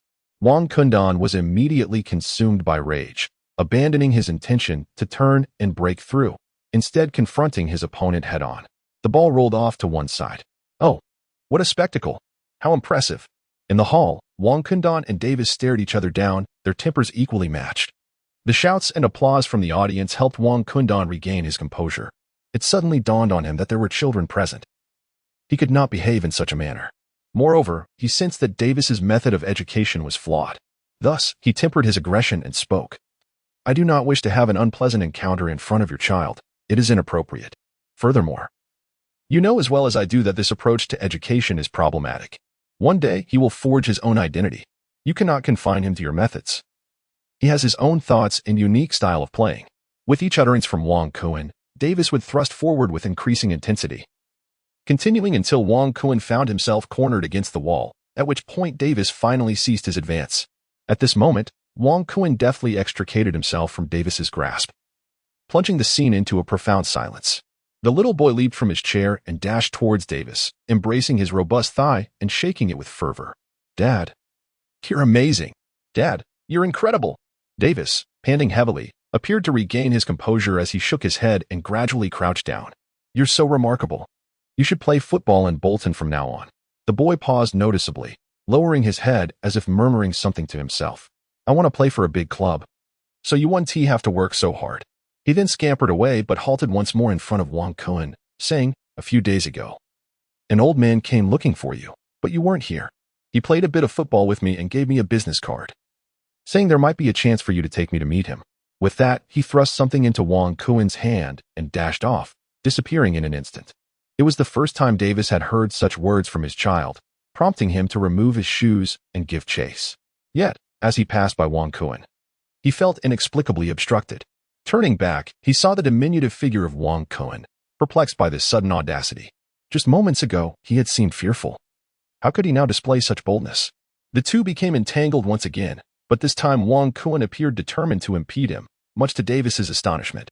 It wasn't until a piece of paper fluttered into his view that Davis finally came to a halt. Wang Kuan exhaled heavily and squatted down, rubbing his swollen mouth. He could no longer endure the man before him. The intensity was overwhelming. Davis gazed at the business card with a look of disbelief directed at Wang Kuan, then scrutinized the card once more. After a brief moment, he too sank to the ground, letting out a long sigh. To his astonishment, it was from that very place. Wang Kuan gazed at the man who had returned to a state of normalcy, reaching out to retrieve the business card that he had scarcely had the time to examine earlier, nearly falling victim to a chokehold from this individual. It was a plain card, inscribed with a few simple words.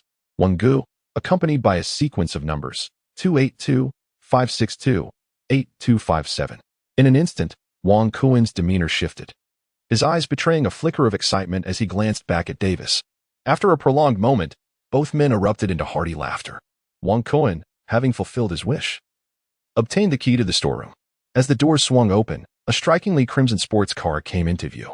Instinctively, he moved to cover his mouth, but sensing something amiss, he instead scratched his head. The workers on site swiftly maneuvered the car out. Indeed, it was a Bugatti Veyron. It seemed that today he was fortunate enough to experience a ride in this €8 million marvel before heading to the team. With that, Davis leaped into the sports car. Wang Kuan was momentarily taken aback. It appeared that this individual intended to hitch a ride. Nevertheless, since his route home coincided, he pressed down on the accelerator, igniting the powerful roar of the sports car's engine. As he activated the music, a familiar melody filled the air.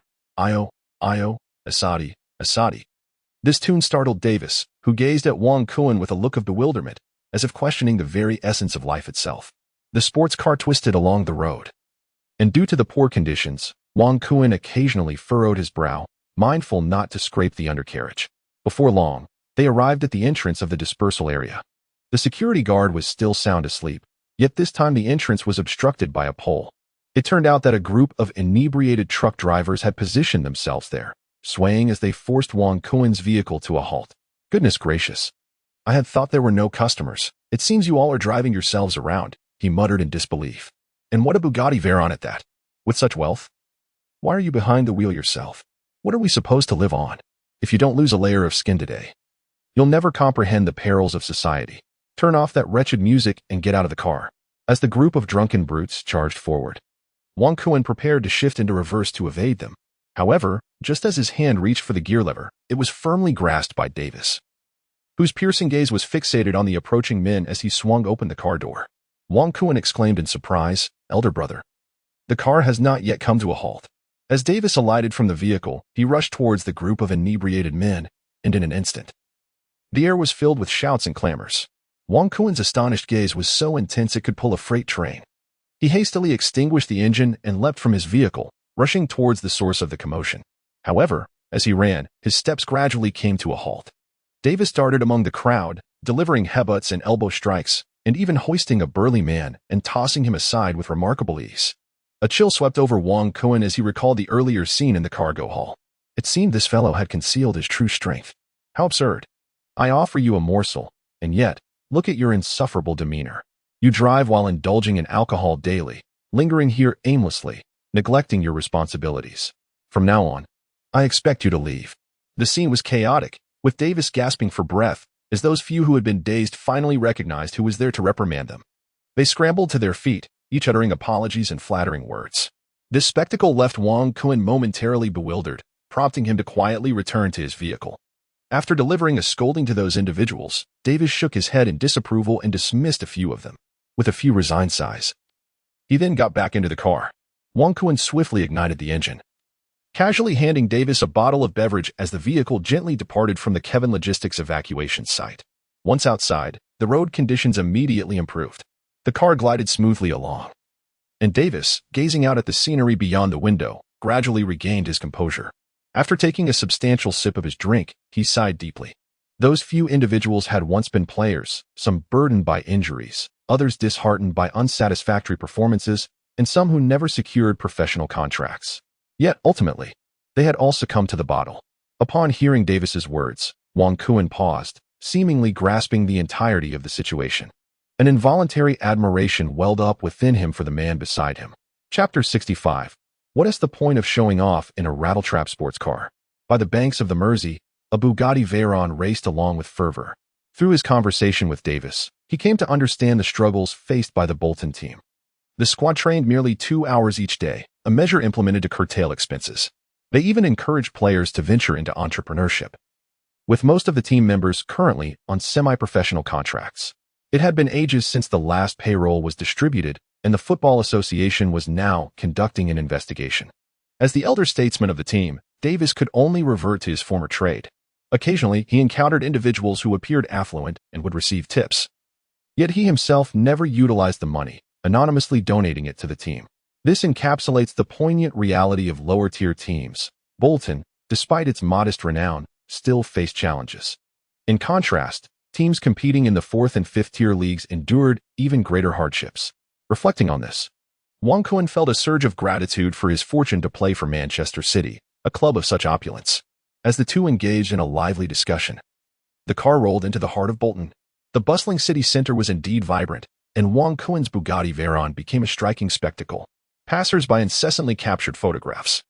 Ahead lay the illustrious Bolton University, a gathering place for young scholars from across the globe. Wang Kuen glanced through his sunglasses and indeed beheld a parade of youthful beauty. The car naturally drew a chorus of excited shrieks from numerous younger female students, yet Wang Kuen was pressed for time. Otherwise, he would have undoubtedly endeavored to test the power of placing a bottle of beverage atop the vehicle. Moments later, as they passed through the bustling city center, an oval-shaped edifice came into view from a distance. Wang Kuen pondered within himself, realizing that this must indeed be Bolton's home ground, the Macron Stadium. The vehicle circled the stadium before coming to a halt at its entrance. Both individuals alighted from the car, and from time to time, other players passed by, greeting Davis, yet wearing expressions of clear perplexity. "Welcome to my home ground, the Macron Stadium," Davis gestured with open arms in a welcoming manner. Wang Kuen smiled faintly and turned to glance around the arena. Davis leisurely approached Wang Kuen, placing a hand on his shoulder and remarking, "While my home ground may not rival your Etihad Stadium, I shall certainly strive to match your prowess on the field." Upon hearing Davis's words, Wang Kuen withdrew his gaze, extending his hand for a farewell handshake. The distant sound of a vehicle's low rumble approached. Wang Kuen leaned out to look at Davis, waving as he signaled, "See you on the pitch. Remember to introduce him to Wenger." With that, he drove away. Davis watched the departing car in silence for a moment before resolutely turning and entering the gates of the Bolton training ground. The sports car sped away with fervor. Wang Kuen was changing songs, reminiscing about the captivating tunes from 2011. Finally, under the watchful eyes of a crowd, he pulled into the team's designated parking lot at 4 p.m. Amidst the playful banter from his fellow teammates, Wang Kuen swiftly exited his sports car and hurried onto the team's training bus. "Wow, who is this celebrity?" That flashy little car exudes an extraordinary presence. Wang Kun found his seat and removed his sunglasses, gesturing animatedly. Gentlemen, please refrain from noise. Our humble vehicle cannot compare to these esteemed figures. On the bus, the players were engaged in lively chatter, and Wang Kun noticed Tevez at the back, his eyes closed, seemingly indifferent to his surroundings. As he scanned the area, he suddenly felt a piercing gaze upon him. It was Nasri. Their eyes met, and Wang Kun awkwardly smiled and shrugged. Nasri's eyes widened in anger as he slowly extended his hand towards Wang Kun in a gesture of camaraderie. The bus continued to weave through the pathways of the training complex until it arrived at training ground number 3. One by one, the teammates changed into their training kits and hurried to the assembly point. A whistle blew. Head coach Manik appeared at the front of the group, a rare sight, especially on the first training day following a match. He smiled slightly and addressed the team. Good afternoon, everyone. Congratulations once again on our first victory. However, our next opponent will not be easy to contend with. Manik's gaze sharpened as he got straight to the point. Bolton, our neighbors in the city, will face us in the Manchester District Blue-White Derby on August 21st, just 4 days from now. You all understand this is a fateful battle, a clash of honor. Though it differs slightly from that shade of red, they will undoubtedly pose challenges for us. From today onwards, I will keep training reports and recordings for future reference. I will be present at the training ground every day for the next 3 days. Manik's demeanor suddenly exuded authority as he continued. Bring forth your enthusiasm. Do not let me down. He then turned to walk towards the team. At this moment, assistant coach Kit stepped forward, smiling as he addressed the group. I will outline our arrangements for the coming days. After training on the afternoons of the 17th to the 20th, we will head to the Macron Stadium in Bolton and check into the hotel provided for the visiting team. On the morning of the 21st, we will gather at 8 a.m. for 4 hours to familiarize ourselves with the field, with the match scheduled for 3 p.m. This is an afternoon game, so please adjust your biological clocks accordingly. Wishing you all good fortune. Upon hearing the team's plans, the players erupted in cheers. Good luck. Kit elaborated succinctly on the training subjects of recent days. The forward and attacking midfield groups engaged in shooting drills, while the defensive midfield and holding midfield units practiced interception and pressing techniques. The center-backs focused on defensive strategies, and the full-backs honed their defensive skills alongside support training. This represents the most conventional approach to positional training. With the sound of the whistle, the atmosphere of the pitch transformed into a lively bustle. The players were divided into several groups, and the air was filled with shouts and calls. Manik meandered alone amidst the various training stations, occasionally nodding in affirmation or suddenly jotting down notes in his small notebook. At that moment, no one dared to interrupt him. He was already strategizing in his mind. Wang Kun was momentarily taken aback upon hearing that the next match would be against Bolton, but he soon came to terms with it. He understood that his long-anticipated duel with Davis would eventually arrive. He simply did not expect it to come so swiftly. It seemed imperative for him to train diligently, if only to avenge the humiliation of his swollen lips. With a powerful and decisive kick, he struck the ball into the net, beads of sweat trickling down his forehead as he sprinted towards another receiving point. On the training field, 3 individuals appeared particularly despondent. They were engaged in rehabilitation exercises due to injuries: Nasri, Clocher, and Johnson.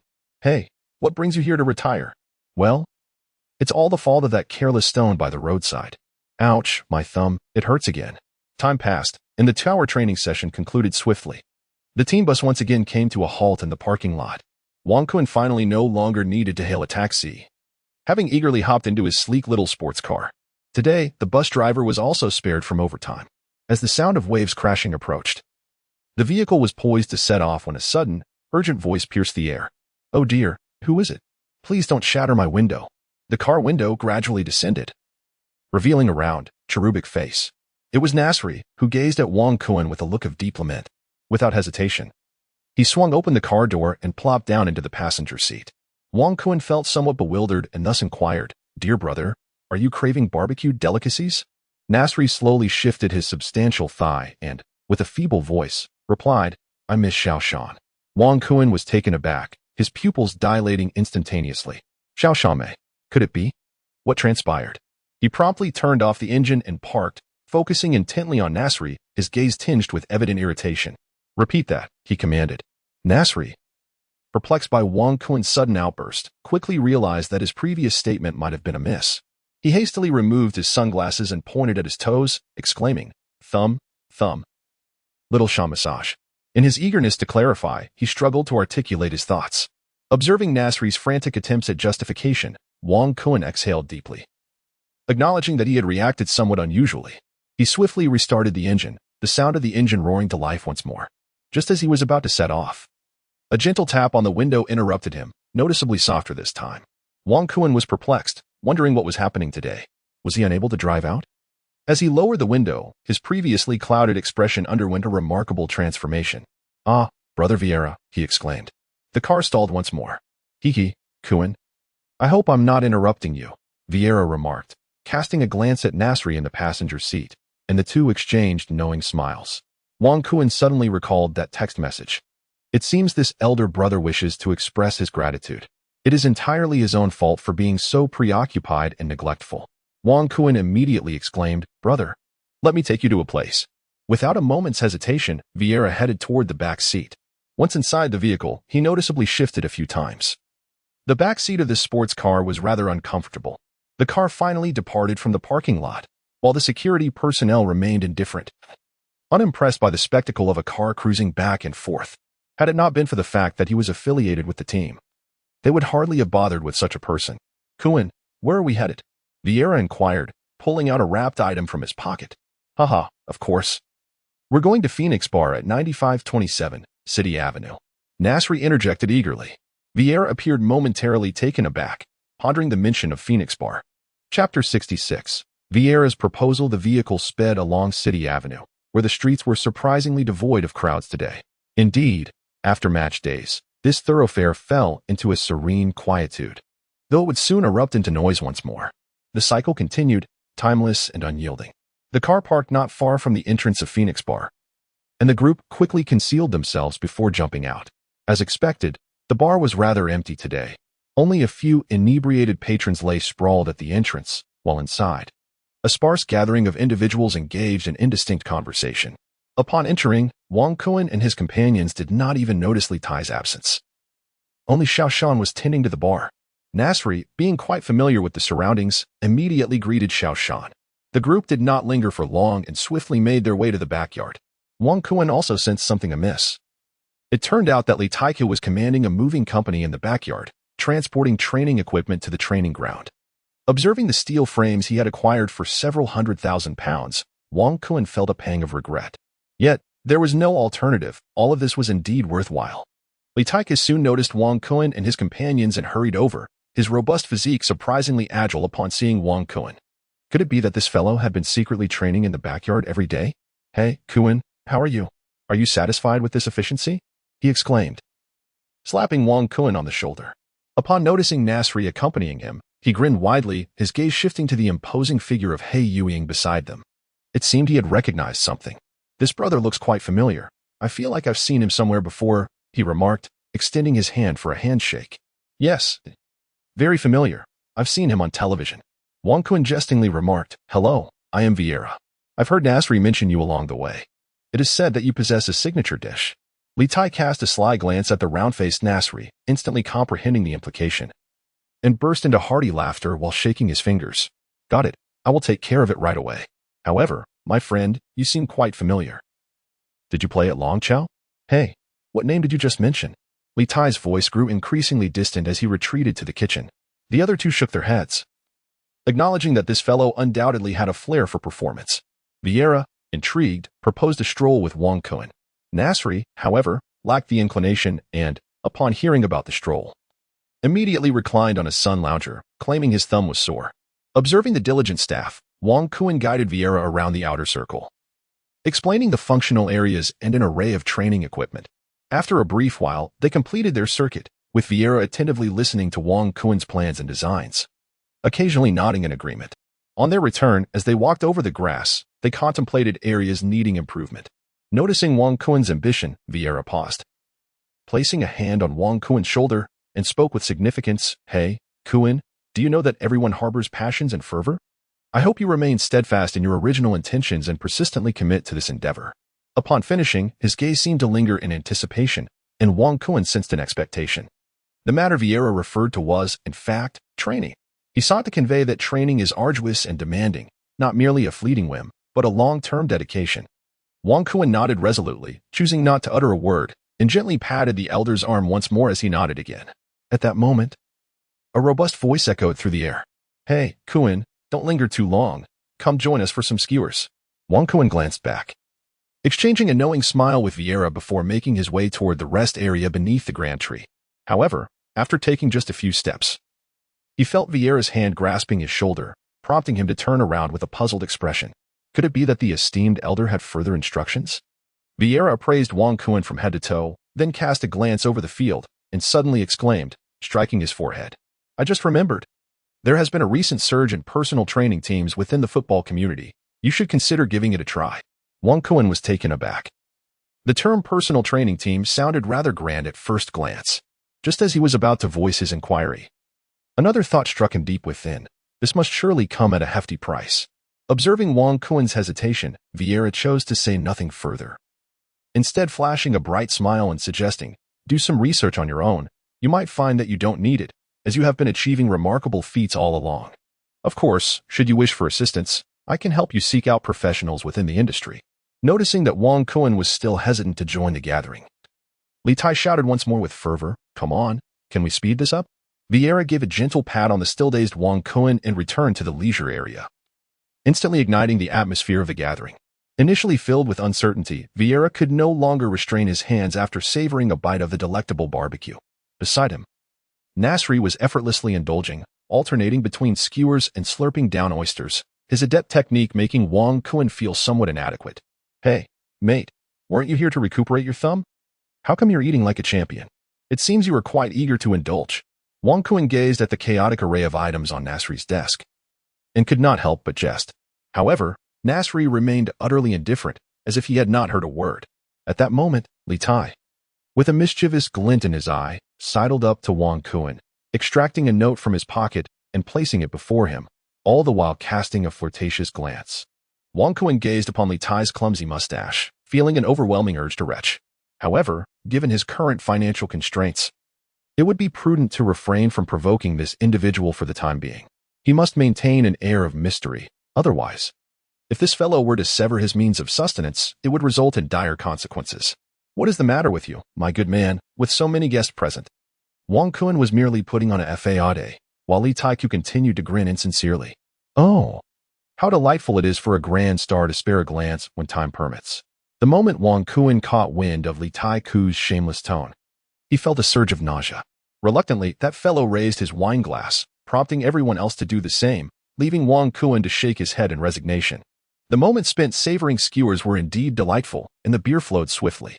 In a fleeting instant, they found themselves slightly tipsy, unaware of how much time had elapsed. At that moment, Xiao Shan appeared, her lively figure bouncing towards them. Clutching a medical insurance card, she cast a mildly irate glance at the group and admonished, "You mustn't indulge in excessive drinking after an injury. Why won't you listen?" The atmosphere fell silent, as the elder gentleman dared not utter a word. Vieira, wishing to speak, swallowed his words instead. This young lady seemed to be a nursing student, perhaps. "You, remove your shoes immediately," Xiao Shan commanded, pointing at Nasri, her cherubic face directing this miscreant. Strangely enough, Nasri complied without hesitation, quickly shedding his shoes while fanning himself to avoid offending Xiao Shan's senses. Yet, he completely underestimated her capabilities. With precision, the young girl swiftly removed the surrounding old bandages before spraying a circle of disinfectant. Then, she rummaged through the medical kit. Rose essential oil. Wang Kuan gazed at the few characters, his eyes widening in astonishment. He was perplexed by the intentions of this young lady. After applying the essential oil, Xiao Shan skillfully began to pat and knead the soles of her feet. This evoked a myriad of thoughts in Wang Kuan, suddenly reminding him of the numerous foot massage establishments in Longhua. What on earth is happening? Could it be that the international students abroad are pursuing such activities? It seemed implausible, and he felt overwhelmed. Xiao Shan paid no heed to the leering gazes of the several men present. Li Tai, who had intended to clear his throat, ultimately suppressed the urge. The only sounds in the room were the agonized cries of Nasri. After a considerable time, Xiao Shan once again sprayed disinfectant, continuing to search for something. In the meantime, Nasri discreetly gave a thumbs up to a few individuals, signifying that her technique was indeed professional and the pressure just right. It was exceedingly pleasurable. As the mysterious mist dissipated, a familiar scent wafted through the air. Wang Kuan's eyes darted as he spoke, the union spray. A remedy for the pain we cannot perceive. Li Tai cast him a disdainful glance, silently urging him to be silent. A bewildering sound akin to a pig's squeal resonated through the venue once more, leaving Vieira utterly astonished. What sort of horrifying therapeutic method was this? One he had never encountered before? And what was up with Nasri's expression, one that seemed to revel in the absurdity? Could someone please elucidate this? Yet the other two appeared to be intently observing, leaving one to ponder the reason behind it all. Brimming with confusion, Xiao Shan completed the final wrap of the cloth strips and then skipped away. Vieira gazed at the departing figure of the young girl, along with that extraordinary medical kit, and turned to inquire, is this young lady specialized in medical care and rehabilitation? Wang Kuan, sipping her beer, glared with resentment at the detestable Nasri, casually nodding her head. Her technique was remarkably professional, reminiscent of the esteemed traditional Chinese medicine practitioners I encountered during my time in the Dragon Country. Wang Kuan's beer came to a halt, leaving her uncertain about what her elder brother was about to articulate.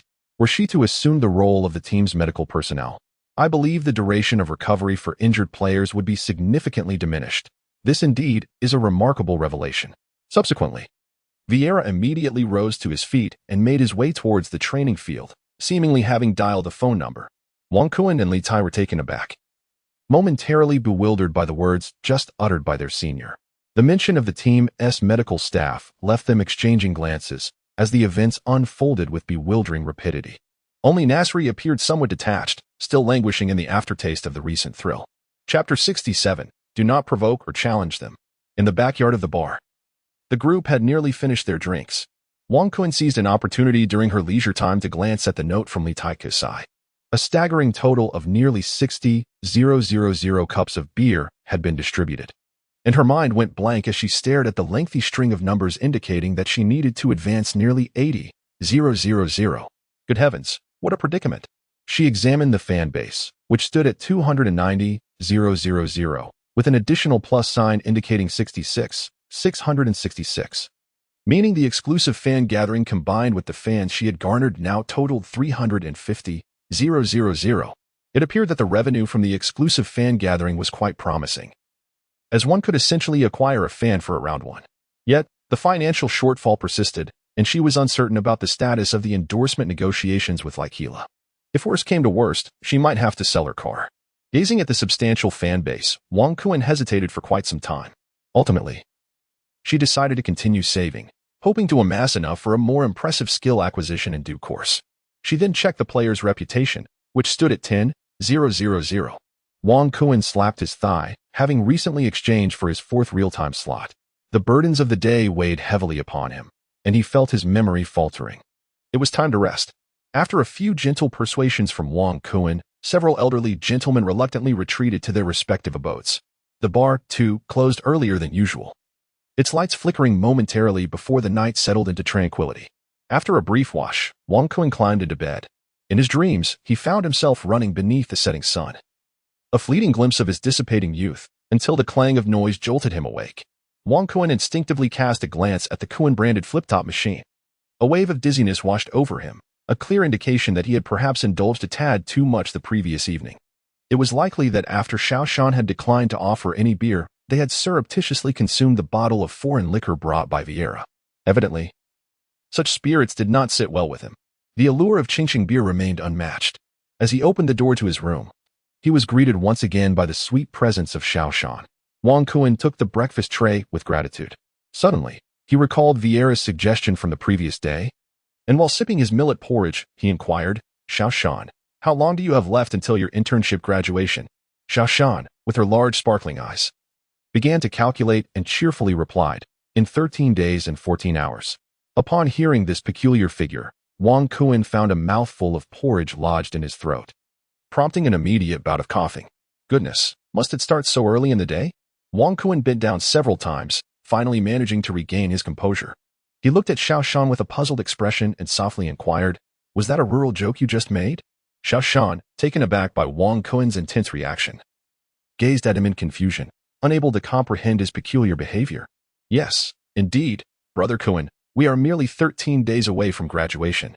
Wang Kuan noticed that Xiao Shan was not joking, and he couldn't help but ponder in his heart. Could it be that in this parallel world, there are merely these trivial and chaotic festivals? As he watched Xiao Shan prepare to depart, Wang Kuan promptly stepped out of the door and called out to her. So, what are your plans after graduation? After saying this, he began to eat, absorbed in his own thoughts. This question seemed to strike a chord deep within Xiao Shan. Her brows furrowed, and she rubbed her hands together, lowering her gaze as if caught in a dilemma. Wang Kuan never anticipated that his seemingly casual inquiry would cast a shadow over the usually cheerful young girl, leaving her with a troubled expression. Realizing his indiscretion, he immediately ceased his meal and gently patted Xiao Shan's shoulder.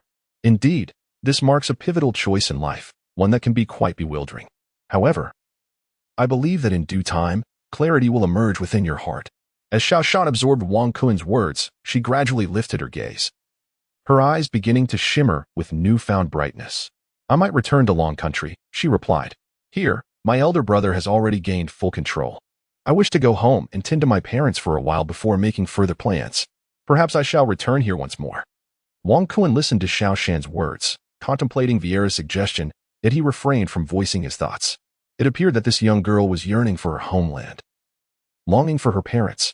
After exchanging a few more casual remarks, Xiao Shan once again regained her innocent exuberance and skipped away. Wang Kuan donned his training attire, marking the commencement of another day of morning exercises. After engaging in some light activities, he transitioned into weighted training, seeking to enhance his strength.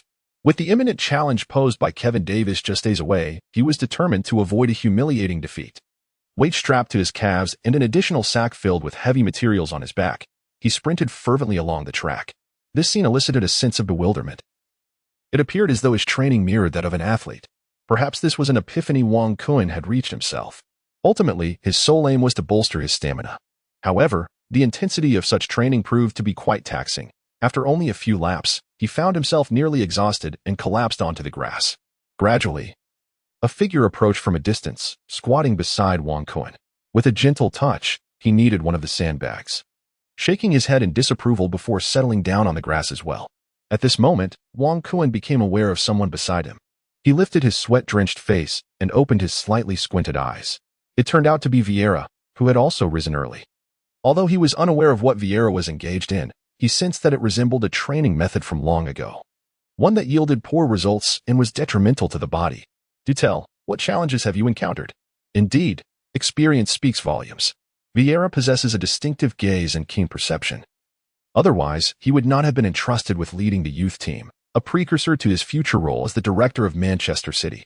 Wang Kuan exhaled deeply, then turned his body to lie upon the grass. He scratched his head, contemplating the lengthy track before him. How should one confront players who exhibit a formidable and tenacious demeanor on the field? After posing this question, he absent-mindedly plucked another blade of grass and toyed with it, adding, for instance, players like you, or Rooney, and Kevin Davies from Bolton. Listening to Wang Kuan's inquiry, Vieira slightly tilted his head, seemingly reminiscing about his own illustrious days on the pitch. After a brief moment, he rose and imparted a parting piece of advice to Wang Kuan before departing. Do not provoke them, and certainly do not challenge them. As Wang Kuan watched Vieira's retreating figure, he took the blade of grass and mused to himself, is there truly no solution? If one cannot confront them directly or provoke them, what course of action remains? Just as he gazed toward the horizon, a sudden, urgent ringing interrupted his thoughts. He chuckled. Time to wield the greatsword. The benevolent are invincible. Wang Kuan promptly pressed the answer button. It was like Hila. Hi Kuan. I knew you would be exercising in the morning. How have you been these past few days? The logistics indicate that you have retrieved the goods. How is the vehicle? Are you still accustomed to driving on the right? There haven't been any issues, I hope? I've heard that Port isn't very accommodating. They didn't give you any trouble, did they? I want to be choosing this logistics service again. Hearing Hila's incessant chatter, Wang Kuan distanced the phone from his ear. It was only when he heard repeated inquiries of "Are you there?" that he reluctantly brought the phone back to his ear and replied, Brother, just get to the point. He shook his head. Kuan, I have some unfortunate news. The endorsement for the kidney baby has been taken by another team. However, after some maneuvering on my part, I have successfully secured the endorsement for the old man Low. You will need to go to Wales for a shoot on August 25th, which should take about a day. Don't worry, I will meet you there. Wang Kuan found himself enveloped in a haze of uncertainty, pondering what words he could possibly utter. Let the old man revel in his merriment. After a brief moment of relaxation, Wang Kuan retreated to his abode. Upon awakening Nasri, the two hastily began to tidy up. Vieira had already departed alone, suggesting that. As the youth team coach, he arrived earlier than the players. Nasri appeared to have recovered significantly better than the previous day. He bounded about with an expression of disbelief directed at Wang Kun. It was truly remarkable. Such joint injuries typically required no less than a month for proper healing. The duo slipped out of the bar's entrance and, after a short sprint, located their automobile. With a resounding roar, the car ignited into life. Hey, Kun. How is it that you possess such remarkable luck? No one has tampered with your vehicle. You know, the last time my car was vandalized. It cost me a staggering 100,000 to restore, and I was also fined. As he listened to Nasri's incessant chatter, Wang Kun pressed the accelerator further. Watching as the bar quickly receded in the rearview mirror, Wang Kun suddenly conceived a thought. The daily back-and-forth commute was exceedingly inconvenient. Most importantly, now that he owned a car, leaving it outside every day was also impractical. What to do, if all else fails? Perhaps he could cut a door into the wall on the opposite side of the bar. But would that truly be feasible? Chapter 68. The frenzied derby fans within the Etihad training complex. The players were engaged in fervent practice. On August 21st, the team would face a fateful confrontation, as Bolton's home ground prepared to host Manchester City's challenge. The tension of this city derby was gradually permeating the team, with players exhibiting their utmost efforts. Wang Kun understood that this competition was a splendid opportunity to swiftly garner the favor of fans, and he certainly could not allow himself to lag behind his teammates in training. The morning's training with the sandbags proved effective, as the force behind his shots exhibited a noticeable transformation today. Each strike was powerful, akin to cannonballs being discharged from their barrels. Only Nasri and a few injured players bore a sense of frustration. He felt capable of participating in basic training, yet was rebuffed by the team doctor. An unsettling feeling crept in. Could it be that he would miss the blue and white derby? Offensive coach Hughes echoed repeatedly around the shooting group, occasionally shouting at them, "What are we? We are forwards. What must we do? Score goals, score goals." Time flowed on the training ground, with Wang Kun and his teammates tirelessly running back and forth, perpetually repeating their drills. Buses traversed the area, and the city lights flickered on and off. The training equipment in the backyard continued to proliferate, until one fateful night. With a resounding crash, a hole was made in the wall beside the bar, as workers labored overnight to install an electric gate. This arrangement was the result of negotiations and a tug-of-war between Wang Kun and Li Tai. No longer would they have to sneak home discreetly. After training concluded on the afternoon of the 20th, following dinner, the team suddenly became bustling with activity. The parking lot inexplicably filled with several buses, and the number of people began to swell. Outside the arena, the roads were suddenly congested with vehicles. Standing before the floor-to-ceiling windows, Wang Kun gazed at the fans outside, who seemed to have noticed him, all reaching out their arms in greeting. Wang Kun hastily responded before swiftly stepping aside. Just as he turned, a figure approached, glaring at him with a face filled with resentment. "Damn it," he lamented. "I felt fine." Yet the team doctor still issued an unsatisfactory injury report to the coach. "It's utterly ridiculous. This is nothing compared to the injuries I faced at Nana." As Nasri voiced his grievances to Wang Kun, Captain Company emerged from the break room accompanied by several teammates. He surveyed the surroundings and began clapping while shouting, "Go, go, those who have passed their physicals. We depart in 5 minutes. Pack your bags promptly. We are about to set off. Do not be complacent. Tend to your responsibilities, for there will be no caretaker to assist you." Under Company's persistent reminders and urgings, the players became animated. After wishing everyone good luck, Nasri departed alone. It seemed that for the city's blue and white derby on the 21st, he would have to settle for being a cheerleader in the stands. Wang Kun, carrying a satchel filled with a change of personal belongings, stepped out of the restaurant. Suddenly, a cool breeze swept through, signaling that the late August weather in Britain had turned brisk. Yet, this did not dampen the fervor of the fans outside. Each one called out, fervently cheering for their favorite stars. At that moment, the streets were lined with vehicles, engines revving, as the sound of horns resounded around the Etihad Stadium. Wang Kun was utterly astonished upon witnessing such a spectacle for the first time. The vehicles belonged to the ardent supporters of the home team, who would unwaveringly accompany the team bus as it made its way to Bolton Stadium. A gentle shove from behind brought Wang Kun back to reality. "What are you staring at? Are you taken by that young lady?" Balotelli, with mischievous intent, sauntered over, glancing around curiously. Wang Kun playfully nudged Balotelli, and the two engaged in a light-hearted scuffle as they boarded the bus, fortuitously choosing to sit together. "Hey, Kun, let us share a room tonight." I'm a bit afraid of the dark, Balotelli declared, his unreasonable request eliciting an eye roll from Wang Kun. If you're scared, go find your godfather, he retorted smoothly, igniting a wave of laughter within the bus, fortunately devoid of coaching staff. Their playful banter resumed until the bus emitted a low rumble, prompting them to settle down.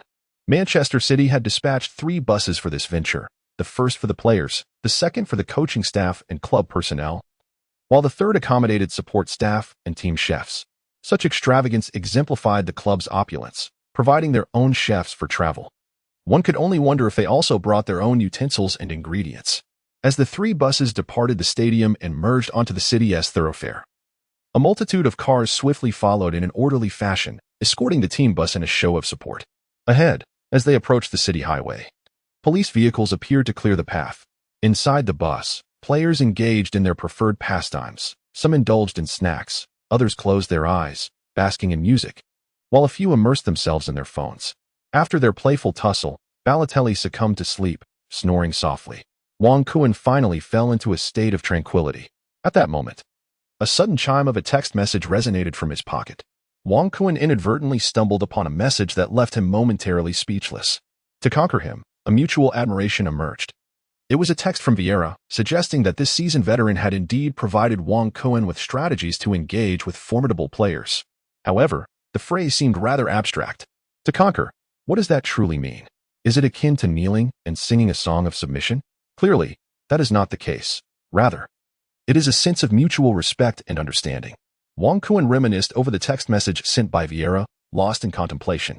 Gradually, he found himself in a daze. Under the night sky, a long procession advanced along the highway, while above, a helicopter droned, capturing the scene for the media.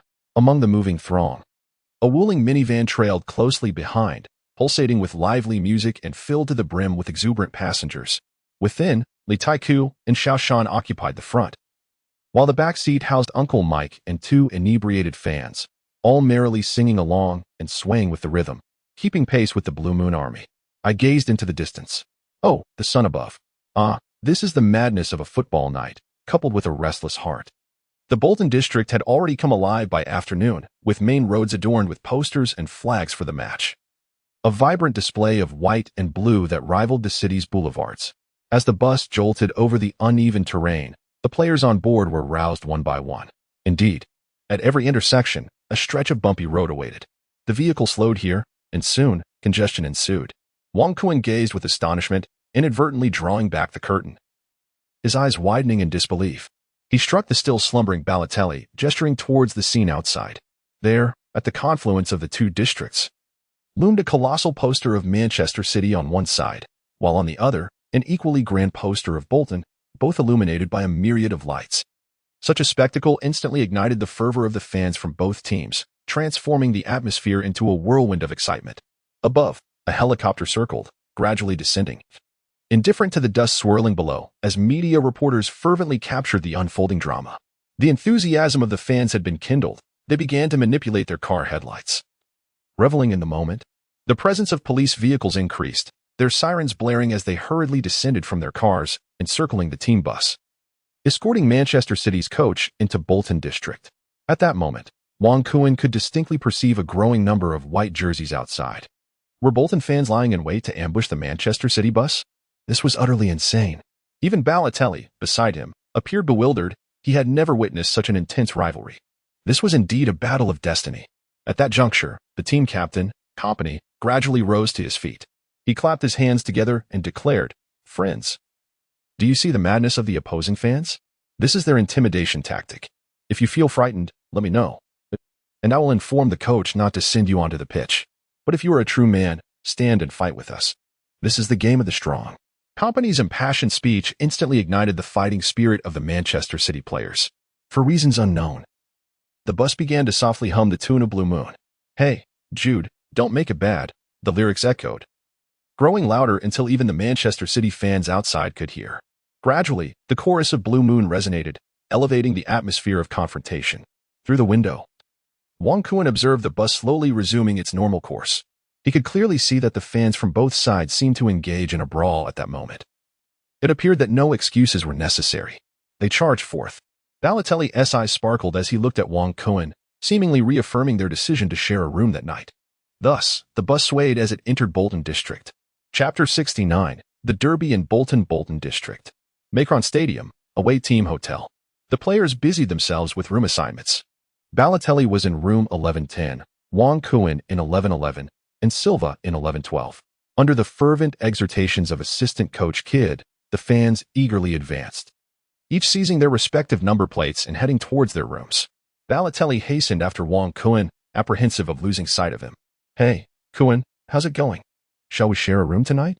Wong Kuan could hardly comprehend this fellow, a towering young man at 1.9 meters, yet he harbored a fear of darkness. Upon entering the guest room, before Wong Kuan could even close the door, the man rushed inside. He surveyed his surroundings, his brow furrowing in discontent, muttering to himself, "Oh my goodness, this is the most deplorable hotel for visiting teams I have ever encountered. To think one must pay for such abysmal conditions is utterly disheartening." Wong Kuan casually glanced around, and indeed found the guest room to be quite diminutive, with its furnishings exceedingly simplistic. The solitary bed stood forlornly beside the window. He truly could not fathom why the team had chosen to reside here when far superior hotels were available outside. As Balotelli beheld the petite single bed, he shook his head in dismay and departed. With the cacophony now silenced, Wong Kuan tidied up briefly, retrieving his personal belongings and changing into casual attire. Approaching the window, a few glaring words caught his eye. "Do not open the window." Wong Kuan was momentarily taken aback, filled with a sense of bewilderment regarding the situation. He gradually moved closer, tilting his head to listen intently. In an instant, he withdrew his head, having caught sight of a veritable sea of white outside the hotel window, just beyond the iron railings at the stadium. It appeared that the fervent fans of Bolton were shouting something in their direction. He quickly understood why the team had chosen to reside in the hotel of the visiting team. It was, after all, a matter of safety. It seemed that the guest rooms had been soundproofed, allowing them to escape the cacophony outside. Indeed, these Bolton fans were quite formidable, as he found himself idly contemplating. The whistle signaling the team's assembly sounded. Upon entering the corridor, he noticed his teammates appearing somewhat dazed, each displaying a hint of dissatisfaction. Yet no one dared to voice their grievances. Kidd glanced at the young men, grasping their collective discontent, and cleared his throat before speaking. The team would gather for a meal in room 888 on this floor in 1 hour. He had just received a notification from the club. All personnel were prohibited from leaving and from receiving visitors, with the restriction lasting until their departure from the Bolton area the following day. Upon hearing this, whispers began to circulate in the corridor. But the sight of the rowdy Bolton fans outside quelled any dissent, and heads nodded in agreement. At that moment, Kidd slowly produced an object from his pocket. The players' eyes widened in astonishment, and they gasped in disbelief. "Oh my, we will behave." "No, brother, who do you think you're scaring with that brick? Just because you are the assistant coach doesn't mean you can intimidate us." Observing the players' reactions, Kidd could only smile wryly. "Do not open the windows, and do not stick your heads out to take in the view. This brick," he explained, "was found in Coach Monty's room." A sudden silence enveloped the corridor, the players' eyes twinkling with suppressed laughter before they were subsequently dismissed. Wong Kuan merely shook his head and returned to his room. How outrageous. He had actually been struck with a brick. One could only wonder about the well-being of Manik. This was undeniably sensational news. Lying on his bed, Wong Kuan gazed at the ceiling, pondering the forthcoming match. Perhaps a pre-game assessment would be in order. He decided to examine the players' profiles. Wong Kuan, a citizen of the Dragon Kingdom, has an overall rating of 73. The subsequent row of data indicates an upward trend, as evidenced by the presence of several plus signs. Upon examining the player's skills, we find powerful shot at level 9, outside foot at level 4, ground shot, dipping shot, 1-2 pass, step over, rapid turn, swift change of direction, forward insertion awareness, unique, and dual role capability, unique. Wong Kuan was momentarily taken aback. Has this powerful strike already reached level 9? Although it is a fundamental skill, he found himself intrigued. Perhaps he could give it a try in tomorrow's match. He examined the coach's command card, which required 5 points for their level, including long passes, short passes, and the unique combat spirit. Gazing at that level 5 card, Wong Kuan nodded thoughtfully, lost in contemplation. He then checked the trust points in the locker room. 3 points, with a maximum of 10, still falling short of the qualifying threshold. He looked into the head coach's trust level, a mere 1 point, a distant goal indeed. Wong Kuan gazed at the glaring score of 1. His mind awash with incessant doubts. According to this solitary point of evaluation, when would he ever be granted a starting position? Strictly speaking, This solitary point had been sufficient for Manik to relegate him to the bench, a gesture akin to a sacrificial offering. But what was the reason behind this? With these inexplicable questions swirling in his mind, Wang Kuan inadvertently drifted into slumber. He dreamed of running beneath the setting sun, just as he took a step. The blaring whistle roused him from his reverie. With a sudden jolt, he leapt from his bed. It was time for the meal. He felt as though he might perish from hunger. In the corridor, the players were clamoring animatedly. Within the private dining area, it was indeed a spacious hall, where the team players, coaching staff, and club personnel had nearly all gathered. The staff bustled about, and true to their reputation, the Manchester City team, accompanied by their dedicated chefs, ensured that the players would not be disappointed, for even in a new locale, the quality of their meals would remain uncompromised. Wang Kuan savored his beloved food while casting glances at Coach Manik's table. Upon noticing Manik engaged in lively conversation, he shook his head in relief. It seemed that the fervent Bolton supporters had refrained from hurling bricks at their opponents. The other players in the hall occasionally stole glances toward Manik, revealing a shared curiosity among them. Thus, time slipped by. After a modest meal, the players flocked into the hotel's sole activity room. Following a brief session of light exercise, they retreated to their rooms. The night was tranquil. Yet, beneath the iron netting outside, the home fans erupted in a cacophony of shouts, attempting to disrupt Manchester City's players' rest. Little did they know, their efforts were in vain. In the realm of dreams, Wang Kuan once again drifted into a blissful slumber, this time devoid of runnings, filled only with the rhythm of shooting and the echoing swish of the net. With a sharp whistle, the bustling day was set to commence. After a quick freshening up, the players assembled and proceeded through the designated corridor directly to the players' tunnel.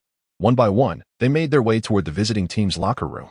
The space was cramped, and the players huddled together, stowing their personal belongings in small lockers before heading to the field. As dawn broke, the Bolton staff appeared to have just concluded their busy tasks. The grass was still glistening with moisture, while security personnel moved through the stands conducting safety checks. Wang Kuan stepped into the Bolton Stadium for the first time, accompanied by several newcomers including Savage, as they welcomed Pantilimon while surveying the Macron Stadium. Indeed, it was a quintessential championship venue, consisting of merely 3 tiers. The second level appeared to be a makeshift addition, evidently hastily arranged for the derby match.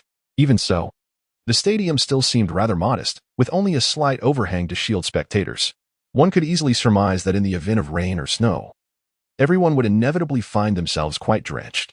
Such venues are commonplace among mid-tier teams, with some clubs lacking a dedicated home ground altogether, relying instead on rented spaces or sharing facilities with others.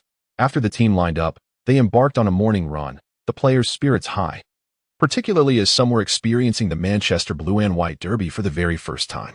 Following a few laps, the team returned for breakfast, originally planning to train on other aspects. They were thwarted by the home team's staff, who had drenched the pitch with an excessive amount of water, rendering it unfit for practice. This common tactic is often observed in football matches. While the visiting team can file a complaint with the Football Association, it has become a routine expectation. Much like the disturbances outside the hotel the previous day, English matches are renowned for their intensity and ferocity. Without unique characteristics, how could they earn the reputation of being at the pinnacle of the football world? After a delightful breakfast, the team convened in the coach's office for a brief match briefing, a task typically handled by the assistant coach. This session usually covers the opponent's playing style, the characteristics of the players they would face, and various points of caution. The players nodded in acknowledgement. It wasn't until 10 a.m. that the stadium's security personnel called to inform them that the training conditions had been met. The team, filled with pent-up energy, erupted in cheers. Under the leadership of Captain Company, they rushed back onto the Macron Stadium pitch. The grass remained somewhat soft, but Manik could hardly contain himself, as he had only 2 hours left before the gates would open for fans at noon. They would then return to the visiting team hotel for lunch and rest. At the sound of the whistle, the team began tactical training under management's guidance. The forward quartet, including Tevez, had provided written assurances post-incident that there would be no further conflicts with the captain. No longer merely going through the motions of training, they commenced their respective duties, culminating in a series of precise shots at goal. Today, Wang Kuan has undergone a slight transformation compared to the past. His shooting power has significantly increased. This has also raised questions about Balotelli. Has he taken the wrong medication? Time flies by swiftly. Everything seems to move at an accelerated pace. After the midday break, the players once again entered the Macron Stadium. As the clock struck 2, both teams had already made their appearance. Wang Kuan, from a distance, caught sight of the figure clad in white, Kevin Davis. It appeared that the individual sensed something as he glanced back towards Wang Kuan's direction. Subsequently, after receiving a pass from his teammate, he struck the ball forcefully towards the goal. At the pre-match press conference for the visiting team, camera shutters clicked incessantly. "Mr. Mancini, may we now announce the lineup for today's match?" posed a question from the BC reporter. As usual, Mancini smiled gently and replied, "Of course." A few moments later, the large screen at the Macron Stadium displayed Manchester City's starting lineup for the day. Chapter 70, Mancini's locker room tricks within the Macron Stadium. The familiar voice of an old friend resonated. In a broadcasting studio, after some bustling activity, the seasoned Wang Taodao commenced his performance. "Good afternoon, friends watching from home. Today, I, along with my old rival Su Dongdong, will provide commentary for a highlight match in the English Premier League second round. Indeed, it is none other than the Manchester Blue-White Derby.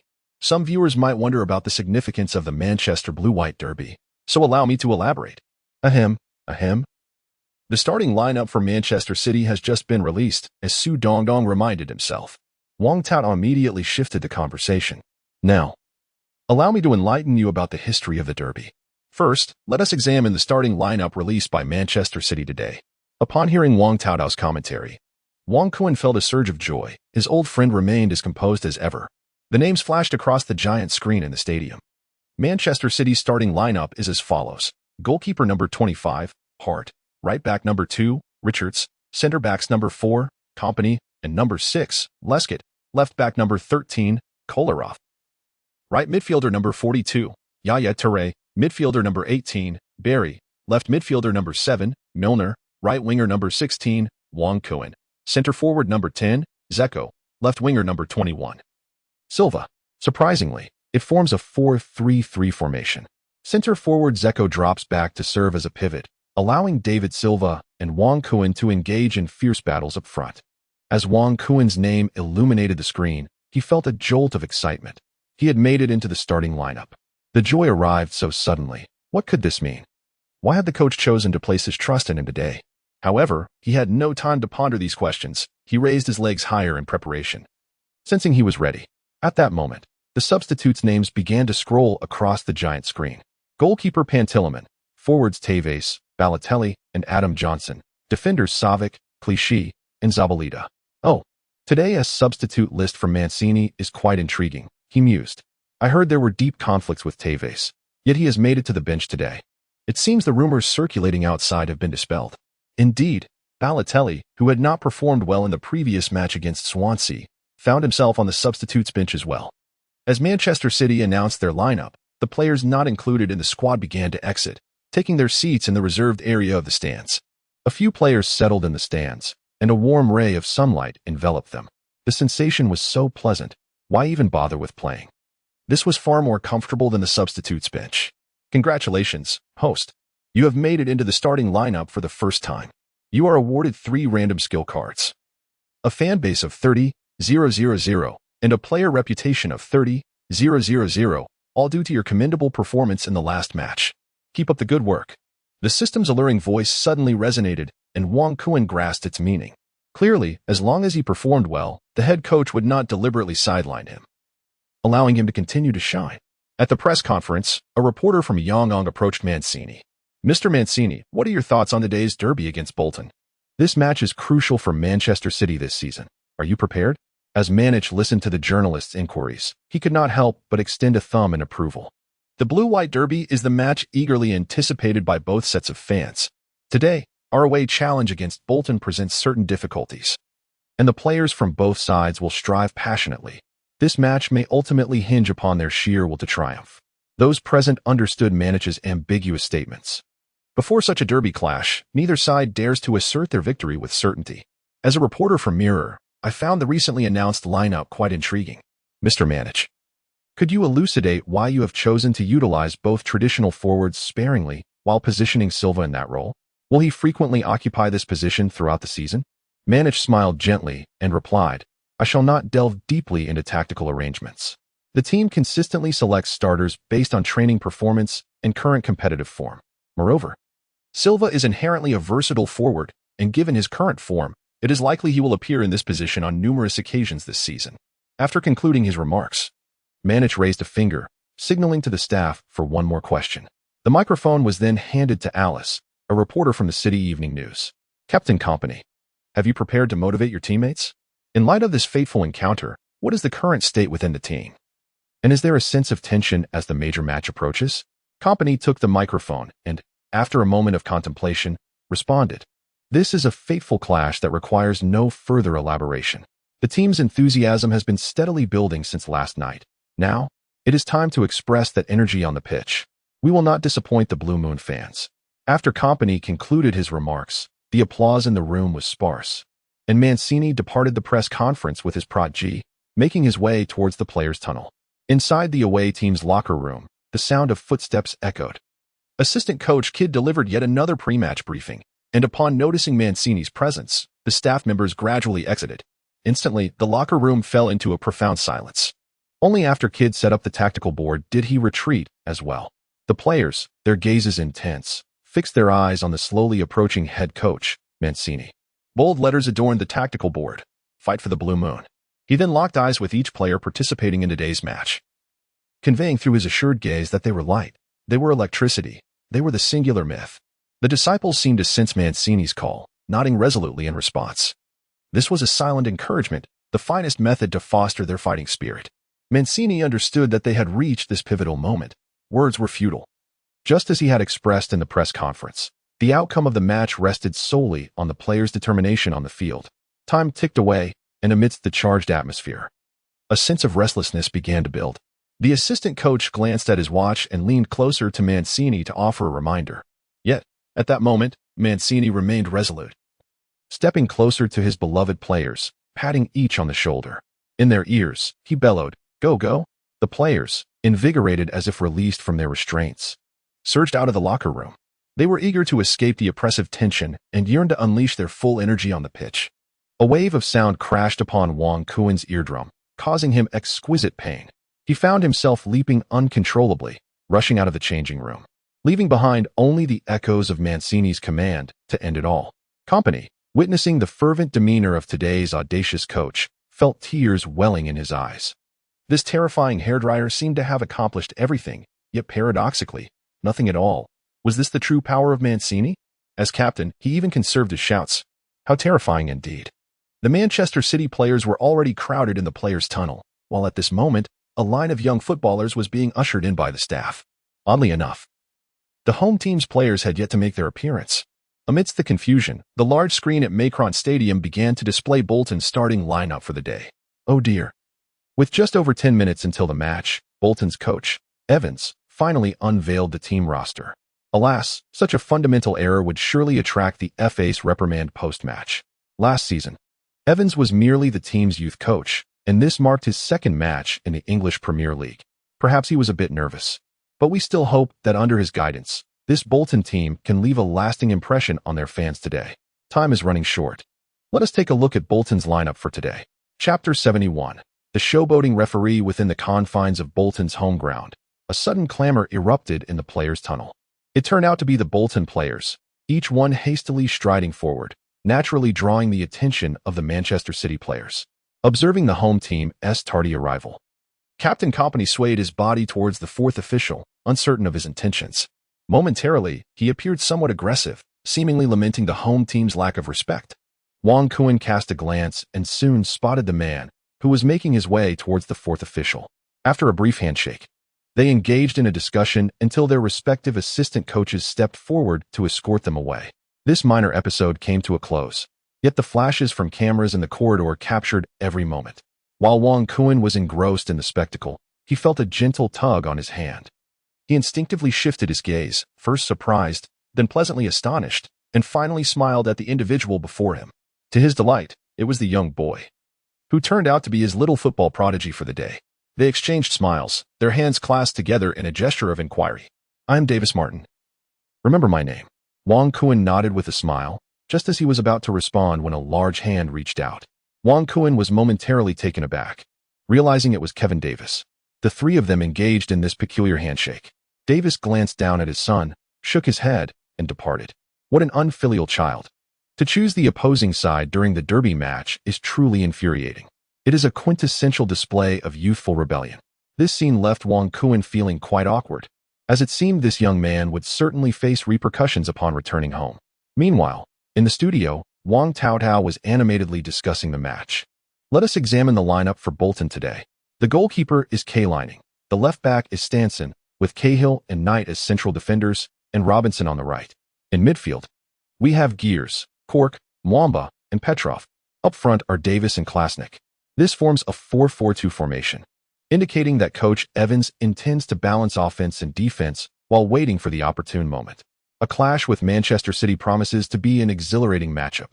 Earlier, the director had been replaying footage of the players in the tunnel, where it appeared the captains were engaged in some negotiations, hinting at rising tensions between the two sides.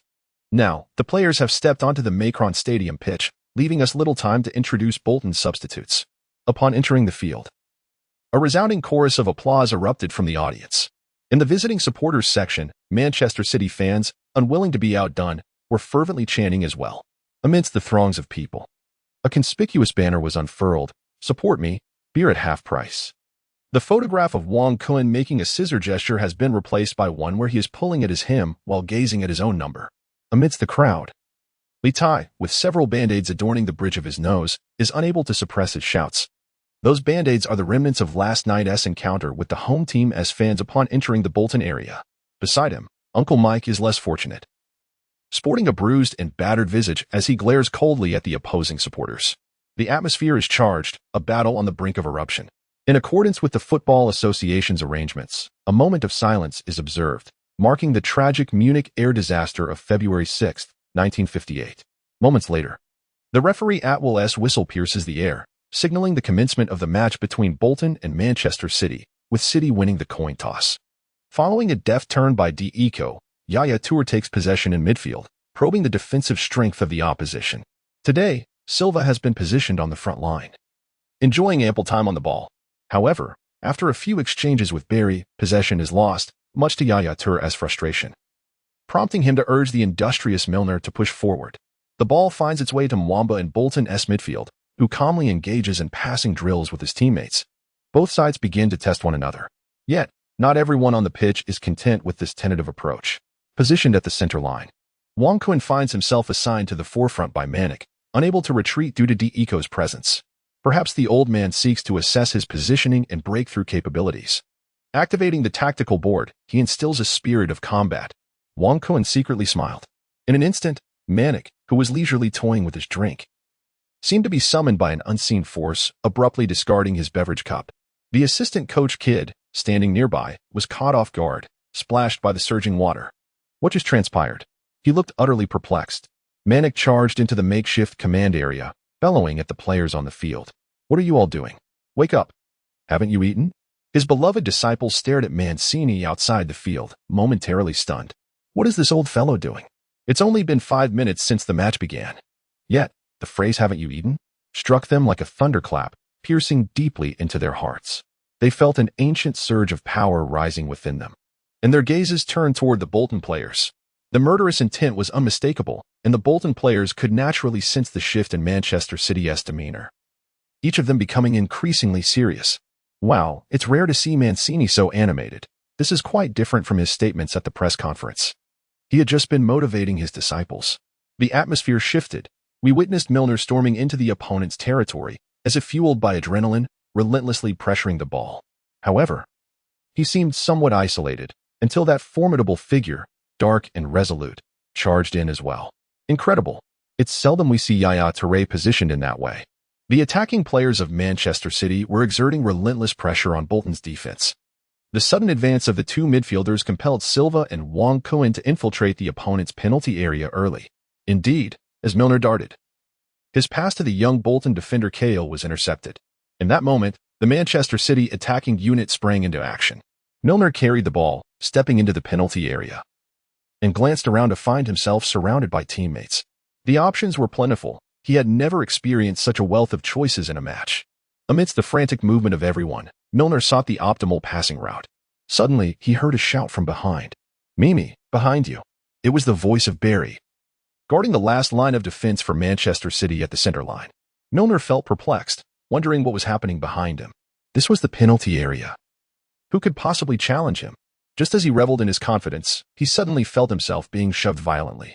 He was then hurled into the air, tumbling with the newcomer in the box. What on earth just happened? The ball was disrupted by the approaching defender Cahill. Both teams awaited the next move, but nothing transpired. The referee, Atwell, glanced towards the corner and gestured with his hand, signaling to commence the play. Why is everyone staring at me? That was a fine play. The Manchester City players immediately became agitated, rushing towards referee Atwell to voice their objections. Company, sensing the rising tension, promptly admonished his teammates to disperse and approach the referee alone to discuss the matter.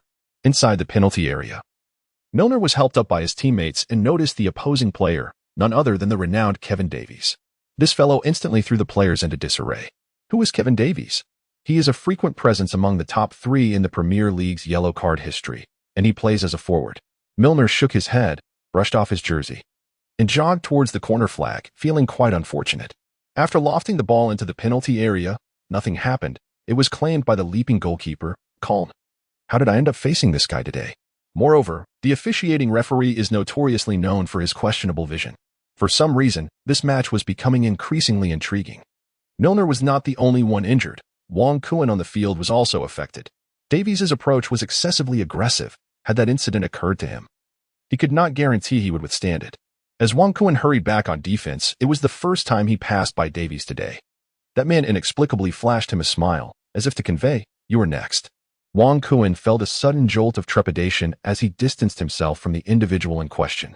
Merely 10 minutes into the match, the head referee, Atwell, conveyed an undeniable truth to the players on both sides. You may play as you wish today, provided that no one is severely injured. I shall refrain from issuing cards. Furthermore, I am the focal point today, not you. In the 72nd chapter, this ball you cannot hold, within the confines of Macron Stadium. Following goalkeeper Kalanen's retrieval of the ball, the Bolton players initiated a counterattack. This presented an opportunity. Kalanen executed a precise long pass, delivering the ball directly to the feet of midfielder Cork. After a few decisive touches, Barry hesitated to advance, as Manchester City's midfield was one player short today. He could only accompany Cork in applying pressure while discerning his next move. Cork, showing no intent to complicate matters for Barry, passed the ball to the flanks, where Gears awaited. This area was under the jurisdiction of the imposing Yaya Touré, who positioned himself aptly. Recognizing the challenge posed by Touré, Gears opted against bravados, instead returning the ball to midfielder Mwamba. The Bolton players demonstrated astuteness. They were aware of their opponent's technical prowess and endeavored to safely pass the ball while minimizing contact. This counterattack was incisive, and the ball had swiftly reached the edge of Manchester City's penalty area. Mwamba, with the ball at his feet, found himself in a positional standoff with City's formidable midfield trio. At this juncture, a swift shadow surged down the right flank. Right-back Robinson had surged forward, seizing an opportunity. Upon receiving the ball, Robinson delivered a low cross, a beautifully angled 45-degree pass. Chaos erupted within the penalty area as players jostled for position. The experienced duo of Davies and Klasnick positioned themselves at either post, demonstrating their seasoned prowess. City defender Richards found himself overwhelmed by Davies, who claimed the initiative. Noticing Richards being overpowered, Hart promptly advanced to intercept. All eyes within the penalty area were fixed on the incoming ball, as Davies launched a fierce header toward it. The crowd erupted in unison, rising to their feet. However, disappointment followed as the ball veered slightly off target, leaving Hart powerless to intervene. Yet fortune favored Manchester City this time. Hart, drenched in cold sweat, raised his arms to signal his teammates to remain calm. Bolton's counterattack was sharp, evidently prepared for this encounter. 15 minutes into the match, Wong Kuan had yet to touch the ball, and he found himself reminiscing about his brother Balotelli on the bench. This situation was untenable. Glancing up at the glaring red digits, a chill coursed through him. 5-9. There seemed no recourse, as Bolton's approach was audacious, and the inattentive referee appeared disinclined to issue cards. Opening the coaching panel, he realized they had exhausted their options. He was left with no alternative. On the field, Davies was exceptionally active. His performance in the first 15 minutes had overshadowed Wong Kuan's entirely. Following the use of the card, Mannix sprang to his feet again, as if time had reverted, and he charged toward the coaching area, delivering a vociferous exhortation to his disciples. The Manchester City players exchanged puzzled glances at Mannix, wondering what had provoked such ferocity in him today. You dare to gaze at me? Go ahead, give them a hard time. Hearing the call of Mancini, the players felt his summons resonate within them. Milner was the first to rise, casting a knowing glance at Barry. Brother, I'm charging forward. The midfield is yours. That Yaya is a bit of a headstrong lad today. You're in for a struggle. With a resounding shout, he sprang into action upon receiving Company's pass. Yaya Touré, too, was feeling the strain, finding himself relegated to the flanks, a position ill-suited for his prowess. Barry, ever diligent, adhered closely to Mancini's directives and was reluctant to switch sides. The defenders mirrored this sentiment, recognizing that opportunities for Yaya in his unconventional position were scarce today. Milner surged forth, relishing the thrill of intercepting and dribbling. In a fleeting moment, he spotted a nimble figure ahead. It was Silva. As expected, he too was struggling to adapt to the forward role, positioning himself in his usual territory. Without a hint of hesitation, Milner sent the ball forward. Inside the penalty area, Zeko and Wang Kuan found themselves converging, their positions overlapping unexpectedly. Silva, observing their alignment, opted not for a high ball, but instead delivered a low, curling pass. With two players occupying that space, the likelihood of scoring seemed promising. Wang Kuan was momentarily taken aback as he beheld the familiar visage of Zeko. Oh, is this love at first sight around the corner? Both were engulfed in hesitation. The system display flickered. A powerful shot, a swift pivot, and a diving maneuver ensued. What to do? The positioning was amiss. Zeko clearly hesitated, while Wang Kuan surged ahead by half a body length. A forceful strike ensued, albeit somewhat hasty. The ball soared into the heavens, missing the target entirely. On the sidelines, Manek could not contain his agitation, leaping about in disbelief, mere meters away from the goalkeeper.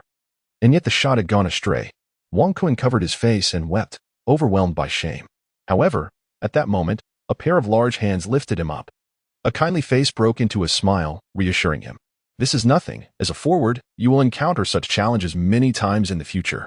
It was Zeko, the warm-hearted gentleman, who showed no concern for the fact that Wang Kuan had just taken his position, instead offering encouragement to him. Wang Kuan exhaled deeply and resumed his sprint. Above him, the crimson digits fluctuated 5-0. It was an unbearable sight.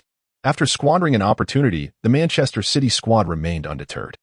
Following the kickoff by Bolton, the midfielders commenced a series of passes. Yet, one man was unwilling to remain in the shadows. It was Milner once again, who intercepted the ball with remarkable agility. The momentum instantly shifted from defense to offense. Milner, with the ball at his feet, retraced his previous path, advancing into the Bolton penalty area along the flanks. Noticing the rapid surge of Richards behind him, he recognized that this individual was eager to make an impression. So he subtly nudged the ball forward, continuing its course along the side. However, further dribbling offered little opportunity. He had no choice but to cut inside. At this moment, the Bolton players had regrouped effectively, and Richards understood he could no longer afford to take risks. Meanwhile, Yaya Toure was vociferously urging him from the sidelines, exclaiming, "Pass me the ball. Can't you see me? I'm right here." Richards, well aware of the character of his adversary, hurriedly passed the ball and sprinted back to his defensive position. With the ball in hand, he felt an overwhelming sense of possession. Oh, that familiar sensation. Let us dribble forward. However, the penalty area was already congested, and that man had also infiltrated it. Have you ever witnessed a forward from your own team suddenly appearing in your own penalty box? There exists a player who epitomizes this phenomenon, Kevin Davies, who has pioneered a new role within the realm of football, the forward defender. After a brief struggle, Yaya Touré chose to concede. There was no point in competing with such an individual. Very well, I'll let you off this time, considering your veteran status. Just before Davies reached Touré, he glanced around and unexpectedly delivered the ball to Silva at his side. Had it been anyone else, Touré would have been thoroughly admonished. Yet Silva refrained, for he realized the ball delivered to him was perfect for a shot. Despite the throng in the penalty area, he had faith in his technique, convinced that no one would intercept his strike. Since his esteemed mentor had placed him on the front line, he felt compelled to take a chance.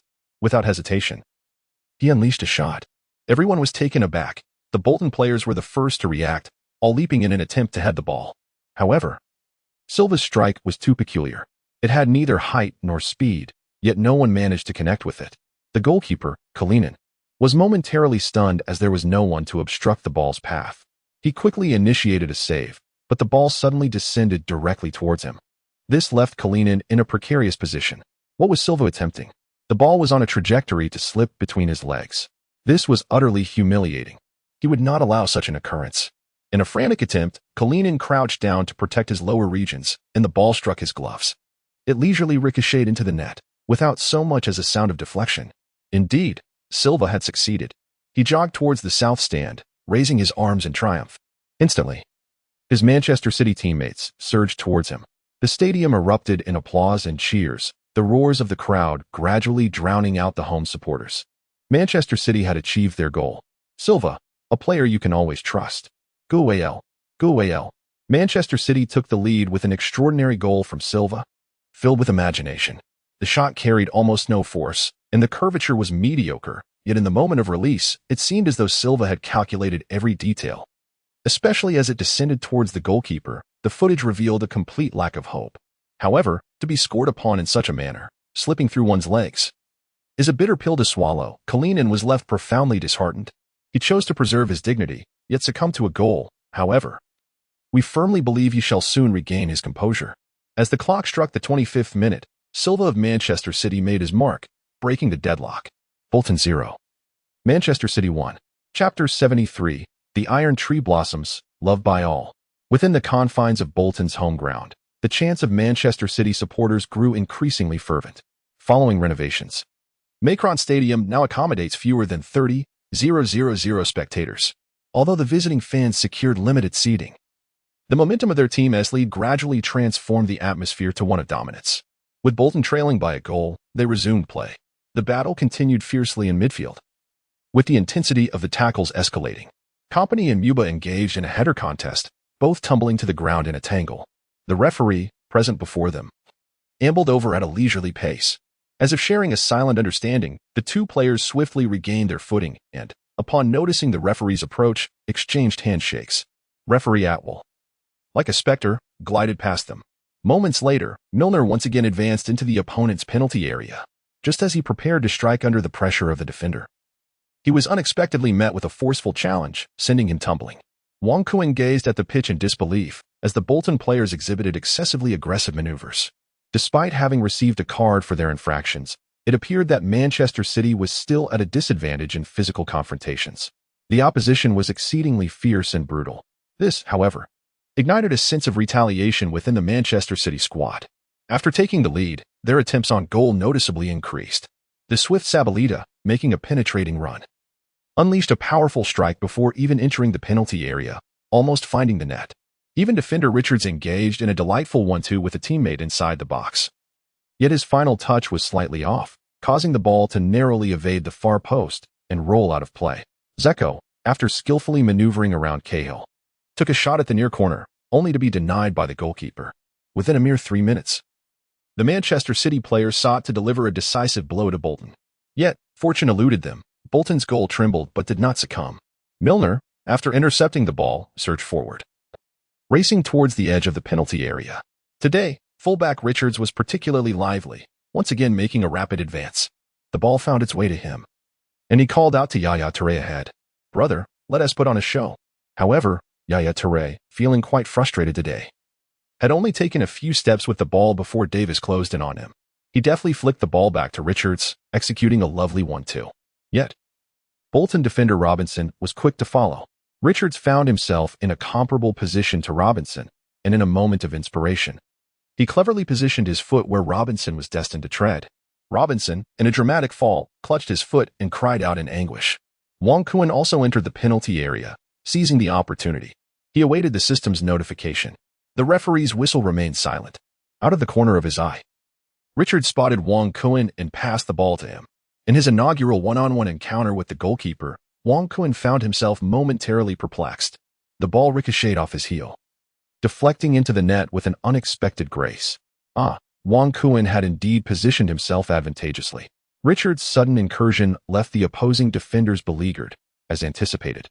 Defenders are well acquainted with their own kind, and he deftly outmaneuvered Robinson. Wait, Wong Kuan is taking the shot. The ball found its mark, yet, hold on. The whistle sounded, albeit belatedly. Wong Kuan, bewildered, clutched his head, pondering what had transpired. The chief referee, Atwell, merely gestured towards Richards, showing no concern for Wong Kuan's distress. The goal was disallowed, as Richards had committed a foul within the penalty area. The Manchester City bench transitioned from jubilation to outrage in a mere 3 seconds.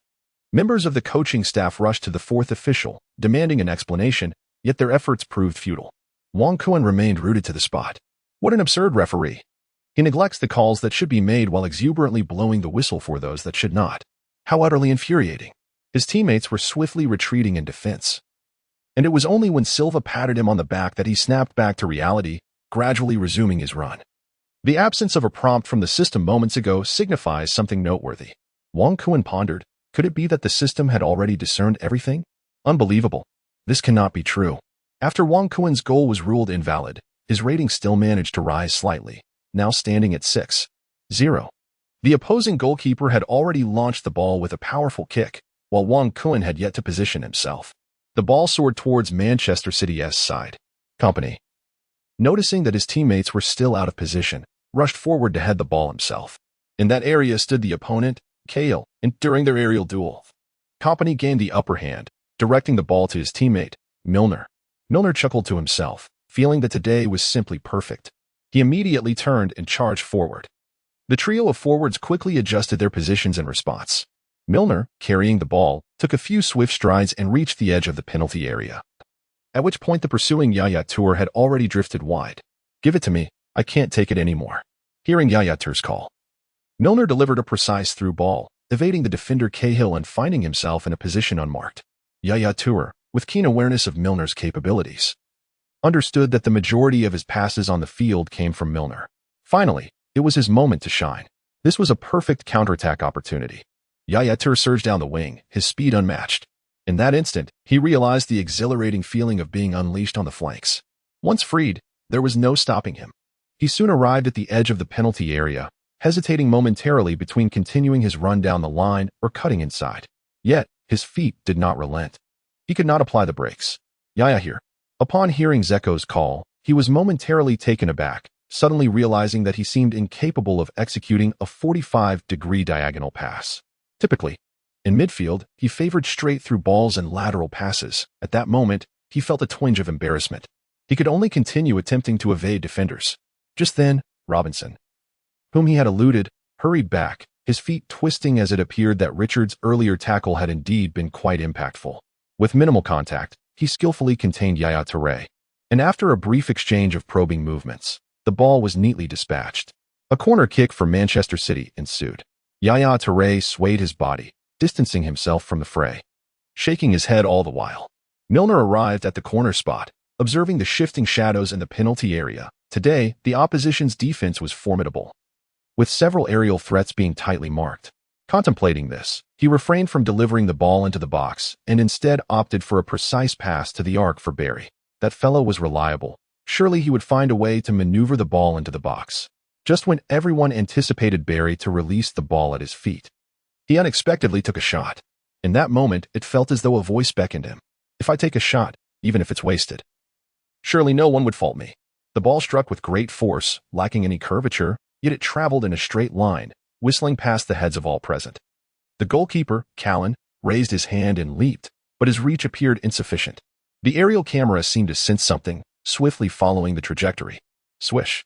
The crisp and familiar sound resonated. Instantly, the Manchester City players surged towards Barry. Guayel. Wow. It was too simple, too brutal. Manchester City's number 18.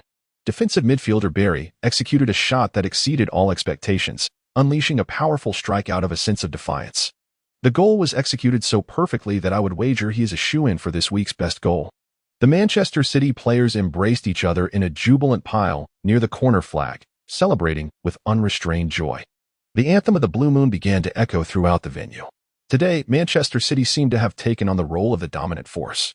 Home fans began to jeer, throwing objects from their hands, calling for their players to cease the celebration. This naturally provoked displeasure among the Manchester City fans in the stands. Although outnumbered as the visiting supporters, they were unafraid of confrontation, especially in such a fateful clash. Instantly, dozens of fans hurled objects at the Bolton supporters who had instigated trouble, and a confrontation loomed. The captains of both teams rushed towards the unruly section of the stands, gesturing for calm. Kevin, you coward, what are you doing? Davis, you are pathetic. This is Bolton's home ground. Look at what you all have done. Upon hearing the complaints of the home team's supporters, Kevin Davies was momentarily taken aback, bowing his head in response. He could only resort to applauding in an effort to dissipate the fans' discontent. Vincent Kompany, witnessing Davies being criticized, stepped forward to offer some words of encouragement. However, just as he extended his hand, Davies swatted it away and sprinted off towards the kickoff area without looking back. In the stands, young Martin observed his departing father. His expression a mixture of fluctuating emotions. The ever-competitive father. In the 35th minute of the first half, the score stood at Bolton 0, Manchester City 2. Chapter 74. The prominent bag in the changing room. Manchester City struck again, a goal of paramount importance that often seals the fate of a match. Now, the challenge was firmly placed upon Bolton. As the furious jeers of the fans echoed, Davies gestured with urgency while running. The other players on the field began to feel the pressure as well. Following Davies' kickoff, he dashed towards the Manchester City side, intent on initiating a swift counterattack. Upon noticing Davies charging towards the opposing defenders, Cork initially contemplated a few feints but, seeing his captain's palpable urgency, opted instead to clear the ball with a swift kick. He then shouted to his teammates, urging them forward, pressing on. At the call of Cork, Mubin and Gels also sprang into action. The previously invisible Petrov, after a strenuous escape from Manchester City's Barry, advanced Bolton's entire attacking line. Bolton's coach, Evans, could no longer remain seated, pacing restlessly in the technical area, deep in thought. Observing his players charging forward in a fervent bid for victory, he gestured for them to slow down. Indeed, Davies did not disappoint the team. He outmaneuvered Scott to seize the ball. Glancing at the coach on the sidelines, he intended to make a breakthrough but instead passed the ball back to the oncoming forward, Krasnick, before darting into the opponent's defensive line. Krasnick, Bolton's primary striker and top scorer, watched as Davies breached Manchester City's defense, distributing the ball to Gels on the flank. Confronted by the imposing Yaya Touré, Gels, a quintessential winger, skillfully dribbled along the touchline, leaving Touré in a quandary as to how to intervene. As the ball approached the edge of the penalty area, Barry sensed impending trouble and rushed to provide support. Gels, astute in his understanding of Barry's tendencies, seized the moment before being cornered, delivering a low pass into the penalty area. This caught everyone off guard. Manchester City's defensive unit anticipated a high ball due to Davies' exceptional heading ability. Just as the ball was delivered, a figure surged into the box. Krasnick, the forward. Panic ensued as Scott and company abandoned their positions alongside Davies, with Barry and Milner hastily joining the defensive effort. Yet, it was too late. The gap was too wide. The ball came without pressure. Krasnick executed a deft flick, sending the ball toward the bottom corner. Hart had no time to react. The Manchester City players were momentarily stunned. It was all too sudden. Go away, L. Go away, L. My goodness, Bolton's intricate positional play had pried open Hart's defenses. The Manchester City squad stood frozen. Astonished that Bolton would opt for a ground cross, all eyes fixated on Davies in the penalty area.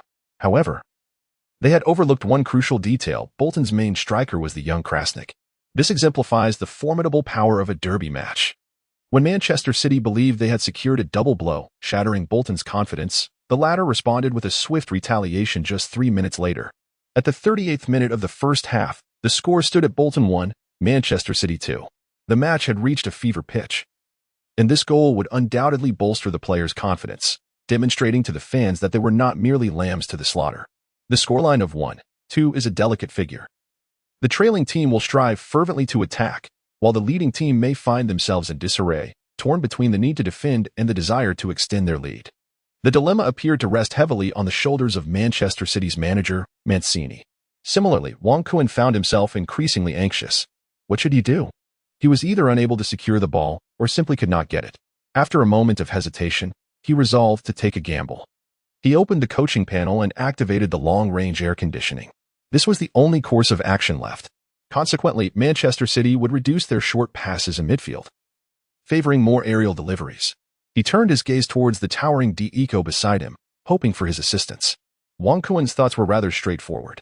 Zeko would direct the ball, providing opportunities for both Silva and himself. As long as he could assist the team in scoring, the aesthetics of the game were of little concern to him. At the kickoff line, Zeko sent the ball to Milner in the backfield, restoring the flow of the match. As Wong Kuan anticipated, the team commenced a series of aerial balls. Yet, there were also unforeseen elements. Some were sent from midfield, others from defense, and even large kicks from Hart. Most of the balls would be headed by Zeko, subsequently returned to midfield, only to be flipped back again. This left Wang Kuen's mind in a state of confusion. How could this be? Brother, could you not see that I am right here? Even if you do not trust me, there is Silva on the other side. Thus, in the final 10 minutes of the first half, both teams engaged in a contest of high balls. The coaches were equally perplexed, as this was not part of their strategy. What on earth are these players up to? After a series of whistles, the referee at will brought the first half to a close. Wang Kuen gazed at the glaring number above him, acutely aware of his dismal performance in the first half. A score of 6-0 was utterly humiliating. Fortunately, the team was currently in the lead. Otherwise, he would face an uncomfortable time in the locker room later. Players from both sides bustled along the corridor before ultimately retreating to their respective dressing rooms. In the southern stands, the visiting fans were in high spirits, each enthusiastically accepting discounted beers from Wang Kuen's dedicated fan club, indulging in hearty drinks. He seemed somewhat subdued today, perhaps still adapting to the team's style of play or lacking the full trust of his teammates. Li Taikyu and the injured Mike were engaged in a halftime discussion, while Xiaoshan busily took notes nearby. How could one earn the trust of their teammates?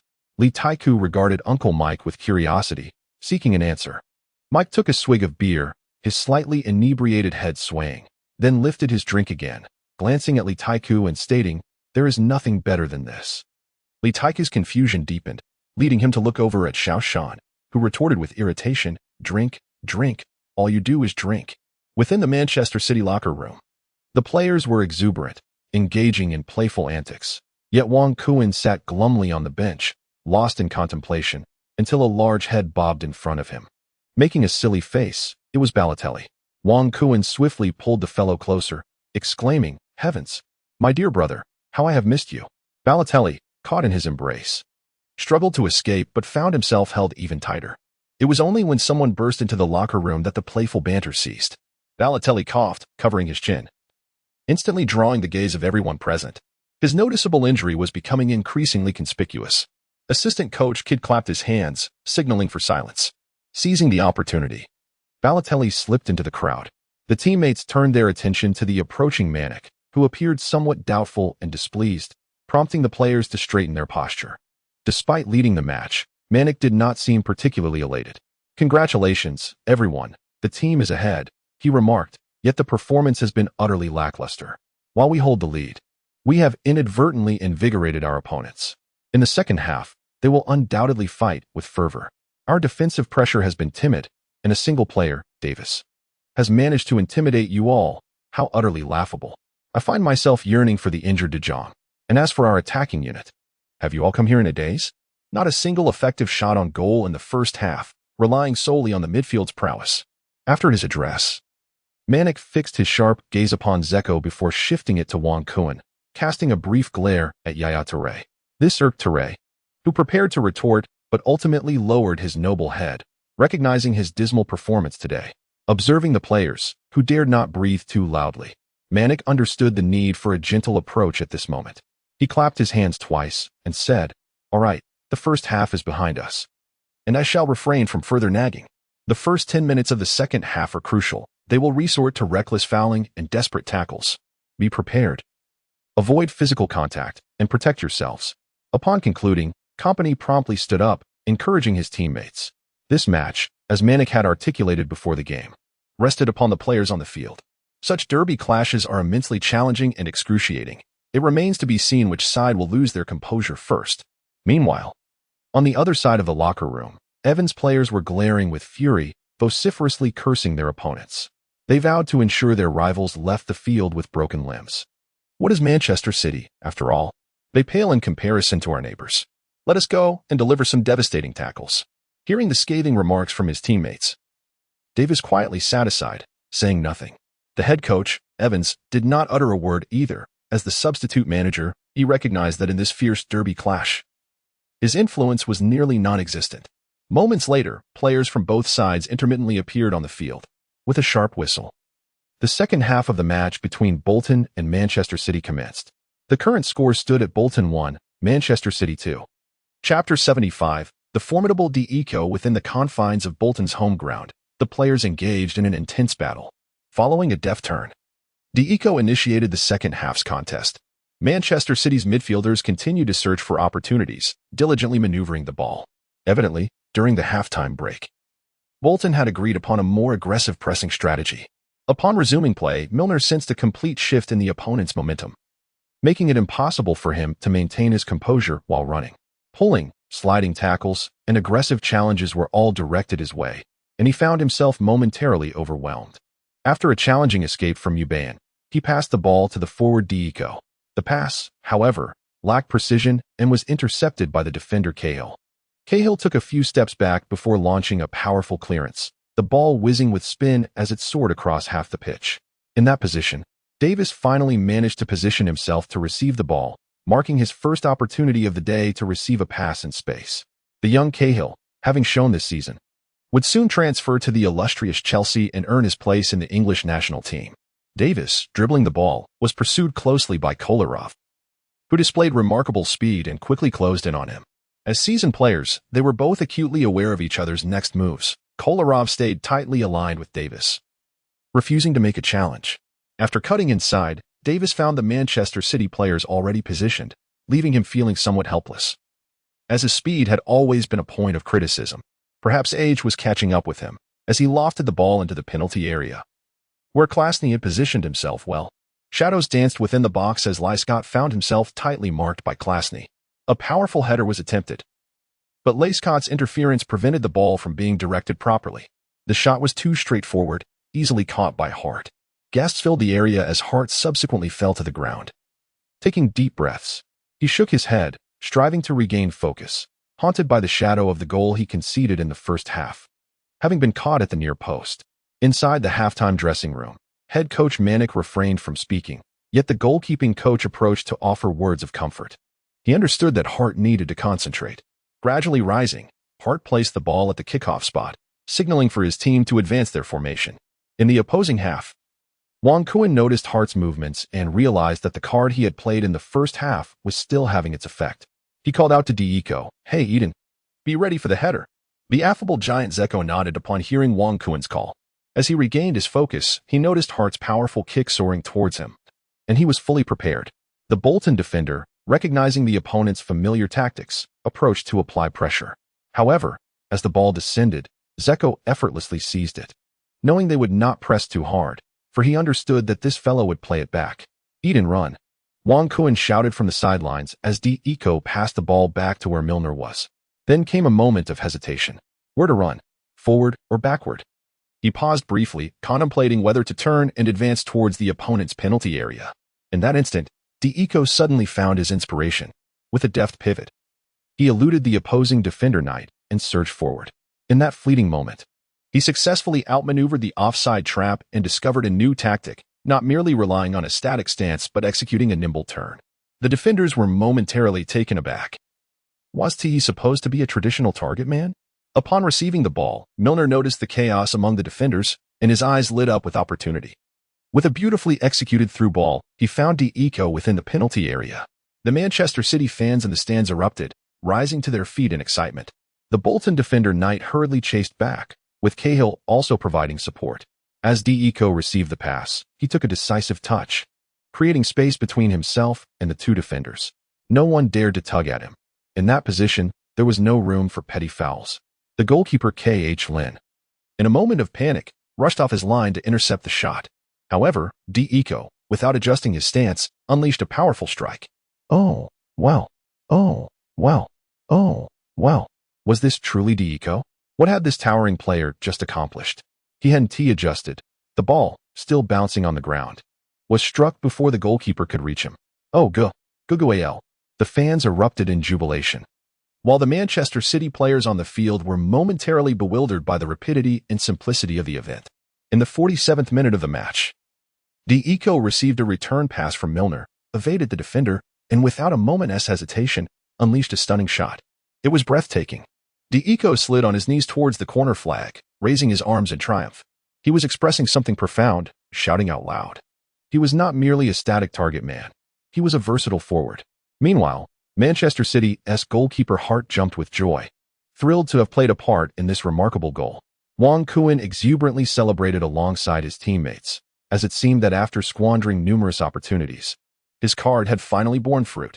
Jakku had started in 3 consecutive matches, each time finding the back of the net, showcasing a remarkable form. Manik too joined in the applause with the coaching staff, visibly content.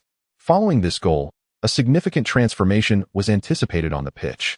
Another individual reveling in joy was Milner, who had already secured 2 assists, making him the frontrunner for man of the match. In the 47th minute, the score stood at Bolton 1, Manchester City 3. The dynamics of the game began to shift subtly after this goal. The Bolton players, having regrouped during halftime, were eager to make their presence felt. Just 2 minutes into the second half, the opposition scored again.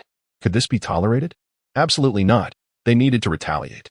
Davis, clearly incensed, passed the ball to the midfield and retreated, his gaze fiercely fixated on his teammates.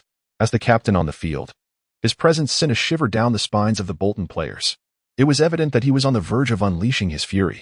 Indeed, he soon found himself entangled with Milner, both rolling on the pitch in a tussle without the ball. "You should pass the ball," Davis shouted. However, today's referee, Atwell, chose to turn a blind eye, seemingly determined not to sully his reputation by issuing cards. This emboldened the Bolton side, as their fouls escalated from Manchester City's backline to the midfield and eventually to their own penalty area. Despite the Manchester City bench's animated protests, no cards were produced. Concerned for the safety of his players, Manik exchanged glances with his assistant coach, Kidd, and murmured, "Today's match is exceptionally heated." Yet, no cards were forthcoming. Referee Atwell appeared to convey a message to everyone on the field. Obtaining a card from him was an impossibility. "Come on, you're clearly referring to Kevin Davis, who has just 1 yellow card away from summoning a dragon," someone quipped. "Ah, but we're discussing the situation, not the individual," came the retort. With a career total of 99 yellow cards, it was indeed amusing for a forward. Yet today, it seemed he would leave with nothing. "Wait, didn't TU say not to mention individuals?" one asked, to which the response was, "What? Did I say that?" Meanwhile, Wang Taotao and Su Dongdong, the lively duo, exchanged banter. Moments later, it became apparent that Mancini was beginning to find the opponent's tactics intolerable, as the assistant coach began signaling to the substitutes to warm up. Indeed, we observed Tevez, Balotelli, Savic, and Johnson all rising to stretch. It seemed Tevez might make a return today, potentially easing the tension in his relationship with the club. Outside the pitch, several Manchester City players commenced their warm-up. The clock ticked past the 60-minute mark. Wang Kuan glanced at the time displayed on the large screen outside, his heart racing with unease. It was highly likely that he would be substituted soon. What more could he possibly do? He opened the coach's panel, finding only 1 card remaining, a short penetrating pass. Aware of the slim chances he faced today, he resolved to give it his all. With that determination, he pressed forward once more, maneuvering along the precarious edge of offside. Unexpectedly, Bolton made the first substitution, replacing midfielder Gears with forward Roberts, who had been rendered ineffective after a harsh challenge from Richards. This alteration shifted Bolton to a 4-3-3 formation, engaging in a fierce offensive battle with Manchester City. After several exchanges, Bolton successfully regained possession. Just as they prepared to launch an attack, a shout erupted from the crowd. It was Yaya Touré, visibly frustrated by his disastrous performance that day. Observing the newcomer attempting to exploit his defensive flank, he resolved to deliver a stern warning. Roberts, evidently struggling to acclimate to the match's intensity, was abruptly toppled to the ground by the relentless charge of Yaya Touré. In that instant, silence enveloped the stadium as Touré swiftly retreated from the scene. The ball landed at Davis's feet. He astutely recognized the futility of the offensive opportunity and promptly kicked it out of bounds. The referee, momentarily taken aback, blew the whistle. Tensions flared between the players, leading to a rush towards the incident, where they began to shove one another. Referee Atwell finally sprang into action, rummaging through his pockets before returning his hand empty. He then gestured decisively, awarding Bolton a free kick at the edge of the penalty arc. In Bolton's home ground, players assembled a wall. Davis continued his incessant chatter beside referee Atwell, seemingly arguing about Touré's earlier misconduct, exuding an air of determination that suggested he would not relent until a card was issued. If necessary, he mused, he could accept a card for himself just to make the numbers work. Goalkeeper Hart was leaping about in the small box, orchestrating the wall's positioning. Bolton's coach, Evans, finally extended his arms, signaling everyone to step back slightly. Just a few centimeters from the wall lay the penalty area, where anything could happen should the ball find its way inside. As both sides busied themselves, referee Atwell gradually extended his hand. He finally succumbed, glaring sternly at Davis. The moment the card was produced, applause erupted throughout the stadium. Even the slightly bewildered Davis caught on, clapping for himself. The atmosphere was electric. Ultimately, referee Atwell could no longer tolerate Davis's relentless persistence, and he brandished a card. This marks Davis's 100th yellow card. Let us extend our congratulations to him for achieving such a rare milestone. I find it rather peculiar. With a smile, Davis, having secured his desired yellow card, returns to the wall, exchanging celebratory high fives with a few teammates. Meanwhile, Wang Kun at the midfield wears a bittersweet smile, shaking his head in disbelief at the absurdity of the situation. As the referee's whistle pierces the air, both walls begin to stir and tug at one another. Bolton's Mubin lofts the ball high into the opposing penalty area, subsequently observing the unfolding action. The Manchester City players, intent on orchestrating an offside trap, suddenly awaken to a startling realization as they momentarily pause. They have forgotten one crucial player. The returning Bolton player, Davis, remains unmarked. Davis leaps into the air, and the nearest opponent, Scott, futilely rushes to confront him, only to be once again overpowered by Davis's strength. With a backward header, reminiscent of a monkey gazing at the moon, he strikes the ball. Hart, feeling a mix of helplessness and disappointment, finds himself relegated to the role of a mere backdrop once more. Although the ball is launched from a considerable distance, it ricochets off the head and spirals toward the corner, with Hart having anticipated the play. Yet, the ball unexpectedly descends and bounces into the net. It is simply exquisite. Wang Kun at the midfield is momentarily stunned, wondering what has transpired. Guayel. Ha ha ha, this man has done it. Under the influence of his yellow card, a remarkably aesthetic header has breached Hart's defenses. With this splendid goal, he communicates to the gathered fans. Not only can I collect cards, but I can also score. Tell me, how can one not be incensed? Ahem, Tao, perhaps you should temper your enthusiasm. There are still over 60 minutes left in the match. Wang Tao's teasing deeply penetrated Wang Kun's heart. Indeed, Davis possesses the ability to score and earn accolades. What can he achieve? In this contest against Davis, he had already suffered a complete defeat. Observing the silhouettes of individuals engaged in activities outside the field, Wang Kun realized that his time was running short. As the clock struck the 63rd minute, the score stood at Bolton 2, Manchester City 3. The match was becoming increasingly captivating. Bolton displayed remarkable resilience, refusing to be subdued by Manchester City's goals. Instead, they grew ever more tenacious. After Zeko initiated the kickoff once more, both sides found themselves embroiled in a fierce struggle in midfield. Wang Kun ceased his wandering, opting for retreat instead. He yearned for a greater share of the passes. Yet it was all too late. After receiving several short passes from Barry and Milner, the team, under the influence of that card, abandoned their daring plays, shifting instead to a more conservative, positional game. They began to engage in a battle of possession. Time in the match seemed to accelerate abruptly. During a moment when Bolton disrupted the ball, the fourth official raised his board. Indeed, the number 69 was a nightmare for every player on the field. Watching his familiar number 16 transform into a crimson hue was disheartening. Wang Kun, filled with regret, began to run, shaking his head in denial of his performance that day. An excruciating figure loomed above him, ultimately transforming into an unforgettable score, 5-9. As he passed by his teammates, they offered encouragement, patting him on the shoulder. From a distance, Davis observed Wang Kun being called off, and after a faint smile, he pointed to his own jersey. Wang Kun perceived something. Wait, that smile is so radiant. Wang Kun realized that Davis was deliberately requesting cards, thereby diverting attention away from himself, resulting in one less person in the defensive wall. Goodness, you sly old fox. Wang Kun felt a surge of irritation, cursing inwardly.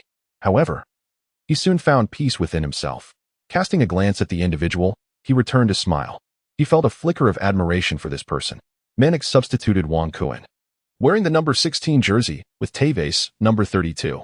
After exchanging a high five, Wang Kun stepped off the pitch. Manik approached, and the two shared a brief embrace. Though no words were exchanged, Wang Kun initially intended to return to the locker room for a refreshing shower. But he abruptly halted his steps, and instead headed towards the substitute bench. Balotelli, who was bustling about on the sidelines, quickly approached him with a mischievous grin and remarked, "I thought you were heading straight back to the locker room." He then proceeded to exchange a few words with Wang Kun. Wang Kun gazed at the precious gem, lamenting, "You see, If you do not train diligently, you will fail to secure a starting position, leaving me without anyone to collaborate with. Wang Kun settled onto the substitute bench, loosening his shoelaces as a means of relaxation. Balotelli paused, lost in thought. What do you mean? The old man said I didn't start due to tactical reasons. Yet now it seems it's because of my poor training. This doesn't add up. After voicing his doubts, Balotelli began to question his life choices, inching closer to the assistant coach. At that moment, Savic handed Wang Kun a drink, whispering, the stakes in this match are incredibly high. I'm uncertain if I can adapt once I step onto the pitch. As he took a sip, Wang Kun felt instantly rejuvenated. He glanced at Savic and, encouragingly patting him on the shoulder, said, you possess immense potential, and I have faith in you. Savic nodded, visibly uplifted, and dashed off to continue his warm-up. Meanwhile, Balotelli hovered near the assistant coach, Kid, hesitating several times to speak before ultimately retreating for his own warm-up under Wang Kun's stern gaze. Congratulations, host, on being substituted at halftime for the first time. There is no need for disappointment or resentment. Such occurrences will become commonplace. To play a full match, one must possess sufficient stamina and demonstrate exceptional performance. I hope the host remains undaunted and strives for excellence. Upon receiving the rare encouragement from the system, Wang Kun gradually found solace. The season had only just commenced. He couldn't allow a single half to lead him to despair. A positive mindset was essential. Just as he redirected his focus back to the field, all his teammates on the bench suddenly rose to their feet and charged onto the pitch. With Coach Mancini joining them, Wang Kun could not help but rise to his feet upon witnessing Silva sprawled out on the opposing half of the field. Goodness! How dare anyone lay a hand on the diminutive wizard of Manchester City? Wang Kun, too, joined the throng rushing into the stadium. The large screen on site began to replay the events. It turned out that after a corner opportunity for Bolton was squandered, Kompany launched a powerful header, sending the ball to the unmarked Silva. Silva then took off, sprinting with the ball at his feet. The opposing midfielder, Knight, noticing that Silva was on the verge of a solo breakthrough, rushed in from the halfway line to tackle him. Displaying the sole of his boot was already questionable. But the more alarming aspect was the suspicion of a scissor kick, which made contact with Silva's vital area. Who could possibly tolerate such an affront? The Bolton coaching staff, witnessing the gravity of the situation, rushed onto the field. However, they seemed to be speaking soothing words, urging the Manchester City side to remain calm. As Silva writhed on the ground, all eyes turned to the tardy referee, Atwell. He ultimately made the correct decision, allowing the Manchester City medical team to enter swiftly and commenced persuading the personnel from both sides to leave the pitch. After a vehement outburst, Manic departed with his team, while everyone gathered around the stricken Silva, hoping for his well-being. Knight, resembling a guilty child, clutched the ball, awaiting the referee's verdict. At that moment, Atwell summoned both captains, seemingly with no intention of issuing a card. The crowd began to jeer, and even the home fans expressed some dissatisfaction. Knight was the last offender, and such an action could warrant a red card. Following a thorough examination by the team doctor, Silva gradually descended from the stretcher. He attempted to move about, and it appeared that fortune had favored him. However, Manic was unwilling to take any risks. Subsequently, he substituted Johnson for Silva. The referee, seeing Manchester City make a change, allowed the captains to depart as well. From that point onward, both teams finally settled down. The match began to shift after that foul, coming to an abrupt halt. In the 85th minute, Manic replaced Zeko with Savic, signaling the impending conclusion of the match. Bolton, too, substituted a midfielder for a forward, transforming into a 4-2-4 formation in the dying moments. Yet, it was all too late. They displayed remarkable resilience and ferocity. As the final whistle blew, referee Atwell concluded the Manchester Blue-White Derby. Ultimately, Manchester City achieved their desired outcome with the final score reading Bolton 2, Manchester City 3. Chapter 77. Conquering Dragon City with Balotelli with a whistle, the Manchester Blue-White Derby came to a close. The players from both sides ceased their entanglements and engaged in mutual handshakes, offering encouragement. This scoreline was one that both sets of fans could accept. Although Bolton faced defeat, their fighting spirit was commendable. Manchester City, on the other hand, celebrated their well-deserved victory. The players waved in appreciation to the fans in the stands. Wang Kun also strolls across the grassy expanse, waving towards the southern grandstand. A large hand rests upon his shoulder.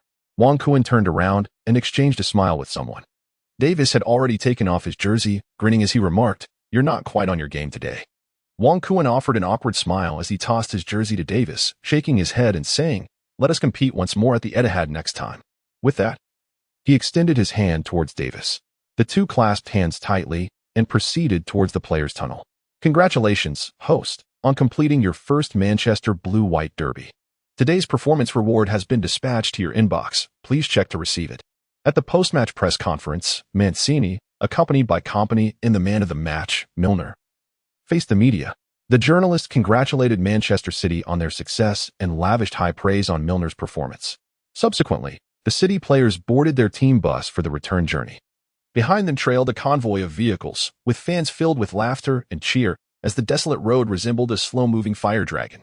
On the bus, some players were engrossed in music, others had their eyes closed in light slumber, while many engaged in discussions about where to celebrate during the late hours. "Hey, Kuan, where shall we go to unwind later?" Balotelli, who did not play today, was brimming with energy. He had refrained from lounging in the back of the bus and was eagerly waiting for Wang Kuan. Noticing Wang Kuan's lackluster demeanor, he could not suppress his curiosity and inquired. Wang Kuan understood that escape was futile. He was acutely aware that this individual harbored ulterior motives, for otherwise, such excessive attentiveness would be unwarranted. He retreated to his chamber, seeking solace in slumber, yet his eyes narrowed as he feigned indifference. "Sleep? What are you pondering? Rest is not for you. Rise and revel." With that, he jostled Wang Kuan awake. Suddenly, a spark of interest lit up his eyes. "You, who always wanders alone, shall visit my abode today." Upon hearing that Balotelli intended to come to his residence, Wang Kuan felt a wave of apprehension. This person had a penchant for setting off fireworks in his home. It would be wisest to keep a distance. However, Balotelli seemed resolute, persistently clamoring for attention. As the bus accelerated onto the highway, the speed increased. Above, a helicopter hovered, with media reporters trailing closely behind. Wang Kuan, attempting to rest his eyes amidst Balotelli's incessant noise, found sleep elusive. He accessed the system panel and claimed all rewards, acquiring 6 random cards, a fan base of 60,000, and a player reputation of 60,000. Gazing at the figures on the screen, he began to calculate in his mind. It dawned on him that victories for the team would grant him 3 cards, a fan base increase of 30,000, and a player reputation boost of 30,000. In this light, the system appeared rather generous. The remaining rewards were bestowed upon him for his initial starting appearance, and such benefits would not be forthcoming in future endeavors.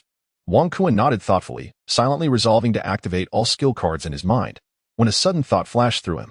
In parallel worlds, whether engaging in card games or purchasing lottery tickets, he would always offer a prayer. He wondered if beseeching the system would yield any results. What a delightful idea. But wait, would praying in the real world prove even more beneficial? Perhaps it could enhance his fortune. Astonishing, it was certainly worth a try. Wang Kuan broke into a radiant smile.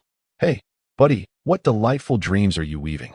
Balotelli, noticing Wang Kuan grinning with his eyes narrowed, couldn't help but feel a jolt of surprise. This fellow is impressive. Even in such circumstances, he can blissfully indulge in sweet dreams. Surely, he must be unaware of how poorly he performed today. Wang Kuan, shedding all pretense, opened his eyes and mysteriously addressed the bewildered Balotelli. "I shall take you to a place this evening." This sent a chill down Balotelli's spine, prompting him to instinctively distance himself. Gradually, the bus fell into a serene silence as the players succumbed to slumber. 3 hours later, the vehicle exited the highway and entered the heart of Manchester. Along the route, fervent fans had already gathered, and the convoy was accompanied by an increasing number of vehicles. The exterior walls of the pubs along the way displayed broadcasts of the match between Manchester City and Bolton. Tonight would be another sleepless night. The players began to awaken, extending their hands to acknowledge the cheering supporters. The atmosphere was undeniably enchanting. Before long, the bus entered the city avenue, where the fervor intensified, with crowds swelling in number. Yet, everyone exhibited an unspoken understanding, maintaining a clear path for the bus to navigate. Not far ahead, the Etihad Stadium came into view. Although no match was scheduled for the day, the blue and white lights illuminated the night sky, heralding the return of their heroes. The bus circled the stadium, greeting the awaiting fans, before gradually gliding into the designated parking area. One by one, the players jubilantly leapt from the bus, waving to the supporters beyond the barriers. Wang Kuan glanced at the time. It was not yet 10 p.m. He then roused Balotelli, and the two swiftly descended from the vehicle, each leaping into their respective sports cars. Outside the barriers, media reporters and fans fervently captured the moment, witnessing the opulence of the players' luxury cars and their striking figures. "Follow me to Dragon Country City," he urged. Wang Kuncho whispered a few words to Balotelli before igniting his Bugatti Veyron. The two of them drove out of the exclusive parking area, one after the other. Outside, the throngs of people gathered, yet none ventured into the team's designated lane. Wang Kuan lowered the car window slightly, greeting the fans outside. The headlights flickered momentarily before gradually fading away. An hour later, on Oxford Street, two luxury vehicles came to a halt beside a prominent building, drawing the attention of passers-by. The imposing Dragon Kingdom city of Manchester stood before Wang Kuan, with a quintessential Dragon Kingdom arch proudly erect. Almost immediately, a young individual from the Dragon Kingdom approached. He cast a glance at the two alighting from the vehicle and instantly understood their status. They were surely individuals of wealth or nobility. "Hey, mate, here are your keys," he said. Wang Kuan observed the approaching figure and tossed the car keys towards him. The staff member paused. His intention to speak in English stifled upon realizing they were compatriots, implicitly understanding the unspoken rules of their interaction. He refrained from asking questions and averted his gaze, simply nodding as he accepted the keys from the two men, signaling that all was well. Oxford Road's Longwa City stands as a renowned tourist attraction, frequented by numerous celebrities. Wang Kuan and Balotelli, with their opulent vehicles, needed no further validation of their status. They lowered their hats and raised their sunglasses, seamlessly merging into the throng of visitors within Longwa City. The onlookers were quick to whip out their phones for selfies. "Hey, take it easy, buddy," Balotelli remarked, captivated by the surrounding architecture the moment they entered Longwa City. He found himself perplexed, wondering how he had remained unaware of such a hidden gem. "Look, there are so many restaurants. Should we try some?"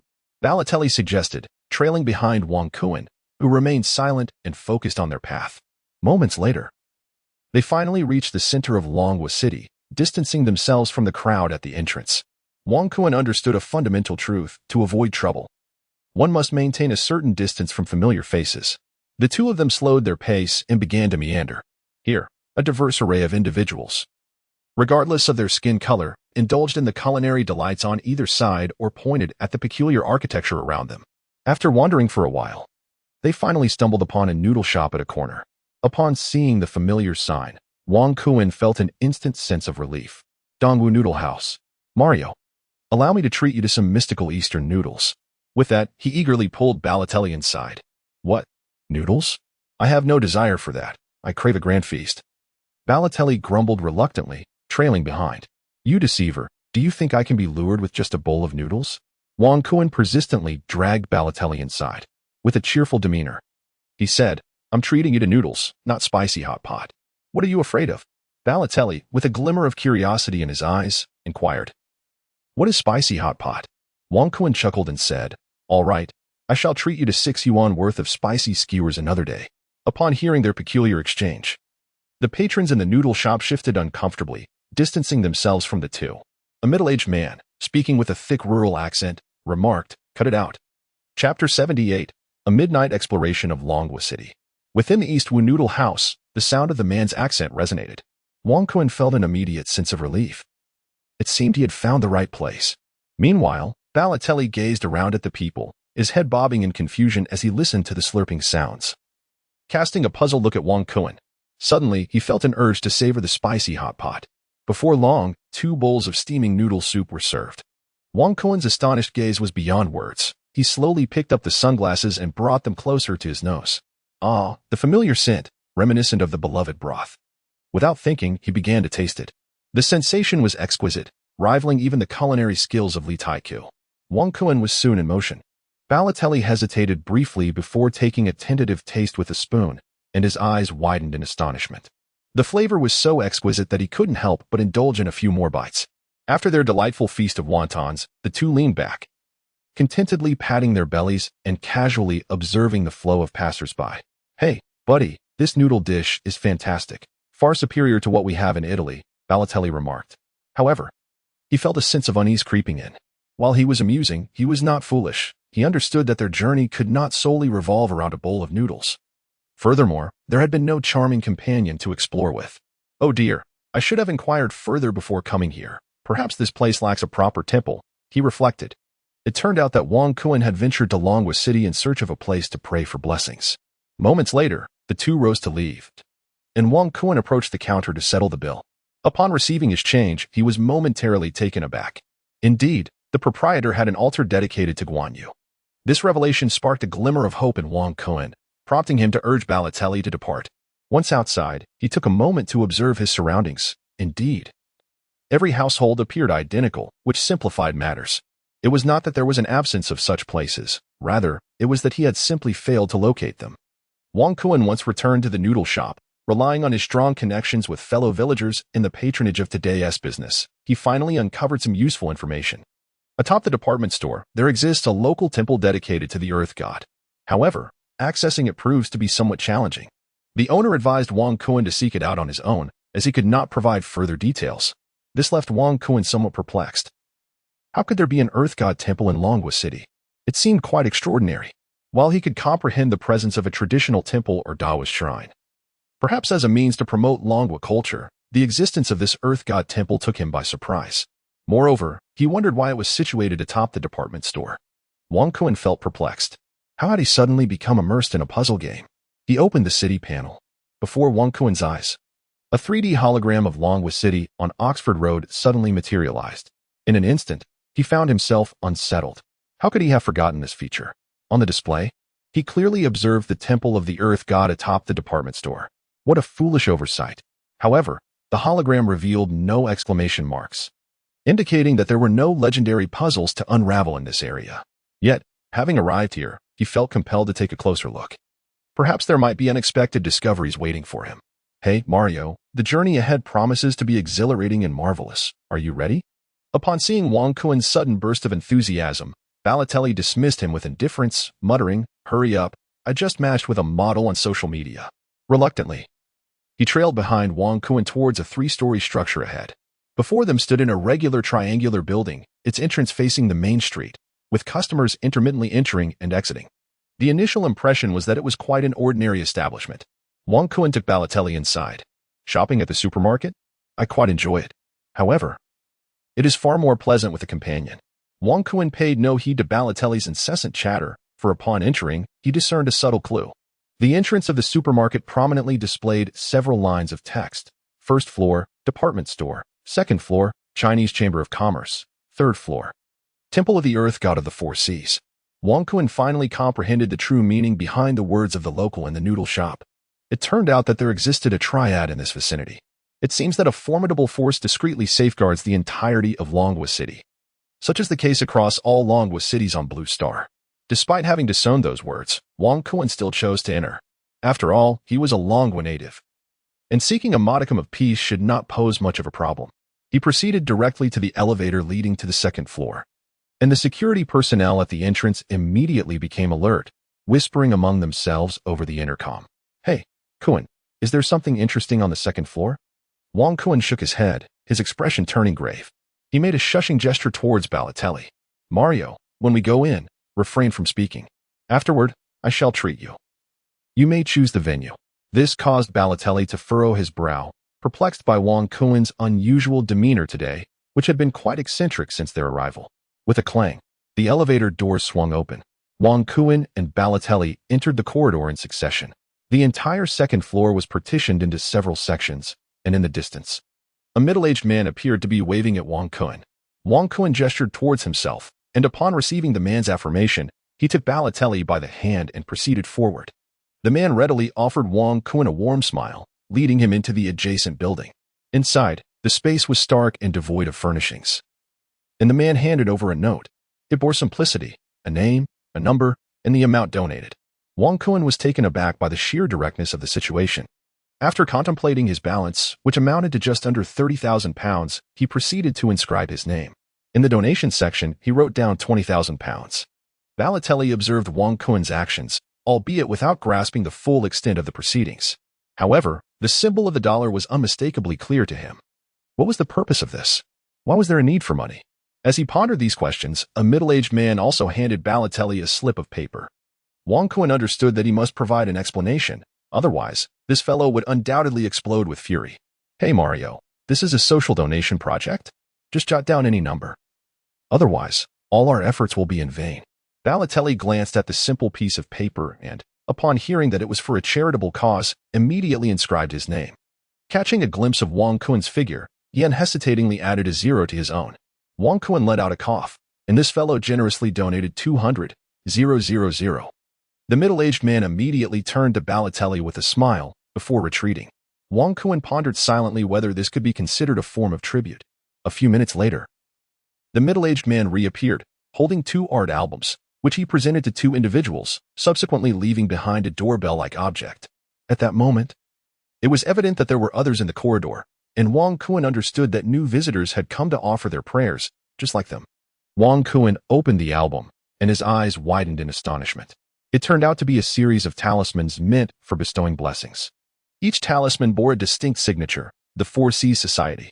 Wang Kuen was momentarily taken aback, utterly perplexed by the unfolding situation. How could a simple visit to a shrine necessitate joining a society? This conundrum left him at a loss. As he hesitated, his gaze fell upon the album held by Balotelli. To his astonishment, he found himself increasingly unsettled. What was this?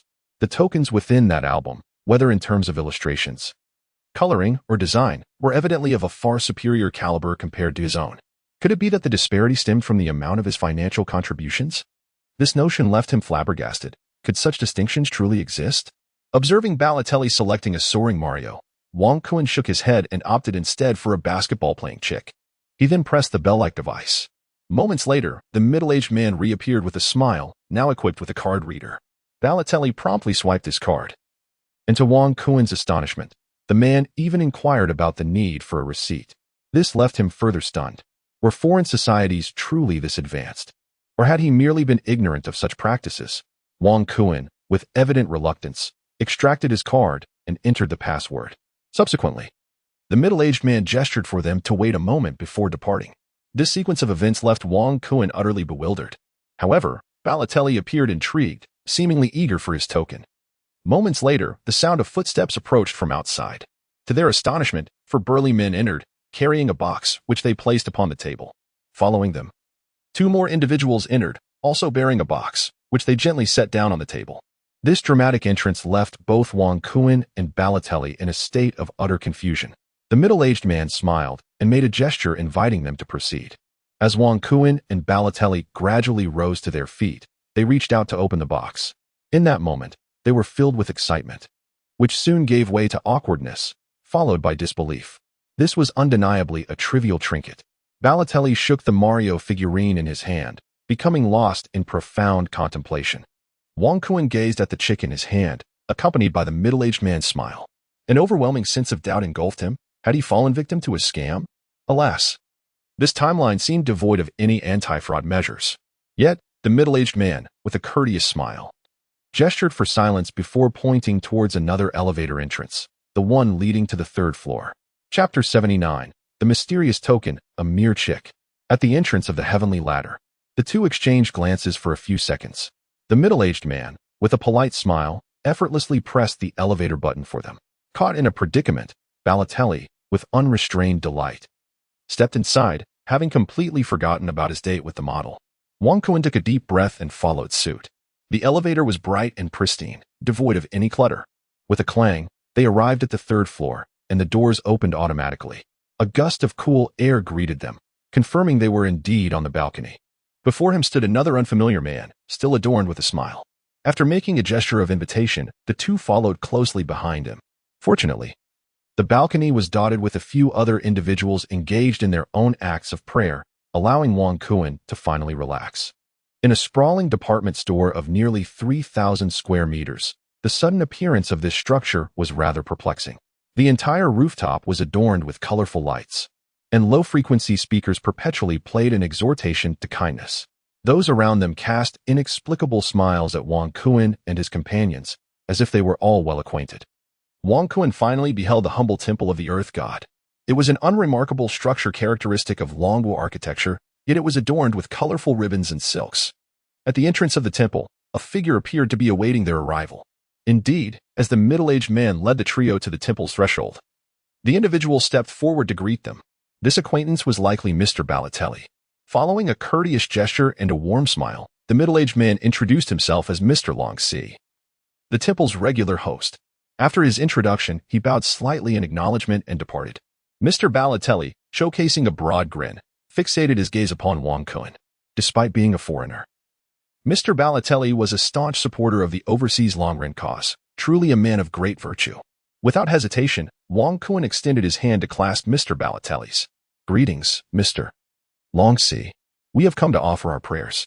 At Wang Kun's reminder, Long Si, sensing a slight breach of decorum, quickly erupted into hearty laughter upon realizing Balotelli's foreignness. He then gestured invitingly, and the three of them stepped into the temple of the earth god. The temple was suffused with an aromatic incense, and the dim lighting enveloped them in an aura of reverence. Inside, a Taoist priest sat in solemnity, receiving the tokens from Wang Kun and Balotelli. He then began to chant incantations, initiating the sacred rites. Wang Kun understood that this was a ritual of consecration for the token. However, Balotelli was perplexed. He lowered his head and quietly remarked to Wang Kun, "Why do I feel something strange? It seems reminiscent of some sort of ceremonial significance." Wang Kun tugged at Balotelli, signaling him to remain silent. At that moment, the Taoist priest spoke up. "This devotee who possesses the Mario talisman, what is it that you wish to pray for?" Balotelli, already bewildered, showed a flicker of response upon hearing the term devotee. He murmured, "I believe in Jesus." Wang Kun merely twisted his thigh, signaling him to refrain from speaking recklessly. At that moment, Balotelli, feeling somewhat irate, proclaimed, "I wish to become a man akin to a deity." Upon uttering these words, the surrounding individuals were momentarily taken aback. However, the Taoist swiftly began to wield his whisk, executing several intricate gestures before bringing it down upon Balotelli's head. "You are a footballer. I bestow upon you the blessing to attain divinity this season, valid for 1 season." With that, he once again tapped Balotelli's head. Upon hearing the words of the Taoist priest, Wang Kun was momentarily taken aback, a chill creeping down his spine. He had come to know that Balotelli was a footballer. In the parallel universe, Balotelli had indeed been performing like a deity this season, earning him the playful moniker of God among the people. Yet, Balotelli found himself increasingly dissatisfied, shaking his head and murmuring complaints. Please refrain from touching my meticulously styled crest. I just had it done." No one dared to utter a word in response, even when the Taoist cast a disapproving glance at Balotelli. Nearby, Long Si immediately signaled with his eyes. After all, the man had made considerable donations. It was imperative to cater to his needs. Who knew if his pleasant experience would entice him to return and contribute again? Subsequently, the Taoist picked up Wang Kun's token, a small chick pendant. After several theatrical gestures, he struck Wang Kun's forehead with it, the sound reverberating through the temple. Wang Kun felt a throbbing pain in his forehead, nearly crying out in agony. This elicited muffled laughter from Balotelli, who was nearby. In the next moment, the Taoist priest's eyes widened, resembling copper bells, as he gaped in disbelief at Wang Kun, abruptly halting all his movements. Long Si, perplexed by the priest's unusual behavior that day, cleared his throat several times. After a brief pause, the Taoist seemed to have an epiphany, exhaling deeply and remarking, "I never imagined the world could be so wondrous. My understanding is indeed superficial." He then inquired, "Now, what is it that you seek, this extraordinary individual?" Upon hearing the half-concealed words of the Taoist, Wang Kun felt beads of sweat forming on his forehead. Goodness, could it be true that the Taoists of the Dragon Nation possess genuine magical powers? It is utterly astonishing. "Master, I wish to have a stroke of good fortune when opening the blind box." The others looked at Wang Kun with perplexed expressions. Only the master smiled quietly and remarked, "As for matters of fate, there are indeed mysteries within the cosmos. Everything is governed by destiny. However, by donning this little chicken talisman, you shall surely attract the surrounding good fortune for your own benefit." After the Taoist finished speaking, he waved his whisk once more over Wang Kun and Balotelli before departing. On the balcony of the 3rd floor, Wang Kun and Balotelli gazed longingly at the scenery before them, their hearts lingering in the moment. Accompanying them, Long Si served as their guide. As the trio prepared to part ways, Long Si smiled and imparted a piece of advice: should they encounter any difficulties, they need only present the token he had given them. Additionally, he provided Wang Kun with a phone number, assuring him that he could call if any insurmountable issues arose. With a playful wink directed at Balotelli, he seemed to convey a message: "Do come again, my friend." Thus, the two of them stumbled out of the supermarket in a daze, while Balotelli fiddled with his Mario figurine, casting a puzzled glance at Wang Kun. Wang Kun bit his lip and gently caressed the small chick figurine. After exchanging a meaningful glance for a few seconds, both were engulfed in a shared perplexity. Was the encounter of the night truly real? It felt as if they had stepped into an adventure novel. Subsequently, they shook their heads in disbelief and hurriedly took off. They raced to the archway of Longwood City, tossed a stack of money to the security personnel, and swiftly departed in their sports car. The vehicle sped along the highway. Wang Kun endeavored to dismiss the events of the day from his mind, yet they lingered obstinately in his thoughts, particularly that sorcerer. It seemed that when he touched his forehead, he uncovered some earth-shattering secret. Wang Kun exhaled deeply, hoping that the Taoist would recall a particular saying. The secrets of heaven must not be divulged. However, Balotelli, trailing behind Wang Kun, was quite the opposite. His music blared loudly, and a small Mario figurine was whimsically tied to his rearview mirror, bouncing rhythmically in tandem with the vehicle.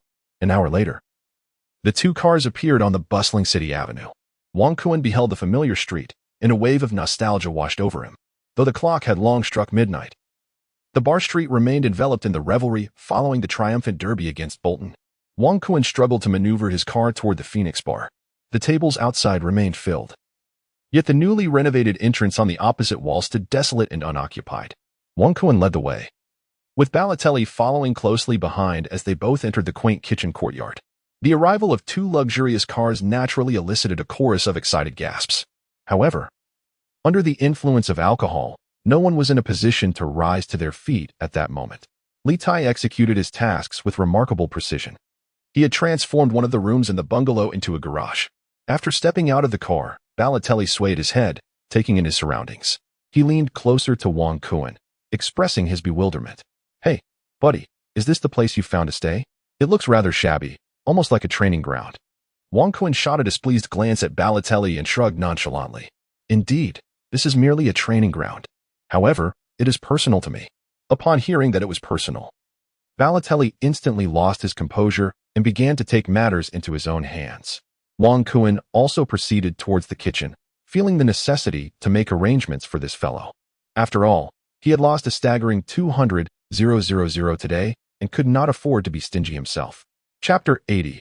Indulging in online loans to visit nightclubs.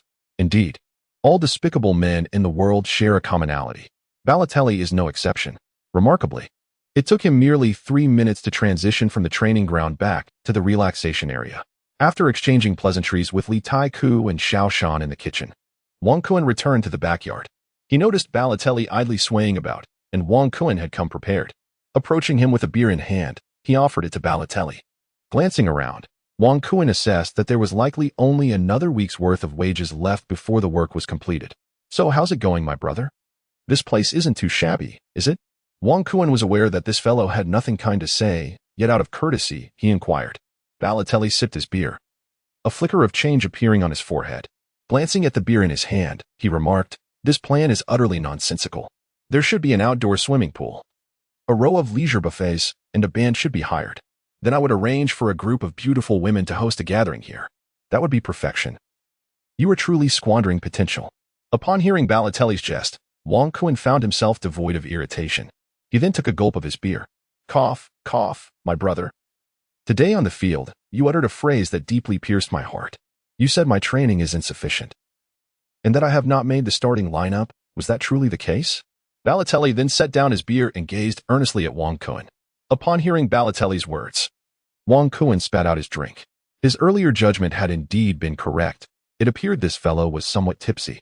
Wang Kun hastily set down his beer glass and burst into laughter. "My dear brother, I merely spoke in jest. How could you take it so seriously?" Wang Kun hastily sought to justify himself, fearing that this fellow might relentlessly pursue the matter. Should he confront Manish directly, there would be no way to absolve himself, no matter how deep he immersed himself in the Yellow River. "All right, do not dismiss my words lightly. I cannot forget the look in your eyes at that moment." Observing Balotelli's increasingly serious demeanor, Wang Kun realized he had landed himself in trouble and quickly began to explain. "Hey, brother, you must trust me.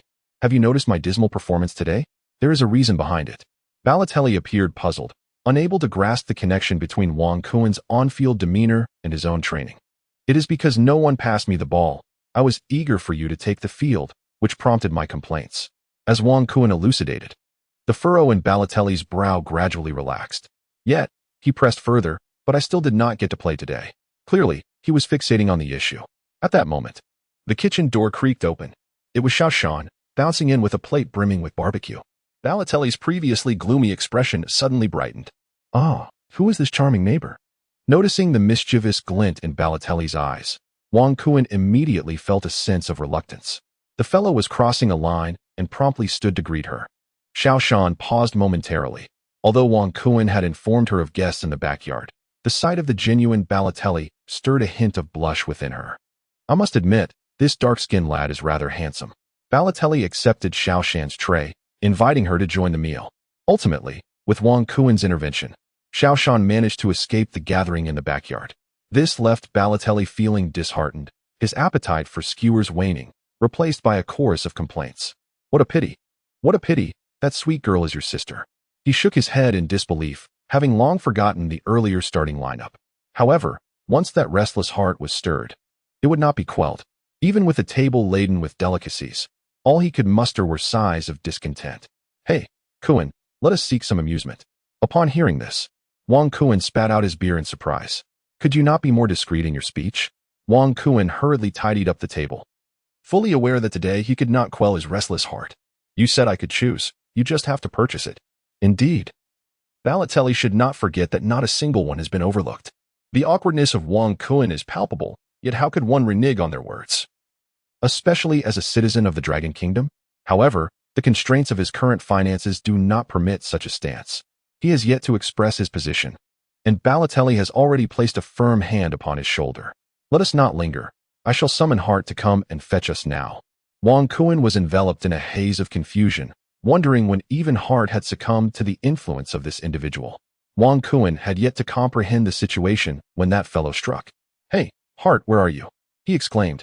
And Yayatur, Diiko, Richards, you lot. You didn't think to include me while I was with Wang Kuan? What? You've had too much to drink? Have someone from the establishment come over. Yes, at City Avenue. Balotelli said, casting a knowing glance at Wang Kuan. Wang Kuan shook his head, reluctantly divulging the door number, 9527. He accessed the system's loan interface. Wang Kuan's boastfulness is truly inappropriate. Who would have imagined that one day he would find himself resorting to online loans? It is utterly laughable. Loan 1, the Shanghai leg break loan, with a comprehensive annualized rate of 36. A one-time disbursement, available for lifelong use, with a maximum limit of 200,000. Subsequent partnerships are in the process of being integrated. Please stay tuned. Wang Kuan wore an expression of utter disbelief. After a moment of contemplation, he proceeded to fill in the required information. However, he hesitated when prompted to provide the contact details for the loan officer. Nevertheless, he swiftly entered the information for Li Taiku and Lei Quila. Subsequently, the system inexplicably initiated a facial recognition verification. He was left utterly astonished. What on earth is this? Balotelli's mind had long since wandered elsewhere. He occasionally glanced at his watch, oblivious to Wang Kuan's presence beside him. A few minutes later, Wang Kuan received a text message, a notification confirming the completion of his credit approval.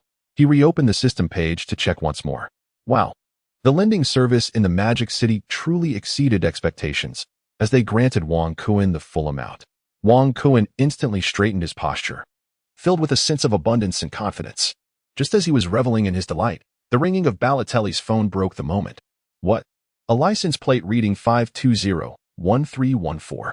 Balotelli hung up and flashed a smile at Wang Kuan. Let us go, my friend. You have yet to experience the true passion of Manchester. Today, I shall ensure you savor it fully. With that, he took Wang Kuan by the arm and headed towards the electric gate. Outside, a luxury vehicle was flashing its lights. Balotelli glanced at it before ushering Wang Kuan inside. The vehicle roared to life, merging into the flow of traffic. Esteemed guests, please fasten your seatbelts. The journey will take approximately 35 minutes to reach the university town and 40 minutes to arrive at our venue. As they approached the establishment, the driver continued, before entering.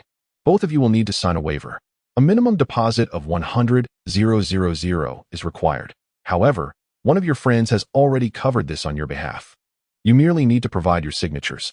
Once within the venue, the waiver would take immediate effect. Everything you can see here is at your disposal, with no additional charges before you depart.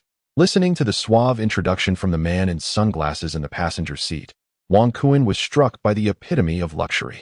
Internally, He marveled at the audacity of these individuals. They truly knew how to indulge. He surmised that Hart must have settled the bill for them. Being a local, especially with Wang Kuen's first-time attendance, Hart undoubtedly wanted to make a grand impression. After the sunglasses-clad man finished speaking, he handed over a few documents. Observing Balotelli sign without hesitation, Wang Kuen glanced at the terms and, without further thought, affixed his signature as well. He understood the implication of being able to use any visible items. The man in sunglasses tucked away the signed documents into his briefcase. A curtain of dreams slowly descended, separating the patrons from the front personnel. The lights in the vehicle dimmed, and a rich blue glow illuminated the interior, instantly creating an otherworldly ambience. A table emerged before them, and the refrigerator in the rear gradually opened, revealing a bottle of the illustrious 1983 Lafite. Balotelli, seemingly from nowhere, ignited a cigarette, shattering the air of sophistication. He poured wine for both of them, flashing a wide grin and cheerfully proclaiming, "Tonight, we chase our dreams in joy." Chapter 81. This is a high-end scene in the urban district of Manchester University, before the Cock Bar and Lounge on Science Road. A long queue of patrons stretches before the entrance. At 2 a.m., the nightlife truly begins. This establishment is an independent structure, spanning 3 levels. The ground floor features the quintessential bar hall layout. A business reception vehicle glides in gently, subsequently turning into the designated driveway. An elevator on one side of the building opens as the vehicle slowly enters, and then the curtain gradually ascends. Wang Kuen rubbed his drowsy eyes, murmuring to himself, "Have we arrived?" Balotelli had already consumed several glasses of wine and was snoring beside him. Suddenly, a jolt occurred, leaving Wang Kuen puzzled by a sensation of weightlessness. As the elevator doors opened, the vehicle once again began to move slowly. "Welcome to Cock Bar and Club." The man in sunglasses in the front passenger seat turned around with a smile. "What? Have we arrived? Can we finally indulge?" Indeed, Balotelli was quite adept at taking it easy. The vehicle came to a halt as the man in sunglasses immediately leapt out and began to run. As Wang Kuen organized himself, the moment the car doors swung open, he was utterly astonished. Previously oblivious to the outside due to the tinted windows, he now found himself parked directly in a grand hall. The front of the hall was divided into several distinct areas, and the corridors and passageways were adorned with enchanting yet flamboyantly made-up women. Each one wore a half-concealing veil. After disembarking, Balotelli nodded in satisfaction, playfully giving Wang Kuen a light slap on the backside. With a triumphant smile, he beckoned Wang Kuen to move forward. As they passed by, each lady put forth her utmost effort to impress, calling out, "Brother, take me with you. Brother, brother." Wang Kuen's face had long since turned a deep crimson, as countless delicate hands roamed over him. Yet, as long as there was no interaction, they ceased their advances after passing by. The man in sunglasses, leading the way, maintained a constant smile. Eventually, he halted before a private room known as Goal. This must be the compartment where Hart and his entourage resided. The veiled beauties surrounding them swayed their bodies, reveling in their allure. Balotelli, too, scrutinized them one by one, and at last, having settled on his prey, he seized a beauty whose complexion was slightly lighter than his own. He proceeded to tease her by removing her veil. Her voluptuous form and round visage immediately pressed against Balotelli. "Congratulations, esteemed guest, number 6688, a beauty hailing from Osei, Miss North Africa 2010, announced a voice, before leaning close to Balotelli's ear. "Sir, you possess remarkable discernment. Your choice is truly exceptional." Balotelli's pride was unmistakable, radiating from him as he unabashedly indulged in the moment. Turning to Wang Kuen with an air of bravado, "Hey, Kuen, get a move on." This posed a challenge for Wang Kuen. Gazing around the expansive hall, filled with the enchanting silhouettes of perfumed beauties, he suddenly felt dizzy. Not to mention the multitude of women just outside the corridor, each possessing unique features and shades. For a fleeting moment, Wang Kuen felt disoriented, as though time had come to a standstill. He shook his head, bewildered by the unfolding scene. Then, he extended his hands, attempting to push aside those beside him, yet the throng was too vast, and he found it impossible to escape. "Hey, Kuen, what was that voice? Who was calling him?" Wang Kuen rubbed his eyes. A figure, vaguely familiar to him, flickered before his gaze. She gently cradled his face with her hands, attempting to rouse him from his stupor. Yet the partially veiled mask obscured her features, leaving Wang Kuen in a haze of uncertainty. "Wow, I never expected to find you here with such an old acquaintance. Kuen." You truly have surprised me, she mused, though the enigmatic beauty behind the veil uttered no further words, merely guiding Wang Kun towards the private room. The man in sunglasses offered no commentary either, quietly retreating into the shadows. At this moment, Wang Kun regained his consciousness. He pondered over what had just transpired, and why the woman before him appeared so familiar. The fragrance that enveloped him, her pair of luminous eyes, and the proud bridge of her nose all stirred memories within him. Wang Kun felt a sudden chill running down his spine as he reached to remove the woman's veil. At that moment, the door to the private room swung open with a loud clang. Inside, a chaotic revelry ensued, with a myriad of lights intertwining. Oh, the essence of unbridled joy. Wang Kun's outstretched hand was intercepted by the woman. At that moment, the individuals in the private room swiftly approached. Leading the group were the locals Hart and Richards, followed closely by the prominent Manchester City figures, Zeko and Yaya Touré. Upon their meeting, they exchanged no more than a few sly grins as the lights dimmed once more. The band on stage unleashed a fervent symphony of percussion. Wang Kun glanced around, realizing that the others had long since vanished, each hiding in the shadows. The veiled girl approached with drinks and delicacies, settling beside him in a manner that suggested an effortless intimacy. She displayed an air of indifference, refraining from initiating conversation, yet remained quietly present with Wang Kun. It was as if they shared an unspoken understanding, indulging in the drinks before them. However, the occasional, inadvertent brushes of their bodies grew increasingly frequent. Moments later, the girl climbed onto Wang Kun's reclining form, a sensation that momentarily stole his breath away. He yearned to discern the other side of her face, yet clarity eluded him, leaving him with a tantalizing mix of familiarity and unfamiliarity that stirred his heart. Was this girl Alice? A question lingered in his mind. As the girl stepped away to fetch more drinks, Wang Kun hastily resumed an upright position, eager to observe what the others were engaged in. But the dim lighting obscured all visibility. In that instant, he felt a solitary sense of isolation.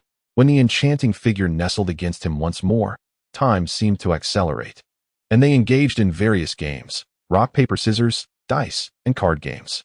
Eventually, his vision became blurred, rendering the surroundings indistinguishable. Overwhelmed, he felt his head spin, succumbing to a state of oblivion. With a sudden clatter, amidst the gentle tugging of shadowy figures, he sensed himself being drawn into a vehicle. As the elevator ascended slowly, he found himself signing a name once more, arriving at the third floor. There was no familiar face in sight, only the veiled girl accompanying him. With another clatter, in the private room, the familiar girl finally removed the thin veil that had concealed half her face, revealing herself to him. Wang Kun adjusted his position, striving for a clearer view. Yet, a delicate hand obstructed his eyes. Soon after, he felt the gentle weight of the girl upon him, a wave of softness enveloping him. The heart-shaped waterbed began to sway rhythmically. Truly, it was a night filled with profound affection, accompanied by a veiled beauty. A night of sweet dreams unfolded. Outside the window, the stars shimmered brilliantly. Manchester was eternally rich in romance. Time slipped away unnoticed, and he could not discern how long had passed or what hour it was. Wang Kun suddenly jolted awake, his mind throbbing with pain and his stomach churning tumultuously. He attempted to move, but found himself utterly powerless, as if he were lying in an abyss of emptiness.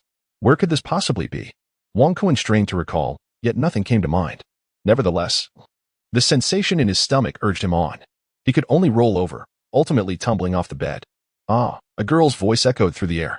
Wang Kun was momentarily taken aback, hastily rolling over to the other side.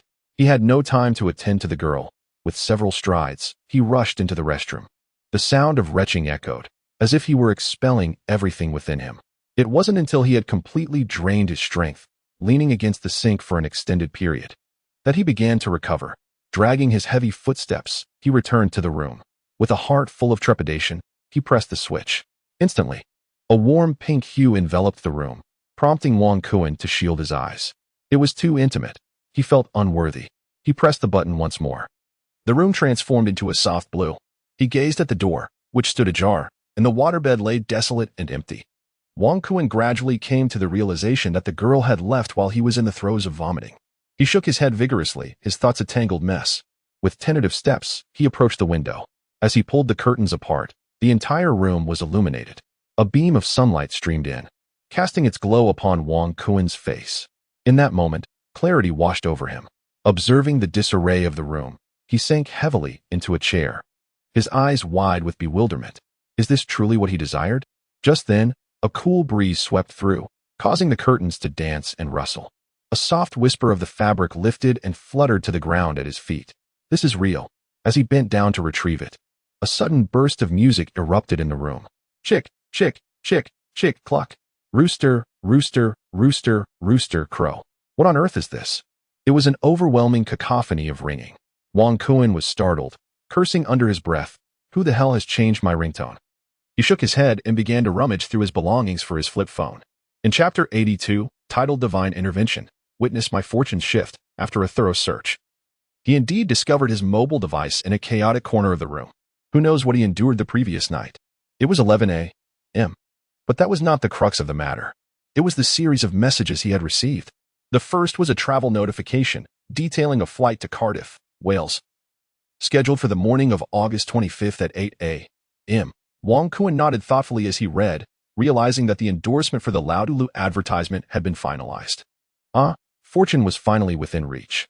The second message was a notification of funds deposited.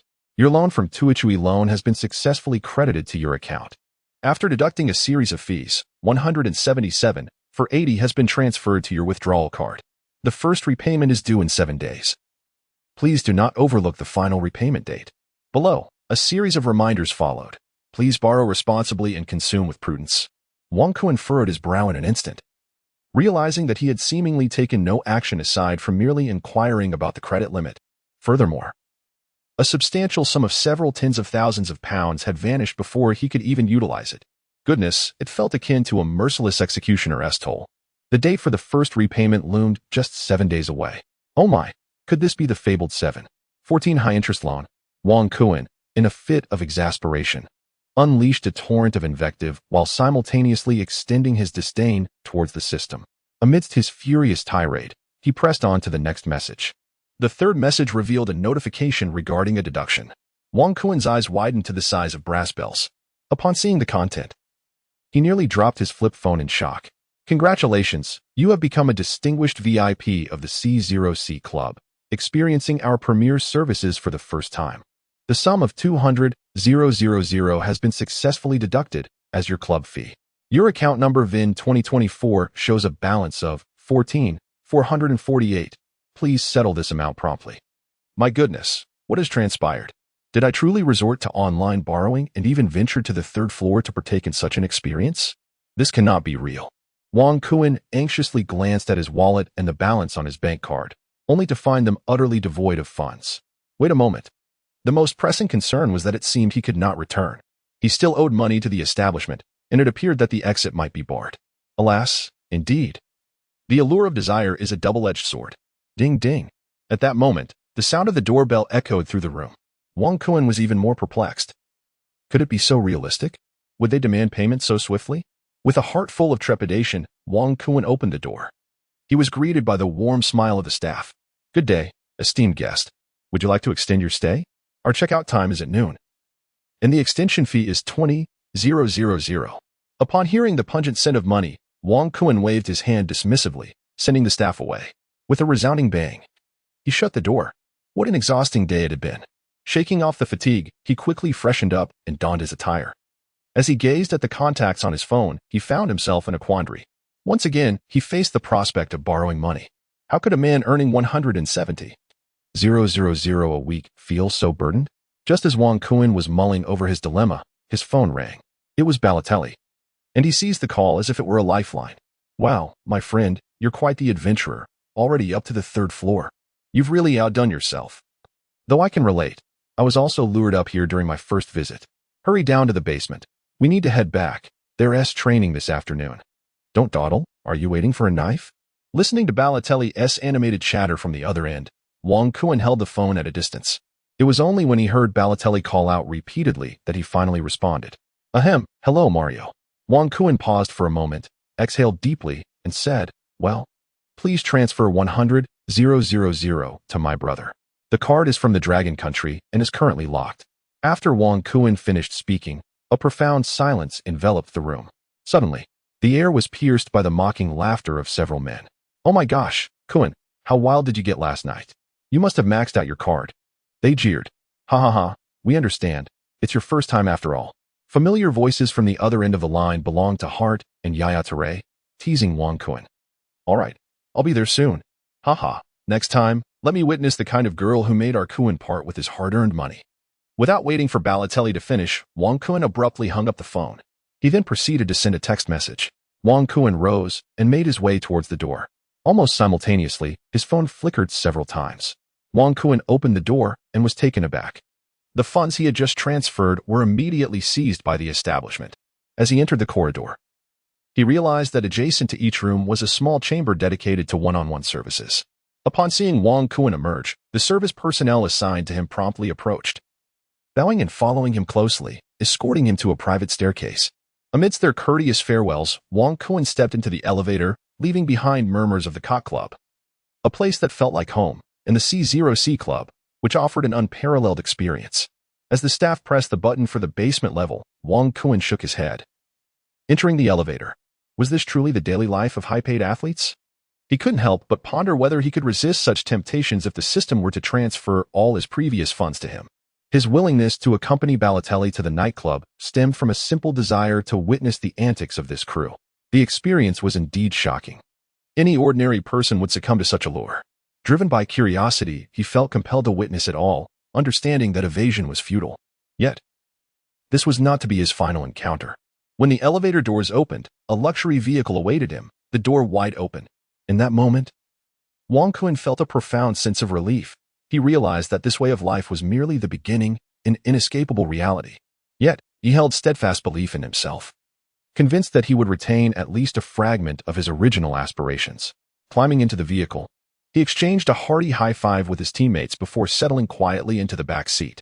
He understood that he had grown in that moment, akin to the delicate veil whisked away by the wind in its final breath. He would never know the identity of that girl, but Wang Kun would eternally remember that night, much like certain memories that remain etched in one's mind forever. As the vehicle traversed the underground parking lot and emerged onto the road, the sun, unbeknownst to him, had begun to filter through the clouds. A few raindrops splattered against the car window, encapsulating the essence of daytime Manchester. It appeared that everyone had succumbed to slumber almost instantaneously. The mere few hundred meters ahead seemed to have exhausted them. Wang Kun gazed vacantly, yet a smile lingered at the corners of his lips. This journey in pursuit of dreams had come to an end. He remained fixated. Congratulations to the host for experiencing his inaugural night out at a nightclub with his teammates. As a sports star, such occasions are inescapable, yet it is prudent to caution the host against succumbing to the allure of indulgence. The host achieved harmony with his teammates, earning one trust point for the locker room and acquiring the title of brother in the trenches. Wang Kun was taken aback. What was going on? Even a night out at a club came with a touch of trust in the changing room. This 200,000 expenditure seemed justified. He opened the system interface. Wang Kun had a matter of great significance to attend to. With his fingers caressing the small chicken talisman at his chest, he reflected upon the veiled woman, silently whispering to himself. He then proceeded to unveil a random card. Wang Kun is an ordinary individual, yet he has always held steadfastly to certain peculiar beliefs. He wonders if this opportunity might bring him fortune. In an instant, a dazzling scene unfolds. What a marvel! The Golden Legend. With a few strategic moves and a long-range strike, he expended 2 attempts, executing a powerful shot with another 2. As he gazes upon his newly acquired skills, a triumphant smile graces Wang Kun's lips. Indeed, fortune has smiled upon him. He upgraded all of his skills, showcasing his player's prowess. The powerful shot is at level 1, while the outside foot shot stands at level 4, along with other skills like the 1-2 pass, bicycle kick, rapid turn, swift change of direction, ground slice, leaf ball, and long-range shot. He possesses unique awareness for forward runs and a balanced approach to both offense and defense, which he can activate at will. He reviews his coach's tactical skills, having utilized 7 attempts: long passes that create space, short passes that penetrate defenses, and strategic wing play. His fighting spirit, a unique quality, can also be activated proactively. Wang Kun meticulously examined this skill, savoring its intricacies. The system was rather absurd. Upon witnessing that formidable strike at the first level, he could not help but curse. This individual was undoubtedly more complex than he appeared, and there was surely some hidden nuance that he had yet to uncover. The additional skill he acquired today, 2 wings of movement, was quite commendable, perfectly aligning with his current position in Manchester City. He noted the trust points in the locker room had reached 4. Excellent. This would facilitate his teammates' willingness to pass the ball to him. It seemed that during his leisure time, he ought to gather with these fellows. This suddenly reminded him of a remark made by Vieira. To earn the trust of his teammates, one could not forego the camaraderie of shared drinks. It appeared that this matter should be prioritized. Wang Kuan contemplated in his heart that after completing the training ground this week, it would be necessary to invite the entire team for a warm-up session.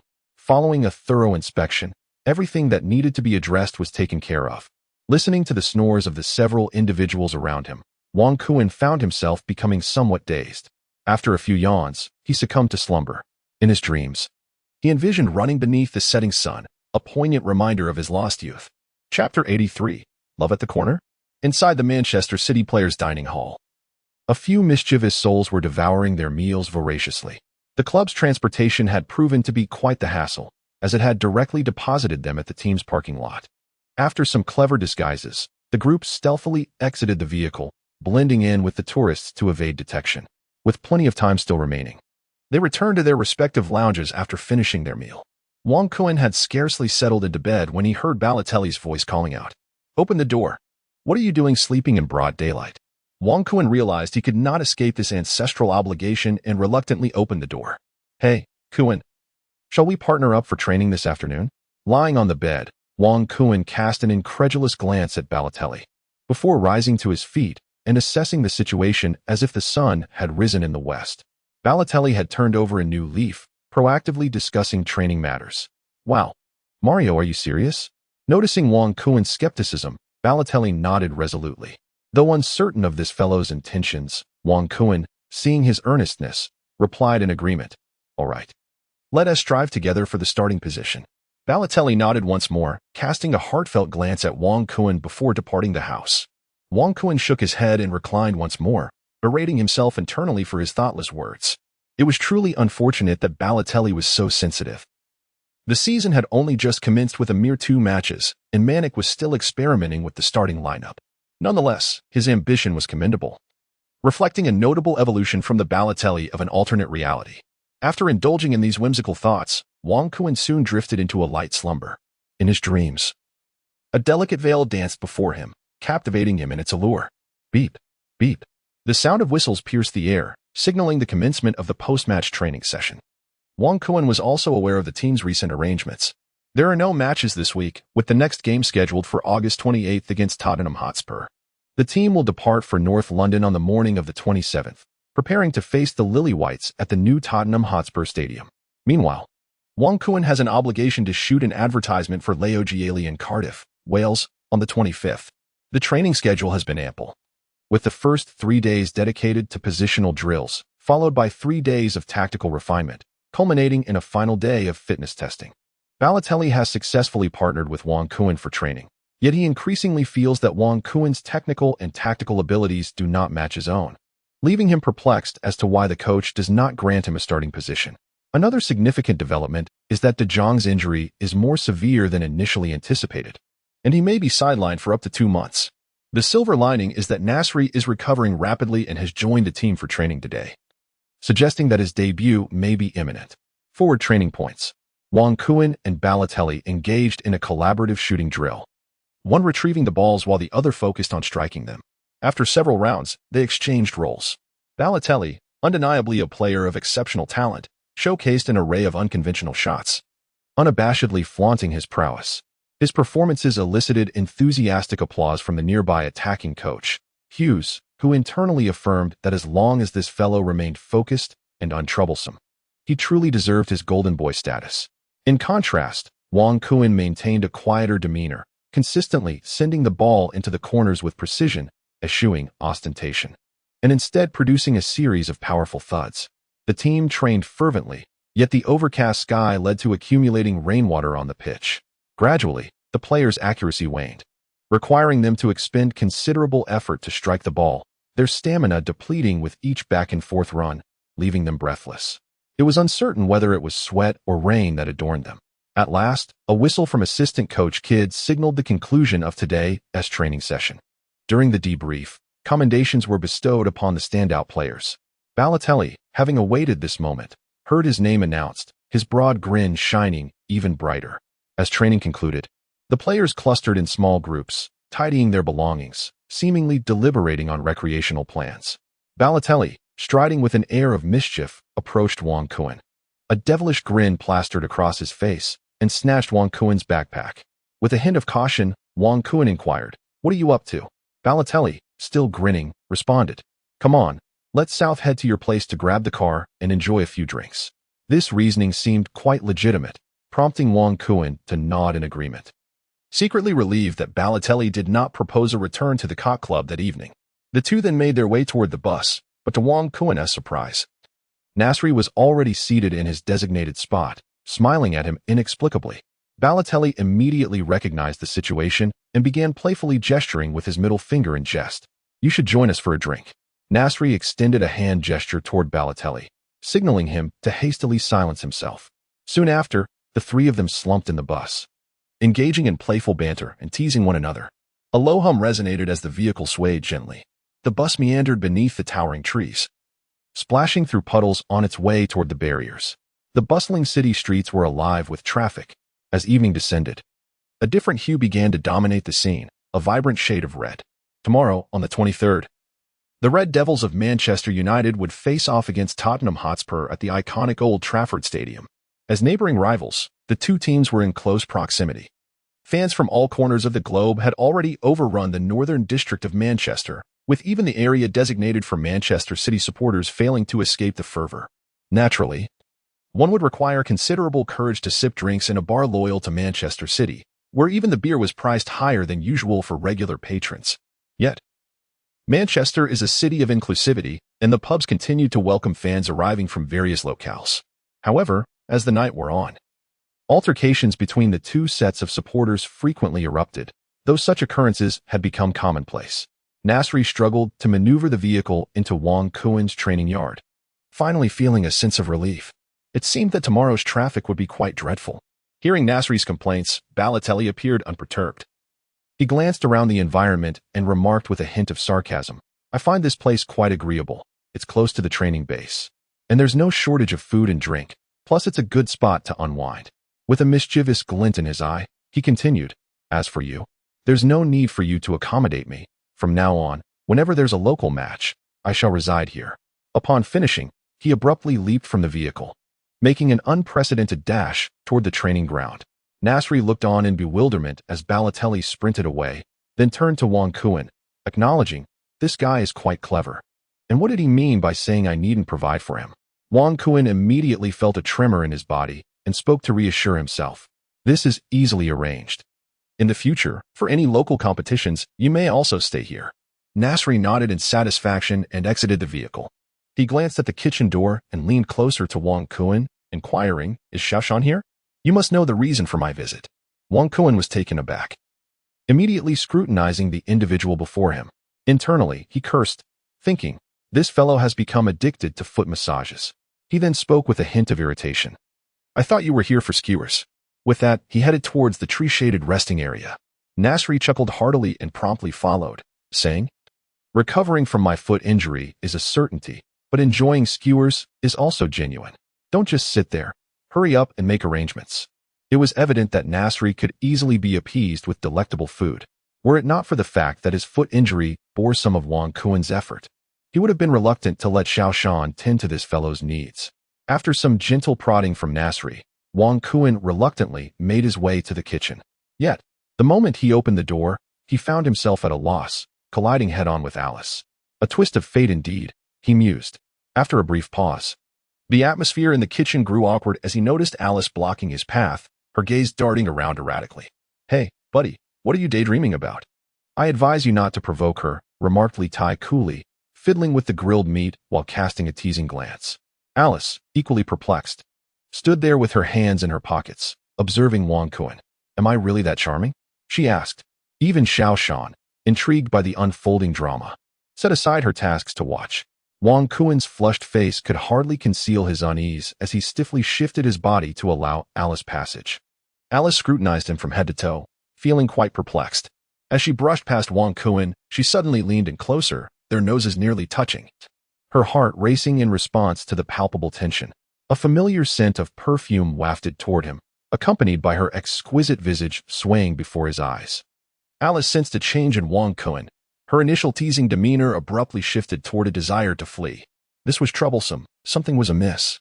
If she didn't escape soon, trouble might ensue. As Alice hastily retreated, silence enveloped the scene once more. Li Tai-ku, who had been tending to the barbecue, seemed to grasp the situation. He took a sip of his drink, glanced at Wang Kun, and teased, "What's this? Have you developed feelings? I thought you were the eagle soaring in the sky." Xiao Shan, bewildered by the exchange, turned her head and retorted, "Kuan-gu, you don't actually like Sister Alice, do you?" Indeed, it seemed that honest souls speak the truth.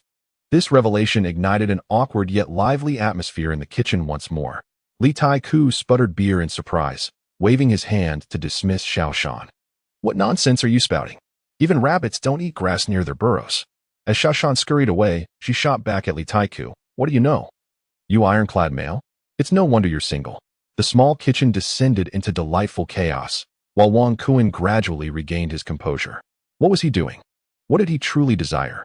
Hearing the sizzling of meat on the grill, Wang Kun, as if in a trance, began to plate the skewers, casually grabbing a few cups of draft beer. A clattering sound broke the silence. In the backyard, a cool breeze swept through, revealing the unexpected chill of late August in England. Chapter 84. The receptionist is a little fangirl in the training area of the backyard.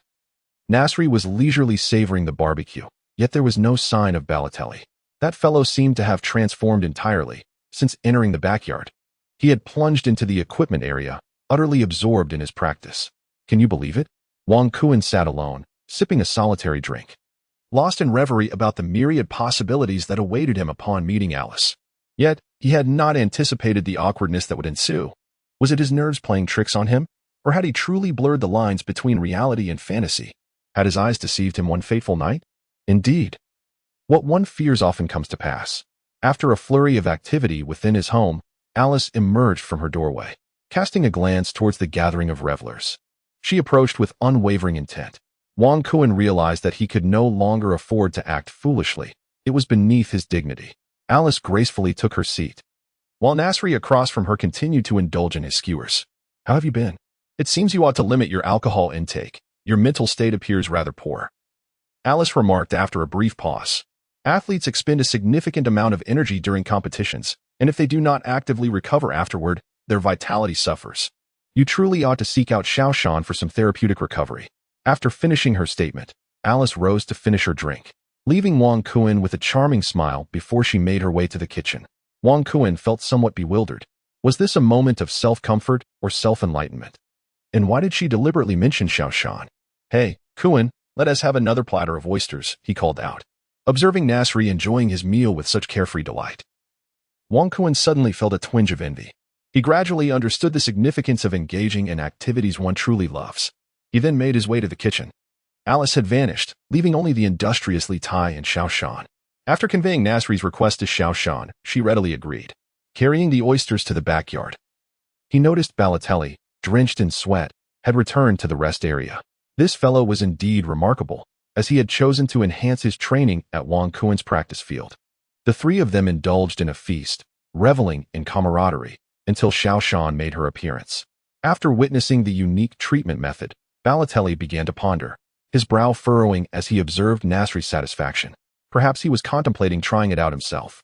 After consuming several beers and recalling Alice's admonition, Wang Kun decided to conclude the gathering early. It was time to gather his thoughts and focus his energy on the field. With Wang Kun's persuasion, the two of them finally retreated to their respective rooms. Time seemed to flow once more. Wang Kun also began to perceive the essence of monotony. On the 23rd, they managed to board the bus in the final moments before its departure. After completing their training in the afternoon, they received the news: Manchester United triumphed over Tottenham with a score of 3-0, currently leading the league table based on goal difference. On the 24th, these two fellows finally did not return, prompting Wang Kun to engage in additional training before retiring early for the night. At 6 a.m. on the 25th, the ringing of his phone roused him from slumber. After enjoying a breakfast prepared by Xiao Shan, he took up his luggage and departed. He drove his car swiftly towards the city airport, which was not far from the team's location. Half an hour later, Wang Kun arrived at Terminal 3, parked his vehicle, and proceeded directly into the VIP passage. Under the attentive service at the airport, he was soon escorted to a private lounge. Shortly thereafter, a poised and capable woman of Dragon Country appearance entered the room with a light step. "Good day. May I inquire if you are Mr. Wang Kun?"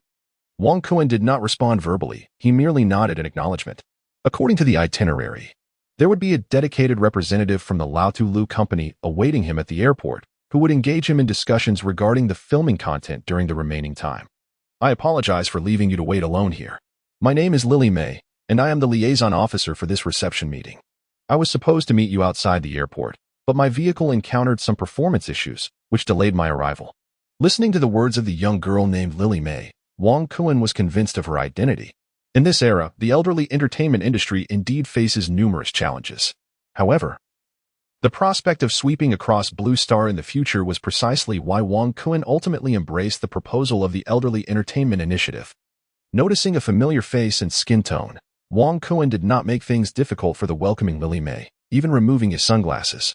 "I just arrived, no worries."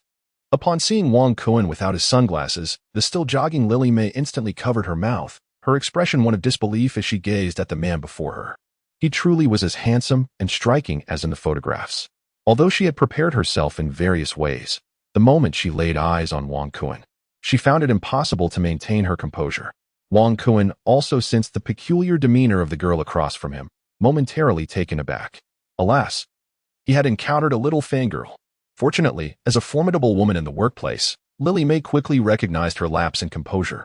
She swiftly adjusted her posture and tone, saying, "I apologize, Mr. Wang Kun. You must have realized that I am indeed your admirer, but I assure you that I will fulfill my professional duties diligently." With that, she approached Wang Kun with a decisive elegance, gracefully taking the sunglasses from his hand and placing them neatly on the coffee table. Wang Kun was momentarily taken aback, then instinctively rose on his toes before settling back down. Upon seeing him take his seat, Lily May also composed herself and sat upright. However, the actions of the infatuated girl did not escape Wang Kun's notice. She scrutinized him from head to toe before retrieving a jersey from her briefcase. Wang Kun couldn't help but smile wryly as he took the large pin and inscribed his name with flourish. "Do you know how I came to be your admirer?" Wang Kun carefully put away his pen, intrigued, and politely regarded the other party. "Prior to your match against Bolton, I received a notification from the company informing me of a collaboration with a certain sports star for whom we are to shoot a promotional video for the overseas market. That day, I acquired your materials. Though I am not a football enthusiast, I began to seek out videos of your matches for the sake of my work. I also attended the game at Bolton's home ground, witnessing your performance firsthand. However, it seemed that your display was not at its best during that match." As Lily spoke, she produced a poster from the Phoenix Bar, promoting a discount on my beer. Wang Kun instinctively touched his forehead. It was all over. He had thought it was the end, but unexpectedly, this was merely the beginning. Wang Kun hastily waved his hand, interrupting Miss Lalim's speech. "Miss Lalim, I believe we should redirect our focus towards the advertisement shoot for the elderly's amusement." Abruptly pulled back to the main topic, Lillian immediately tapped her forehead and exclaimed, "Oh dear, my apologies." With that, her face flushed a deep crimson as she resumed rummaging through her briefcase for something. Wang Kun was also enveloped by an unsettling sensation. Could it be that this sister has forgotten to bring the documents? Moments later, Lily appeared to have come to a realization, her gaze fixed ahead, lost in thought. Seemingly reminiscing about something, Wang Kun felt a sense of helplessness. The girl who had previously exuded such decisiveness and poise seemed to have vanished. He offered a wry smile, recognizing a hint of his own often clumsy nature mirrored in her demeanor. Subsequently, he retrieved the endorsement proposal from his backpack and placed it delicately upon Lily May's coffee table. Lily May, her lips pursed as if she were a child caught in wrongdoing, gazed at the documents Wang Kun had presented. The tears welling in her eyes were resolutely averted. She picked up the endorsement proposal and glanced through it, likely similar to her own version. "Mr. Wang Kun, shall we first align our lines?" Wang Kun was taken aback, contemplating the script. "Is it really necessary? Isn't it just him in the entire advertisement shoot?" "It's unnecessary. Your lines are painfully awkward. Moreover, I have already memorized them thoroughly. There won't be any issues." Observing Wang Kun's confident demeanor, Lillian glanced at her watch and smiled. "Mr. Bell will be arriving shortly. I need to go and greet him." With that, she rose and made her way towards the private room's door. Wang Kuen's recently relaxed expression suddenly froze. What had she just said? Bell, that Bell. No, isn't this advertisement solely attributed to him? And isn't it merely a slogan? The old man Liu electric scooter. The fighter jet of electric vehicles. How utterly kitsch. Wang Kuen hastily picked up the proposal and began to sift through it. There was no mistake. He was the sole individual featured, with but a single line of dialogue. Subsequently, he inadvertently laid the document flat upon the table. That moment remained etched in his memory for many years. It was only after a biographer named Fei Shan Yiming penned his life story that the truth emerged. Astonishingly, the reverse side of the final page bore several advertising slogans, and he was not the only spokesperson featured. The prominent star of Tottenham Hotspur, Gareth Bale, was also included. Wang Kuen suddenly found himself in a state of dismay. However, upon reflection, the mere fact that he was partnering with the star player of Wales for an advertisement signified one undeniable truth. His stature in the industry was substantial. Chapter 85. A glimpse into commercial synergy within the city airport. A group hurriedly traversed the corridor towards the VIP lounge. Numerous security personnel surged through the throng of fans, who were eagerly shouting and clamoring for an autograph. Hey, Bale, how are you? Brother, could I get an autograph? A tall man with a prominent quiff and a small braid, donning a golf cap, waved his arms enthusiastically. Upon spotting a child in the crowd, he paused, gesturing towards the little one. The staff promptly understood and rushed forward to retrieve the child from the masses. The tall man removed his cap, revealing his strikingly handsome visage, a face marked by sharp features and a luxuriant beard, undeniably charming. With swift strokes, he inscribed his name on the child's garment, subsequently beaming with pride. Mr. Bale, we need to expedite this. Time is running short, a staff member urgently reminded. Bale rose slowly, releasing the child while playfully making a face. At that moment, a group of women from the Dragon Nation passed through the crowded area, glancing back with mild astonishment. Since when do foreigners chase after stars, and in an airport no less? They remarked casually, before pulling their child away. The child's eyes sparkled with excitement as he exclaimed, Mom, look, it's the Monkey King, the great sage. The mother, somewhat exasperated, replied, All right, when we get home, I'll let you watch Journey to the West. Just then, a person rushed through the crowd, glancing around anxiously before exhaling a sigh of relief. She quickly patted her chest, attempting to calm herself. And after a few deep breaths, she approached. Noticing her approach, the security personnel swiftly moved to block her. Lily immediately waved her identification badge, apologizing to the crowd. Old man Lo. After confirming, the staff member beside Bale informed Lily that she had finally reached another spokesperson for Old Man Lo. Inside the airport's VIP lounge, Wang Kuen gazed at the lines of dialogue before him, coming to a realization that the content on the reverse page held little relevance to him. At that moment, a cacophony of noise from outside suggested that Mr. Bell had arrived. In an attempt to assert his own stature, he straightened his attire and sat upright in his chair, feigning interest in the endorsement proposal. Suddenly, the door swung open with a clang, and two security personnel entered, followed by several accompanying staff members. Mr. Bell, you are here, one announced. Our other spokesperson has arrived. The plane will take off in 20 minutes. You may have a brief introduction before we depart. Outside, Lily May's voice echoed. The man stepped into the room, and as their eyes met, an ephemeral silence enveloped the space.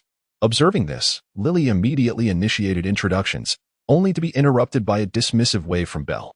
Wang Kuen, feeling somewhat uneasy, slowly rose to his feet. Gareth Bale, with wide eyes, glanced at Wang Kuen and extended his hand in greeting. In response, Wang Kuen stepped forward, displaying a warm smile. After a heartfelt embrace, the two clasped each other's hands tightly, conveying a sense of camaraderie to the outside world. The accompanying photographer swiftly pressed the shutter, capturing the moment. Meanwhile, Lily May looked on with a hint of confusion, but upon realizing that both were athletes, she offered a compliment, remarking on the depth of their friendship. I had no idea you shared such a profound bond, she said. Bill glanced at those around him, including Lily May, and addressed the camera, stating, Wang Kuen and I have been in touch for quite some time. We often communicate over the phone, primarily discussing the top 5 leagues. Through him, I have come to appreciate the immense allure of La Liga. However, my friend Wang Kuen, Bale paused, blinking a few times before continuing. He now has the opportunity to join the Premier League, which will certainly provide us with more chances to meet in the future. After finishing his remarks, Bale, with a professional demeanor, turned his gaze towards the camera before slowly shifting it back to Wang Kuen. indicating that it was now his turn to speak. Wang Kuan was utterly astonished by Bell's performance, yet he reacted swiftly. He understood that this was what one might refer to as mutual flattery in the realm of commerce. Indeed, it was a delight to reunite with an old friend today. Upon learning that I would be partnering with Bell, my eagerness to meet him grew exponentially. Wang Kuan's performance was no less impressive than that of Bale. The audience erupted into a few rounds of applause. Bale, with his large eyes wide open like brass bells, couldn't help but extend his hand to give Wang Kuan a thumbs up, as time was running short. Allowing these two loquacious individuals to continue their conversation risked transforming it into a stand-up comedy routine. Finally, Lily coughed lightly, donning an expression of apology. "Gentlemen, we should board now." Upon hearing Lily's reminder, the two stars immediately ceased their playful banter, exchanging a smile before falling silent. At that moment, airport staff entered the VIP lounge, greeted the two with respect, and proceeded to open another door within the room. Indeed, VIPs enjoy unparalleled privileges, as it led directly to the aircraft. Wang Kuan picked up his backpack, observing the expansive entourage accompanying Bell. He truly grasped the meaning of disparity, realizing his own ignorance. Just as he was about to rise, a delicate hand reached out toward him. With a beaming smile, she cheerfully addressed him. "My idol, allow me to carry your bag." "I trust you wouldn't decline." After Lily May boarded the plane with Bell's team, she had been patiently waiting for Wang Kuan, and at last, an opportunity presented itself. Wang Kuan felt a tinge of embarrassment as his status had diminished considerably today. It seemed rather ungentlemanly to allow a beautiful lady to carry her own bag.